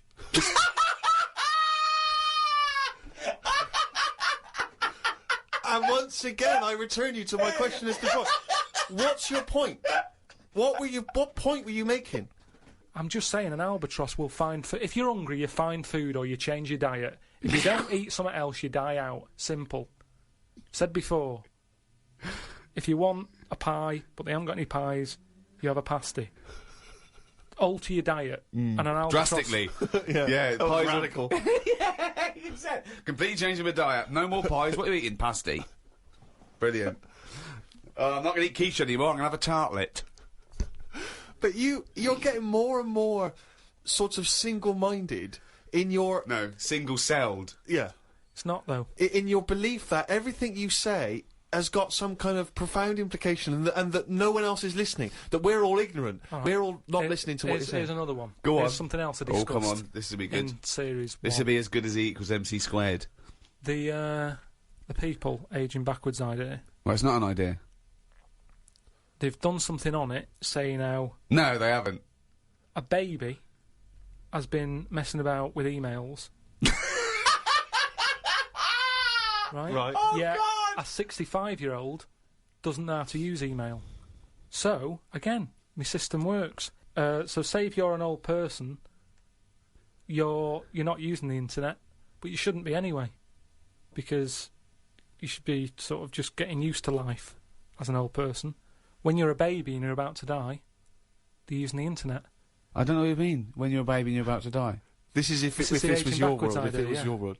Well, let me just ask a couple of Sorry, questions. that makes no sense at all. What you just that makes no I'm sense just at all. saying that my theory... You may as well have hit a wok what I'm to saying- express that point because they're. The pong that would have made more sense. See, this It'd is be why- more profound. This is why more resonant. This is why Wendy's having a go, though, because you're not being open-minded. You're not thinking about... But we're being open-minded to good ideas, to sensible thought, to intellectual considerations. We're not being open-minded to this utter drivel. Yeah, but every invention is a bit... Who'd have thought the Frisbee would have caught on? That's not. I don't think that can count as an invention, Of though. course it is. People are paying for it. Someone said, I'm going to invent something But you can people chuck are about. paying for carrots. But they're not an invention. Because you pay for something, it doesn't mean it's an invention. No, but a man-made thing. A Frisbee, it didn't grow off a tree, did it? Someone's made that and gone, I can sell this. And people are buying it. You know, all I'm saying is things change, don't they? You know, the albatross is dying out. The way, like when I walked into the flat, right, we've had hot weather, haven't we? We've had a lot of flies knocking about. Now, when I was younger, I never saw flies sort of hanging about in gangs. Whereas... I don't know what world this is. Would they have little motorbikes? No, you know, just you'd sort of see one would get in the house, you know, my dad would kill it or whatever, but you'd never see three. You wouldn't be going, oh, which one am I going to get first and everything. They'd come in, they'd exit out of a window or whatever.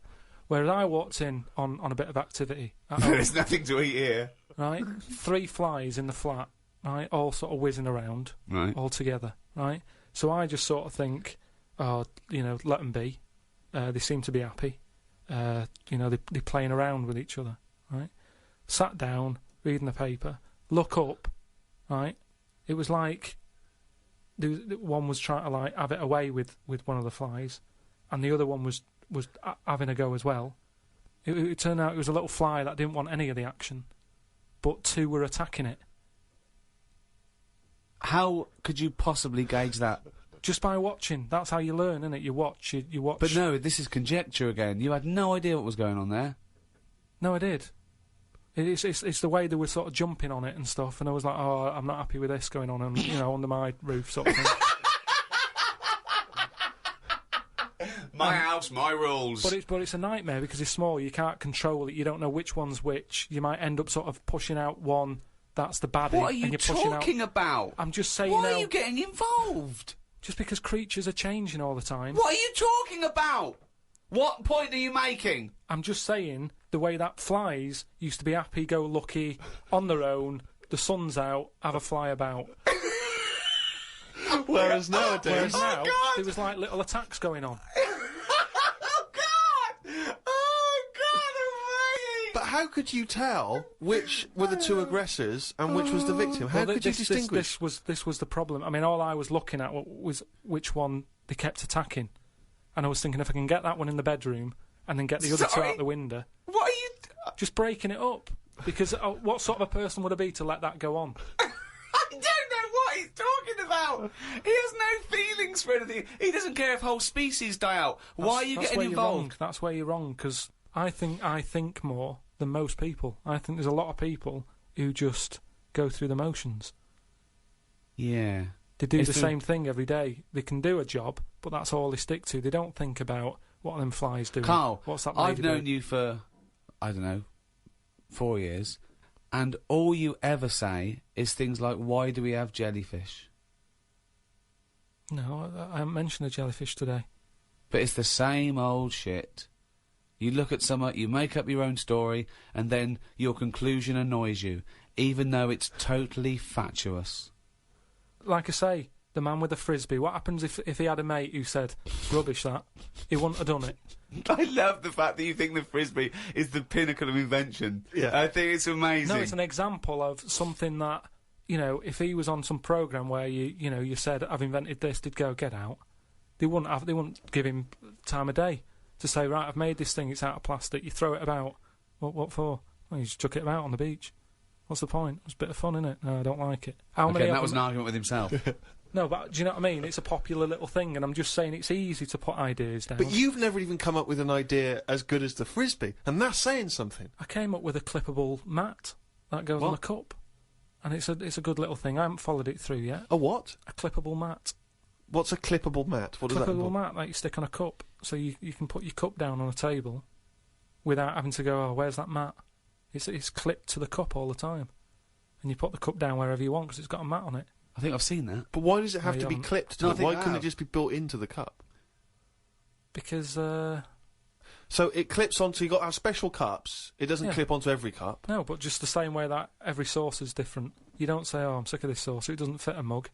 You use the sauce of that. I mean, I don't use sauces. Just don't buy that sort But of isn't a furniture. saucer what you're talking about? Kind of, yeah, but it's clippable. But why is the clippability so important to you?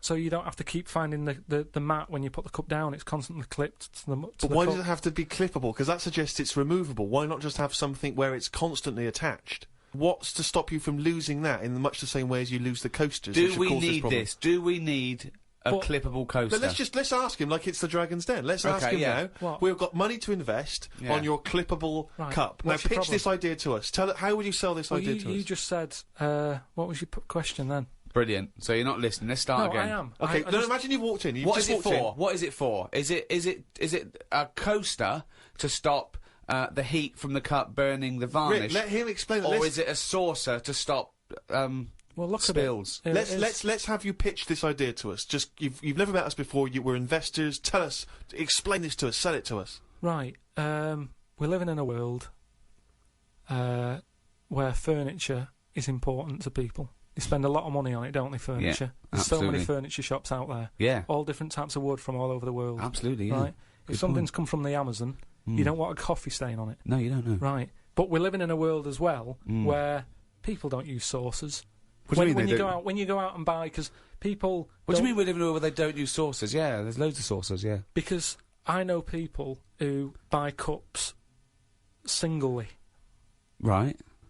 Because there's only two people living in a flat, so you don't buy a big box, because in a big box of like plates and that, you get things like, you know, what's the plate that's above a saucer but below a plate? The plate that's above a saucer, but below a plate. So it's a plate, but it's below a plate. But it's a size that you sort of go, what am I doing with this? So what would it be? A side plate? Maybe, A but plate that you'd have alongside your regular dinner plate, Right. right? You put a Maybe. bread roll on or something in a restaurant. Maybe, Yeah, but- okay. but you What's don't your need point? What do you No, mean? there's a- this is fascinating to me. Because this What- is his best attempt now to Okay. try and attract investment. do you know where your mats are at home? I haven't got mats, don't use them. Why not? Because it doesn't bother me. I haven't got any highly polished furniture from the Amazon.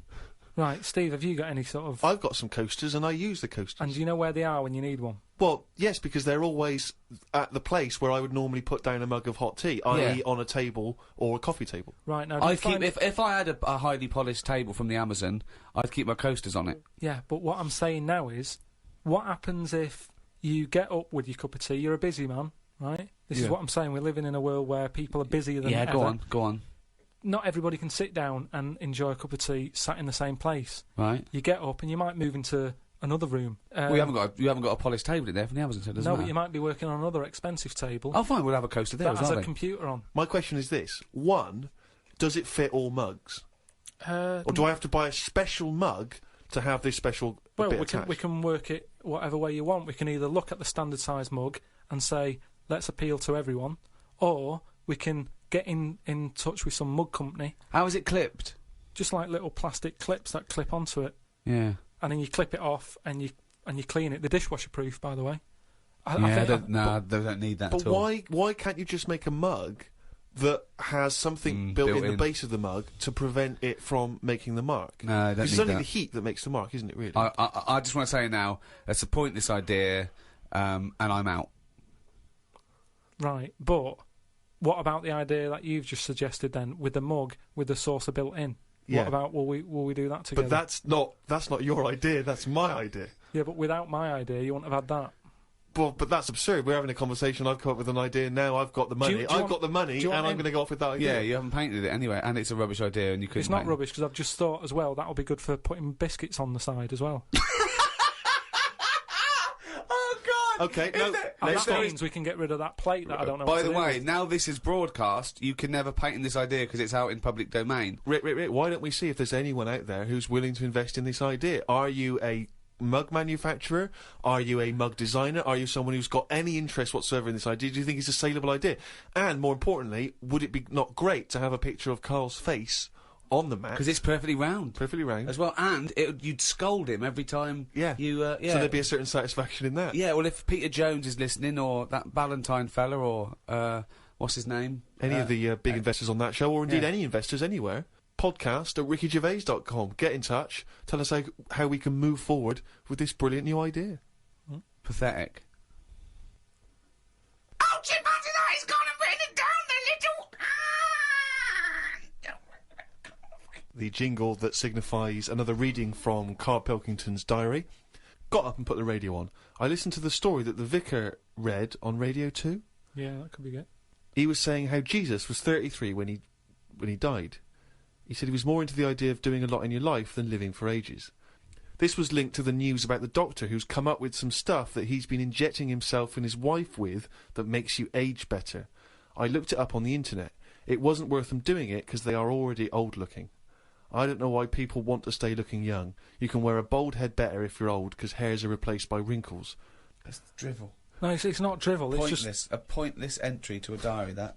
it's not, because that could be like an important bit in like world history. What? The fact that someone's trying to make people not age. Age is good, isn't it? When you see an old That's been person, going forever. what has? People trying to age better. No, but he's talking about if you're 90, he wants people to look like they're 30, and that's not good, because how would the world run when that's going on? Well, I agree. But You know, when again, people- it's not a revelation. If I like chatting to old people because they know a lot of stuff. So if I'm sat on a train and someone's old, I'm happier talking to them about... They get up and move after about 10 minutes. Well, he No, likes but the fact they- that many of them are infirm and can't. Yeah, they have to stay there and listen to this one. But yeah, even that means that they're getting more out of life in a way, because they don't move about as much, so they have more thinking time. It is weird how that happens to you as you get closer to death. Jesus. You know, you're not working as much because you're resting, and you can think back about your life, and you can think, oh, I had a good one. Actually, it's not been that bad.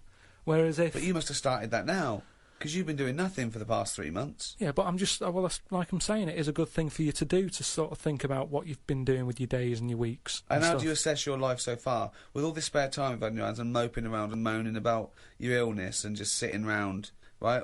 You've been introspecting, have you? Yeah. Go on then. What have you come up with? I haven't come up with anything. I'm just, I'm just, you know, I have an all right life, and things are changing. Oh, keep saying that. No, but you don't know how much they are changing, to the point of, I don't know if I mentioned the squirrel eating Mars bars, but from that, from that happening to monkeys opening bottles with lids on them, to, it's mental out there. It's madness what is going on. And all I'm saying is old people need to be old people. You need oldness. You need to see old people. You need to go, right, they might have a solution. They've been on the earth longer. Quick, we need an answer. How old are you? I'm 32. Well, you look 78. I don't know what you're saying! I don't know who that conversation was with, why you got angry, and I think you made the opposite point that you were making at the beginning. If you say you're 32, you look 78. No, you were saying about it'd be a problem if you were 78 and looked 32. Well, I don't know what you're saying. You came down on the wrong side then. You did that whole thing and you bollocksed it up again in your brain. I'm just saying, either way, you need to have people who look old.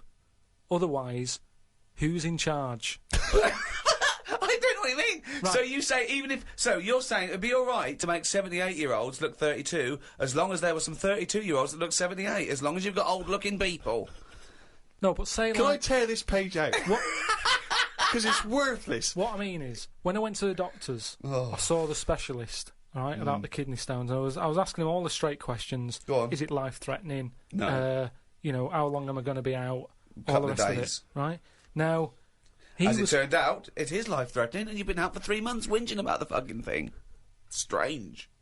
Now, he was quite old. He looked about 55, and that reassured me in a way. In a way, it didn't, because he's one of them doctors who didn't open his eyes much, and I kind of thought, I hope you open them I don't know what you're wider. talking about. What do you mean?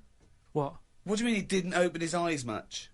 One of those sort of doctors who's either that overworked, that is, he does that, you know, when he's tired, so he's going, right, what we're going to do is, and he's doing that with his eyes shut, he's talking like that. This is radio. I know, but I'm telling you, so you can see. But people are meant to be listening to this. But if they can't imagine me with my eyes shut... Well, tell him you got your eyes shut. Just say he had his eyes shut. Yeah, he had his eyes shut. Had he been reading this? Bored stupid, I imagine. He's just trying to get a... But do you know what I mean? Or I don't know if it's because he's tired or if he's that educated that some people know so much you don't even have to look at it. You don't know what you're talking about. Intelligent people. Who is so educated that they don't need to open their eyes? You see it, you see like... Who's that? So, who's that bloke up there? Is he blind? No, he's been reading too much. He doesn't open his eyes anymore, doesn't he? No. Old people who you see wearing tweed and what have you, and they're really posh and they talk, and whenever they talk their eyes are shut and they I open... don't know what this observation is. I don't understand why you've never seen that. I've never seen an old, educated man wearing tweed who doesn't bother open his fucking eyes. Steve, I have don't you? know what you're talking about. Steve, have you seen... Do you know what I mean? When people don't sort of open their eyes when they're talking to you, and it can be quite annoying, because it's like they're saying, I'm not interested about you sat there, I'm not bothered if you're listening or not, I'm saying what I'm saying because I say what I say. And it can be quite annoying. If he has got his eyes closed, he's probably just trying to absorb what you're saying and think carefully about probably. it, so he doesn't misdiagnose you. I'm not having a go at him. Well, it sounds I'm like just you are. saying he was 50-odd, and I was happy that he was there telling me... I don't know why you were watching his eyes when he was telling you about your insides. Because you can tell a lot by people's eyes. That's what I said about jellyfish. But, you know, just lines in a face tell a few stories, and I don't think we should get rid of them lines. Brilliant. Wise words.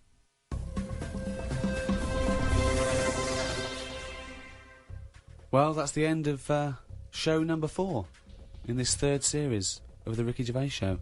So it's goodbye from me, Ricky Gervais, Stephen Merchant, Goodbye. and of course, Karl Pilkington. Right?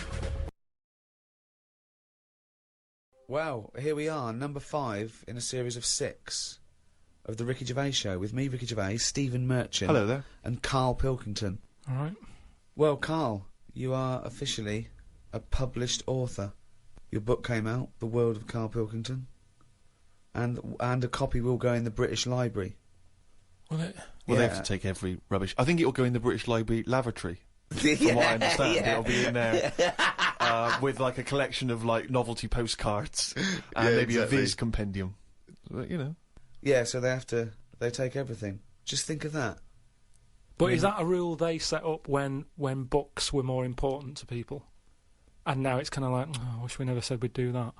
Well, they have to add 2 miles of shelves every year, apparently. That's what I mean. Now, surely, you know, they change a lot of other rules, don't they? They used to allow people having their head cut off. And now they've gone, we shouldn't do that anymore, so we'll sort that. Why don't they just say, only so many books a year make it in there? Ones that are important to the future. But who knows what's important to the future? Well, you know, normally, when I say something that I think's a good point... Yeah, but you're always wrong. No, but what I mean is when I say something that I think I have got a point there... Yeah, but you're always wrong.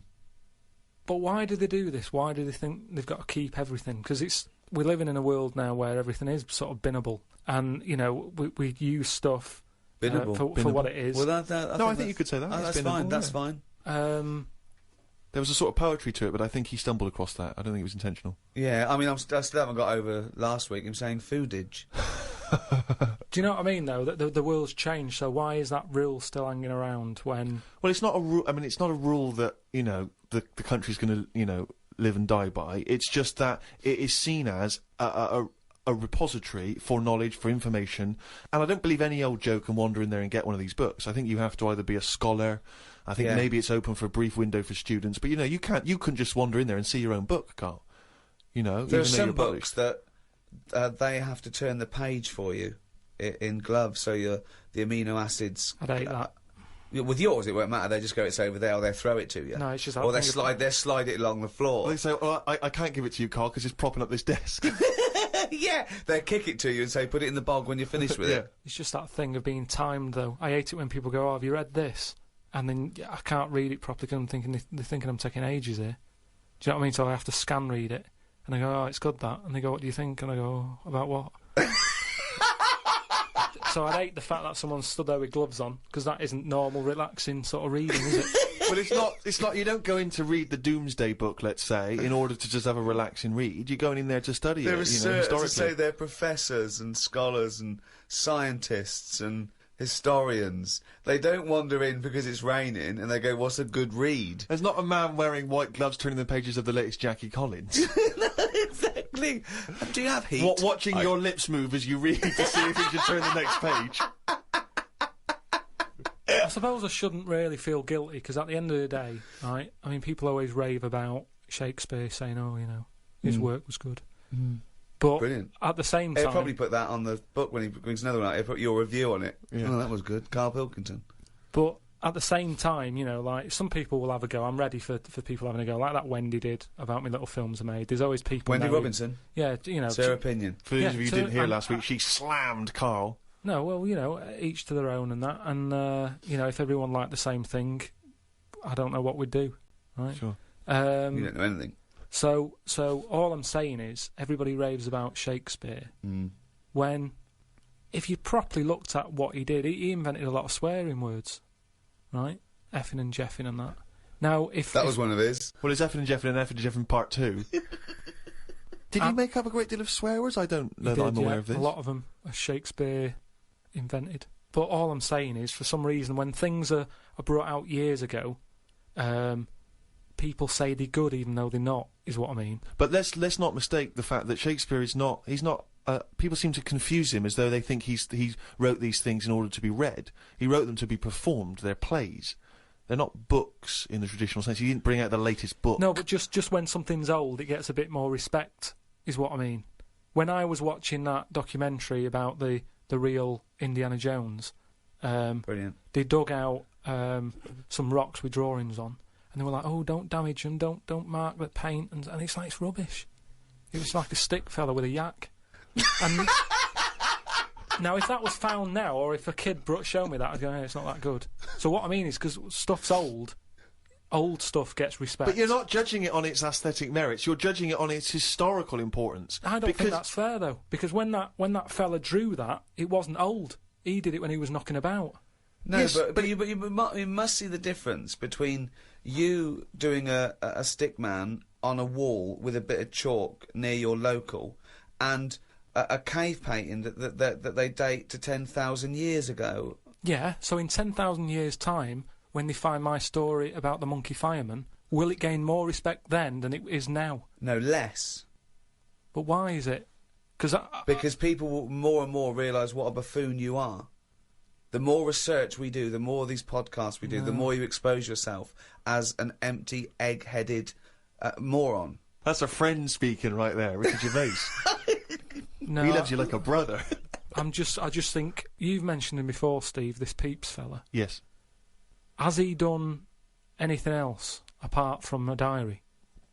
Because now I've done a book and a diary.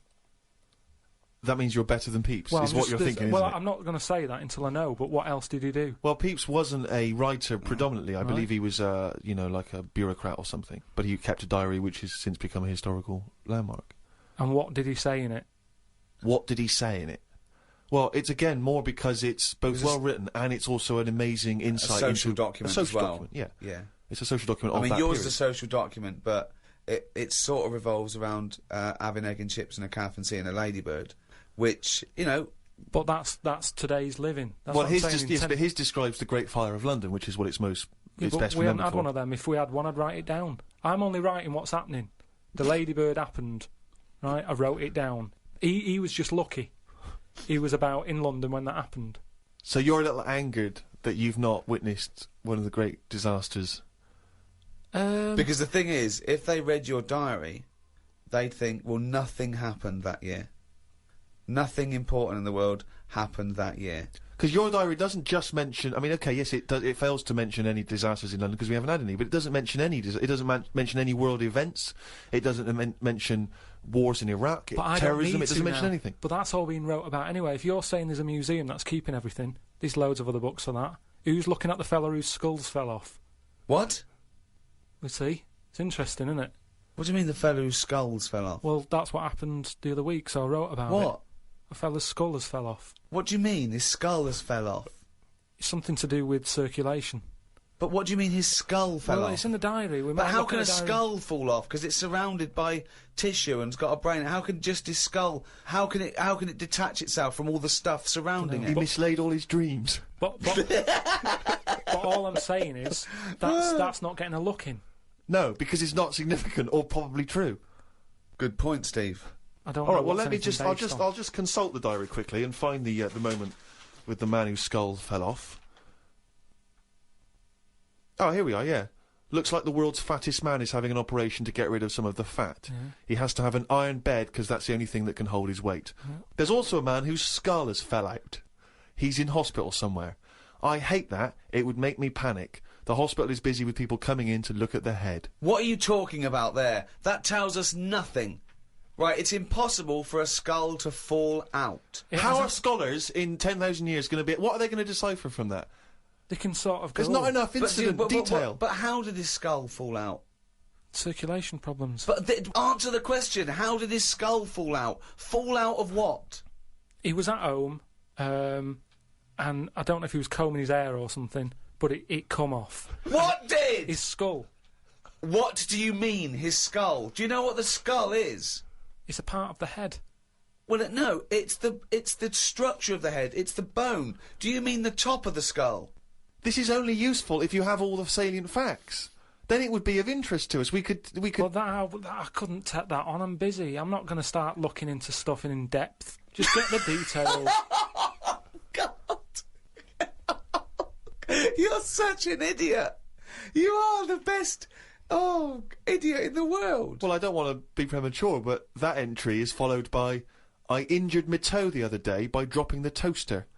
Instead of letting it hit the floor, I tried to catch it with my foot. I didn't think I'd done any harm, but my nail looks like it could fall off. I might show it to the doctor when I get me kidney stones out. We could easily get by without nails on the feet. They are more trouble than they're worth. You're so wrong. You're so wrong. I think on the days when cavemen without shoes and animals need nails, I don't think we need them now. I honestly... Because you hear about ingrowing toenails, right? So that's a problem. You've got to cut them. Stuff gets under there and gets infected. Get rid of them, you won't have any of that. As long as you wear shoes. No, you'd have unprotected toes and fingers, wouldn't you? I didn't say on the fingers, just on the toes. So why do you need them on the fingers and not the toes? Because you use your hands to do stuff. I've said about toenail out. It'd be good to have it growing on the head. What? Just having like a sheet of it, just like a nail on the forehead. It wouldn't look weird because we'd all have it. I'm not saying. What are you talking about now? I'm just saying I don't want to go on about evolution and stuff because we've done it all. What do you think the skull is for? No, but I mean on the outside, so that when you bang your head, it's a little bit more protection. Like people, I mean, you're looking at me like that. Why do you wear a helmet on a bike then?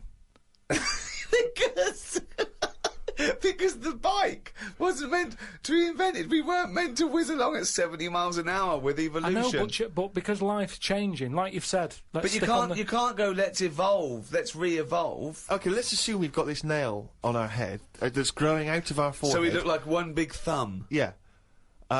Which weirdly, Karl kind of... I mean, you can almost imagine it looking at Karl now. You could imagine a big nail there. Does the nail continue to grow? Do we have to trim the head nail? Yeah, in the same way you get a haircut. Why is that preferable in your mind to just wearing a crash helmet in instances where you might have something hit your head?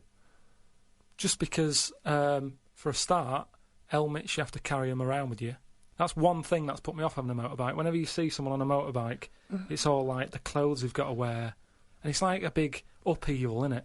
It's you know, if you have a car, you can get in with your shorts on, your flip-flops on. A motorbike, it's like you're an astronaut or something, and you're only nipping down the road for some milk. Do you know what I mean? So, what I'm saying is get rid But does it annoy you having to put shoes on every day, and underpants, and a vest, and I don't know... No, but once they're on, jacket? I'm not carrying them. They're on me. If I had to then take the shorts off for whatever reason and walk around holding them, I'd go, I can't be bothered. I don't like holding a bag. I don't like bags. We carry too much around with us now. I don't like carrying stuff. It's just a hassle, isn't it? It's just endless things he doesn't want to do, doesn't like doing, isn't like carrying bags. Who the hell has a gripe about carrying bags? Why is that a concern? Because it's stuff that's on I you. love the way that he wouldn't mind having a nail going out of his fucking head, but he doesn't want to carry a bag. What's good with it is everybody's got one of these. And But it's not going to happen, Karl. And the most important thing in your body, apart from the heart, is your brain. So protect that, not the toes. The toes we can get by without the toes. people. But your head's important, isn't it? There's a lot of stuff in your head.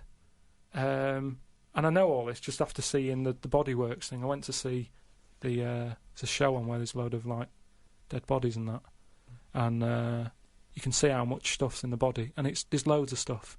There's nothing in there that you don't need. It's all doing stuff.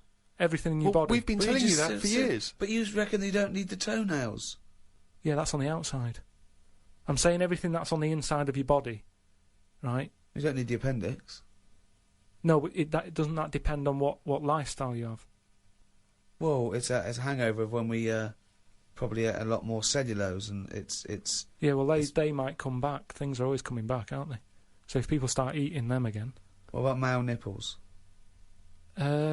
Sort of looks all right, though, doesn't it? Because the chest is quite plain, so with nothing on it, you'd go, oh, what's this? It just balances it out. I think it looks all right. I think it works. So leave it. But what were we talking about? But wouldn't you rather have maybe a little like a rib cage around the testicles? Because you get a whack in them and it... Oh. Yeah, that's pretty good. Not an invention, Karl. It's not an invention and we can't do it, but... But would you be able to sit down still? Because that's the good thing with them at the moment, is movement. So it sort of works. But don't they say... they said something about testicles at the Bodyworks thing. Well, they're on the outside. Put yours away, Karl. You're not one of the exhibits. They're on the outside because they have to be a few degrees below body temperature for the, I think, the Sertoli cells to so work. that's an odd design. That they had to go there because it is it's a bit of an odd place to have them. Where would you suggest? Dangling from the throat? Sort of. I want to redesign you, right? You can possibly do this now. This is something you can actually do, probably. You could probably have your testicles anywhere. So where would you want them? You've got a giant forehead nail. Yeah. You could have that. It probably wouldn't grow, but we could certainly have that. I just mean, like, because if all it's about is temperature, you don't want to get them too hot. Yeah. Well, they're getting hot down there because you're wearing pants and what have you. So have them nearer to the outside of the body. Well, they are on the outside of the body. No, but we wear pants over them. So you wear pants over them because they're testicles, and polite society suggests that you don't show your testicles. Yeah, well, that's the odd thing, isn't it? That's what's happened somehow. That we've said testicles shouldn't be seen. Well, then just put a hole in your trousers. If it's only about, keeping them cool, and because they're too hot, why don't you just hang them out your shorts? Because there's too many sort of seats that are shared these days, isn't there? But what I'm saying is... Well, what are you saying? Where would you put them? Somewhere like, sort of under the ears. So it sort of just looks like lobes. So you would redesign your body to have a pair of testicles hanging from your ears. And when people are sometimes talking, they do sort of mess with their ears, and they're always saying check for lumps. More handy. Does the penis remain where it is at the moment? Leave that where it is. Yeah.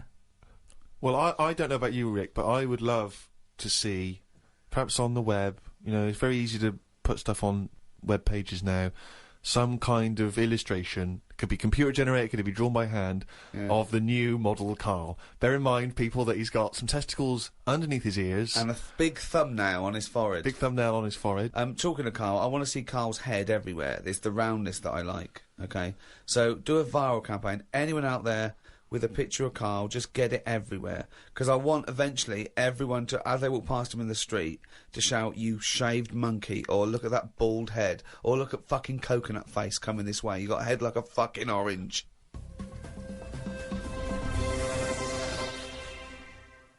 Went out the other night with the lads. You know, there's a few of us, you know, young, free and single. Must look like the Swingers. Oh, it was pretty. It looked like a boy band had gone out. It looked like, Really? It looked like, you know, NSYNC had hit the streets. Right, yeah. Yeah. We'd dressed up, togged up, out for a few drinks. A friend of mine said, "Let's go to a club." Right, I haven't been to a nightclub for a long time. Actually, I haven't been. Is that because your glasses steam up when you walk in out of the cold? That is a problem in the winter. I genuinely, it's very difficult to make a good impression when as you walk in, your glasses steam up straight away, and you know you got to take them off and clean them and stuff, and then you know you get a bit dirty. On your white fronts, you pull your white fronts up Yeah. through the jeans, clean them on that. Or the back of a girl's dress. But we cruised down to the club. It's one of those big sort of super clubs, London super clubs. Never been in one of those, the Ministry or any of those things, so it was all new. And it's a bit of a queue. I think it's a bit of a chore. But we're queuing up, we're in good spirits, we're looking at it. It sounds pretty funky, we can hear the music coming out. You know, been in the queue for quite a while, 25 minutes. Forget it, 25 minutes. Well, yeah, we were pretty excited by this point. The doorman says, "Hello, lads." I said, "Yeah, we're coming, please." He went, "No, you're not." Really? What? He said, "You're not coming in."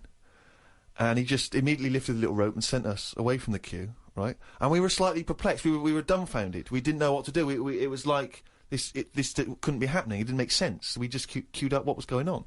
And so, my friend said, "Well, we got to find out why he's not going to let us in." So he goes back over. I thought what you wanted to do. You wanted to tie him up with logic. That'll show a bouncer. Exactly. Yeah, show him how educated you are and how you can win an argument and make him look stupid. You'll be in that club in no time. That's what they appreciate.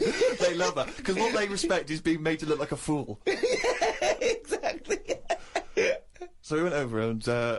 They really look up to intellectuals. Exactly, yeah. So one of our mates goes over and he says, "Why didn't you let us in?" And he went, "Because you didn't have any girls with you." Now, now, I'll tell you this. That's kicking you when you're down. Because when you're out on a Saturday night trying to get into a club to meet women, and the reason you're not allowed to go in a club to meet women is because you haven't got any women with you, that's just salt in the wound. It's so humiliating. So, a friend of mine says that there's a VIP entrance over there. And there was like a woman with a clipboard, you know, the guest list. Separate entrance. She said, "You know, you've got a little bit of profile, Steve. Why don't we try and use your... You ran home, got your Golden Globe and your Emmy." Yeah, exactly. Well, I always carry, you know, some of my cuttings with me. Yeah. And I felt a bit self-conscious about that. I was thinking, I'm not into this, you know, it's a bit awkward. But he said, "Look, don't worry, you just stand here. Just stand here, just like you're having a conversation. I'll go over, I'll point him out, I'll go, oh, there's, you know, Steve Merchant over there, at the office, or whatever." Oh, God, Steve! So I thought, well, you know, the thing is, we were out, and I was a bit frustrated, and I thought, you know, we may as well try everything. So, so I stand there, with my friend goes over, and he has a word, and he comes back, and he says, "It's fine. She can't let us in the VIP entrance because she's not allowed, but what she can do is walk us to the front of the queue, right? You can walk in front of the queue and explain." So I think, okay, fine. Oh, God. So the guy takes me and my mates, right, this girl, she takes us, we walk past everyone else, right, to the front of the queue, right? She goes up to the guy, she says, "This is Steve Merchant, office." The guy goes, "I know he is, we're not letting him in." Oh, God! Oh, God! By now, of course, some people have recognised me, so they're trying to have my photo taken. So there's people inside the line that's being allowed in the club. I've got to lean across the rope to have my photo taken with them, even though I'm not allowed in the club. So they go, "Oh, all right, this is Steve," they're having the photos taken, right, camera phones and that. They're going into the club where the party's kicking off. I'm outside waiting for the next chump who wants to have his photo taken. I mean, it was mental.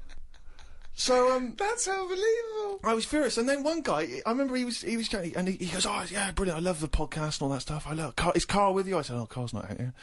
And his girlfriend was with me, she went, "Who's that?" And he went, "Oh, it's just Steve Merchant, he does the office, he does thing." And she went, "Who cares? Who are you, Bruce Forsyth?" And it's that thing when suddenly I'm being humiliated and embarrassed by someone's girlfriend. I never asked for that. I never asked for her opinion on me. I'm sorry if I don't impress you, if I'm not sufficiently famous for you, but it's not my fault. It's your boyfriend who brought it up. It was like I'd gone over to her and tried to show off, and she was annoyed. So by now I was just furious. Oh, so I God. thought, forget this. Well, I was walking down the street, and there's a group of builders sitting down having a cup of tea. One of them goes, "All right, Rick." I went, "All right, mate." The other one went, "Not as fat as on telly." I went, "Oh, thanks. Not as fat as on telly." So he went with, "Well, you are fat, but you look even fatter on telly." He didn't say, "Oh God, you don't look fat at all," or "Oh, you look big on telly, but you don't look fat." Just went with, "Not as fat as on telly." And there's nothing I could say but cheers, mate. Now, when you said cheers, mate, did you say that because you were... Because I'd say cheers, mate, because I'd be a little bit scared of them. No, I was I'd be it worried was about like the sarcasm, and you know, I laughed after. Yeah. So you can get away with sarcasm with working class blokes. I'm a little bit more secure with a working class male than you, aren't I? I'm terrified of them. I feel like they're going to turn on me at any minute. You don't feel confident, sort of backing in a lorry driver. Terrified. Oh right. Because okay. if I did, he'd probably lean out and just go and get your dad, mate. Yeah, not you. Fuck off. I'm not interested. Not you. Yeah. So the final stab is this guy says, "There's a party I know of going on, right?" Oh, blinking hell. So we go down to this party. Right, as we're getting there, as we're about to go in, he goes, "Now, you know it's a singles party." I thought, "Oh, what?" He says, "You know it's a singles party." Oh, God. So I go in this party, it's right, it's all single people, right? Now, theoretically, that should be brilliant, right, if you're a singleton yourself. It's the worst kind of party to go to, because when you normally go to a party, right, and you're chatting to a girl, and she says, "Oh, I got to go and get a drink," or whatever, you think, "Oh, she's probably got a boyfriend," or whatever, or she's with mates, that's fair enough. But when you're at a singles party, and a woman says, "I'm just going to go and get a drink," and then you just see her leaving, you realise it's not because she's got a boyfriend or whatever, it's just because she doesn't want to talk to you.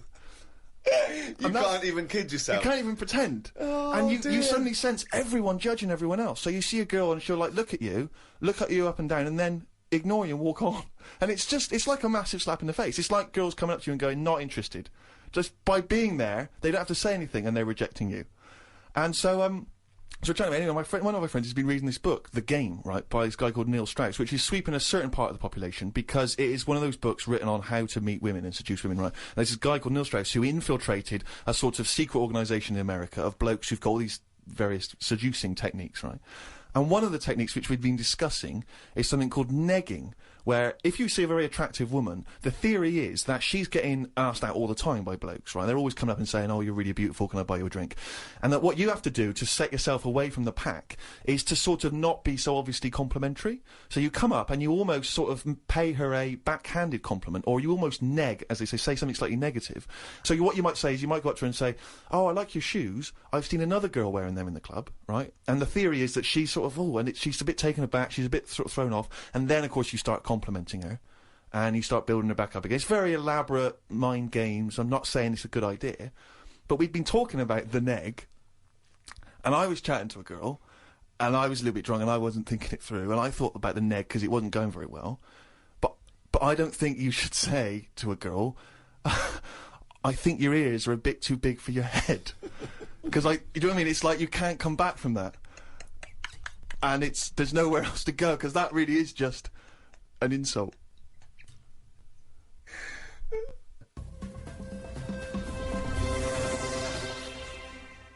Oh, he's only gone and listened it down the little fucking car.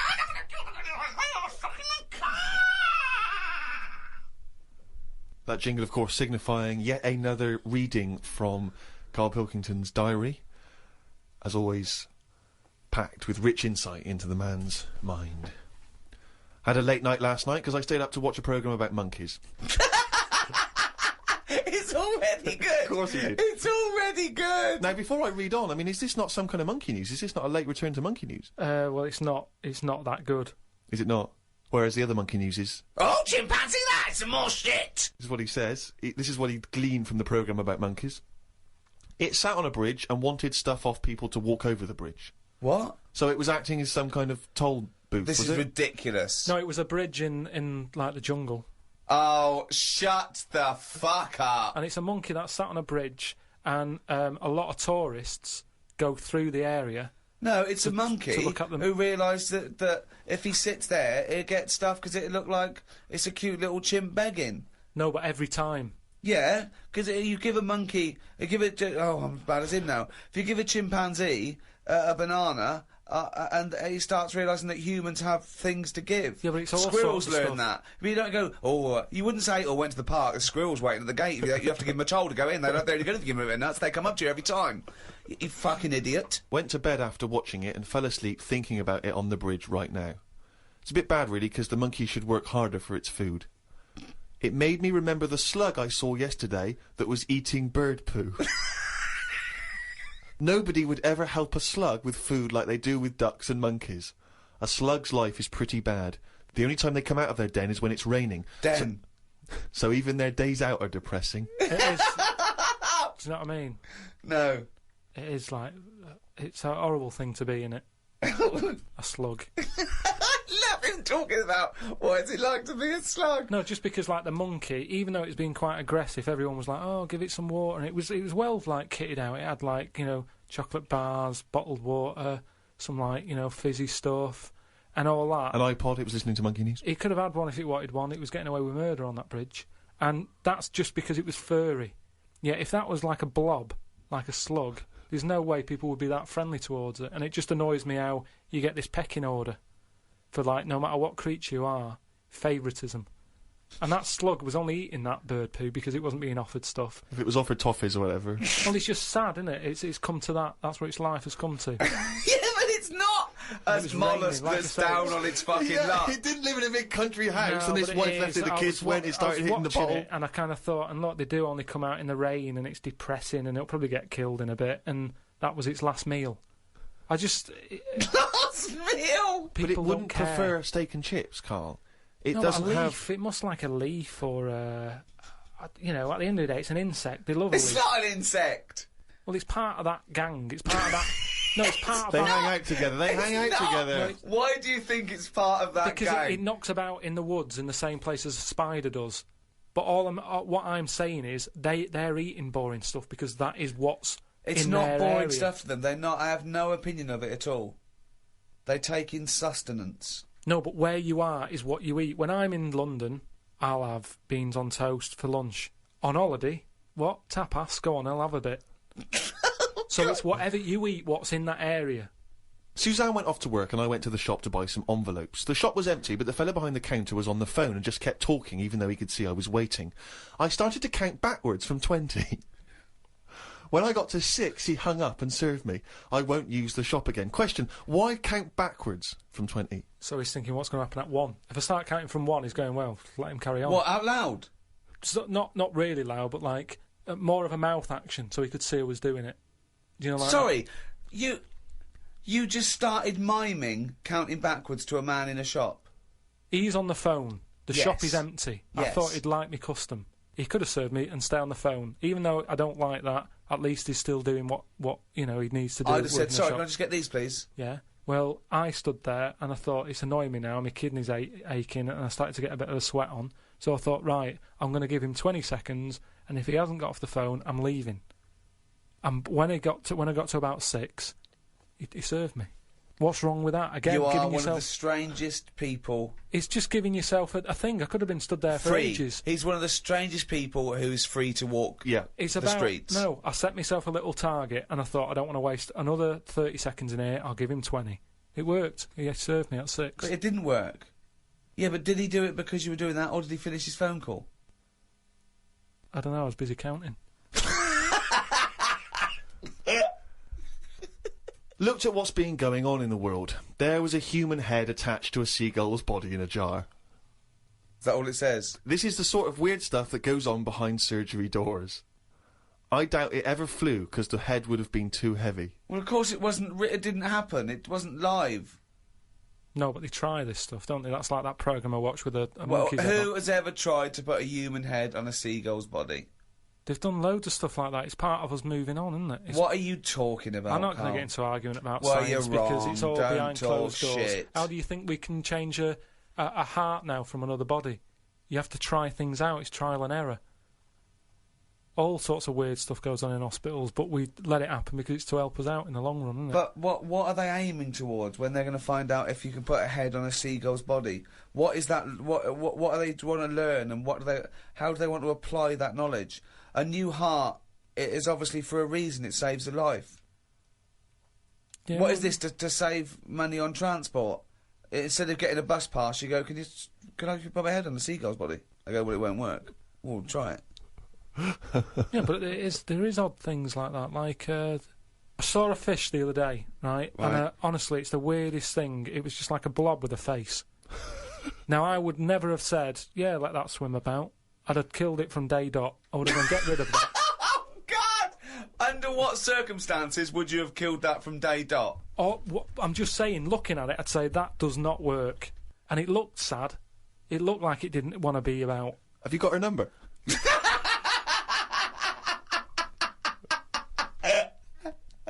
Oh, God! Oh, God!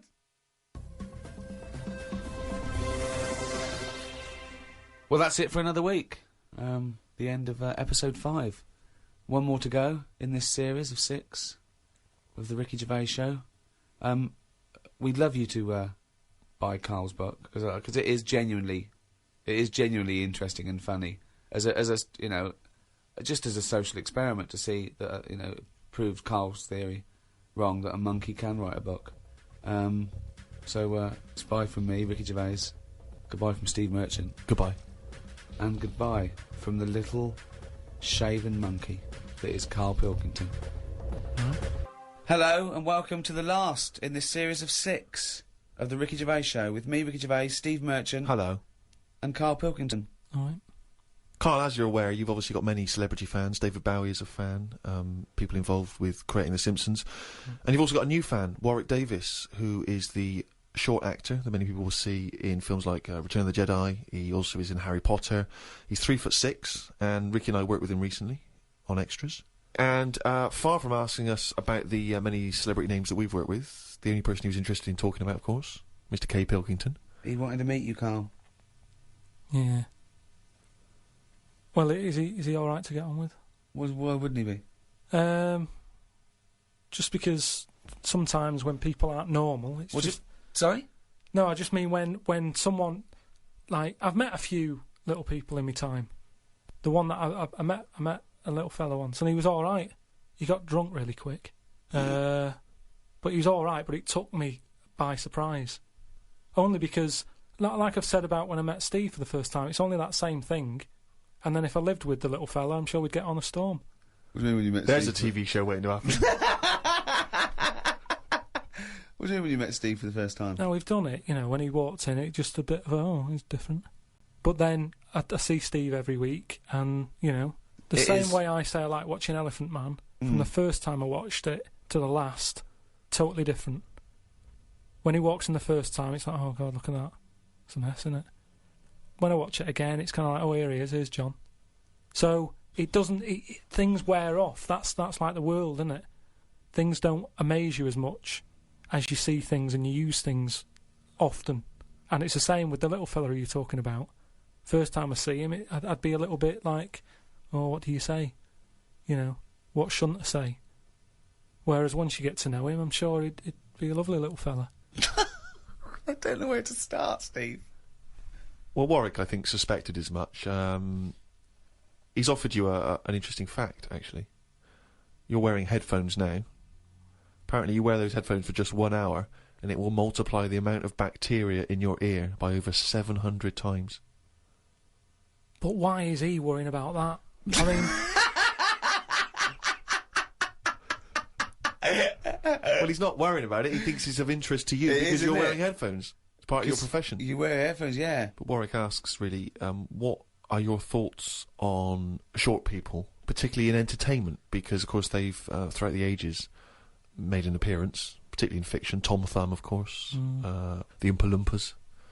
What do I think of them? He's just wondering, I suppose, what your take is. They're all right. I mean, when I was on jury duty, when you go in the morning, you have to go into a big sort of waiting room, and every day I'd sort of see one pop in, and he'd be sort of struggling getting on the chair, and it sort of It was kind of something to watch. It was different. That's what's good with things in life. If you look at stuff and you go, oh, look at that, and seeing him struggle on the chair, he was happy. He wasn't struggling in a way that he felt uncomfortable. He'd obviously climbed a lot of chairs in his time, and this was just another one. And watching him, it just makes you think. You go, I should appreciate that I don't have that problem every time I have to sit down and what have you. But I don't think it's that bad. If I had to pick being really tall or really small, I'd go for the really small one because, the world's a more interesting place for him, isn't it? Everything's bigger. Do you know what I mean? We go to New York and go, wow, look at this. And they go and they go, oh, dear. Do you know what I mean? Everything's a lot bigger. Everything's more amazing. Food portions. Everything's a bonus. So out of the two, I'd be small, and maybe that's what I'd chat to Warwick about for a bit, just to get to know him. Brilliant. It's a shame in a way that he's not been able to pop in. I'd like to hear that conversation.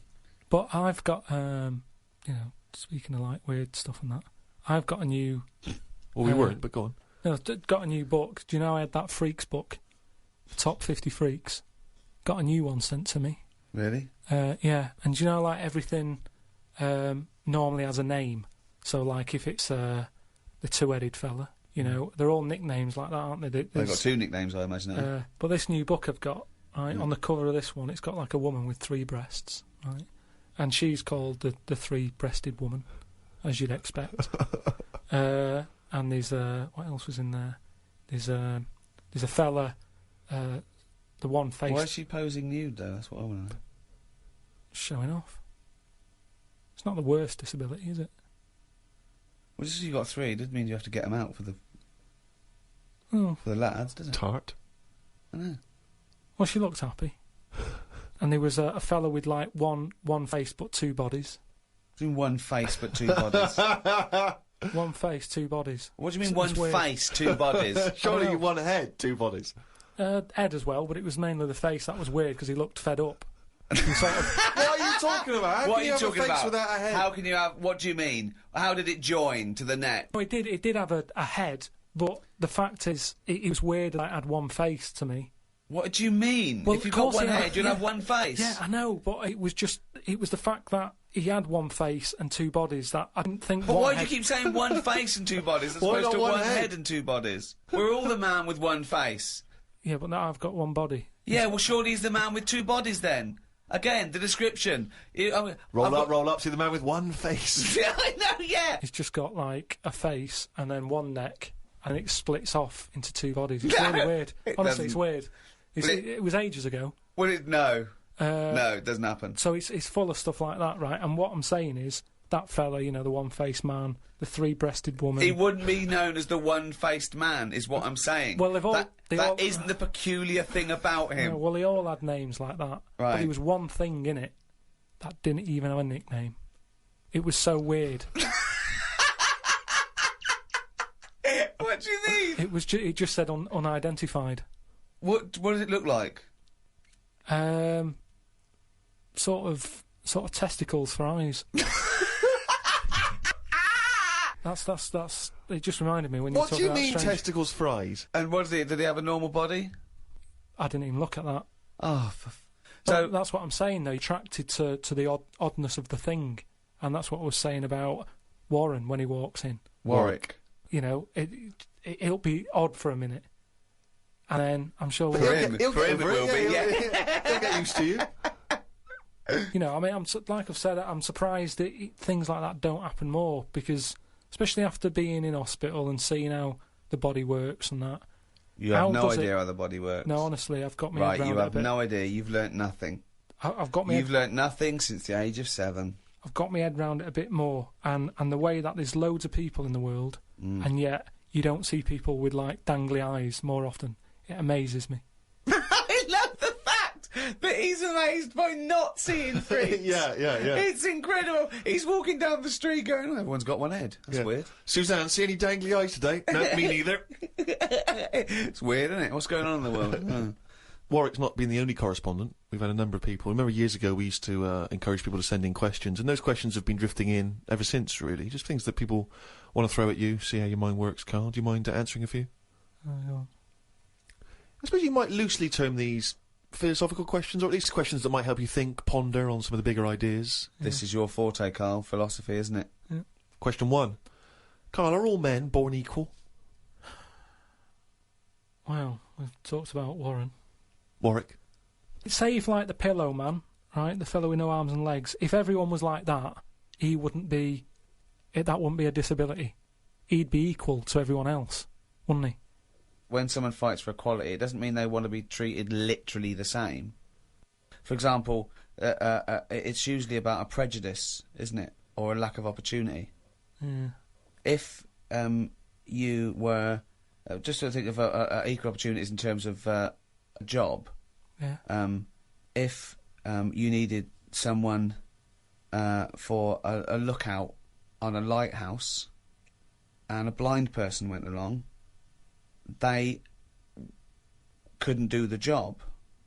Whereas if it was listening for stuff and you didn't give it to the blind person because you were worried about, blind people, that would be imposing a prejudice because he could hear as well as you. So if he was the best for that job, he should get it, despite his other disability. But I'm pretty sure, yeah, your ears are important in a lighthouse. I'm pretty sure he's come down on the wrong side of the argument, Steve. Keep going. Go on. No, I just want to hear it, you know. I mean, if they want to go for any job, go for it, but then don't moan if you don't get it. That's all I think. Is that your equal opportunity statement? That's your statement. Well, I don't take anyone on, so I don't have all these worries, but I'm just saying, if I was in charge of that lighthouse and the deaf fella turned up, was he deaf or blind? Well, it depends. I gave you There two was one of each. scenarios. There was a deaf guy and a blind guy. And no one else. I'll put another advert in.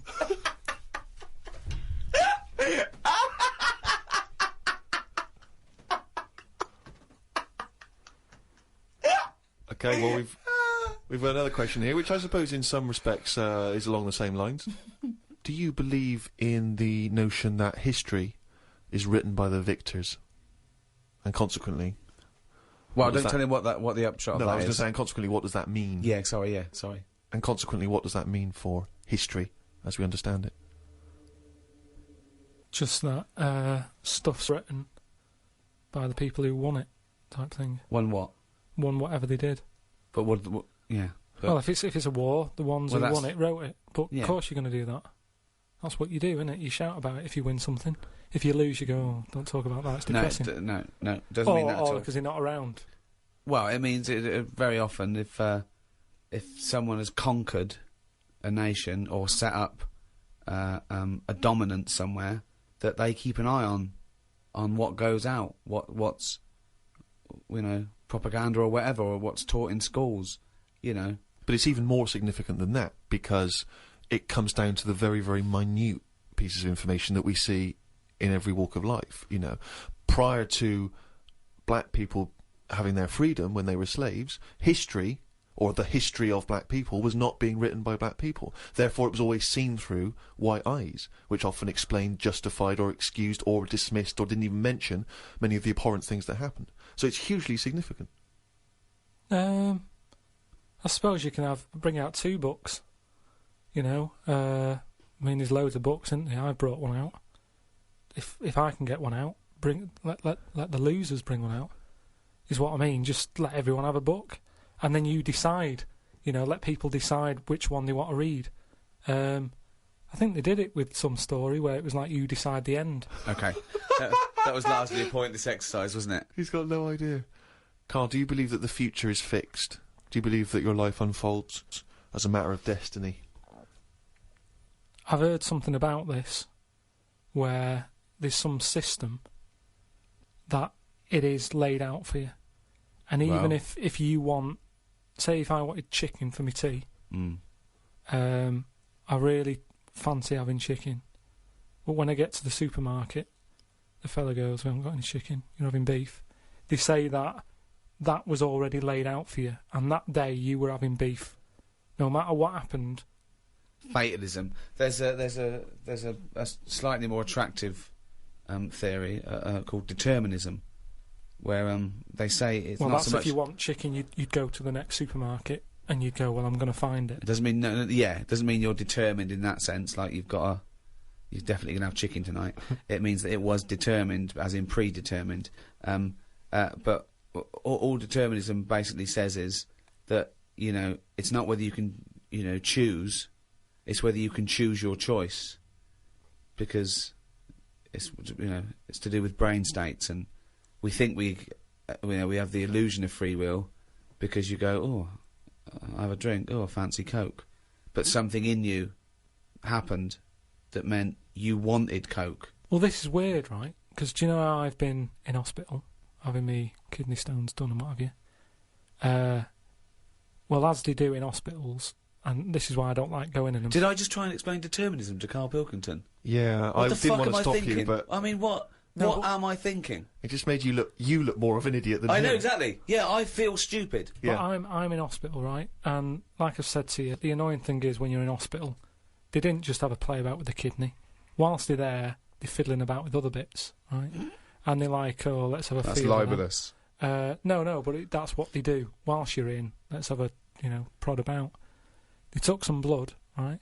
And they said to us, now the weird thing is, these kidney stones you had, it was probably caused by too much calcium, right? That's what they are. They're a calcium build-up where you're not flushing it out, and so it's... Yeah. Now, the weird thing is I don't like having cornflakes. So what I'm saying is, what you were just saying there is your mind or whatever. I've asked you before, I don't know what's in charge. But, say like... You don't, do you? Say like when I get up in the morning, normally Suzanne will have some Rice Krispies. And she's like, do you want some? Right? Just have some. And I'm like, no. Now, that isn't me saying no.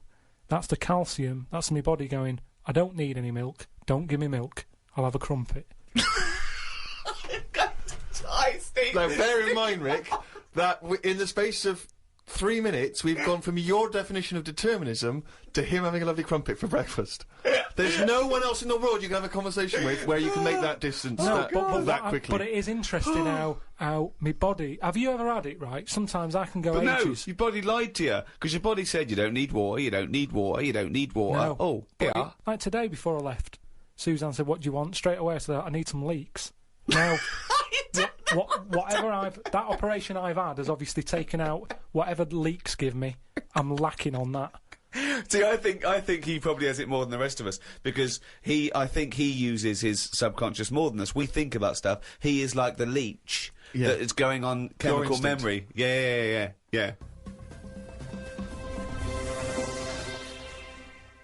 Oh, he's only gone and written it down. That jingle there signifying, of course, once again, another reading from the Diary of Karl Pilkington.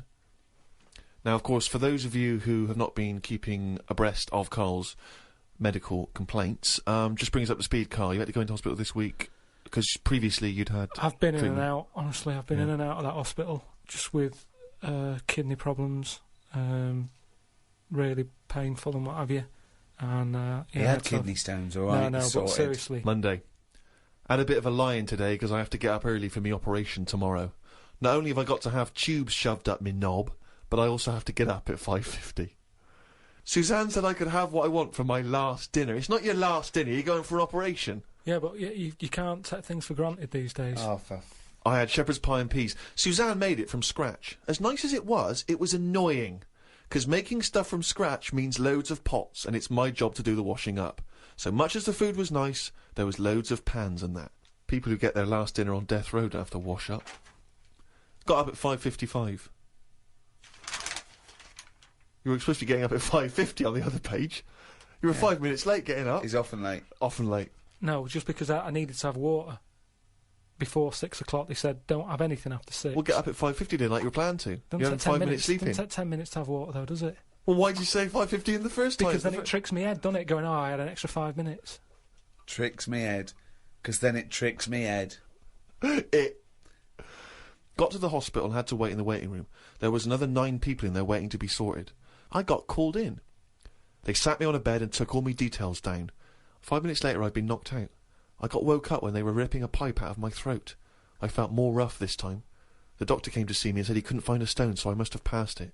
I said, are you sure? He said, yeah, we filled your kidney with water and expanded it, and there was no hiding place. I sat in the recovery room for an hour while they found me a bed. One of the fellows who was sat in the room with me this morning got wheeled in. They couldn't wake him up. All the nurses were laughing because he didn't want to wake up. I bet they were laughing at me when I was in the theatre. Someone told me they totally strip you when they're operating. I would have looked like the alien on the Boswell incident. Boswell! Boswell! It's quite a nice analogy if it weren't for the fact that you said Boswell. It's the Roswell incident. Didn't sleep much through the night because there was a 60-year-old fella shouting at the nurse about his pillows. I don't think I slept through a full hour with one thing or another going on. My bed was next to the toilet, so I kept hearing the flush. How do they sleep in hospitals, though? They wake you up to give you fucking sleeping pills and things, don't they? How do you sleep in there? It's always hot. It's always like 90 degrees. There's no air. Is that to make you drink water? I don't know what it is. There's no air. There was an old fella across from me who kept breaking wind. He didn't even try and cover it. He was just of that age where he didn't care. Just like, that's what I do. I'm in the hospital, leave me alone. What do you mean? Just, I don't know what was wrong with him. I talked to him because at first I felt sorry for him. I was a little bit like, you know, he's had no visitors. No one's calling him up, so I'll talk to him. But then he got that familiar with me that he'd just be doing it whilst I'm chatting to him. Just like he's my granddad or something. It's just like, oh, that's what he does. It's like, well, I'm ill as well. Stop doing that. Honestly, unbelievable. He didn't even try and cover it with a cough. It was just like, that's... With a cough? How would you cover it with a cough? Just non-stop. Got home and sat down. My pains are coming back, but the doctor said this would happen and that my insides are still in shock, so I need to take it easy. It's 9 o'clock. I'm in agony. I can't do the diary for the rest of the day. Jesus. So you may as well just tell us then what happened. Right, well, yeah, after that, went back in. Suzanne just got frustrated with me because I was rolling about on the floor and she was trying to watch Arthur, right? So that was on the other night. I thought it was with your lodger. So, And she said, look, if you're in pain, do something. She said, you know... You went and got a cold plate. Yeah. No, use an ashtray. Plates are for liver damage. She said, right, come on. Let's, I can't put up with this. It was like 2 o'clock in the morning. So we left the flat and what have you. Got in a taxi. He filled up on the way, which was annoying. He didn't. That is cheeky. That really, I mean, he could On the way to the hospital. So, because he's not an ambulance driver. Did you explain that to where you were going I to? was in that sort of thing where you just can't be bothered. Do you know what I mean? I was in a sweat and stuff. He came back with a scratch card and some barbecue. Briquettes, yeah. So anyway, he gets us there and he doesn't charge us, which is pretty decent of him. That's all right, yeah. So I go in and there's like, I don't know if you've been in like A&E at like Grim, I imagine. 2:30 in the morning. It's just depressing. Fluorescent light doesn't help because it makes everyone look iller than they actually are. So in there was a woman who was just sat there crying. She wasn't holding onto any part of her body. She was just sat there whinging. And when you're feeling bad, you've got that going on. So you just want to tell her to shut up. There was a fella who was like moped over in a wheelchair that someone had just chucked in. Moped over? It looked like somebody had just sort of found him and wheeled him in. Nurse? Who's the guy moped over? So this gay fella came through. And, How do you know he was gay? Just the way he was. I'm not having a go. He was a good fella. Do you know what I mean? A doctor, you mean? No, he was a nurse. Right. And he came through and just sort of went, "Oh, how are you?" And I was like, "Oh, I've had better days." So he got As me you on mentioned in the diary, I remember the first time when I came here, they said the nurse might put a tablet up my arse. I thought the chances of that happening had just increased. Oh, Karl! Yeah, but I would have let him do it. Honestly, I was that sort of out of it. That Of course you'd let him do it. He's a qualified nurse. No, but the way I am now, say if it was just a tablet for sorting out my blood pressure, and I walked in there and he went, "Oh, hello," and he said, "Yeah, let's pop that." I'd go, "Hang on a minute." But what I mean is that night I would have just let him put 3 up. Honestly,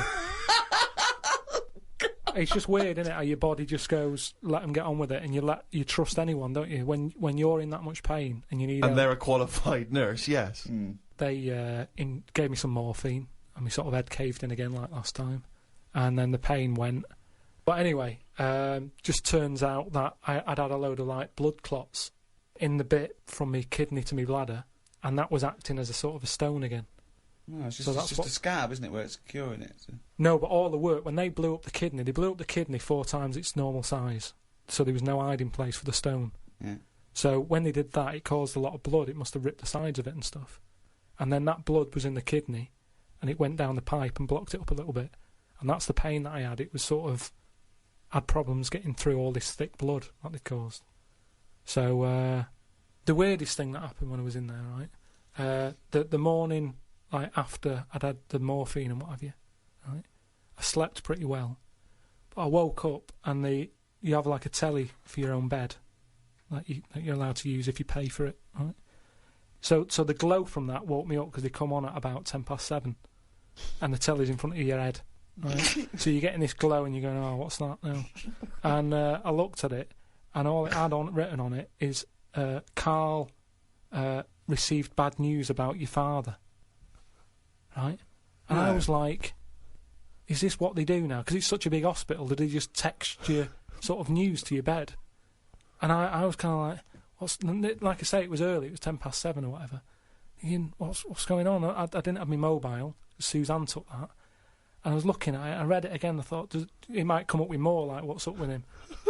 Turns out it was just a review for Neighbours. It just tells you... it tells you what's on the telly that day. And there's some fella in Neighbours who's called Karl, whose dad went bad. So that sort of woke me up a bit. I had a bit of a shock then. It was kind of like... So I was wide awake at like 7:15 in the morning because my heart went a bit fast because I thought something had happened to me dad. Karl, of course, has written a poem about the experience entitled My Ward. All I've done here, I've been through I don't know what the word is, a bad experience. Trauma? A trauma, yeah. I've been through a load of trauma. Mm. So I'm just finishing it off with a little sort of picture for people. Go on then. In my ward. It's called my ward. Me, a Chinese fella, and an old bloke who looked like Mr. Burns from The Simpsons. Don't know what was wrong with him, but breaking wind was the symptoms. No one visited him or called him.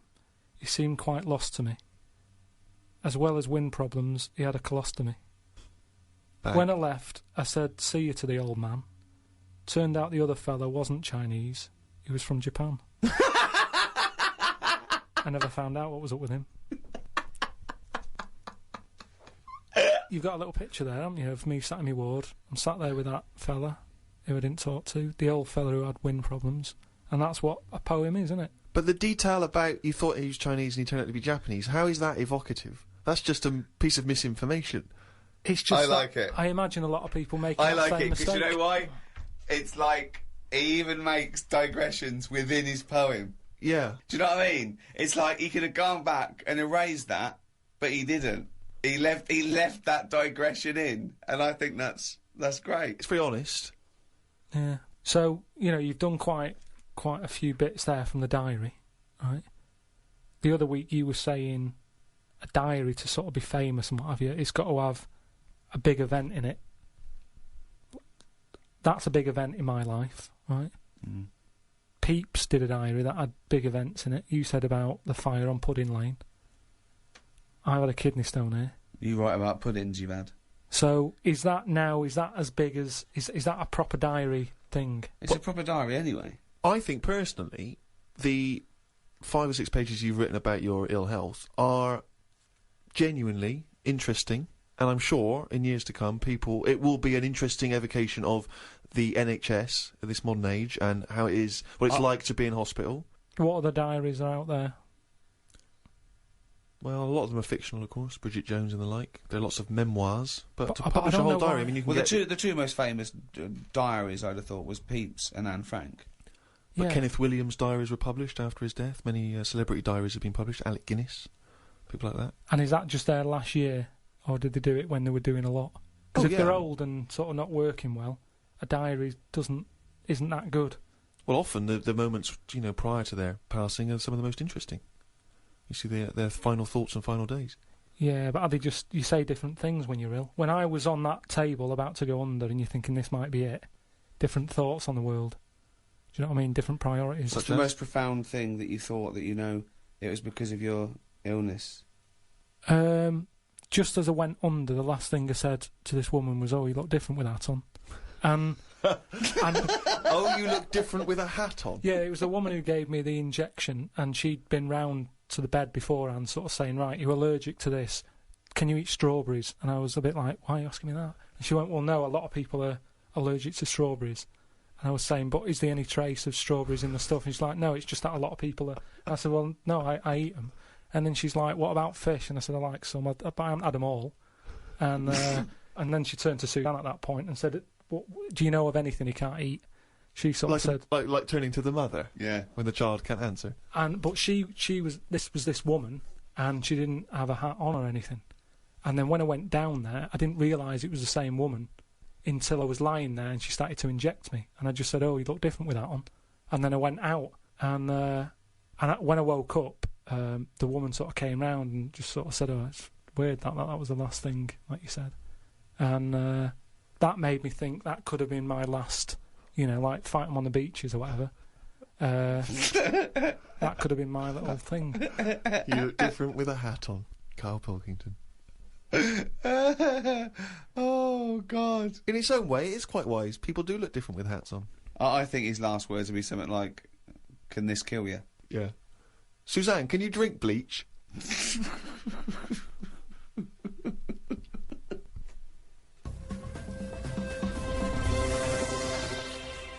So that's it. That's the end of this series, the third series of the Ricky Gervais Show. We'll have to give it a rest for a while, won't we? I'm exhausted. Thank you, everyone who bought the series. All 24 episodes we've ever done are available on iTunes. So, yeah, if you haven't heard them, maybe we should do a free one now and again over the coming years. Should we retire from podcasting and audiobooks? We've made our point, haven't we? I think we've made the point, yeah. I mean, you always leave them wanting more. And let's be honest, we passed that long ago. So we may as well stop now in as good a time as any. So let's never say never, but for quite a while, it's goodbye from me, Ricky Gervais, Steve Merchant. Goodbye. And Karl Pilkington. All right.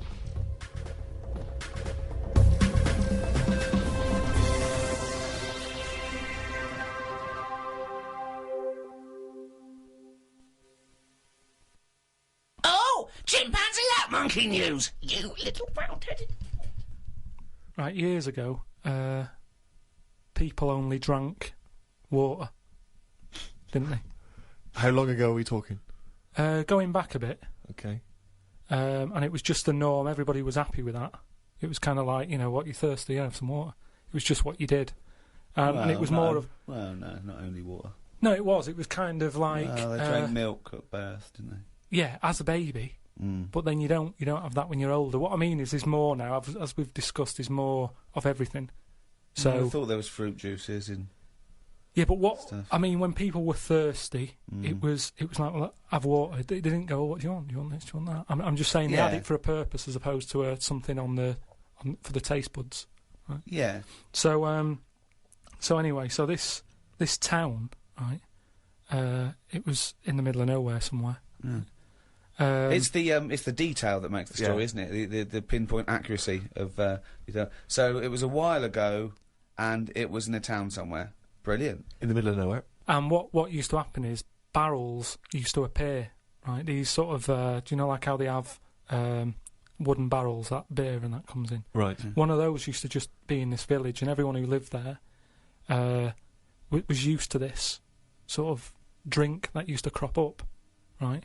Well, because they were used to it, they didn't question it. It was kind of like, yeah, it's what happens if you live here. Sorry, so I don't understand. So what's in the barrel? It's a barrel in the town square. Well, it's this drink. Right? And so it's not water? It's not water. It's a mysterious other drink. Well, I'll tell you now, it's like a fruit drink. Okay.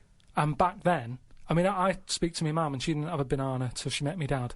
And they were made up of fruit. Sorry, is that a euphemism? I don't know what that means. No, but what I mean is... he came a-calling with a banana? No. With a bunch of bananas and said some flowers? No, but what I'm saying is, it was like a fruit drink, and for years and years, people didn't drink fruit. It was an eating thing. Do you know what I mean? It was an eating thing. It was an eating? Yeah, what, it was you're thirsty, have some water. What, you're hungry, have a banana, have an orange. Sure, whatever. but the idea of combining the two, crazy. They never used them in that way. So anyway. So a mysterious fruit-based drink is turning up mysteriously in this town for years. No one questions it. No one thinks. They just think it's in that area. I'm sure, like in Here come the little man. No, but in the same way that in Scotland they'll have fried Mars bars and that. Yeah. They don't bat an eyelid at that. Yet when we go there, Well, no, they didn't appear mysteriously. Did They didn't just appear one day. I assume they go to the newsagents, then take it home and pop it in some batter. but what I'm saying is they don't think anything's odd about that. But as time goes on, people have started travelling more, haven't they? Ooh. And You have. visitors sort of came in to the town, and they were saying, "Oh, I'm a bit thirsty. Have you got any water?" And they were like, "I don't have water. Have some of that in that barrel." And they were like, "What's that?" And they go, "Oh, it's a drink." So they had it, and it was really like refreshing. They were like, "What is this?" And they said, "Don't really know. It just crops up." Of course they did. No. It's what No. it's what you get if you live here. It's part of living here. Right. So they were like, "Brilliant. Do you sell this?" And no, don't just sell it. We don't even know where it comes from. Just have some whilst you're here. Don't even know where it comes from. No. So the thing Bollocks. is, this helped the town out. That's because before the monkey appears. This shit. Yeah. So all these people are enjoying the drink. Word gets out, and it went on for a couple of years. But they say it travels fast, doesn't it? If it's good news, it travels. If it's good news or bad news, it travels fast. Yeah. So But, news travels fast. Yeah, just news. Yeah, news just does. So anyway, so some Fucking business. monkey news doesn't. This has taken half an hour. So some big business fella who was on holiday in. Any specifics? He was from Chicago, Right. Oh, and interesting. he How flew tall in. was he? Hold on, though. So, this is after Chicago was founded. Right. Yeah, Chicago's knocking about. Oh, they had loads of drinks then. Yeah, they had alcoholic. coffee, tea, tea, alcohol. yeah, they had every drink under the sun. Yeah, but not like Every drink under the sun. Not like- Apple juice, grape No, juice, they didn't. ciders, wines. Yeah. So he came Oh, in. if Chicago was founded. He, Then, he came yeah, in. probably and, 19th century. Oh, there's loads of shit about. and he was saying, "This drink you've got here, he said, it's good stuff, you know." He said, "Whose is it?" And they said, "Well, it just appears and what have you." And they said, "Well, that's a bit odd." So anyway, he got a bit annoyed with it because he wanted to take it back with him to Chicago. He knew there was an audience for this. Well, yeah, because they got bored of tea, coffee, all the other drinks all that the were other available. drinks and that, yeah. So he waited Mead. at They've night. been around for years.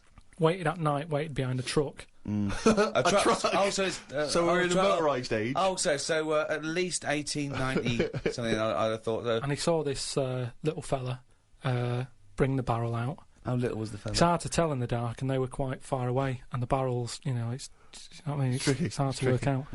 He was short. His arms were long. So they followed him in, right, and saw what was going on, Okay.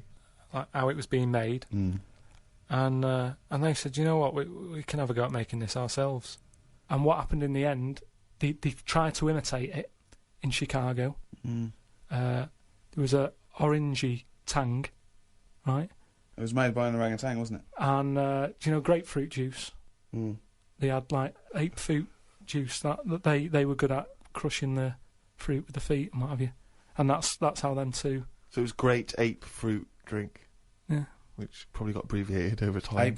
Ape fruit juice. No, it was great ape fruit drink. It was because it tasted great. That is a load of shit, Karl. That is why we stopped doing it. Hello, welcome to the Ricky Gervais Show with Guardian Unlimited. Back where it all started. With me, Ricky Gervais, Stephen Merchant. Hello. And of course, Karl Pilkington. Right. The internet phenomenon that is Karl Pilkington. Now this could be interesting. Now that noise, do you want to explain, Steve? I will. I've just sent a text to this number that some of you may have heard of, 63336. Now, apparently this is a number you can send a text to, and it will answer any question that you have for it. And in the past, for instance, I sent it quite profound questions. I once asked it, should they have dropped the second bomb on Nagasaki, and it had a very thoughtful answer. So we've sent it a question, perhaps equally thoughtful. Karl Pilkington believes in ghosts. Is he an idiot? Now, we sent that because this is the Halloween special. These podcasts are 3 one-off free specials, and they're free because we want to thank people who paid for the audio books we did, the last 2 series. So thank you for that. I've just bought a flat in New York, and Steve's just bought a lovely BMW. Mercedes. Oh, is it a Mercedes? Yeah. Oh, is it? All right, yeah. I haven't seen it yet. Carl's having his kitchen done and his boiler replaced. Still not happy. But, yes, thank you. The back catalogue is still available in audiobooks on iTunes, but these are 3 free ones. Anyway, the question we asked, 63336, Karl Pilkington believes in ghosts. Is he an idiot? And this is the response. Unusually, producer Karl Pilkington is both an idiot and a comic genius. His humour is not to everyone's taste, however. That's That's the amazing. response. But it's curious because it doesn't really answer our question about ghosts. Send them, do you believe in ghosts? Okay. This is the Halloween special, of course. That's why we're talking about ghosts. Karl, do you believe in ghosts? Yeah. I mean, I haven't seen like a proper ghost. So why do you believe in something that there's no evidence for?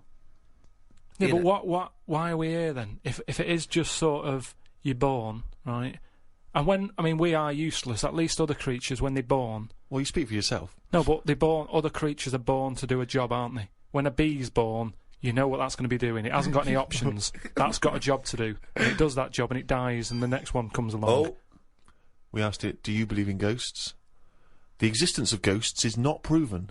Many experiments have claimed to identify ghosts, but none have been scientifically sound. excellent. See, Yeah, that's a sensible, intelligent, logical, thoughtful answer. Weird things have happened to me when I was living at home, and was in bed one Where night. do you live now? No, but I was at my first home. Your parents? Yeah, my mum and dad's. Mm. So I'm in bed, and I'm lying there, and you know you get that sense of like, oh, there's something going on. Right. And I sort of look over my quilt, and there's nothing there. Thinking it's weird that. So turn me back on it. I'm thinking I don't want to know. If there is something there, I don't want to know. Right? So I'm turning me back on it. But then there's like a really high-pitched noise, right? Sort of the hairs on my back are like going up a bit. And I'm like, oh, I don't like this. And it's the high-pitched noise. You had a getting hairy back louder. even as a kid? No, but you know, everyone's got little I thought it hairs was on just them, haven't they? Everyone's got little tiny hairs on them and stuff. And I thought, I can't stand this. And I turned around, put the light on, legged it downstairs. Right? And my mum's saying, what are you doing? I'm going, oh, I don't know, there's something up there. So she said, all right, then watch the telly. So I stayed up for a bit, watching the telly. Went back to bed, the high-pitched noise had gone. Went to sleep. Get up the next day. Charlie from next door comes round. He goes, Hilda's dead. Right? And my dad said, oh, when did that happen? Said, last night at 11:15. Right. That's when I was in bed. So, what are you telling me for? Because it's weird, isn't it? It's that thing of... What do you think would be weirder that no one ever died at 11:15 when you were in bed? No, but that's when all the weirdness was going on. That's when the tone was happening, my back was getting itchy and stuff. And Coincidence? I went down and watched telly, went back up, gone and that, but that's when her spirit had sort of... No. Ah, okay, right, interesting. No, this is where we get into the facts. So Hilda's spirit had left was whizzing round my bedroom, because my bedroom was right next door to theirs. Yeah. So I'm just saying, that's one. Why do they whiz round when they die? Why do spirits whiz round when they die? Because they're going, where am I going? Are they? And they're whizzing round, aren't they? Am I going down? Am I going up? No, that's Karl. Oh, no, but I'm going the wrong way. Yeah, but it's not going to be easy, is it? How do you think it works? It doesn't work. But once again, it's not proof of anything, Karl. Beyond the fact that you were a child in bed. Why did your dad ask what time she died? No, he just sort of, you know, what do you say to someone when it's awkward, isn't it? When someone gives you bad news, so you just think, well, can I ask? What time did she die? What time did exactly? that happen? Sorry? No, you just go, Exactly what time did she die? My wife passed away. Yeah, what time exactly? No, not exactly. He just said, oh, that's bad. When did that happen? Like, And he said, well, thanks for asking. 11:15. Specifically 11:15. 11:15. 11:15, I remember. What did he say last night? Oh, that's weird, isn't it? Convenient, aren't they, all these stories? Or is it? Or, yeah, I mean, it's either that's exactly what happened, Rick, or he's misremembering the actual I don't know which one to plump for. But I'll tell you this, though. Go on. You know, if we're talking about ghosts and that. Yeah. Now, Hilda. Yeah. Choose your bog standard old woman. Right. I hope that's on the gravestone. I know, yeah. No, did you do the eulogy? No, you know. That's great. You What can we say about Hilda? Bog standard old woman. Right, there's sandwiches at the bar. That's the most insulting thing you could ever say. No, there's nothing. No. Let's just think about Hilda that phrase. lived her life. Thank you for coming to celebrate the life of Hilda. Who died at 11:15 specifically. And was a bog standard old woman. Are we burning or burying? But anyway, she lived to be quite old. Which annoyed you. But in a bog standard way. But this is what I was saying about us all living too long and Mm. stuff. It just makes it worse when it does come to us being a ghost. I don't know what you're talking Don't know about why again. that sentence made no sense. Just, if you are going to be haunted, right, say, I know you're going to say, well, I don't believe in them, so I'm not worried, so don't be going on about it. But say, like, you know, your new place that you've bought, you move in, and you go to bed, and there's something moving about the room. You see it, it's a ghost. Oh, no. Okay, let's for the sake More of argument, likely, a Siamese cat called Ollie. No, because that's probably got its own room, right? But what I'm saying is, would you prefer to have an old person moving about looking at you, or just a young person? I'd prefer a youngish person who looks normal and is sort of floating about, and you go, all right. That looks normal, floating about. No, but an old woman would really scare me. And ghosts are always going to have a bad reputation because they look scary because they're old. So that's... You talk absolute shit. That's all I'm saying. So we're can you now believe going... we ever charged for this? No, but look, if we are going into another life, right, after this... Which we're not, we but yeah. move on to another life. Yeah. We're not going to move on. That land, say if it is like another world, where we go and we plough fields and we grow Croppage. We grow crop. Crops. Crops, if you want. Yeah, well, I would like to use the English language. Yeah, but there's too much fruit about, so just a crop. Just something we need to get by. Fruit about. He's got an answer for everything. That's So we what grow I'm some saying. crop. Yeah. So you grow your crop, and now if we're all going into that other land or world or universe, old, who's going to do the cropping?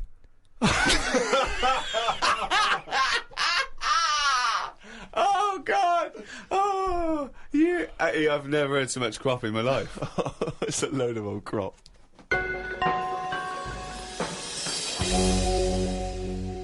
I had to go for an ultrasound, right?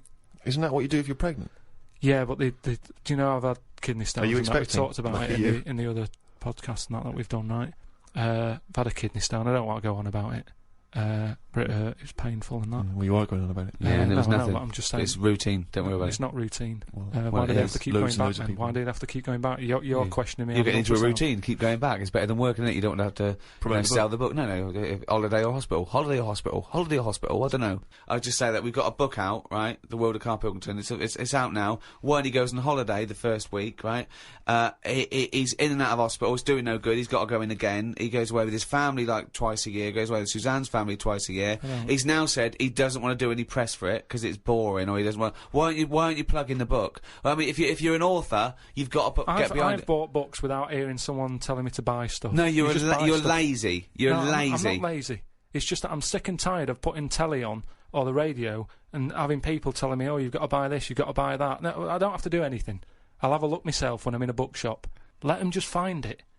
But there are hundreds and thousands of books, Karl. They may not find it. Well, You're just trying have to a look. direct them towards it. I don't want to direct them to it. I just, if you come across it... But most why of have the you books, put all this work into this book, all these illustrations you've done and because extra I material? enjoyed it for me. Right, but you don't want anyone to read it, Yeah, so they why will just put it read in a drawer? They will read it. They'll find it. People will find it. It's in the shop, isn't it?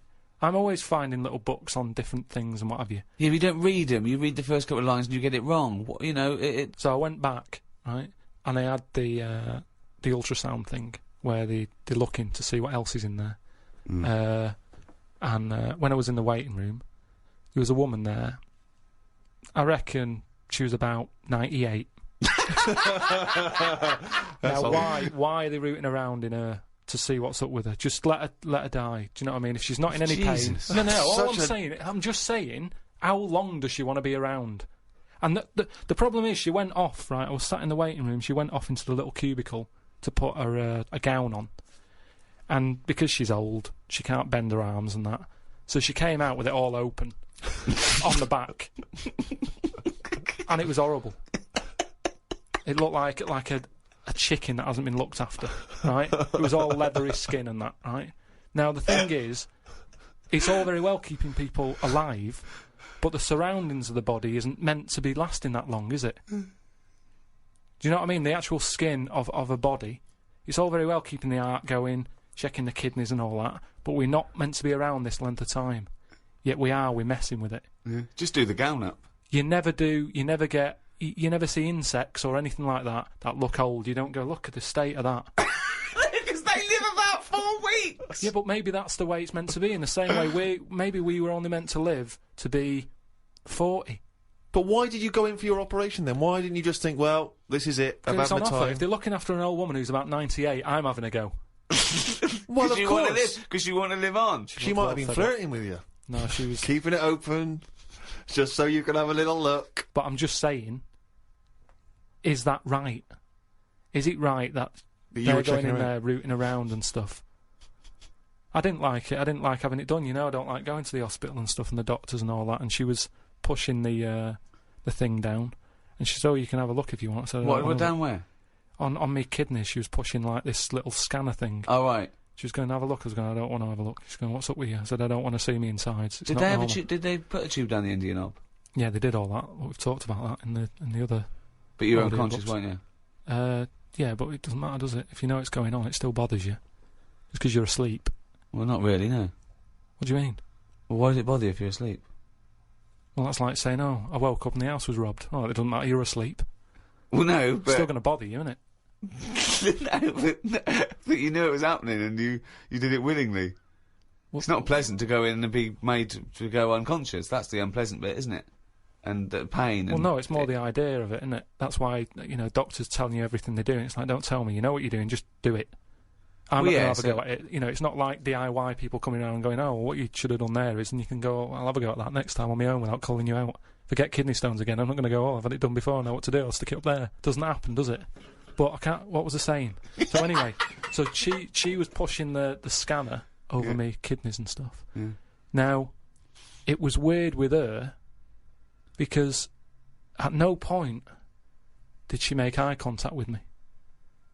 Well, I don't understand what that means. What should you meant to wink and go, your kidneys are fucked? No, but it's just weird that she probably spends her days looking inside people more than she does talking to people. I just thought it was odd that that's how she sees people. When she looks at people, she probably sees kidneys. What, this doctor? The woman doctor. Well, doctor. Yeah. Right. So, what you're saying is, the strange thing is that she often spends more time looking in people, because she's a doctor, than chatting to them. Yeah. And is it weird that Jonathan Ross is the other way around? Because he's a chat show host. He spends more time talking to people than looking inside them. No, but even when I was Because he's got asking a different job. when I was asking her questions, saying, you know, does it look all right? What's it doing? Is it moving about? You know, asking her questions about my kidney. She could have quite easily just turned around and give me a bit of eye contact. But she was looking- say, she shut was up, looking- I'm but concentrating, she I'm was at work. looking at the screen in order to answer your questions. Yeah, she's at work, she's doing something. No, but just... If she was here now going, Karl, what are you doing with that microphone? You'd go, shut the fuck up, I'm doing a podcast. Did she run this scanner over your head?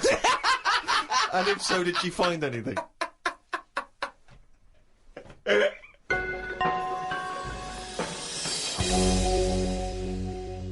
We'd like to try and educate Karl, Rick, as you know, as we have done since we've known him, really, and he doesn't really seem to absorb any information. No. And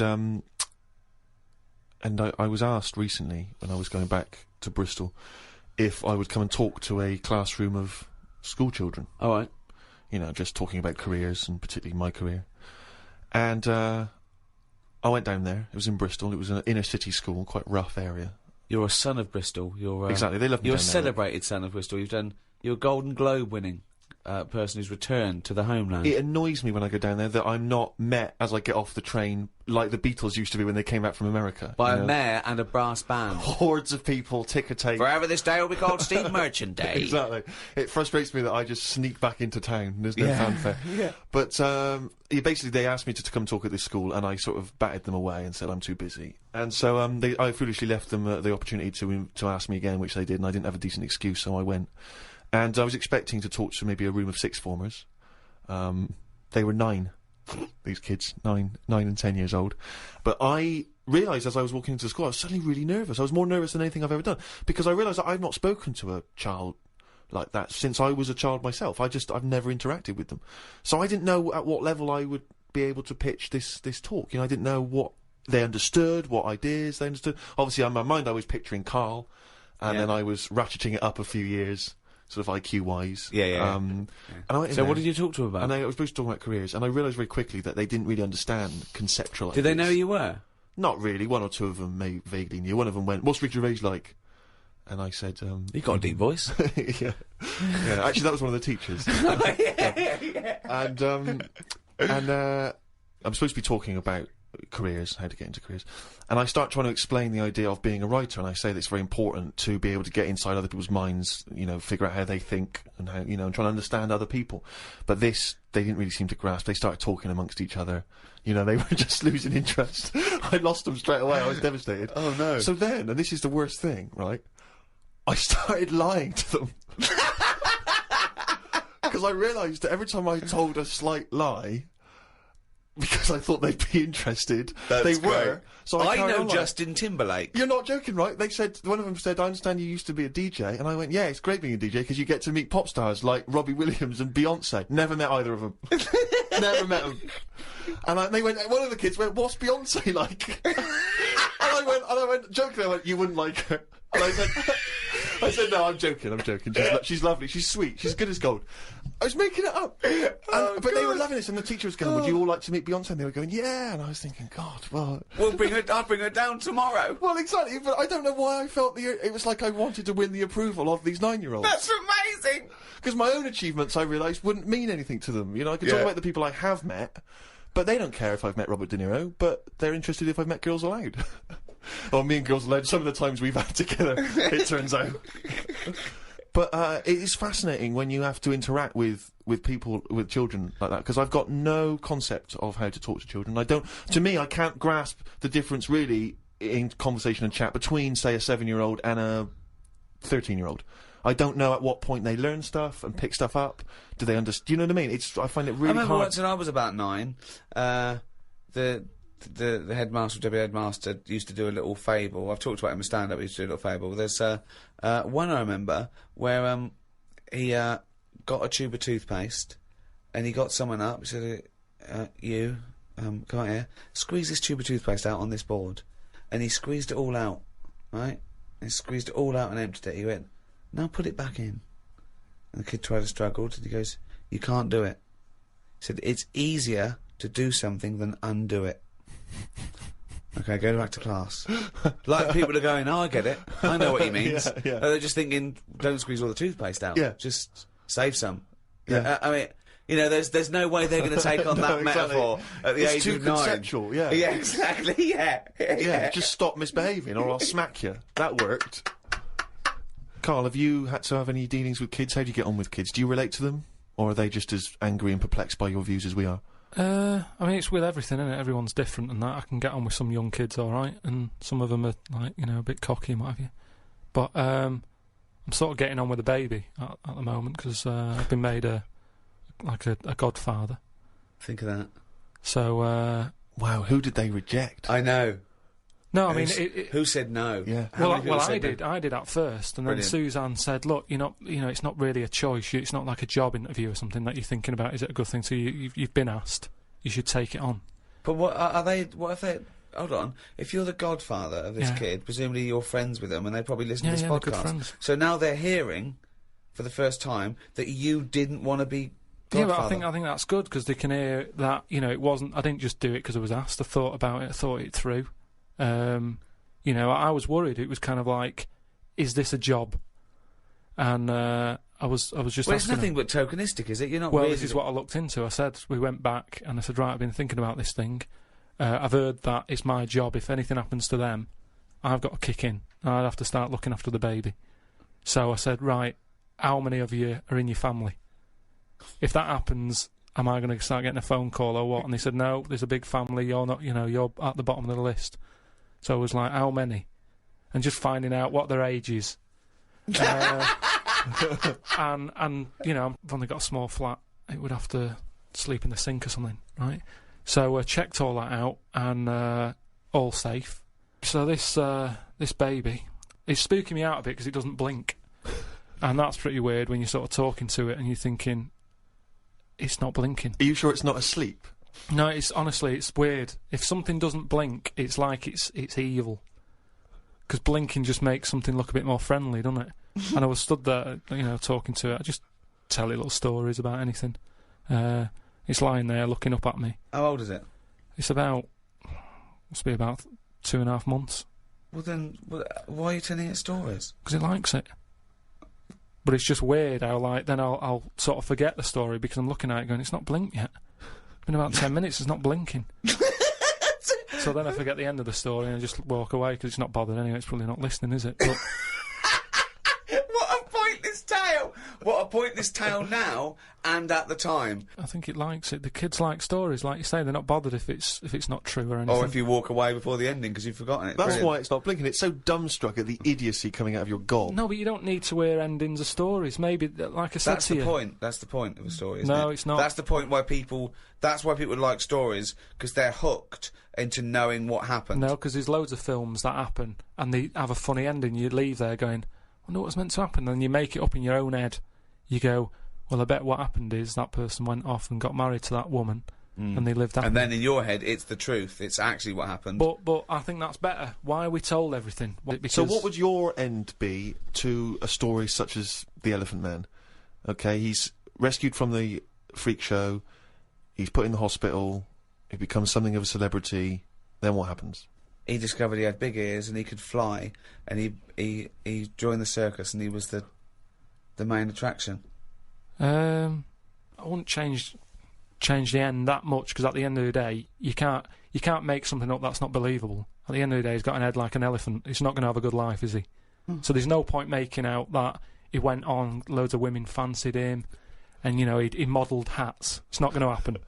So he's got to die. The Elephant Man had to die, but at the same time, Was shot by poachers? show for his tusks? show a few positives. You know, because I'm sure there was good bits in his life. I don't know what they were, but you know, look at everything. What was he like when he was a little baby elephant? They didn't cover what he was like as a kid, but you can get away with them sort of looks when you're a baby. You can be an ugly baby, and everyone goes, "Oh, isn't it nice?" There was some woman in a cafe the other week that I was sat in, and she came up and she sat down with a mate, and she was talking loudly, going on about, "Oh, the baby's lovely." They said it's got lovely big eyes. Really big hands and feet.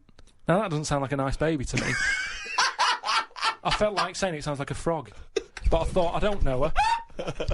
There's only so much you can say to a stranger. I don't know what kept me from saying it. That's what I was saying before about there's something. It sounds like a frog. There's something inside of you that stops you. Yeah, that's amazing that you had the urge to go, that doesn't sound like a good baby. What, love? I'm just listening to conversation. That baby you're talking about sounds like a fucking frog. Yeah, but something stopped him saying it.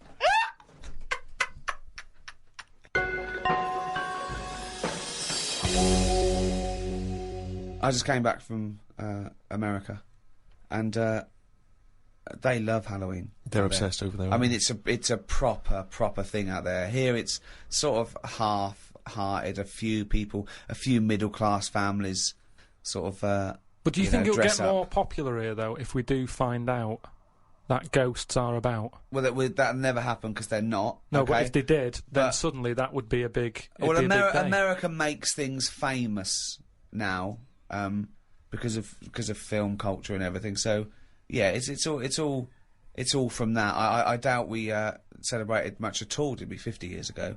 So I think it's crept Oh, up. certainly over here we didn't. But it's No. been largely introduced over here through commercial ideas, isn't it? Yeah, We can yeah. sell stuff for Halloween. and film and things like that. And but out there they start like weeks and weeks before, and they're decorated like proper. And but I saw a little bakery in Soho, and it didn't look right with cobwebs all over it and spiders on the buns. Yeah. But even though it's fake, it's just I don't think you should do it on a bakery. Do you know what I Yeah, I mean? know what you mean, it's a just bit creepy. that surely puts you off the product a little bit. I don't always know. find it a bit depressing. Like last time I remember going into supermarkets and you see sort of these old women who you know in their 60s and they're doing this job they don't really want to be doing, but they've been made to dress up As a hat, I know. as a witch or as Cinderella, and it just Well, they could do It's it in just- like a morgue or something, just to sort of. Brighten up the place. Well, just so people aren't that scared. Imagine that. Imagine you going to identify your your dead relative, and they go, "What's the spiders all over?" It's 31st October. No, Oh, but, okay. But just make it a bit spookier and have a bit of fun with it, and let's not get serious about, you know, like I say, passing on. Yeah, but those you've sort of had people your have to bit. take their job seriously. I remember when my mum died, and I had to go along, and I was talking about what wreath they wanted, and this person, quite rightly, had to turn off their sense of humour in a way, because I suppose they mustn't offend anyone, so I had to. They spoke like that at all times. Yeah. At all times. Okay, and what would you like the wreath to say? She was a mother and a grandmother. I went, yeah, mother, grandmother, and what was her name? I said, her name was Eva. I said, and I made a joke. I said, do we get a discount because her name's short? And she went, well, actually, didn't laugh, didn't get that at all. She just went, just answer the question. She went, well, actually, you pay by the letter. I thought, okay, that fell flat. I'll go again. I went, well, a friend used to call her E. Yeah. I went, I'm joking.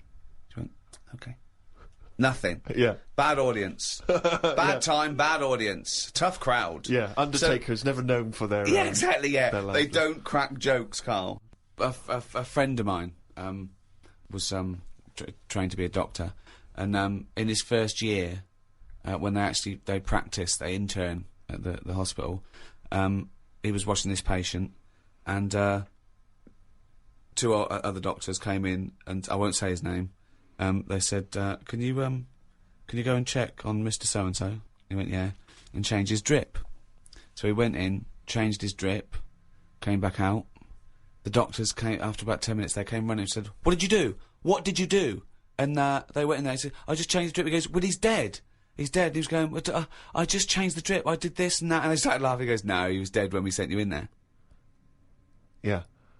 Now, that is almost excusable because it's imperative if you're a doctor Absolutely. to become accustomed to Yeah. the fact that people die and that it's... Exactly. you know, yeah. So they were making a joke about a dead body that means nothing to them other than professionally. Yeah. You know, they were getting through it. He thought he'd just murdered someone. Yeah, Like, yeah. Well, he thought he just killed someone. But yeah, they have to be desensitised. But they wouldn't do that in front of the relatives. They wouldn't go.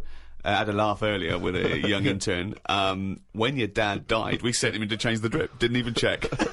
It was quite good. Anyway, let's get him out of here. No, but they do have a laugh. I heard about a doctor who was working on a brain, right? And apparently when they work on the brain, it's best if they keep you awake. Because, you know, just so you can go, that hurts a bit, and they go, oh, we best not touch that bit again. That's Right. the reason, Rick. Amazing. That's the reason. No, there's amazing. certain operations, isn't there, where they go, you know, we can knock you out for that, but for this one we want to know. It's probably because You're the awake. brain needs to be Activity. active in order to, Yeah, to they identify show the thing. activity, But yeah, sure, they- yeah, no, So it's anyway- actually so you can wake up and go, yeah, no, that hurt a bit. That That hurts. stings. Hell, that stings. Don't pop that in there. You can't feel anything in the brain anyway. No nerve endings. Really? You What? can't feel it, can you? Well, maybe there's another reason. But anyway, his head's open. He's sat on this chair. The doctor's going. I reckon he was laying down. I thought he was laying down, but in your world he's not. He's sat on a hard-backed... I think it's more dining like chair. in front of a mirror, like a hairdresser type thing, right? And he's cut the skin off. So go, can you get a bit shorter there. So he's So for the weekend, sir? he's- Oh, I won't be shagging with no brain. anyway, so he's cut the skin off, and you know, chopped a bit. And you're always going to get bits, aren't you? Sort of. Whenever you cut anything, you end up with a bit missing. But anyway, somehow he does the brain stuff. He fixes it. I don't know what he was doing, but Don't you? You don't know about. You don't know You about don't know that. the intricacies of brain surgery? That I find perplexing. So you're not a neurosurgeon. I don't want. Oh, okay. so they Go on. sorted out the problem, right? And he goes, right, all we've got to do now is stick the head bit back on. Yeah. That's what it's called, by the way. The head Oh, this bit. happened. This happened. Yeah, the head bit's connected to the face bit. So he sticks. Nurse, head bit.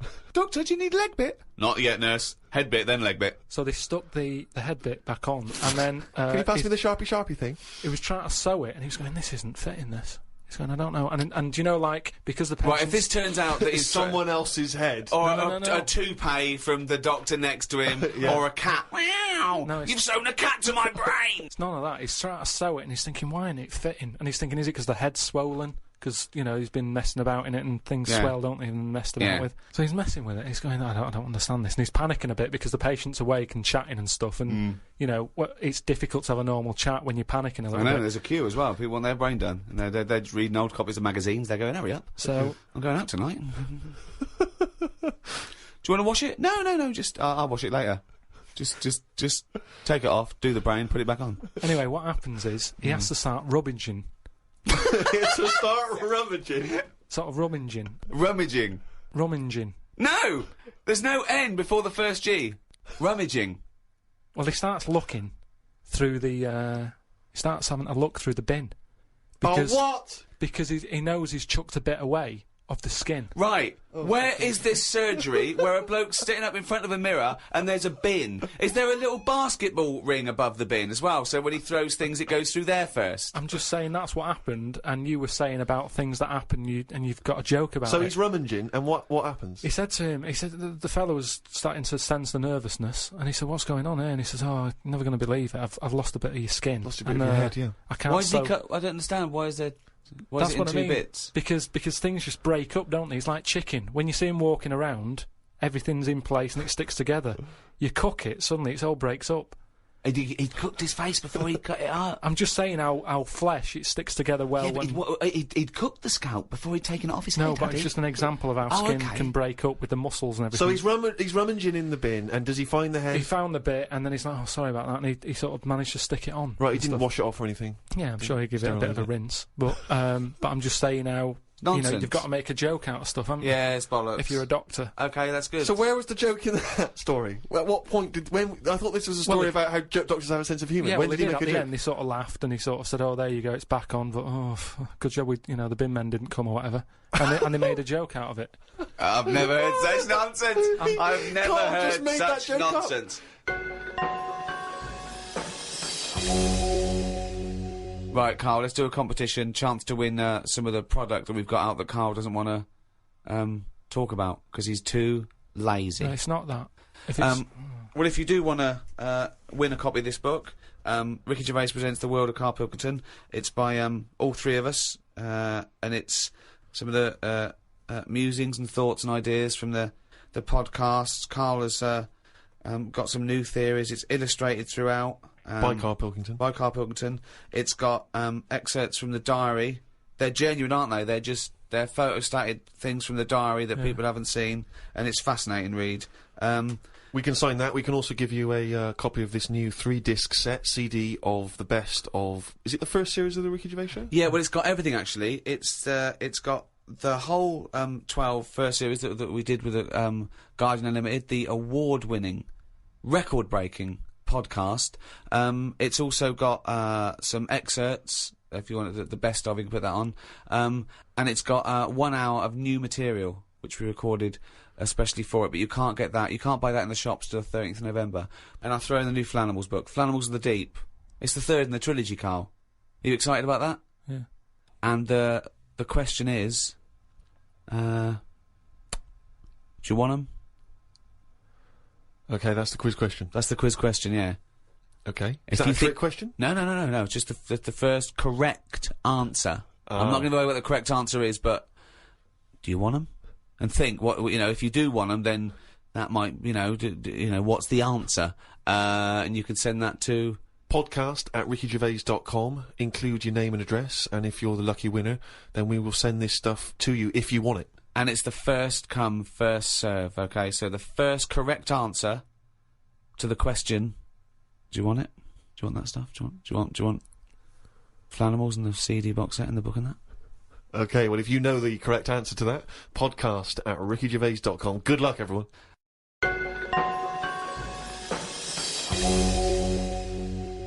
Well, thank you for listening to the first of these 3 special podcasts with Guardian Unlimited.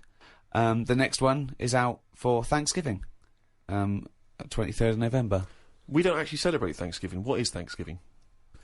It's a thing in America. Right. It's like the big holiday. Probably rivals Christmas. Probably bigger than Christmas.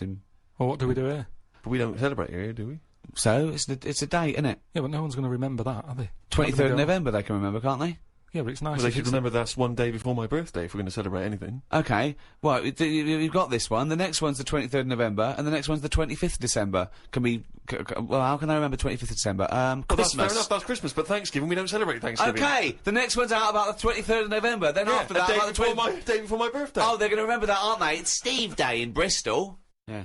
Anyway, if you've enjoyed this special edition of the Ricky Gervais Show, the entire back catalogue is still available on iTunes under audiobooks. By the way, not podcasts, audiobooks, and you can get everything we've ever done. I'd like to thank the guys at Positive Internet for hosting this. Those great guys, what would we do without them? So, it's goodbye from me, goodbye from Steve Merchant, Bye. and goodbye from Karl Pilkington. Right. Welcome to the second in this series of 3 special free podcasts with The Guardian Unlimited, with me, Ricky Gervais, Stephen Merchant, Hello. and Karl Pilkington. All right. These are a special thank you to all the fans that bought the last few podcasts we've done. Still available on iTunes. You can't miss it. It's at #1 in the charts. Karl, it's Thanksgiving. I don't know what that means. I don't know how we're doing this. I'm slightly in agreement with you, actually. I don't celebrate Thanksgiving. Well, no, but it was, arbitrary dates are easy to remember for some people. Halloween, Thanksgiving, Christmas. Easy to remember. I don't think Thanksgiving is. Well, it is in America, and... Yeah, but I couldn't tell you. I mean, I've been around for 30-odd years. I've never celebrated one of them. I've never done anything about it. No one has. I don't know any relation who has ever said, are you popping around for Thanksgiving? I don't know, when is it? I've never done it. Because it's not celebrated in this So country. why are we celebrating it? We're not celebrating it. It's an arbitrary date to do a podcast. I just don't know what it's about. I mean, before you celebrate something... You don't celebrate know. Halloween, do you? But we did that. No, but it annoys me how people don't actually know what the occasion is, but they celebrate it.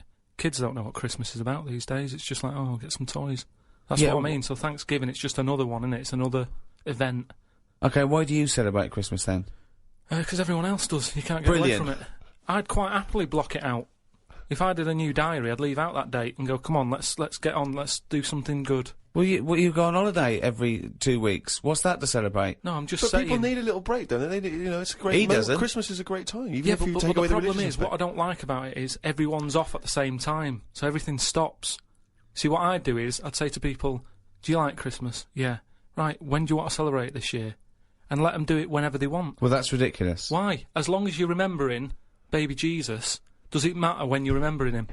But I'm an atheist and I celebrate Christmas because it's a time of year where everyone is off and everyone gets together. Yeah, I know. I don't care what they call it. The fact that we're all doing it at the same time is what's nice about No, it. There's a it's sense of community, No. national community. Everyone shuts down by about December 15th or whatever, and then it doesn't get going again till like January the 6th. But what is it you're missing out on during this period? Just it's like 2 weeks there.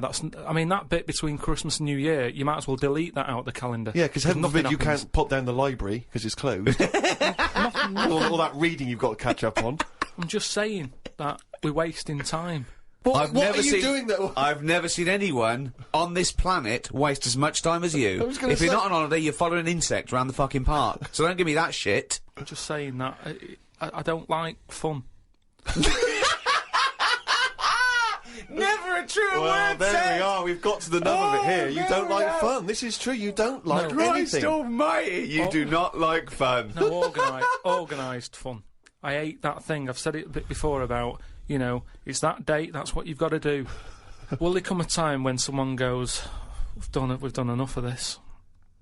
Will there come a time, and for Thanksgiving? Possibly. Yeah, possibly, yeah. Things change, don't they? And you'll be happy then, will you? In 5,000 years' time, when we all worship Glong. Yeah. Just make a change. That's all I want. Because, you know, I've been keeping a diary. Yeah. What did you have in the calf yesterday, for example? We can read about that later. It's just, like Ricky said, oh, are you gonna do, you know, another one next year? And I wouldn't, because it's, you know, you do the same stuff every year, don't you? It's set up the same way. January, February, it's the same thing, it's the same routine. Yeah. And if you're writing in Why a are they book- always doing them in the same order, those months? It sickens me, Rick. I tell you. You see, it's just easy to put stuff off whilst we've got this calendar, whereas if you didn't have a date, you'd have to do everything straight away. What? Say if I was in charge Oh, God, heaven forbid, yeah. and someone said, that building needs knocking down. Yeah. it's dangerous. If we don't have a calendar, you go, let's do it now then. Whereas, because we've got a calendar, it's easy to say, next Wednesday. I love him! His theories are amazing! I mean, I don't know. Maybe he is a real visionary thinker. Maybe he is free. You know what I like about him, though? All his thoughts, they're about freedom of expression in a strange way. He's not burdened by anything. He just goes, well, why do we think like that? But he who- questions everything, like a true visionary scientist. But who gets a diary come Christmas time, which I know you hate, you know, for the next year, and thinks, wow, what a piece of shit. now I've got to I'm put just going to something do for stuff when I want to do it. I'm going to take out next Wednesday. There's no such thing as next Wednesday. No, but what I'm saying is, before the year's even started, I know in that new diary I can whiz forward to December 25th and I go, another Christmas. I don't know what you mean. So everything's set in stone before I've even started the new year. It's like, Pancake Tuesday, that's coming up. So someone's already Remember, decided. it's Tuesday. Someone's already decided. Someone's already telling me what I'm doing on half of the year. But, And it's just all been those nice. pages are fucking blank, hell. Carl, for you to fill up with stuff. Oh, guess what? Guess when my birthday is again? 23rd of September. I'm just saying, move them about a bit, move the days about a bit so it doesn't get predictable. But when we change Pancake Tuesday to Thursday, do we tell anyone else? Yeah, they do an advert on the telly, just saying don't forget to buy your pancake mix. But this so week it's why? Thursday. Carl, why not just stick with what we've already got? Because if you're Actually, notifying with that, everyone I wouldn't anyway... have to be, I wouldn't put a date on that pancake day anyway. Just have them when you want. Have it when you want. There's no big deal. You've got to make them yourself. It's not like some place is opening to do it. Have them when you want. I don't know why that's got a special day on it. Sick of it.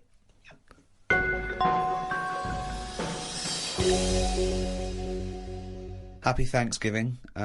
Thanksgiving is based on new settlers to a new land surviving. Yeah. And I was talking to Karl in the week. We were talking about new settlers and everything, and I was thinking, imagine if you had to start a new settlement now, okay?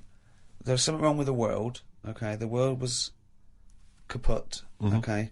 And we found another planet. So, Karl, if you had to go to a new planet, don't worry about starting life again. They've got sort of like these breeder clones that do all that, but you can choose 6 people from this world to take to start this whole new world, okay? So you need, you know, as I say, you don't need to So worry what's about... happening here? Is this... It's going to be wiped out, okay? It's going to be wiped out, but there's enough on this spaceship for you and 5 other people, okay? And they've got them there. They've got these sort of breeder clones there, so it's going to be populated. You're going to have the workers, the drones, everything like that. But you want to take 6, I suppose, sort of world lords to teach, to lay down the politics, the teachings, the laws, the government. I'd hate it. And how long have I got to make a decision on it? Till the end of this podcast. Right, go. Who do you take? Who's the first person you take, and why? And where are we going? Mars? Okay, so a planet where there's an atmosphere. I've got to know where I'm going because I've got to sell it to the people who I'm asking. There's no point when I go, are you coming with me? Where are you going? I don't know. It's just like this world. There's oxygen, there's seas, there's rivers, there's forests, there's animals, okay? But we're going to populate it with the human race, and you can choose 6 people to lord over this new kingdom. You want the best people for the job. Yeah. So, who's the first person? Probably Patrick Moore. Why? Why would you take Patrick Moore? Just because he knows his way about up there, doesn't he? He'll know the way. So just have him. I think that will, whoever I pick next, if they see that he's going, they'll go, right, you know, it's going to be a long Moore's journey on as it board. is. You don't want someone who's going to be going, is it left here? Is it right? Do you know what I mean? And he could play the xylophone on the journey. But a- Carl, is Moore the most useful person to have if you've only got 6? Because he may be very useful getting to the planet. No, but I've once always you got wanted to there, meet him as well. I've always wanted a chat, and that'd be a good chance, wouldn't it, when I'm in a rocket? How long's it taking to get to Mars? I don't know, a year. That's what I mean. No, it's so not Mars, it's somewhere else. Okay, so it's a year to get there, and then... yeah, well, that's what I mean. So it's a good chance to have a chat with him about stuff. And I think he'd be up for it as well, to be honest. Yeah. I think you know. it's why do you think that? just because he's spent his whole life talking about what's going on up there, isn't it? And yet he's never been. And I feel sorry for him. You know, most people when they're into something, they get to go to a place, don't they? Sure. People who don't know who Patrick Moore is, he's an 80-year-old astronomer. Yeah, that's what I mean. So let him have a bit of a good life. So Moore's on board. Yeah, Patrick Moore. He's on. Right, out 5 others. 4 others now. Jamie Oliver. Why would you take Jamie Oliver? Just food and that. You need someone, because they say that like you can feel down if you don't eat.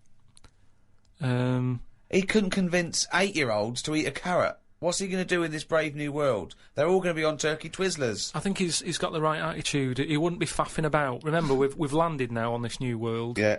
I don't know what it's like. The people who've Listen, made me I go, love Jamie Oliver. I think he's great. Yeah. But he wouldn't be in my 5 people to start a new world. That's all I'm saying. Nor would Patrick Moore, because he knew the way. Well, what chef would you pick? I wouldn't pick a chef. Why would I pick a chef? Because you want someone who's going to, like I say, food's important. When you're low, there's nothing better. If you're a bit fed up, there's nothing better than having a good... But Karl, I don't think you've quite grasped that these people have to start civilization again. They have to be wise people who can make the laws. Yeah, and before you do all that, you need a good meal. So Jamie Oliver, that's his job. It's like when we get there, that's when he kicks in. Right. He's the first one, really, Can I who suggest gets going. Just to save 2 places on Patrick Moore and Jamie Oliver, take a map and a cookbook. Okay, who's number 3? What sort of state is this world in? Does it need... Oh, it's going to take a fucking gardener. Yeah. It's like It's the world, but new. It's that exactly. It's the world, but new, untouched by humans. There've been no fossil fuels burnt, no machinery, no wars. Just this Garden of Eden. And you, Patrick Moore and Jamie Oliver pitch up. Plus, who else, Karl? Go now. First thought. Attenborough. Oh, God. Again, he's a genius, and he's a bit of a hero of mine. But I don't know if we need Attenborough. Just because I reckon if it's a new world, you're saying it's the same, but they always say, don't they, that all worlds are different. So I'd want him there, just to sort of, when we're roaming around, because we'll all stick together for a bit, won't we? When we're roaming around. Then they'll be sick of the sight of you. They go, let's lose Karl. But you've got 2 men so far who've got a combined age of about 150. I mean, if you're starting a brave new world, dare I say it, not going to be around very long. Shouldn't you be taking some younger, fresher blood? No, not really, because they haven't lived, have they? These have lived, and they can and they're useful, like I say. Patrick Moore's done his bit, he's got us there. Oliver has cooked us a dinner. Day 2, I reckon we'd end that on day 1 there. We'd have a dinner, we'd all have a chat. I don't think you're thinking of the future. I think you're thinking trip. Exactly, I think you're thinking of the journey and then the first night. Okay. So you've got David Attenborough, you've got Patrick Moore, you've got Jamie Oliver, you've got 2 other places. I get the feeling that you're not so much recruiting people for a new world as I'm a Celebrity, get me out of here. As a dinner party with people you'd like to meet that you've seen on the telly. Oh. Come on, 2 more. I'd text someone who's a bit daft.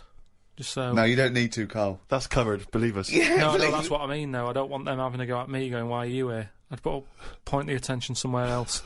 To text someone else who'd sort of wind them up. So who's that, then? Paul Danan, or someone like that. It really is. I'm a celebrity. So you've got Patrick Moore, you've got David Attenborough, you've got Jamie Oliver and Paul Danan. They're starting life again. Okay then, brilliant. Oh God. Right, 1 more. This is amazing. It's going to be. I'd love to go back and visit this in 1,000 years. What teachings they laid down. Oh God.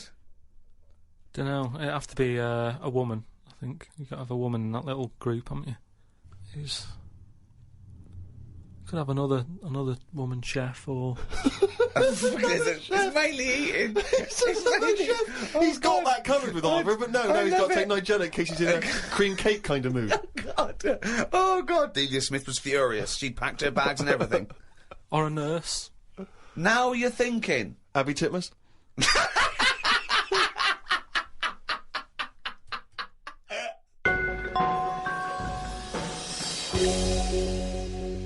Karl, I know you like to be kept abreast of all the latest breaking science news. Did you read recently about the blind mice that they have been able to make see again?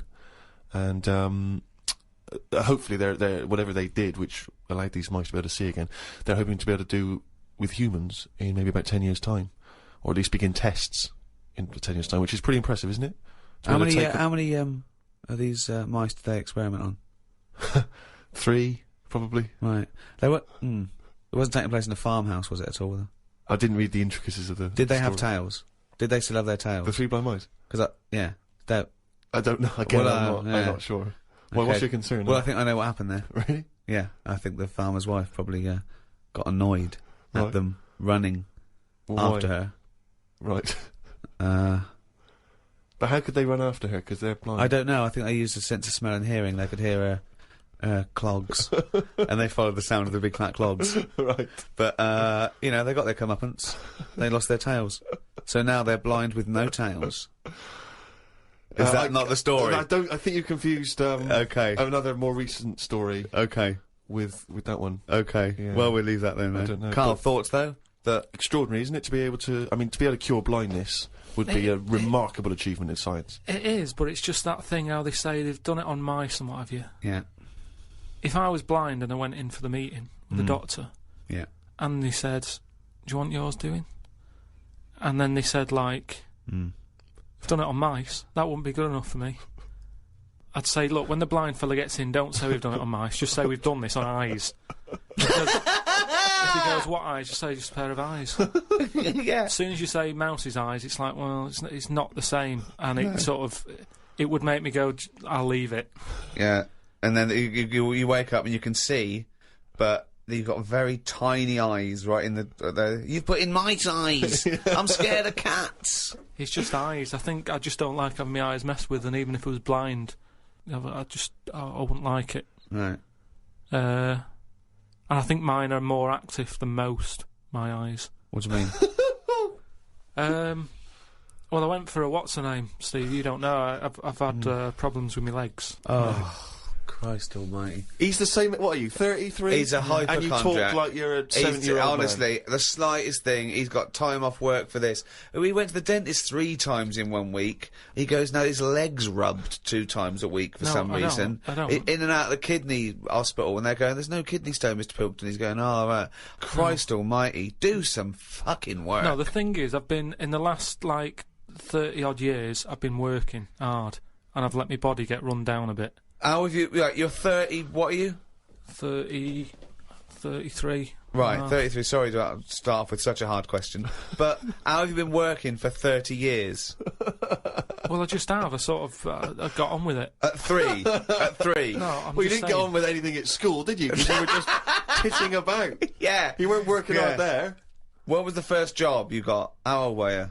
I was 15. Right, okay, so you've been working for 15 years then. Okay, good, Yeah, but I right. had my paper round when I was 10, didn't I? And that was hard graft. That's why I'm bald and that. Getting up at 4:30. It all adds up, doesn't it? All adds up.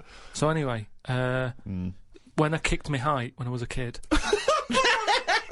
He always says this, like it's a classic story that everyone should know. Everyone and knows, also right. the phrase "kicking my own height." Yeah. Explain what you mean. Just kicked my height when I was a Kick kid. your. No one understands. You Karl. kicked your leg up to the kicked my height that leg. you were at that time. Yeah. Yeah. So I if you kicked were, my height. It's not a well-known phrase. You can't just go, "I kicked my height." so you're 4.5 foot, and you've put your toe up into the air 4.5 feet by kicking. Yeah, but I landed on my back. Right, 'Cause okay. I didn't Imagine seeing that in the playground. They go, get Karl Pilkington to kick his height. I bet he falls over like a It fucking wasn't in the penguin. playground. My dad got me to do it in the garden. Brilliant. But So- why? Why did you He fall sold over? tickets, the neighbours were cracking Yeah. up. Yeah. Why did you fall over? Did you hit I just yourself in didn't. the I didn't head? have kicked the height. I mean, my leg got high up, but I was that chuffed that I got that high. I didn't think of putting my leg down again. What's it look like? What the fuck did that look like? He's got to think it all through. I thought it was automatic. No, In life, but It stayed there. You sort of stay balanced. Christ But you didn't almighty. think, well, I'm loving this. This is brilliant, but what should I do now? I got my leg up. I'll just keep it up. Whoa! It looked like a Hitler salute with his leg. What were you doing? So anyway, I landed on my back, Yeah. and I did some damage, I think. And it's because Definitely. of that. You sure you didn't land on your head? And it's because of that, like all them years and what have you, Yeah. I've had like a trapped nerve in my leg. Right. So I thought, right, now's the time to have it done, because when you get older, I mean, it was the kidney stone thing. Once you've sort of looked at, you know, death and what have you, it just makes you think, got to start looking after Do you your think you body. could die of the slightly bad leg that you've had for 15 years? Well, Do you think that'll eventually kill you? well, it could do if I can't run away from danger quick enough. Right. Again, you're thinking of Jurassic Park coming true. Well, whatever though. I'm just saying, you've got Yeah. to look after yourself. You know, if there's anyone listening could out always there hop. who's got a problem, get it sorted. I'll tell you what, That's all though, I'm saying. if you have to fight off danger and you kick them, put the leg back down immediately after. So anyway, I went to see this fella, to like a professional leg rubber. Professional leg rubber. Yeah. And he sort of said a few things that were quite interesting. Remember that time when we had a chat on the last lot of like podcasts? I said, am I in charge of my brain, or is my brain in charge of me? Yeah, do you remember what I said? It's the most stupid thing you've ever said. Yeah, well, listen to this then. So I go and see this leg rubber, Professional leg rubber, yeah. right, and he is professional. Yeah. Right, so Remember, leg rubber. You haven't said doctor at any Yeah. point in this conversation. leg rubber. So this whatever, however profound this is, it came from a man who is self-confessed professionally leg rubbing. not just leg. Does he do back, left and right? Or? back rubbing as well? He does it all. Right. Right. So I'm in Professional there, rubber. and I didn't mention about how I thought my brain was in charge of me and stuff. I'm lying there. He's bending me about and what have you. The first problem he came across is that my nerves aren't long enough for my Right. body. I don't know. My nerves aren't long enough for your body. He was lifting my legs up and I was going, right, whoa, stop that a minute, that's hurting that. He's like, what do you mean? He said, I've only got them like just about... Well, that's your tendons. No, but your nerves are in your legs as well, and your tendons don't hurt, it's your nerves that kick in. It's your nerves that make you Well, go, yeah, that but they hurts. hurt because your tendons are being overstretched. Well, I'm just telling you what he said. Right, so he lifted the leg up, and I went, right, Was stop this doing above a that. laundrette, this surgery? No, it's a proper place. He had like towels and all that on Oh, okay. Oh, he's got towels Oh, there. okay, yeah. Yeah. So Definitely a laundrette. so I'm lying there. Other people's towels. He's got towels, underpants, yeah, bras. halfway through he said, you haven't got 20p, have you, for the dryer? So I'm lying there, and he lifts the leg up, Yeah. and I'm like, oh, that hurts a lot. So he said, oh yeah, short nerves. And I said, what do you mean? He said, you know, your outside of the body is longer than your inside. Right, he doesn't sound like a doctor. He does not sound like a The doctor. outside of your body's Yeah. longer than the inside. So he had me lying on my front and what have you, and he was sort of crushing me back. Right. And he was going, does that hurt? I said, yeah. It was like 48 quid this as well. Putting me through all this pain and what have you. Well, you got some good advice, though. He said, you're pretty stressed. And I said, yeah. So it's, you know, I've quite a bit of stress in my life. And I explained to him about the kidney stones and that. I said, oh, you know, that's He went, oh, shut the fuck up. He probably said that. He said that's where you were probably got a lot of tenseness. And A lot of tenseness.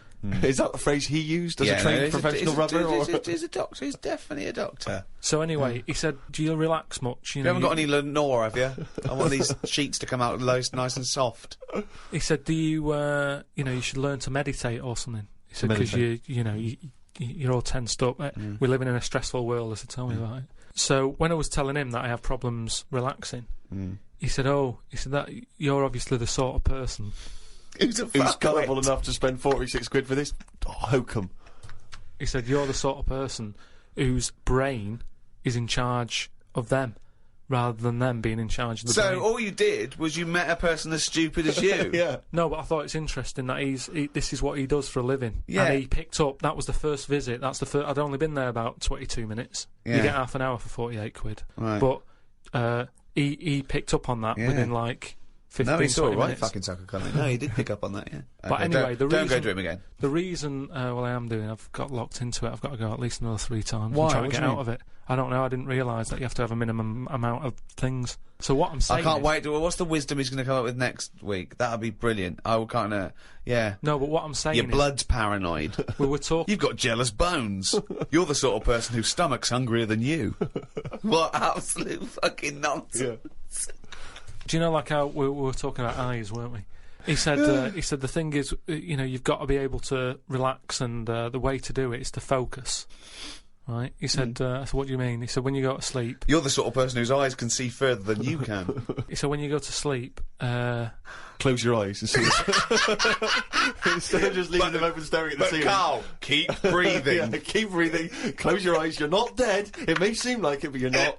You're just asleep. So he said, Oh, fuck me. he said, what you've got to do when you go to sleep, focus on your toe, right? Okay. He said, and just think about nothing else. I said, He's a witch. Did he say to put a toad under the bed? no, he just said, focus on the toe and see how you go on and what have you. Next time you come in, let me know. Anyway, I gave this a go, focusing on the toe. So what does this mean? You mean you sat in bed staring at your toes? No, this is it. He said, like, lie down, Visualising shut it. your eyes, and sort of look at it, sort of thing. So I was lying there, and it just wasn't working because Oh, Karl, this isn't medicine. I was You were even though my thinking of a eyes- finger. Well, no, He found out he was thinking of someone else's toe. Next day, doesn't someone work. called up and said, Karl, my toe's better. no. The problem was I was still using my eyes even though I had them shut.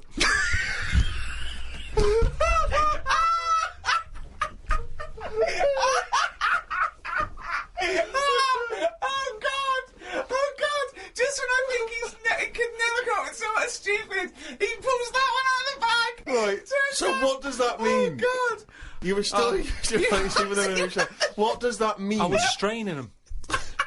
I had them shut, but I was sort of looking down at my foot. You were trying to see through your eyelids at your toe. Well, I was looking down, so I'm thinking that's where the foot is. And because of that, I was straining them and they were stinging, so I had to pack it in. I'm gonna die. I am going to die. Right. So if anything, this okay. guy's just made your stress levels worse. Yeah, That's I said that to amazing. him. That's amazing. Okay, if someone out there's listening, could you put in order the top 10 most stupid things Karl's ever said? And to me, that is number one. That is now number. Well, that's overtaken. Is your brain in charge of you, or is you in charge of your brain? Oh, that's amazing. Oh, chimpanzee, that has only gone and written it down. The jingle there to announce yet another reading from Karl Pilkington's diary. When are you going to write until, Karl? What have you got? You're going to do I've got to do as far as until- December and then that's it? I don't know, when does the diary end? 31st December usually. Yeah. You Do can it do the till whole way then. there. Typical, always the same. Yeah, that's when I'll do it till, and then Why do that? Why be conformist? Why end on December? Why not end on January the 31st? Weird that you should go. Don't be constrained to what the diary Please. says. Me mam called me to ask me to like... Fuck me, you're right. Look, that should be. Me mam called me to ask me to look in some of the magazine shops in London for a magazine that she can't find. It's called UFO Data. I said, I ain't heard of it. She said she's seen an advert for it in one of her ghost magazines. I love the fact that she can't even find the magazine about unidentified flying objects. Yeah. So we get a clue She there. thinks, I think I saw something, but I don't know whether it was a magazine or not. So we get a clue there as to why you give any credence to this crap.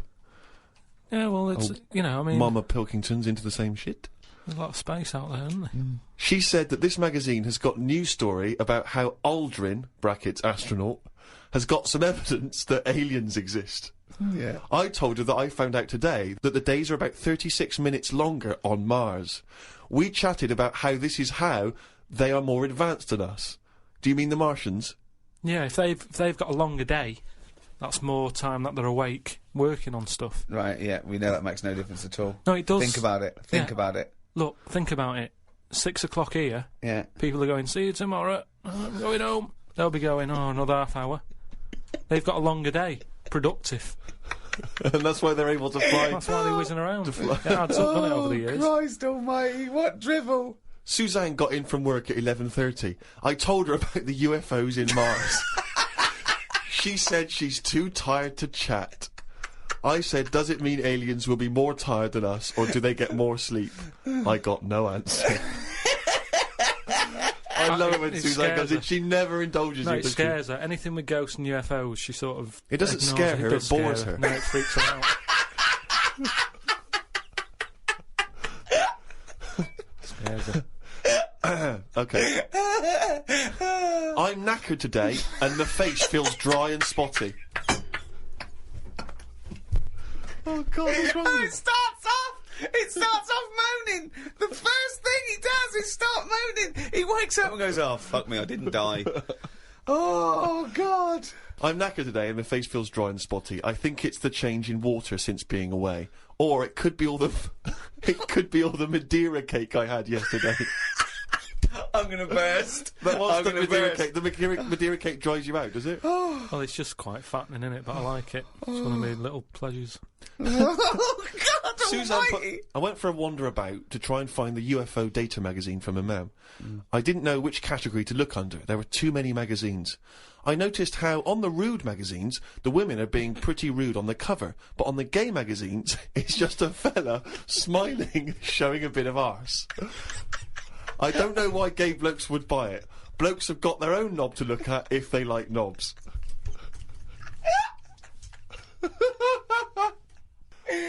Why were you looking at the gay magazine? No, I wasn't. It's just... Oh, you were? No, I You noticed studied them. Yeah, because I you've was written looking about for UFO data. I don't know where they put it. I don't think you find evidence of other worlds down men's pants. Yeah, I don't think you want to boldly go where no man has ever gone before, Karl. I had no luck trying to find the UFO data magazine. I will try some other shops. He writes UFO data magazine every time. He can just put UFO mag, but No, but it You wanna be reminds me. right. You wanna It's be sort of- specific, If yeah. I write stuff down, it means that I remember it more. Sure. So, still looking for it. Got some posts from Oxfam. They're flogging animals for Africa again. They've got new animals in their catalogue now. They've got donkeys and alpacas. Donkeys 50 quid, alpacas 20 pounds. I don't know if this is a special rate or if I could get one from a mam. She's been saying how they've been missing having a pet since they had the cat put down. Sorry, you don't get it. If you buy that for someone, you don't get it. Yeah, but they're not bothered where they're going. Yes, as long they as they're do. getting Of the course money. they don't. They don't deliver them. It's not like they're in a warehouse wondering, people thinking, I hope people buy this. They're going to put them out there. They're. But at the end of the day, 50 quid's 50 quid, and they're not bothered. If they're Right. sending an alpaca to Africa, Yeah. and I'm saying, can you get one to London? To them, that is less hassle. Right. Carl, that's not how it works. You can't just go and say, oh, I'll have one of them. They're not bothered. It's for charity. Carl, of course they are. You can't buy an alpaca for 20 quid. Christ almighty. Plus postage and packaging. They're big bastards. Read about a pub that is getting some stick because they've stopped a horse going in. It's been the horses regular for ages, but there's been some new owners who've taken over the pub and they said they're serving fresh food and don't want a horse in there anymore.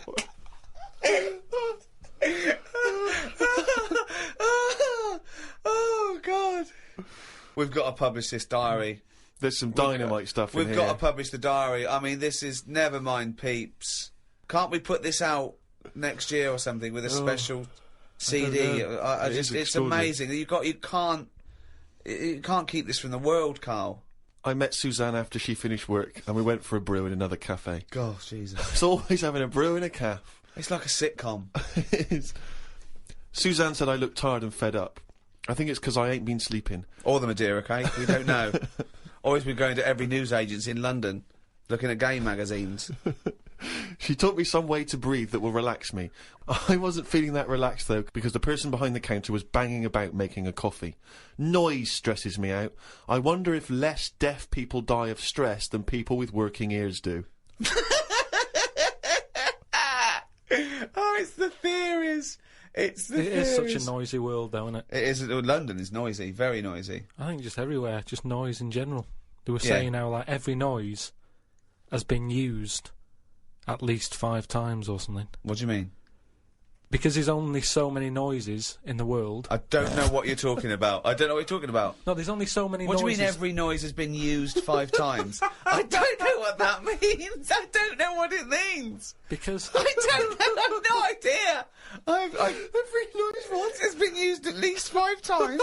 there's only so many noises. It's like a piano, isn't there? There's only so many notes. Yeah. And there's only so many noises. Right. But because there's so much stuff, the same noises are being used again.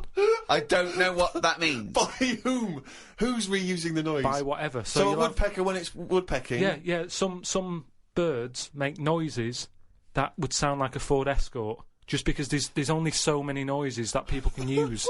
What's he talking about? Noises are a byproduct. Outside an instrument, noises are a byproduct. They don't, a machine, they don't go, watch me make this noise, make this machine. It makes the noise it makes when it's doing something. But why does it make that noise? Why not pick another noise? They don't pick the noise. Who's picking the noise? A printing press makes the noise because it's the sound of the thing going down. Yeah, you so know, a hammer makes that noise because that's what it does. No one's going, oh, can we make this make a different noise? No, it's a byproduct. I know. So there's only so many noises. I don't know what you mean. You said the byproduct is because of something that's happening, right? But it's the physical action, isn't it? And the way that impacts on the surrounding air.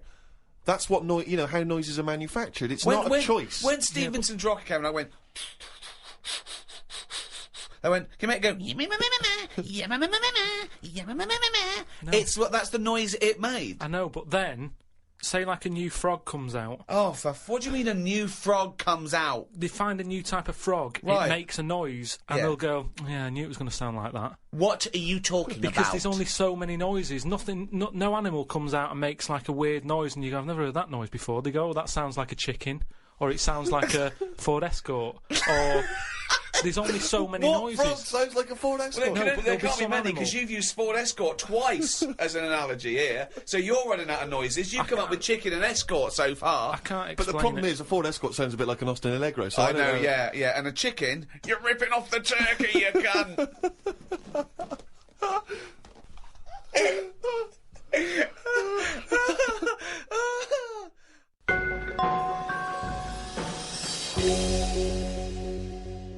Oh, chimpanzee, that is competition time.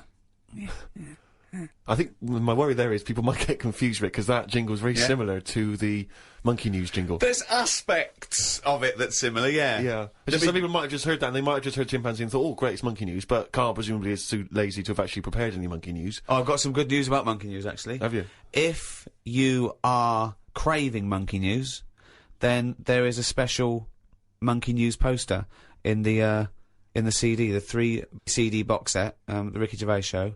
Got everything. It's got the 12 shows and MP3, it's got the best of, and it's got an extra hour of brand new material as well. And the reason we did it on CD is because some people were saying, I've heard about this, but I can't listen to it. I haven't got an iPod, I haven't got a computer. So buy that for a friend who can't listen to these. It's the perfect Thanksgiving gift. It is a perfect Thanksgiving gift. Or Pancake Tuesday. Yeah. And we've signed one that's going to a lucky winner. We did a competition on the last podcast to give away one of the CD box sets, the World of Karl Pilkington, and we've signed that, and Flannels of the Deep, the new book in the series. Can you remind us, Rick, of the quiz question? The quiz question was, do you want these? Okay, and what was the correct answer? It was yes. Well, we've had... it's amazing, actually, how many people didn't realise that was... We've had a lot of people saying, no, I'm not interested, who are you, why are you bothering me? But, amazingly, Rachel Bolland from Glasgow has got the correct answer. She said yes. Now then, we need a new question, Rick. Yeah, should we give those away again? Let's give those away again, the same things again. Not obviously these, we'll send these to Rachel. Different ones. You get so you get, do you want a signed CD, The World of Karl Pilkington and Flannels of the Deep, okay? Plus, we can also add to that, Rick, the forthcoming extras script book. Ah, not just a script book, Steve. No. It's got some wonderful pictures, but that taken by Rich Hardcastle, of people like Ben Stiller and Sam Jackson and Kate Winslet behind the scenes. In their off-duty moments. And it's brilliant. It's really good. We'll put some pictures up on the website. Go to rickygervais.com and you'll see what you could we'd be winning. Yeah. Yeah? So we've got that perfect collection of stuff, but we need a new quiz question. Okay. Okay, so those prizes, does someone else want them? Does someone else want them? Yeah. Okay. All right. Well, if you know the answer to that, then get in touch. podcast@rickygervais.com. Good luck. It's a tricky one. Oh, good luck anyway, because I never read the emails.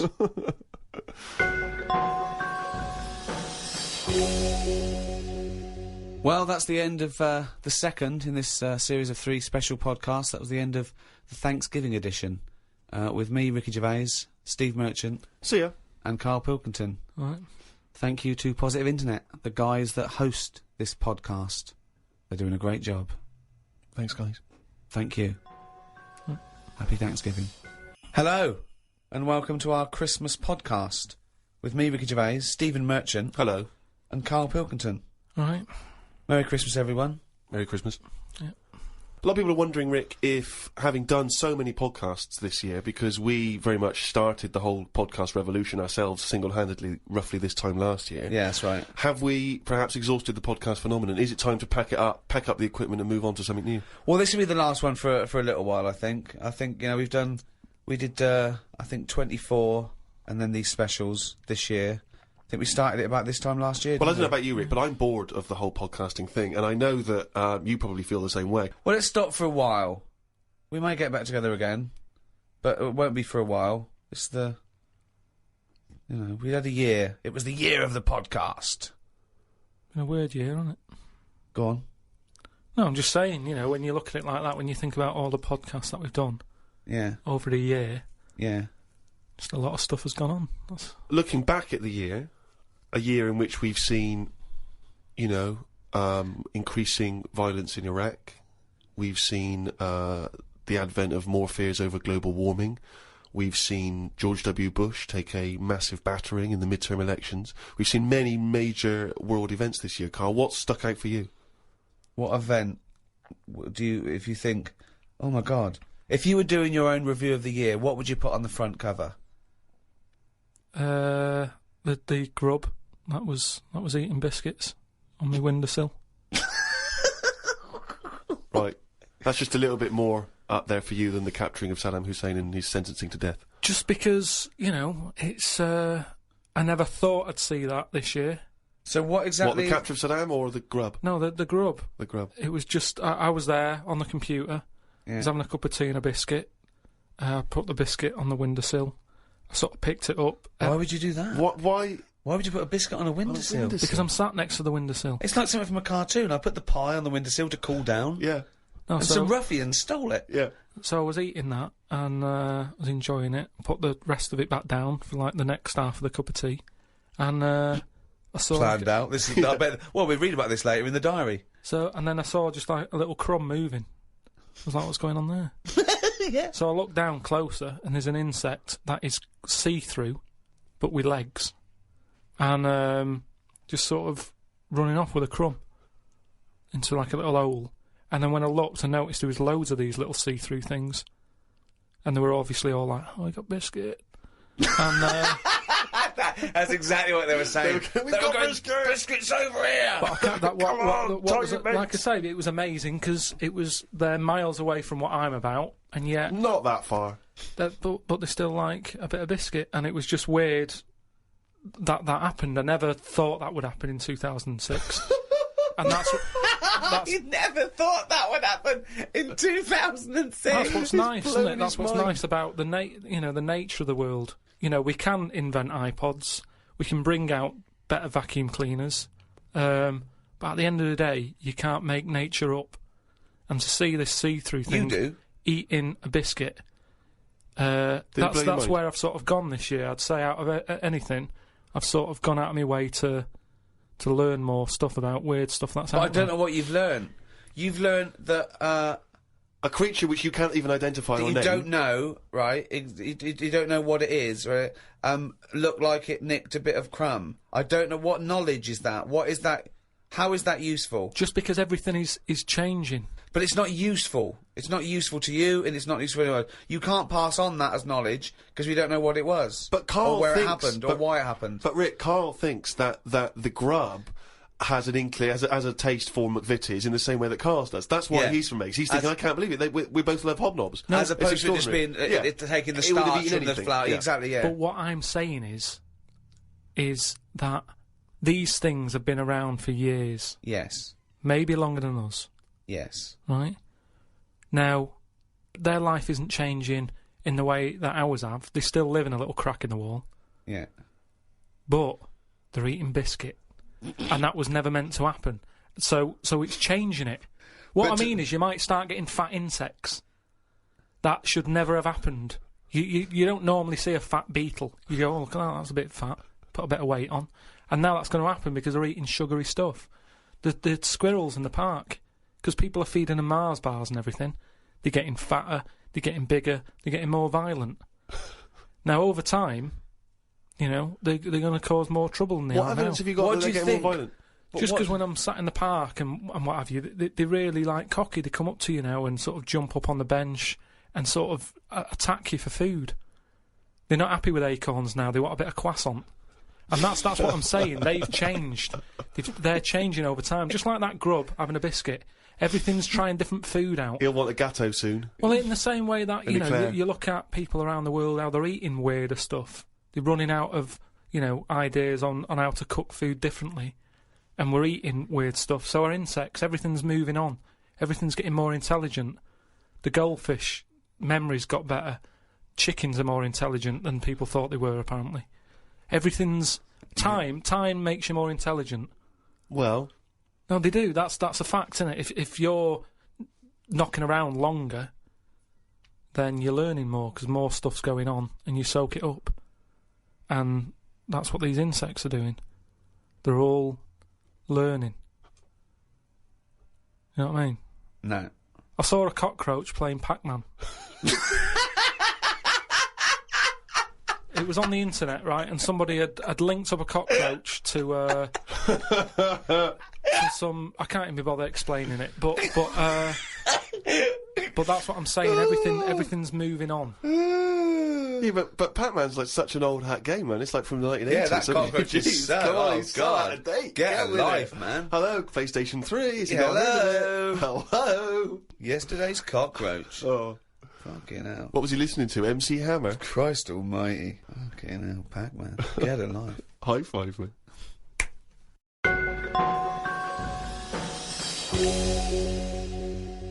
I was in the supermarket recently, just walking past the condoms on the way to the pornography, and I thought, it's worth perhaps, getting a stocking. Get a stocking? No, getting some condoms. What, to put over your head? You're not still doing that, are you? No. No, I thought it'd be worth getting some condoms in. It's Christmas party season, and you never know when you're going to run out of balloons. and I was weird because the condoms in the supermarket are contained in a kind of cage, in a plastic cage, so it makes it all the more embarrassing buying them. Because I took them off the thing and I was trying to open it, sort of, because I thought that they would. You had to open it. Try it on. Exactly. Okay, this, in case it doesn't fit, Exactly. bring it back. Yeah, bring it back. Yeah. And I was do you do alterations? Yeah, we do. Yes, £5. And so I'm trying to open this thing, and this guy who works there, sort of his middle-aged guy who works there, goes, you have to take that to the checkout. So you can't open that yourself. And I was just, because I don't know, I still find it very embarrassing, dealing with any of that sort of, prophylactics and things. The novelty of that is still very embarrassing to me. And so I just left it. I thought, forget it, I'm not gonna take these to the counter, because you never know. It's like if you get served by a woman, it's still a bit embarrassing, particularly if that's all you're buying. Because she knows what you're up to. You're going to fill them up with water and throw them at students. And but anyway, the reason I mention this is because it reminded me of the conversation we've all enjoyed in the past, Rick, about when Karl bought for his girlfriend for Christmas. Was it a 2-pack? A 2-pack of what was it? Condoms. Wasn't it about buy one get one free? Yeah. It was a bumper family pack, wasn't it? Not a family, obviously. That'd be weird. Yeah, a family pack of condoms. One for the kids. Take them out, enjoy yourselves.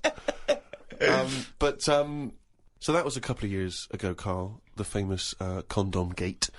Have you bucked your ideas up since then? Not really. They were the early days. Do you mean the early days? You'd been going out with her for about 8 years, hadn't you? Yeah, but I just think that as time goes on, you don't sort of buy each other as many presents. Sorry, that was a bumper year, was it? That was a hell of a. She went. Oh, I remember when you used to buy me stuff like condoms. It's gone downhill since then. Well, no, she didn't know she was getting them. What I mean is, there's less. Of course, surprises. she didn't. That's what I mean, though. It was sort of interesting to when I gave them her and said, "There you go, open them." She was not expecting that. And as time goes on... No, she was probably expecting a piece of jewellery or a holiday in Paris. It's more difficult, is what I mean, to surprise someone, innit, over time. No. But the surprise thing is meant to always be a good surprise. Yeah, but don't... If you always get something good... It's like the 3 wise men. What did they get the second year for little baby Jesus? you know what I mean? Once he's had that gold, it's like, oh, I've sort of made it hard work for myself there. I've got to get him something better than that now. So it's best to give him the myrrh. And next year, get him the gold. Step it up a bit or whatever. But don't you understand? Because I don't want to criticise you because you're a lovely man, but having read the diary and read much of this diary, one of the things I notice is the complete lack of romanticism.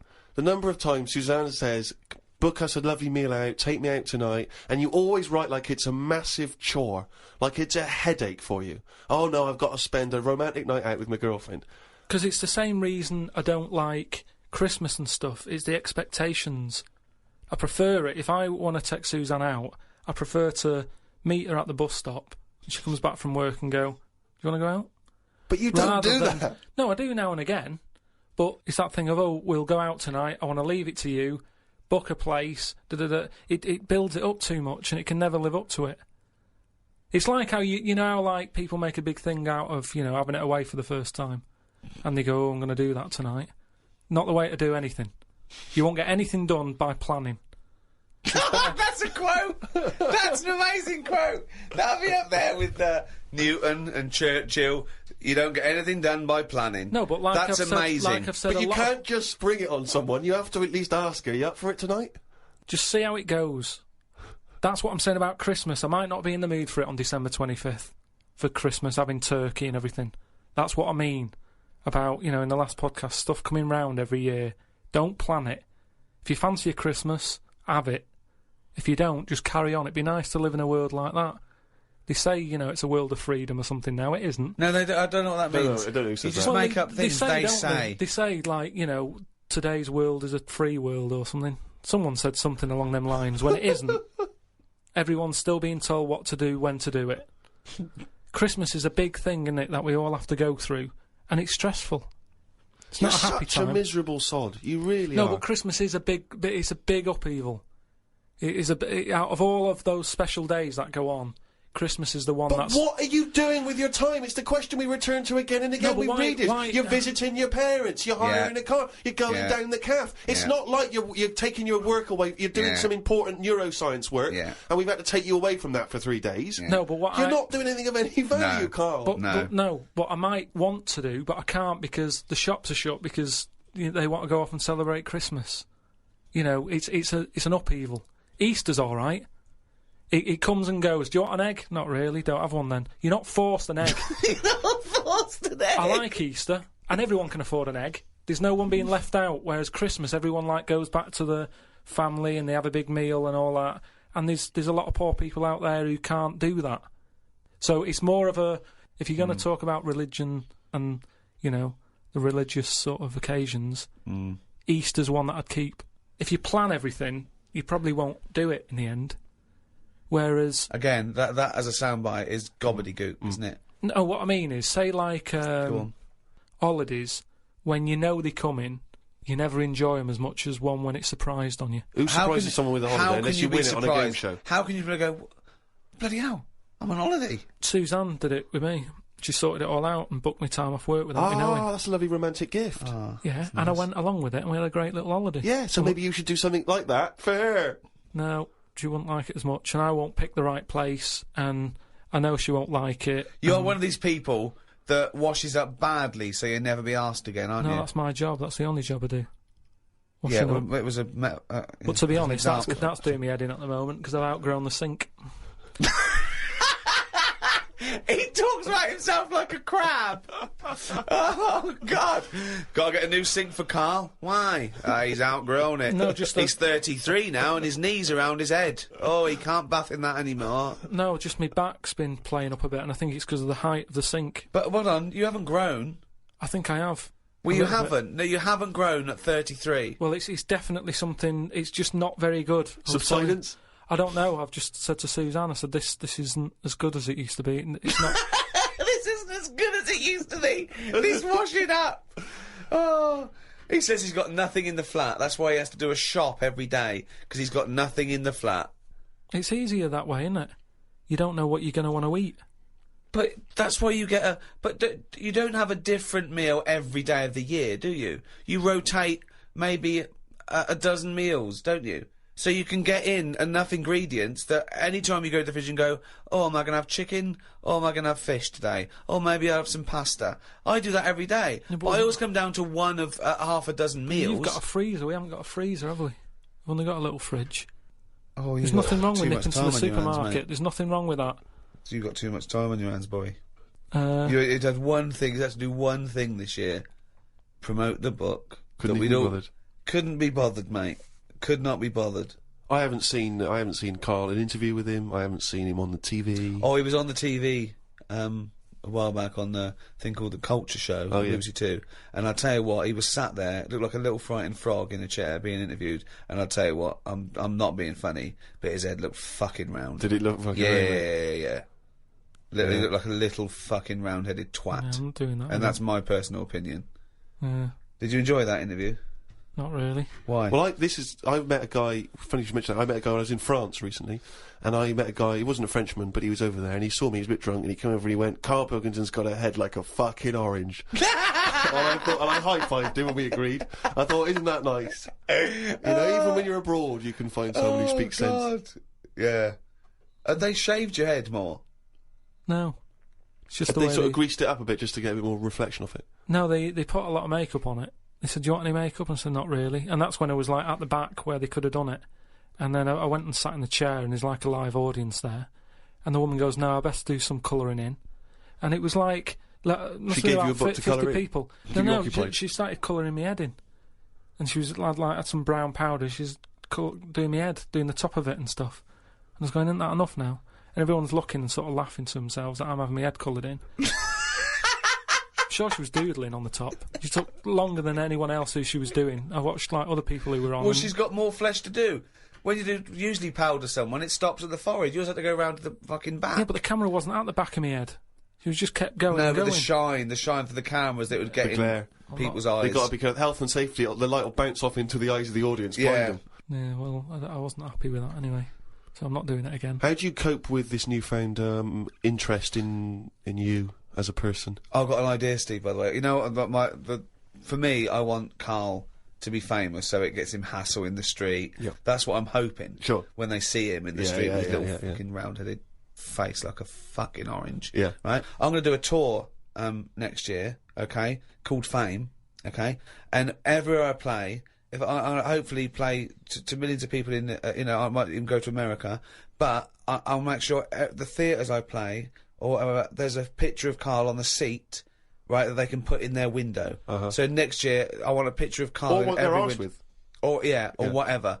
But if you can make this yourself, put Karl everywhere. So, have you seen this bald-headed twat? Please make up the posters. Just send emails to friends. Absolutely. I want to see pictures. If you own a shop, put a big picture of him. If you even if you're, your own home, your own flat, get it everywhere. Have you seen this bald-headed twat? This is Karl Pilkington. He's got a head like a fucking orange. Get it everywhere. I want to see the world papered with Karl's round head. Happy New Year.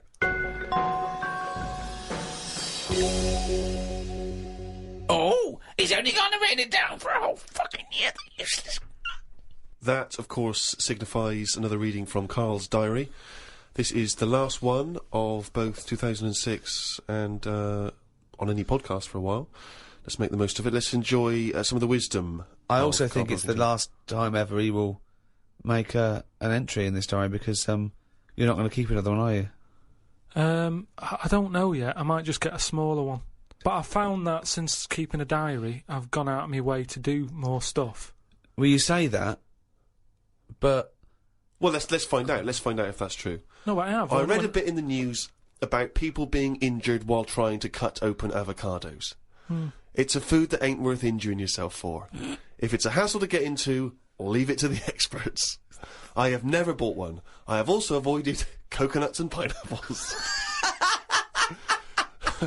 The amount of hassle to get into these things outweighs the joys they give. Yeah. It's the same reason I never bought a pair of Dr. Martin boots. Too much hassle when it's time to take them off. Yeah, a lot of my mates used to wear them in, like, the 80s.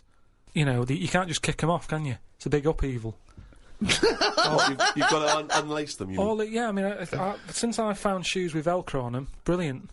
Just the way I don't understand why laces. Is it because you can't tie your laces? No, I can do it, but it's wasted time. You're so lazy. Wasted time. That gives him more time to sit around and look at insects, How long eating does it biscuits. take to take off a pair of boots? Well, it's 14 ridiculous. seconds? He can't fit his days as it is. No, but I don't understand how some inventions sort of catch on and other things don't. But this is what I mean. He's got too much time on his hands. Sitting around at home thinking, why are we not using Velcro more? But there's Why one are we Velcro manufacturer going, yes, at last, he said what needed to be said. Why don't you get it sponsored? Because you could wear a Velcro toupee. Because that would be great if we could do that. If someone could invent a little hairpiece for Karl, Velcro's the little bit of fluff he's got on the top of his head, his shiny orange-like head. Pop a little Velcro toupee on.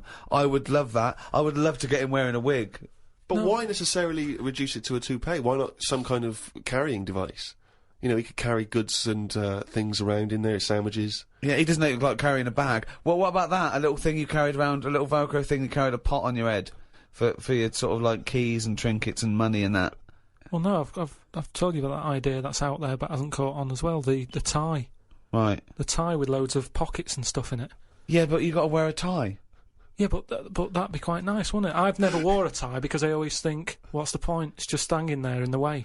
Can you imagine this image of Karl walking around in his big Velcro shoes, a tie with an apple stuffed in it, car keys, iPod? No, but don't you think it's a good idea? Would you wear it with a shirt and collar or just a t-shirt? No, wear it with a shirt. That's what I'm saying. It's an invention that will smarten up the world. Now, a tie, what does a tie do exactly? Yeah. What does it do? Nothing. Right. So I'm saying make it do something. But I'm saying don't wear it at all. Pop your keys in the trouser pocket. No, or because take a bag. because the world is getting more and more scruffier, isn't it? When you look I back don't know what that means. I don't know what that means. when you look back at like Victorian times and everything, everyone wore a hat.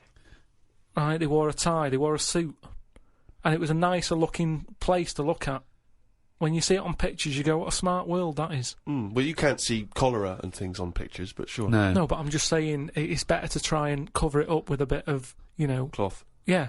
Yeah. The world looked nicer with more cloth. Whereas now everyone's rowing about scruffily.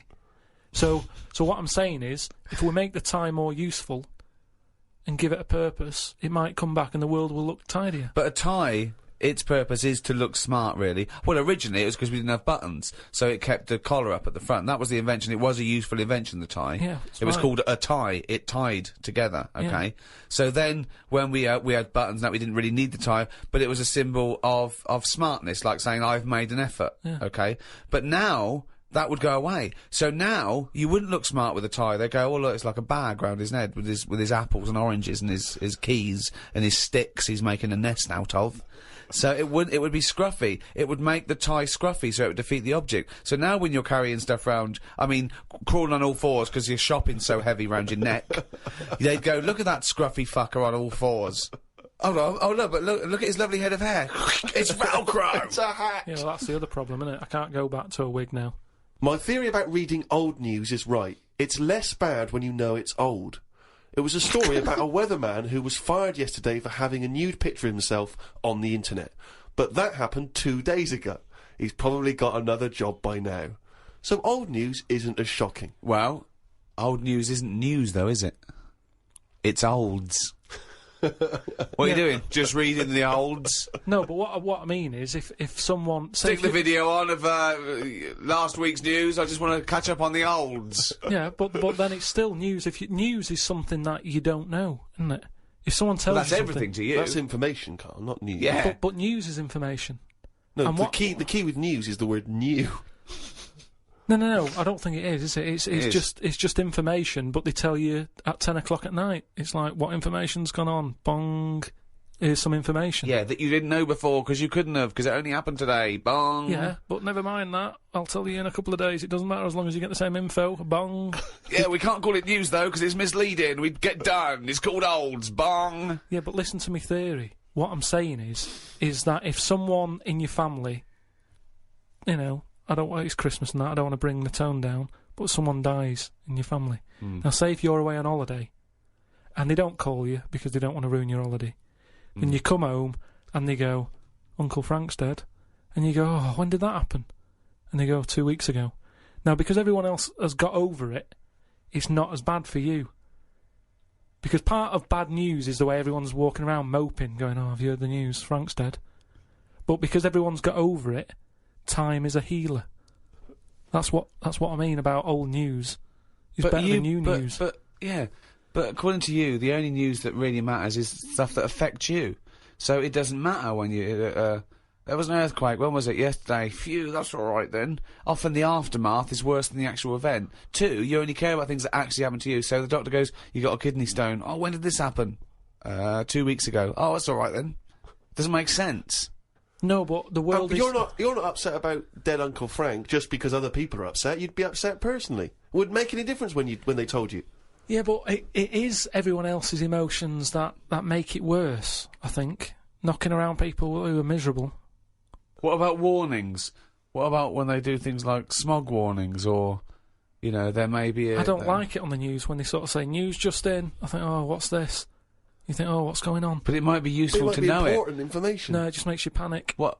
Yeah, but sometimes knowing stuff keeps you alive. Yeah, I don't know if I like it. It's sirens, you see. I don't like sirens, do I? I've said to you, I think it's a scary noise.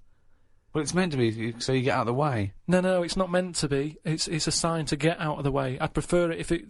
Like I've said... Hiya! Could you just move out of the way Well, it can be anything, as long as we know... It can be a chicken noise, but as long as you know that chicken noise... that's not going to freak people out. No, but it sort of make you smile, but you go, oh, best get out of the way. You're cycling along and you hear what sounds like a giant chicken behind you.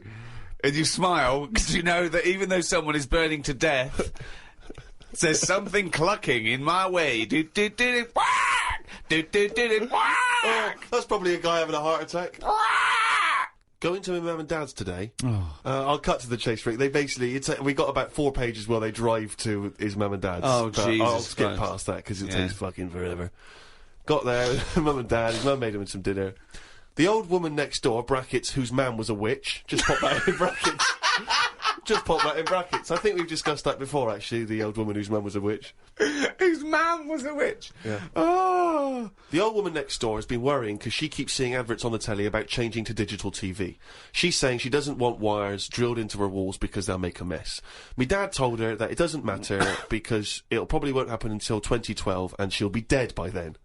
He didn't say that to her, though, did No, he? he did. They've got, you know, she's old. It doesn't... She knows she's going to die. I mean, it's something we've all got in common. And he's right, isn't he? Why is she worrying about it? Maybe that's sorted it out. Put it into perspective for her.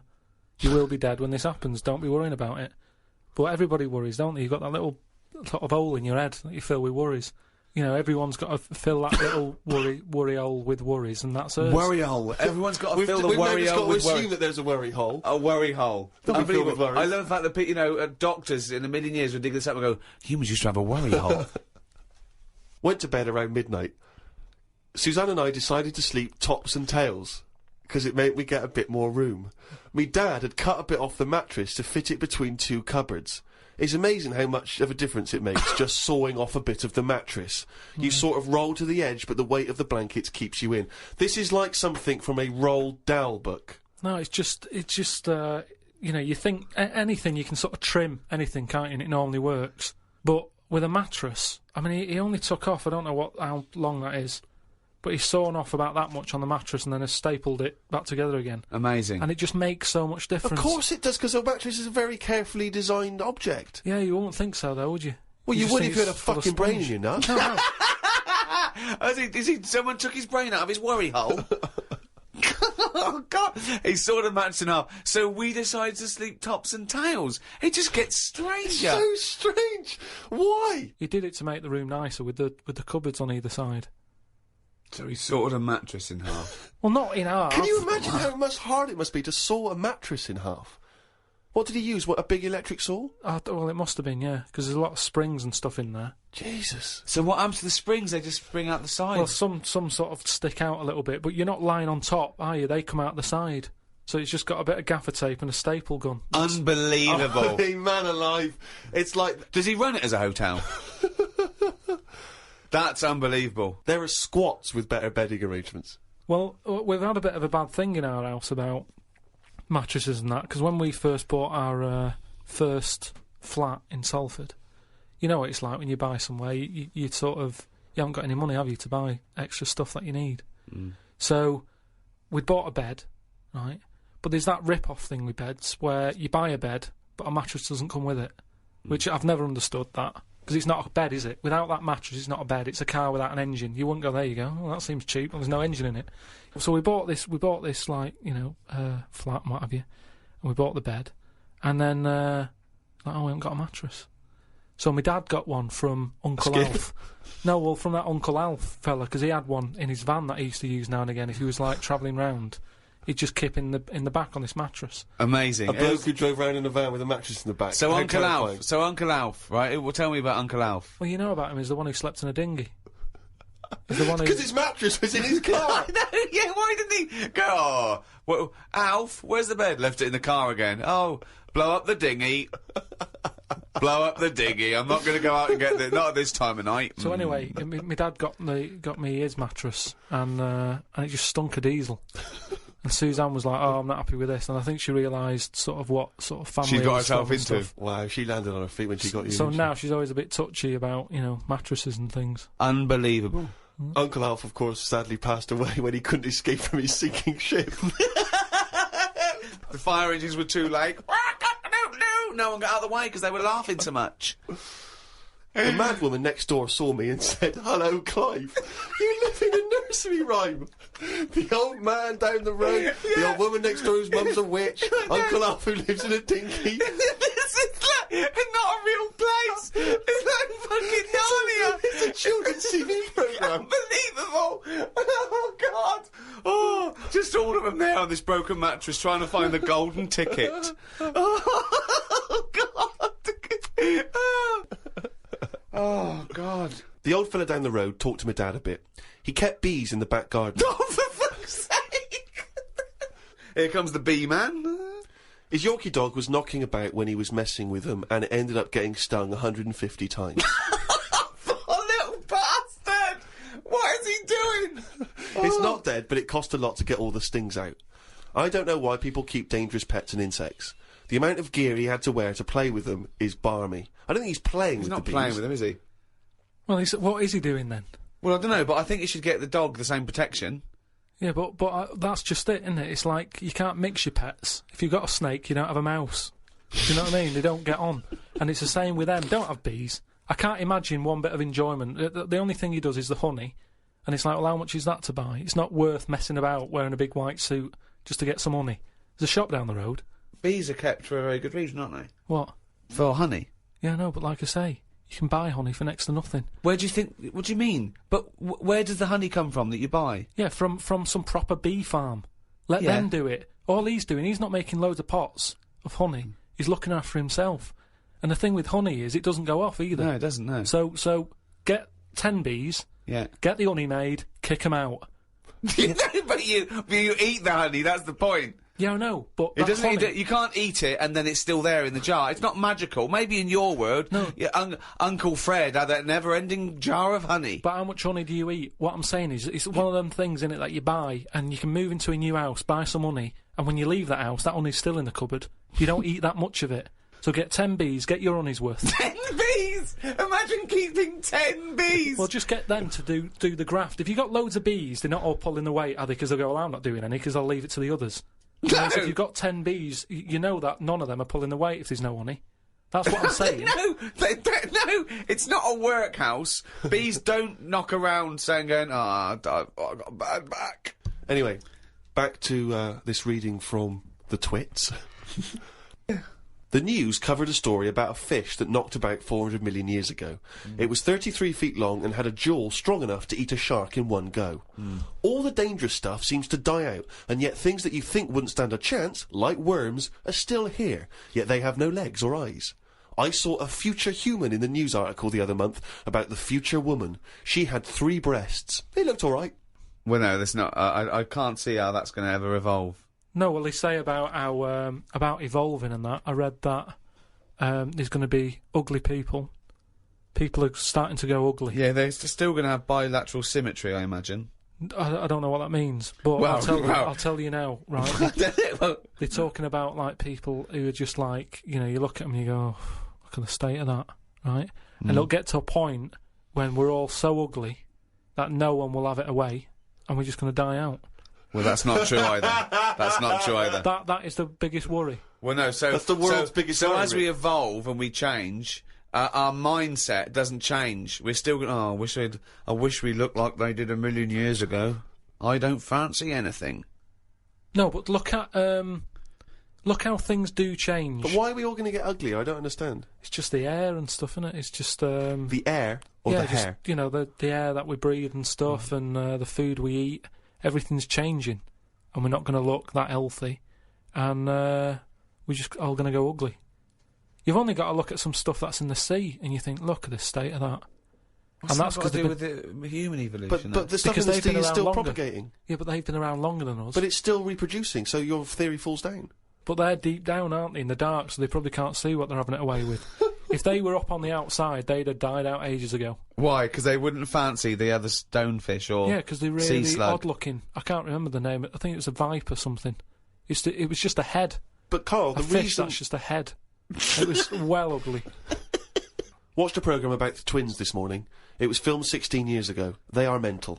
They did everything together, including the vacking up. Phone calls had to happen twice so they could both have the same chat, and they said the same stuff at the same time. Well weird. The bloke who I watched it with, I don't know who that is, just some homeless guys that you just invited into the No, flat? just someone I've been sort of working with. Sure, a mate of yours. He said he fantasised about having it away with a pair of twins. I don't see the point in this. If you're going to have two of something, I would prefer to have two different women. If I had two cars, I wouldn't have the same one twice. Same rule with women. I don't even normally like buying the same pair of trainers twice in a row. No, if you're going to have something new, make a change. It's like that fella who was going out with a woman and then left her and went out with a twin sister. Not worth it. Not worth it! It's not worth the upheaval, is it? Because it's exactly the same model. I watched the final of I'm a Celebrity, Get Me Out of Here. It was between singer Jason Donovan, singer Mylene Klass, and singer Matt out of a boy band. I had my money on Donovan, but Matt won it. I think it was because of his last task. He ate a fisheye, some grubs, a big fat insect that they have on every year, a crocodile knob, and a kangaroo anus. I feel like we've come there, Rick, to where we entered. It was this time last year when we first started the podcast that we were talking about I'm a Celebrity, Get Me Out of Here, and you coined the famous phrase, I could eat a knob at night. Yeah. So it's full circle. It's just the last series finished recently, and it was astounding that he ate a crocodile knob, he ate a crocodile eye, he chewed up and swallowed a kangaroo's anus, which I to be honest, I didn't know was a food stuff. Could you eat any of that? If I had to eat any of them, it would have to be the anus. What, really? Yeah, more than the other stuff. I couldn't eat anything that's still alive. No. I 'cause, agree. I I think it's couldn't eat any of that. I don't know under what circumstances I'd have to go, right, that's it now, we're not going to survive, the ship isn't coming, there is nothing on this island I can eat, give me the crocodile's penis. So it wouldn't bother me. I could eat anything. I could do almost all of the challenges on that programme, but I couldn't cope in the camp. I couldn't cope with the lack of food and the uncomfortable bed. That's all that would do my head, and I'd drive people spare, whinging and complaining. I couldn't cope with any aspect of it except the physical challenges. I couldn't cope with sleeping with people snoring, the things crawling over you. I'm not so squeamish about that, like snakes and things. That's all right. But the eating is ridiculous. It's out of the question to eat a worm or a grub. It doesn't concern me. I don't know why. I don't see really what the difference in it. The texture's probably the same as lots of other things. What would hunger do to you, though, do you think? Would you think I would change? Do you think, if it really was a choice, if someone said, and I knew I would die if I didn't eat worms... I think you would, yes. I think you'd complain and you'd whinge for a while, and you'd try and put it off, and you'd hope a ship would turn up. But when it didn't, you'd start chowing down on a bit of crocodile anus. But then where's the rest of the crocodile? Well, yeah, that's a good who's point. been eating that? How come I've got this? You know, you're meant to work together as a team in bad time, and yet I'm being handed an anus. Forget it. Let me starve.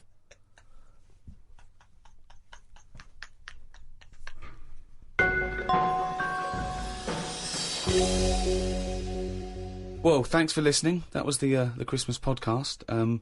We should say the winner of the last competition we did. They can win the podcast book and Flanimals and the extras book that's out, still available, All available. and the CD. The three CD set of the best of the podcast. Yeah, Is that with right? Series one. Brand new hour. If you haven't got that, get out. Maybe you've got some record tokens. Yeah, if you've got record Christmas. tokens or book tokens, those are the perfect things to spend them on. Or £50 from your auntie. Exactly. Go and buy one of those. And the winner was Stephanie Prow from the Wirral. Well done, Steph. Well done. Well, thank you to Positive Internet, the guys that host this podcast. That's the end. That's the end of the Christmas podcast and the end of this team for a little while. Yeah. It's been great. So it's goodbye from me, Ricky Gervais. Goodbye from Stephen Merchant. Goodbye and Happy New Year. And goodbye from Karl Pilkington. All right. All right. That was all right, wasn't it? Yeah, that's good. It's all right. What are you doing now? You got time for a coffee or something? I can't now. I'm going to the the orphanage for terminally ill kids.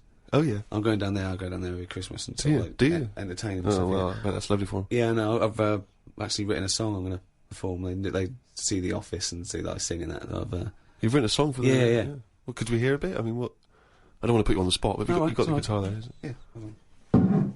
I wrote this for a kid. He's a brave little guy. He's only about 10, but it's heartbreaking. Don't cry, it's Christmas. Santa's coming soon.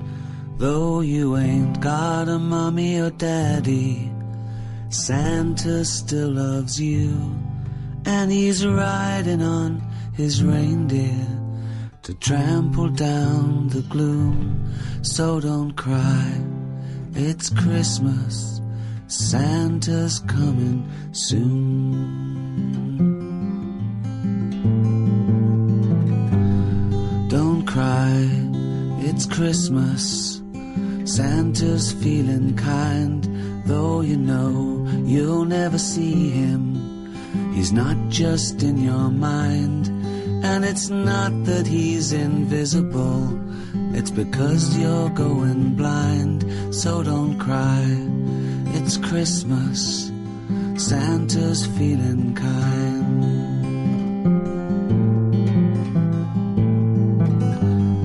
Don't cry, it's Christmas. Santa's on his way, though he's got a billion children, and he's only got one day. You've got slightly less than that. If I were you, I'd pray, but don't cry. It's Christmas, and it sounds a little gay. Oh, isn't that be quite moving for everyone? Yeah, I would ask you now to not play that song. Oh no, too late now, they expect me. But I'm not sure it's going to be as well received as you perhaps hope. I think that's better than any gift, and I don't really want to give gifts because they're expensive. So. Sure. Ricky Gervais, Steve Merchant, and with us, Karl Pilkington. Can't. This is the worst chair I've ever sat on, and I've sat on some fucking chairs in my life. Yeah. Are we started? One. Are we ready? Are we recorded? Yeah. Ready? Yeah.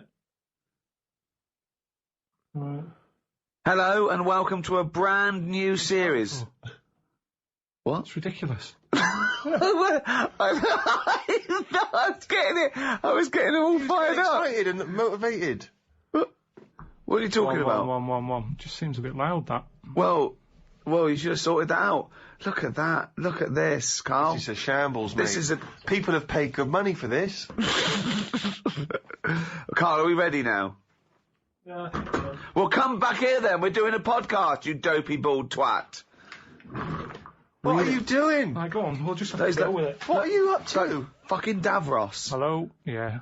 I'll just sit like that. Right, okay, ready? So it was your problem. Oh, Jesus. Just this carpet. Right, ready? Yeah. Hello, welcome to a brand new series of The Ricky Gervais Show with me, Ricky Gervais. Hello. Well, no. I was so excited to say hello. Okay. Hello and welcome to a brand new series of The Ricky Gervais Show with me, Ricky Gervais, Stephen Merchant. Hello.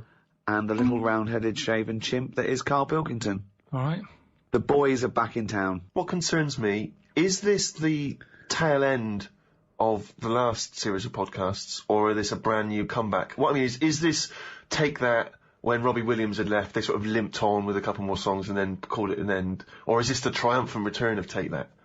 This is, I mean, no, I think we're like a great rock group who's just been away for a couple of years doing their fifth album. Right. Is it the fifth? The What is it? mediocre fifth album. Yeah. We've done, 1, 2, 3 series. We did the specials, which is like a 4th series. Yeah, this is like the 5th series. Here it is, the 5th series of podcasts. Although we can't call it podcasts, because they're audiobooks, because we're charging for them. We're not even going to give them away free first, then charge for them, because in the past we've given them away free. Oh, and then we put them on iTunes, a back catalogue. You can buy them if you missed out on the last year when they were free for a year.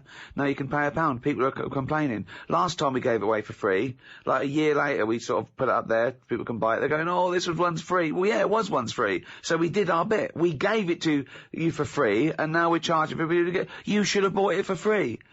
We can't do any more. If everyone did that, I mean, it would just be a better world, wouldn't it? Give it away for free, maybe, and then charge for it if you're too late. So we're not even going to give this one away for free, because they annoyed us, didn't they, Karl? Yeah, a little bit. We actually did a bit of planning for this as well. We thought, we're going straight to a paid audiobook. Let's plan it. Let's not just come in here and shambles. We've booked a studio. We're in a nice little studio in West London. Our own little...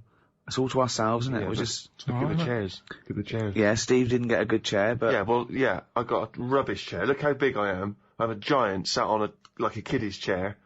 And you've got... Look at you, you're almost half asleep, as usual. Karl, I don't know why you need a good chair. What do you mean? Why do you need a good comfy chair? Look how you're sat. This is You could be perched on a stool, you could be perched on a box. Why don't we swap chairs? Well, why do you want to, what's wrong with you? Because look at it! Is this how you normally behave? You always get your own way at home? Is this how it is? Yes, in my house I do normally sit in a chair that I find comfy. Will you be happy if I swap chairs? Yes, I had to get him a special chair. I bought some chairs for the office. I bought them. He went, oh, don't like this one. So I went and got him another one. It was actually cheaper than the one he had. He said, yeah, I like that more. Well, there you are. That's a lovely happy ending. You ended up saving I didn't give him a happy ending. I did not give him a happy ending. He just sat there and we worked. There was no happy ending. Do you get this, will you be happy? I think I would be happy. What do you mean, certainly. think? He's like Goldilocks. Are you going to be happy with this or not? Well, why don't you let me try it on for size and see how we get on? This is... I feel guilty charging for this. Well, let's just try it. How's that, sir? Is that okay? That's a nice chair, actually. Well, you're going to move the That's a chair, so lovely you're going to comfy sit... Hold on, it's the whole dynamic. No, I'm going to move the chair, don't Yeah, worry. you got to... You can't... It's got to be me and Steve one side and the little round twonk the other. There you go. Right, okay, we're going to start any minute now. We had a little cup of coffee. There's some Kit Kat in the fridge, isn't there? Right. We thought we'd feed Karl a little Kit Kat later, because he's he's there, he's sort of pressing the buttons, he's keeping an eye on the computer and everything, and it's like a doctor. A doctor doesn't swab his own forehead, so what I'll do is I'll get a little Kit Kat later, I'll dunk it in Karl's tea, and then I'll feed him a little Kit Kat. Look forward to that. Yeah. How fussy was Karl as well with the tea? He talks about you with the chairs. He was looking at what tea bags there were. I went, oh, PG tips. Oh, okay. It's a bit strong, PG. I can't believe you've got a favourite tea bag. What's your favourite tea bag? Twinings English breakfast. Can you really tell the difference? Yeah, I can. I've done like a little test on it, because my mate was saying, oh, it's rubbish, it's all in your head. And he had a selection of tea bags. We had nothing else going on. He said, right, what I'm going to do, I'm going to make 3 teas. And he used Tetley, PG, Twinings. Straight away I got the Twinings, straight away. Party time. Yeah. Party time in the Pilkington household. Oh, man alive. Oh, when was this? How old were you? Oh, it was just going back a few months. I was like a Jilly Goulden, just sort of having a little... You can tell by the smell of a PG, because it's a strong tea, that. Very strong. Twinings is quite fresh and light. Tetley was just the one in the middle. Can they get their money back? If they have paid for this, can they get their money back? And I'd like my money back. Illegally download it with the this people isn't for the thing, is it? We're just having a chat. Oh, we can tell, like the tea bags, we can tell the quality podcasting from the rubbish, can we? We'll take this out. If this is still in, then it didn't go well. Right then. So let's start now. Let's start. Right. Concentrate. So episode 1, I thought what we'd do is maybe go over some of the things that have happened since we met, as it's the final series. We met in about 2002. I thought we could think of how the world's changed in those 7 years. 7 years. Well, certainly the big news is the endless threat of terror. Terror, the war on terror, that had kicked in when we met Karl all those years ago. Well, I walked into that room we were given this little, what I at first I thought was a little slack-jawed gimp, sort of techno kid. It turned out that he wasn't very technical either. Didn't even have that. No, didn't even have that, just a gimp. And he opened his mouth and we thought, we've struck gold here. This is like a vein of pure idiocy. So that was going on. Podcasting hadn't been invented.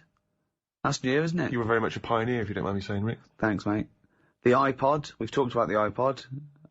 Karl not impressed. I think it's just an amazing piece of design. No, it is. It's good. Yeah. I've always said it's good. Now I've got one. I was listening to it on the way here. Yeah. But all I'm saying is... How many songs have you got on it? Because you said there's only about 3 songs you'd want to hear. Well, what I've probably got about 400 on it now. That's right. But there's no sort of filler. I don't just go putting full albums on it. No. I handpick. Yeah. But what's odd is I find that I'm sort of buying stuff that I wouldn't normally buy if it was only on record, which is good but bad because I've got a lot of clutter now. Do you know what I mean? Well, you said you haven't. You said you haven't got a filler. I thought you were cherry picking. No, but what I'm saying is, like yesterday I bought some Dr. Hook. When was the last time anyone thought, I'll tell you what I haven't heard for a while, Dr. Hook? Well, I heard it and I thought, I used to like that one. My mum used to have that one when she was doing the Sunday dinner. I thought, I like What that. one? What did she used to have on? Dr. Hook. What, every Sunday? Well, it's just, that's the memory I've got of it. I'm cooking the turkey, put the Dr. Hook on. It just always on. And some other country western singer. My mum was Jim Reeves. She always put Jim Reeves she on. liked Jim Reeves. Yeah, I like Jim Reeves. My parents didn't like music. Silence. Oh, no. In my house. It was, constantly. Never put record on. Oh, wow. At our house, Suzanne does the heading when she comes round to mum and dad's house, because there's music on in every room, all different. And my mum's got into this fella called Roger Fender or something, some country western singer, and it's on all the time on loop, the same song. She said the sheep across the road has started to sort of hum to it. It's on that much. Brilliant. Think of looking over and seeing some sheep humming. No, Roger Fender, whoever he is. I think that's his name, but yeah, so I've bought some Dr. Hook. Yeah. And what I'm saying What did you buy? What Dr. Hook did you buy? It's called,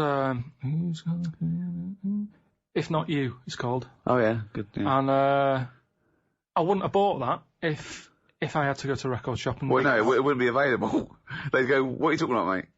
Have you got that one by... Mate, can you leave the store? Well, yeah, but that's a good thing, isn't it, now that you're being opened up to a whole different... Yeah, but it's that thing of just... That's what excites me most, the back catalogue that you can, without trying to go into it. But I'm just saying that that's what happens, isn't it? If you've got a space for something, you fill it. And that's the problem. If my iPod wasn't an iPod and it was a cassette, Dr. Hook wouldn't be on it. He wouldn't feature. He wouldn't be on the cassette. Elvis would be. Yeah. Just the big boys. What's wrong with having a space and filling it? I mean, there's a space between your ears. We'd love to fill that, but... Just because... It's normally stuff you don't need if you've got too much space and you're filling it. It's like Ricky's house. You've got stuff in there now that you wouldn't have had in a smaller flat. You've got dead owls and stuff like that. Right. Dead owls? Why are you buying dead owls? No, it's an antique thing. It's an antique stuffed owl, and I was assured it died of natural causes of old age. And then it looked in good nick. It didn't look upset. But dead owls suggest that they just fly into the room and I just leave them there. No. That they crack their head. But you're just sat in your dressing gown constantly drinking gin. Jay, there's another dead owl. Feed it into the cup. Feed it to the puma. But that's what I'm saying. I haven't got room for a live owl. Never mind a dead one. So that's the difference, and that's the same with an iPod, isn't it? With an iPod, because you've got so many gig. You go, what will I have? Well, yeah, but Ricky's not sat at home looking at an empty space in his flat thinking, I need to fill that with something. I think he would be. What would be there? If that dead owl wasn't there, what would you put there? But you've picked on one thing. You've picked on one Well, that's all you can do. I'm just picking on an example. What else do you want me to pick? I'm just saying I have not got room for a dead owl. So I'd never look at one in a shop. I'd go, I'm not going to buy that because I haven't got the space for it. But why are you obsessed with, like, someone trying to pressure you into getting this dead owl? I mean, it seems a weird thing to shout. I have not got space for a dead owl. No, but if I had an urge to see a dead owl. Right. Natural History Museum. Loads of them. Right. I've never seen one and gone, I wish I didn't have to go to the museum. I want one in my house. That to me is like, right, Suzanne, have we got everything? Have we got a dishwasher? Yeah. Washer dryer? Yeah. Ironing board? Yeah. Right. There's a bit of space there. Is there anything you want? Then, if it's like dead owl, all right, we've got the room for it. But the way we're living now, we've definitely not got room for a dead owl. That's all I was saying. And to me, a dead owl. I'd like this to be part of estate agent's patter. There's a lovely space there for you can fit in about 7 dead owls. They don't do it by square footage anymore. It's 6,000 dead owls. You idiot. Well, yeah, I'm still not convinced by this idea of this space has got to be filled. You know, people just choose to buy things and fill up their house with those things because they give them pleasure. Most things we've got are junk. If you didn't have junk, all you'd have is a cooker, a bath, maybe a sink, a bed, and that would be it. Anything else, a television isn't necessary, is it? You seem to think that people should live like, you know, kind of 19th century mining community. Well, no, but like a few years ago, people worked this out, didn't they? They all went minimalistic because they said what? Say what? Minimalistic. So one more time. Minimalistic. No. What letter are you starting with in that word? M. Okay. Where are you going on from there? Minimum. Well, it must be minimum. Yeah. So it's what that. Minimalistic. Minimalistic. No. You're Look, popping... you know what I mean. No, wait. You're popping in an M where there should be an N. Minimalistic. You put in 2 M's when there should only be 1 M, right? Minimalistic. Minimalistic. Yes. Wow! Woo! Right. Well, thanks for listening, everyone. That's the end of the first episode. It's gone well. So anyway, a couple of years back, everyone went. Yeah, that was the trend, wasn't it? But we've gone back to being clutteristic. The way I live, like I've said to you before, it's the old 3-month rule. If something's not used over 3 months, chuck it out because it's not needed. So suitcases. What's that? Yeah. Suitcase. No, he uses a suitcase every 2 weeks. He's off all the time. He's off all the time. Most stuff. Most stuff. Clothes. What, if you don't wear a piece of clothing in 3 months, it's gone? Well, why haven't I wore it in 3 months? Well, because maybe it's a suit or a tuxedo and you've not been to any fancy balls. I don't have any clothes like that. I wear the same things anyway. I throw clothes away every 3 months because I get too fat for them. So, you know. But it does seem to me the way you talk, it's like you want to live, as I say, like some kind of 19th century pauper with a big tin bath in the lounge in the one room in your house and all the family bathe in it. And yet you wouldn't be happy with that, would you? Maybe. Well, I've told you before about that's something I said when I was younger. What did you say? When I was younger, I think I was having a bath or something, and I said to my mum, "Oh, remember when I was in like that tin bath in front of the fire?" She went, "What?" And now that's strange, isn't it? That you're saying I'd be happier with that back then. So it's like that was my past life. Well, hang on. Whoa, we haven't finished yet. Whoa. What do you mean? Your mum said what you're talking about. You said. How old were you? I must have been a kid if I'm having a bath and my mum sat there. Well, yeah. Well, I don't know how you operate. I assume you were, but how old? Must have had time to have a bath. As you get older, you don't have as much time, do you? So I'd say 5. I love the fact that after 5 he didn't have time to have a bath. No, he's so busy. Carl, we've read your diary. One day it was simply went to the cobblers and back. No, but so you had time to have about 19 baths. No, but as you get older, you sort of go, I haven't got time to sit in a bath. Whereas a kid, it's something to do. You're staring at ants. When have you ever been too busy to have a bath? 1, you're never busy. 2, how can you be too busy to wash? It's like saying too busy to eat. Breathe. Got to breathe last night. Why? I had a bit of work to do. What point are you making? So I'm just saying. This is not an anecdote. You said that I'd be happier back in 1800s or whatever. But what are you saying that you didn't really have a bath in front of the fire? You mean this was a glimpse of a past life? Is what you think? Yes. This is just such a non-point. This is just nothing. If you'd said, well, then I went off to see one of those people who regresses you, and although it was a load of old bollocks, he regressed me, and it turns out I was the king of Sheba. I love those things. Everyone thinks they've lived before, right? Did I tell you that there was a documentary about these people in Los Angeles that they'd lived before and they'd come back and they did a come as you were party. So they went as the people in their previous life. All of them famous. Of course they were. Kings, queens, leaders of men. Not as I was a stable hand, I forget my name. Right, 2 Napoleons, one of them's lying. I mean, absolute twaddle.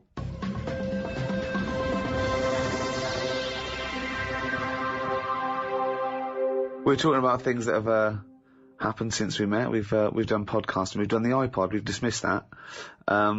See, Karl, when he disses all these great inventions and design, when he says you don't need them, it's just faffing, what he means is he's a little bit annoyed that no one's picked up on his ideas, like the clippable mat for the mug, or, I don't know, cat mops. I don't know, that wasn't yours, nor was the tie, was it? The stupid tie. What's that? What's the one about the tie? The tie that had a pocket. Loads of pockets. But I didn't come up with that. That's something I saw somewhere. But it never caught on. I've never seen anyone wearing one yet. It's such a good... It's not a good idea. It's like having a carrier bag round your neck. It doesn't make any sense. It's a tie packed with stuff. You want to... Imagine All right, Frank, nice tie. What you got in there? Baguette. It's ridiculous. But imagine the day that the tie was invented. There you go. Do you want a tie? What do you do with it? Put it around your neck. What for? Don't know. Well, I'll tell you. What? Because you haven't invented buttons yet, and it keeps your shirt together at the top. Well, all right then. Right. We've invented buttons. Are we going to stop making these ties? No. Why? He's got you there, Rick. There you go. Now, I'm saying, what are you doing with that tie around your neck? Oh, it's a pocket tie. It's a what? It's a pocket tie. What do you mean? It's got pockets in it. Oh, that's weird. That's all right, I've got pockets in my jacket. Yeah, no, but hang on a minute. It's a hot day, innit? Don't want to put your jacket on. Oh, or a tie. Well, if you're going to wear a jacket, wear a tie. Leave the jacket I'm not wearing on. a jacket. I'm wearing a shirt. Give it a purpose. If you're going to wear something, give it a purpose. Everything has a purpose. A tie, at the moment, is just round your neck, keeping you hot. If you're going to be hot, carry something. Hands free. And everything's always there. A bag, you put stuff in a bag, you put a bag down, you forget it. I always forget bags, that's why I don't like carrying them. You pop it down, you get up, you walk off, oh, where's the bag? A tie, when you go in a cafe or something for beans on toast, you don't take your tie off. I don't wear a tie. I would if it had pockets. Karl! The country would look smarter. Right, you have pockets, so what are you carrying in this pocket? I have got spare change. Yeah, okay. Which, You're rattling around like a cow in Switzerland, just like... I've got spare change, I've got, like, my debit card in there. Right. Maybe got me little front door key in one of the pockets. Okay. Pair of scissors if you want. Amazing. That's safe, isn't it? Oh, that's a good place to put it, just around the heart area. Yeah, and then near the throat. Facing upwards. Brilliant. Karl, think what you're saying. So when you're on the beach and you just got your Speedos on, pop a tie on, go to the shop and pop a tie on.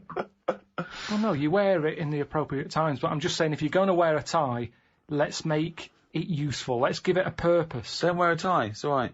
You do not need a tie with pockets. If you're wearing a tie, you've got clothes with pockets. And it's going to be weighing your neck down.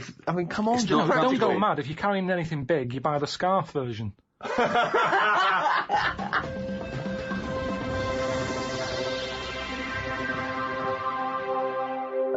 What else has happened since we met? 2002.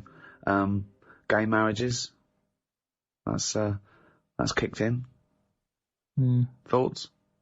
Yeah, they've happened. Are they popular though? I mean... Well, amongst gay people who want to get married, they're very popular, I imagine. What's the point of it? You know, I suppose they want to feel that there's an equality. But is it just one of them things where they wanted it because they can't have it? You know what I mean? I think any excuse for a fancy dress. They like to dress up. They love a press tent. See, I just don't understand. Whose name do they use? Whose surname do they go with? I don't know. There's a problem. Just creating problems. I always say that. Any problem solved is a new problem made. Gobbledygook. Any problem solved is a new problem made. Yeah. Like I said that time when I was in hospital, and, I remember in the 80s everyone was going, oh, there's not enough hospital beds and all that. When I was in hospital with, kidney stones. Yeah. Loads of beds, not enough pillars. So that's the way it works. You'd sorted out the bed problem. They give me a bed at night. I was going, I haven't got a pillar. They had to go off and get one. They brought it back. It was still warm. Oh. That has been brilliant. Under a dead head. So that's what I'm saying. It's kind of like, you get all the beds. New problem. Where's the pillars? Don't solve problems. Don't solve problems. Brilliant. What do you make of the, this big problem in the church? Not wanting, gay people to be priests. Does that concern you? No. No? It's a problem if you're gay, and it's a problem if you go to church and you don't like gays, but I don't go to church, and I'm not gay. There's certain problems that just go over your head. If you were gay, Karl, what would you do? Well, I do what all gays do, I suppose. What's that? Whatever it is they do. I'm just saying. Well, you don't just say what if you Well, I'm didn't. not gay, so I don't know. So, getting gay marriage. Would you ever go through with that? What if I was gay? Well, It's hard to answer, isn't it? How can I answer it if I'm not gay? I don't know what I'd do. Well, no, I might no, not okay. look like this. I'd look totally different if I was gay. Why? Even though it's me mum's what's it, and me dad's jizz or whatever. I'd look different because gays do. You make more of an effort. Look at me. I wouldn't survive as a gay man. Maybe that's why I'm not one. right, Carl. I'm going to give you a scenario though. Okay, I'm going to test. Would you rather? So you're not gay. Okay, this is the real you, right? Someone put a gun to your head and go, right, okay, Carl, you've either got to marry a little gay fella. There's a little fella here. He loves you. He's liked you for a long time. He goes, hello, Carl. You go, all right, mate. He's a lovely bloke. I think he lives in Brighton. I think he's in advertising. Oh, yeah. Yeah. He's Very got a surprising. sports car. He's smart. He looks lovely. Pink shirt, white suit. He's great. He's very popular. Got tints. It always looks good. Right. Lovely tan. He's about 38. What's his name? His name is Graham. Oh. Yeah. Wasn't expecting that. Yeah. And he goes, hello, Carl. And you go, all right, Graham.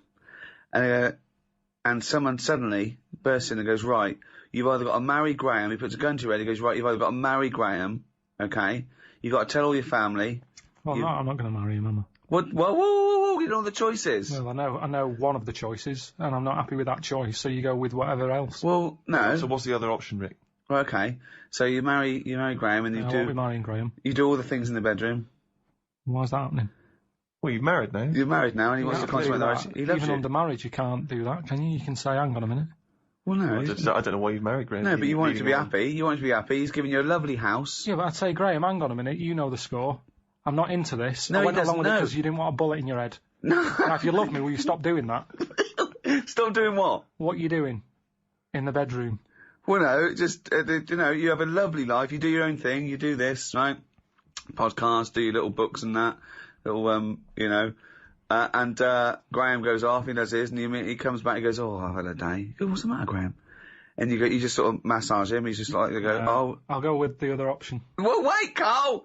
So you're going, oh, God, I've made you some pork chop. He goes, oh, you're a darling, right? It wouldn't work, though, because you're putting two people together who don't want to be together. Well, Graham wants to be with you. Yeah, Graham loves but you. Relationship's two-way, innit? And this is a made-up man, and I know I don't like him. That's just homophobic. No, it's not. He's annoying me. Why? He's a Yeah, little... why is he annoying you? Just the way he looks after his body.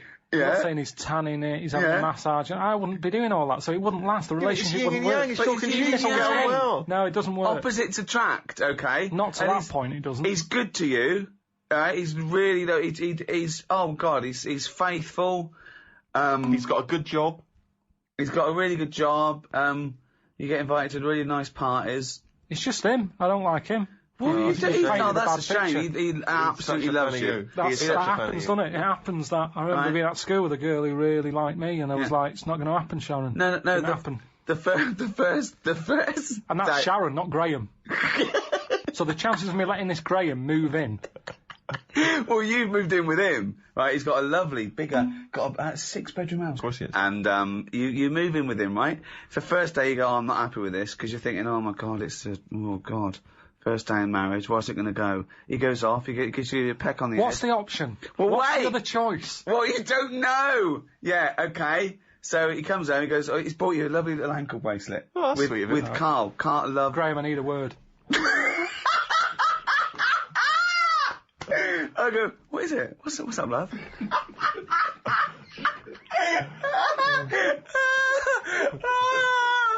What's the matter? God, I'll be Graham. Right, okay.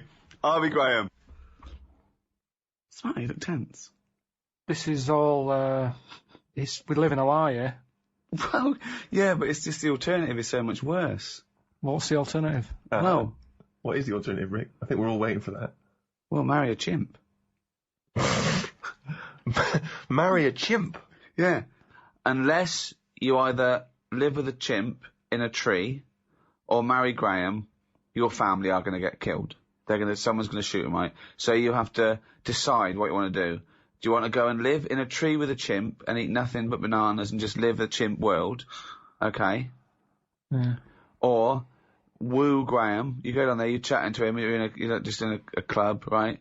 You're there. But who's watching that I'm staying with Whoever Graham all this the evil time? person The person is right, yes, yeah. Well, hang But on, where's he watching from? The evil person's going, right, he goes to that club Saturday nights.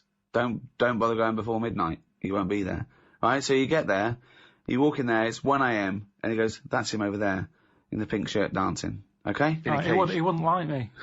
He would. You go, this is it, you've got to win him over. Look at you! Look at your lovely shaved head, hairy arms. Oh my God. I mean, you are more suited to the chimp, but now you'll go down a storm, right? You go down there, you've got a little vest on, leather trousers. What would you say to Graham? You've got to go over. You've got a bought leather pair of trousers and you've cut out the back. Okay? There you go in. Your arse is showing. You've got a freshly shaved head. You've got a little white vest. Okay? Has he got all this on? No, he's got like a little pink Ben Sherman, white trousers and espadrilles. Right, I'd dance over. Yeah? I'd say, you Graham, and go, yeah. Oh, hello. Who are you? Say, never mind, you haven't seen a chimp about, have you?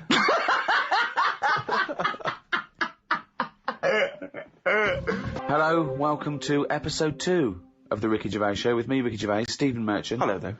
And Karl Pilkington. Right. Oh, yeah, I just feel bad about Graham. I feel sorry for Graham. Don't feel sorry for Well, Graham. he was a nice guy, and he He was so badly treated. took you into his home. He was going to give you everything, and you just didn't appreciate, and was saving your family's life. And you just... Yeah, but I went for the other option. There's no point. All I'd be doing is letting Graham down. And as much as I didn't like him, I don't want to ruin his life. I don't know why you didn't like him. He was just not my type. He was a lovely guy. He wasn't a lovely guy. You didn't give Why him wasn't he a enough lovely time. guy? Just his ways, you know. I mean, you bond with some people, you don't with others. It had nothing to do with him. You barely even had a being conversation gay. with him. Yeah, but you click straight away with people, don't you? You know when you meet someone, you go, yeah, they're all right. It wasn't going to work. If I was to go out with a gay man, Graham wouldn't be the one. Who would be? Who would be? Just someone who wasn't as in your face as him. Well, which Just celebrity? someone. What's mean in your face? What? Just sort of, you know, just the way he was straight away. I wouldn't go to a club to meet someone like that. I wouldn't. Because I don't like doing that as a straight man. So just because I'm gay, I don't suddenly get into house Well, music. if you were going to be gay, what gay man would you want to marry? Probably someone who you don't know is gay. I don't know what that means. Someone who's just quiet about it, just get on with it. So if you were gay, you'd like a sort of straight man. No, because that's not going to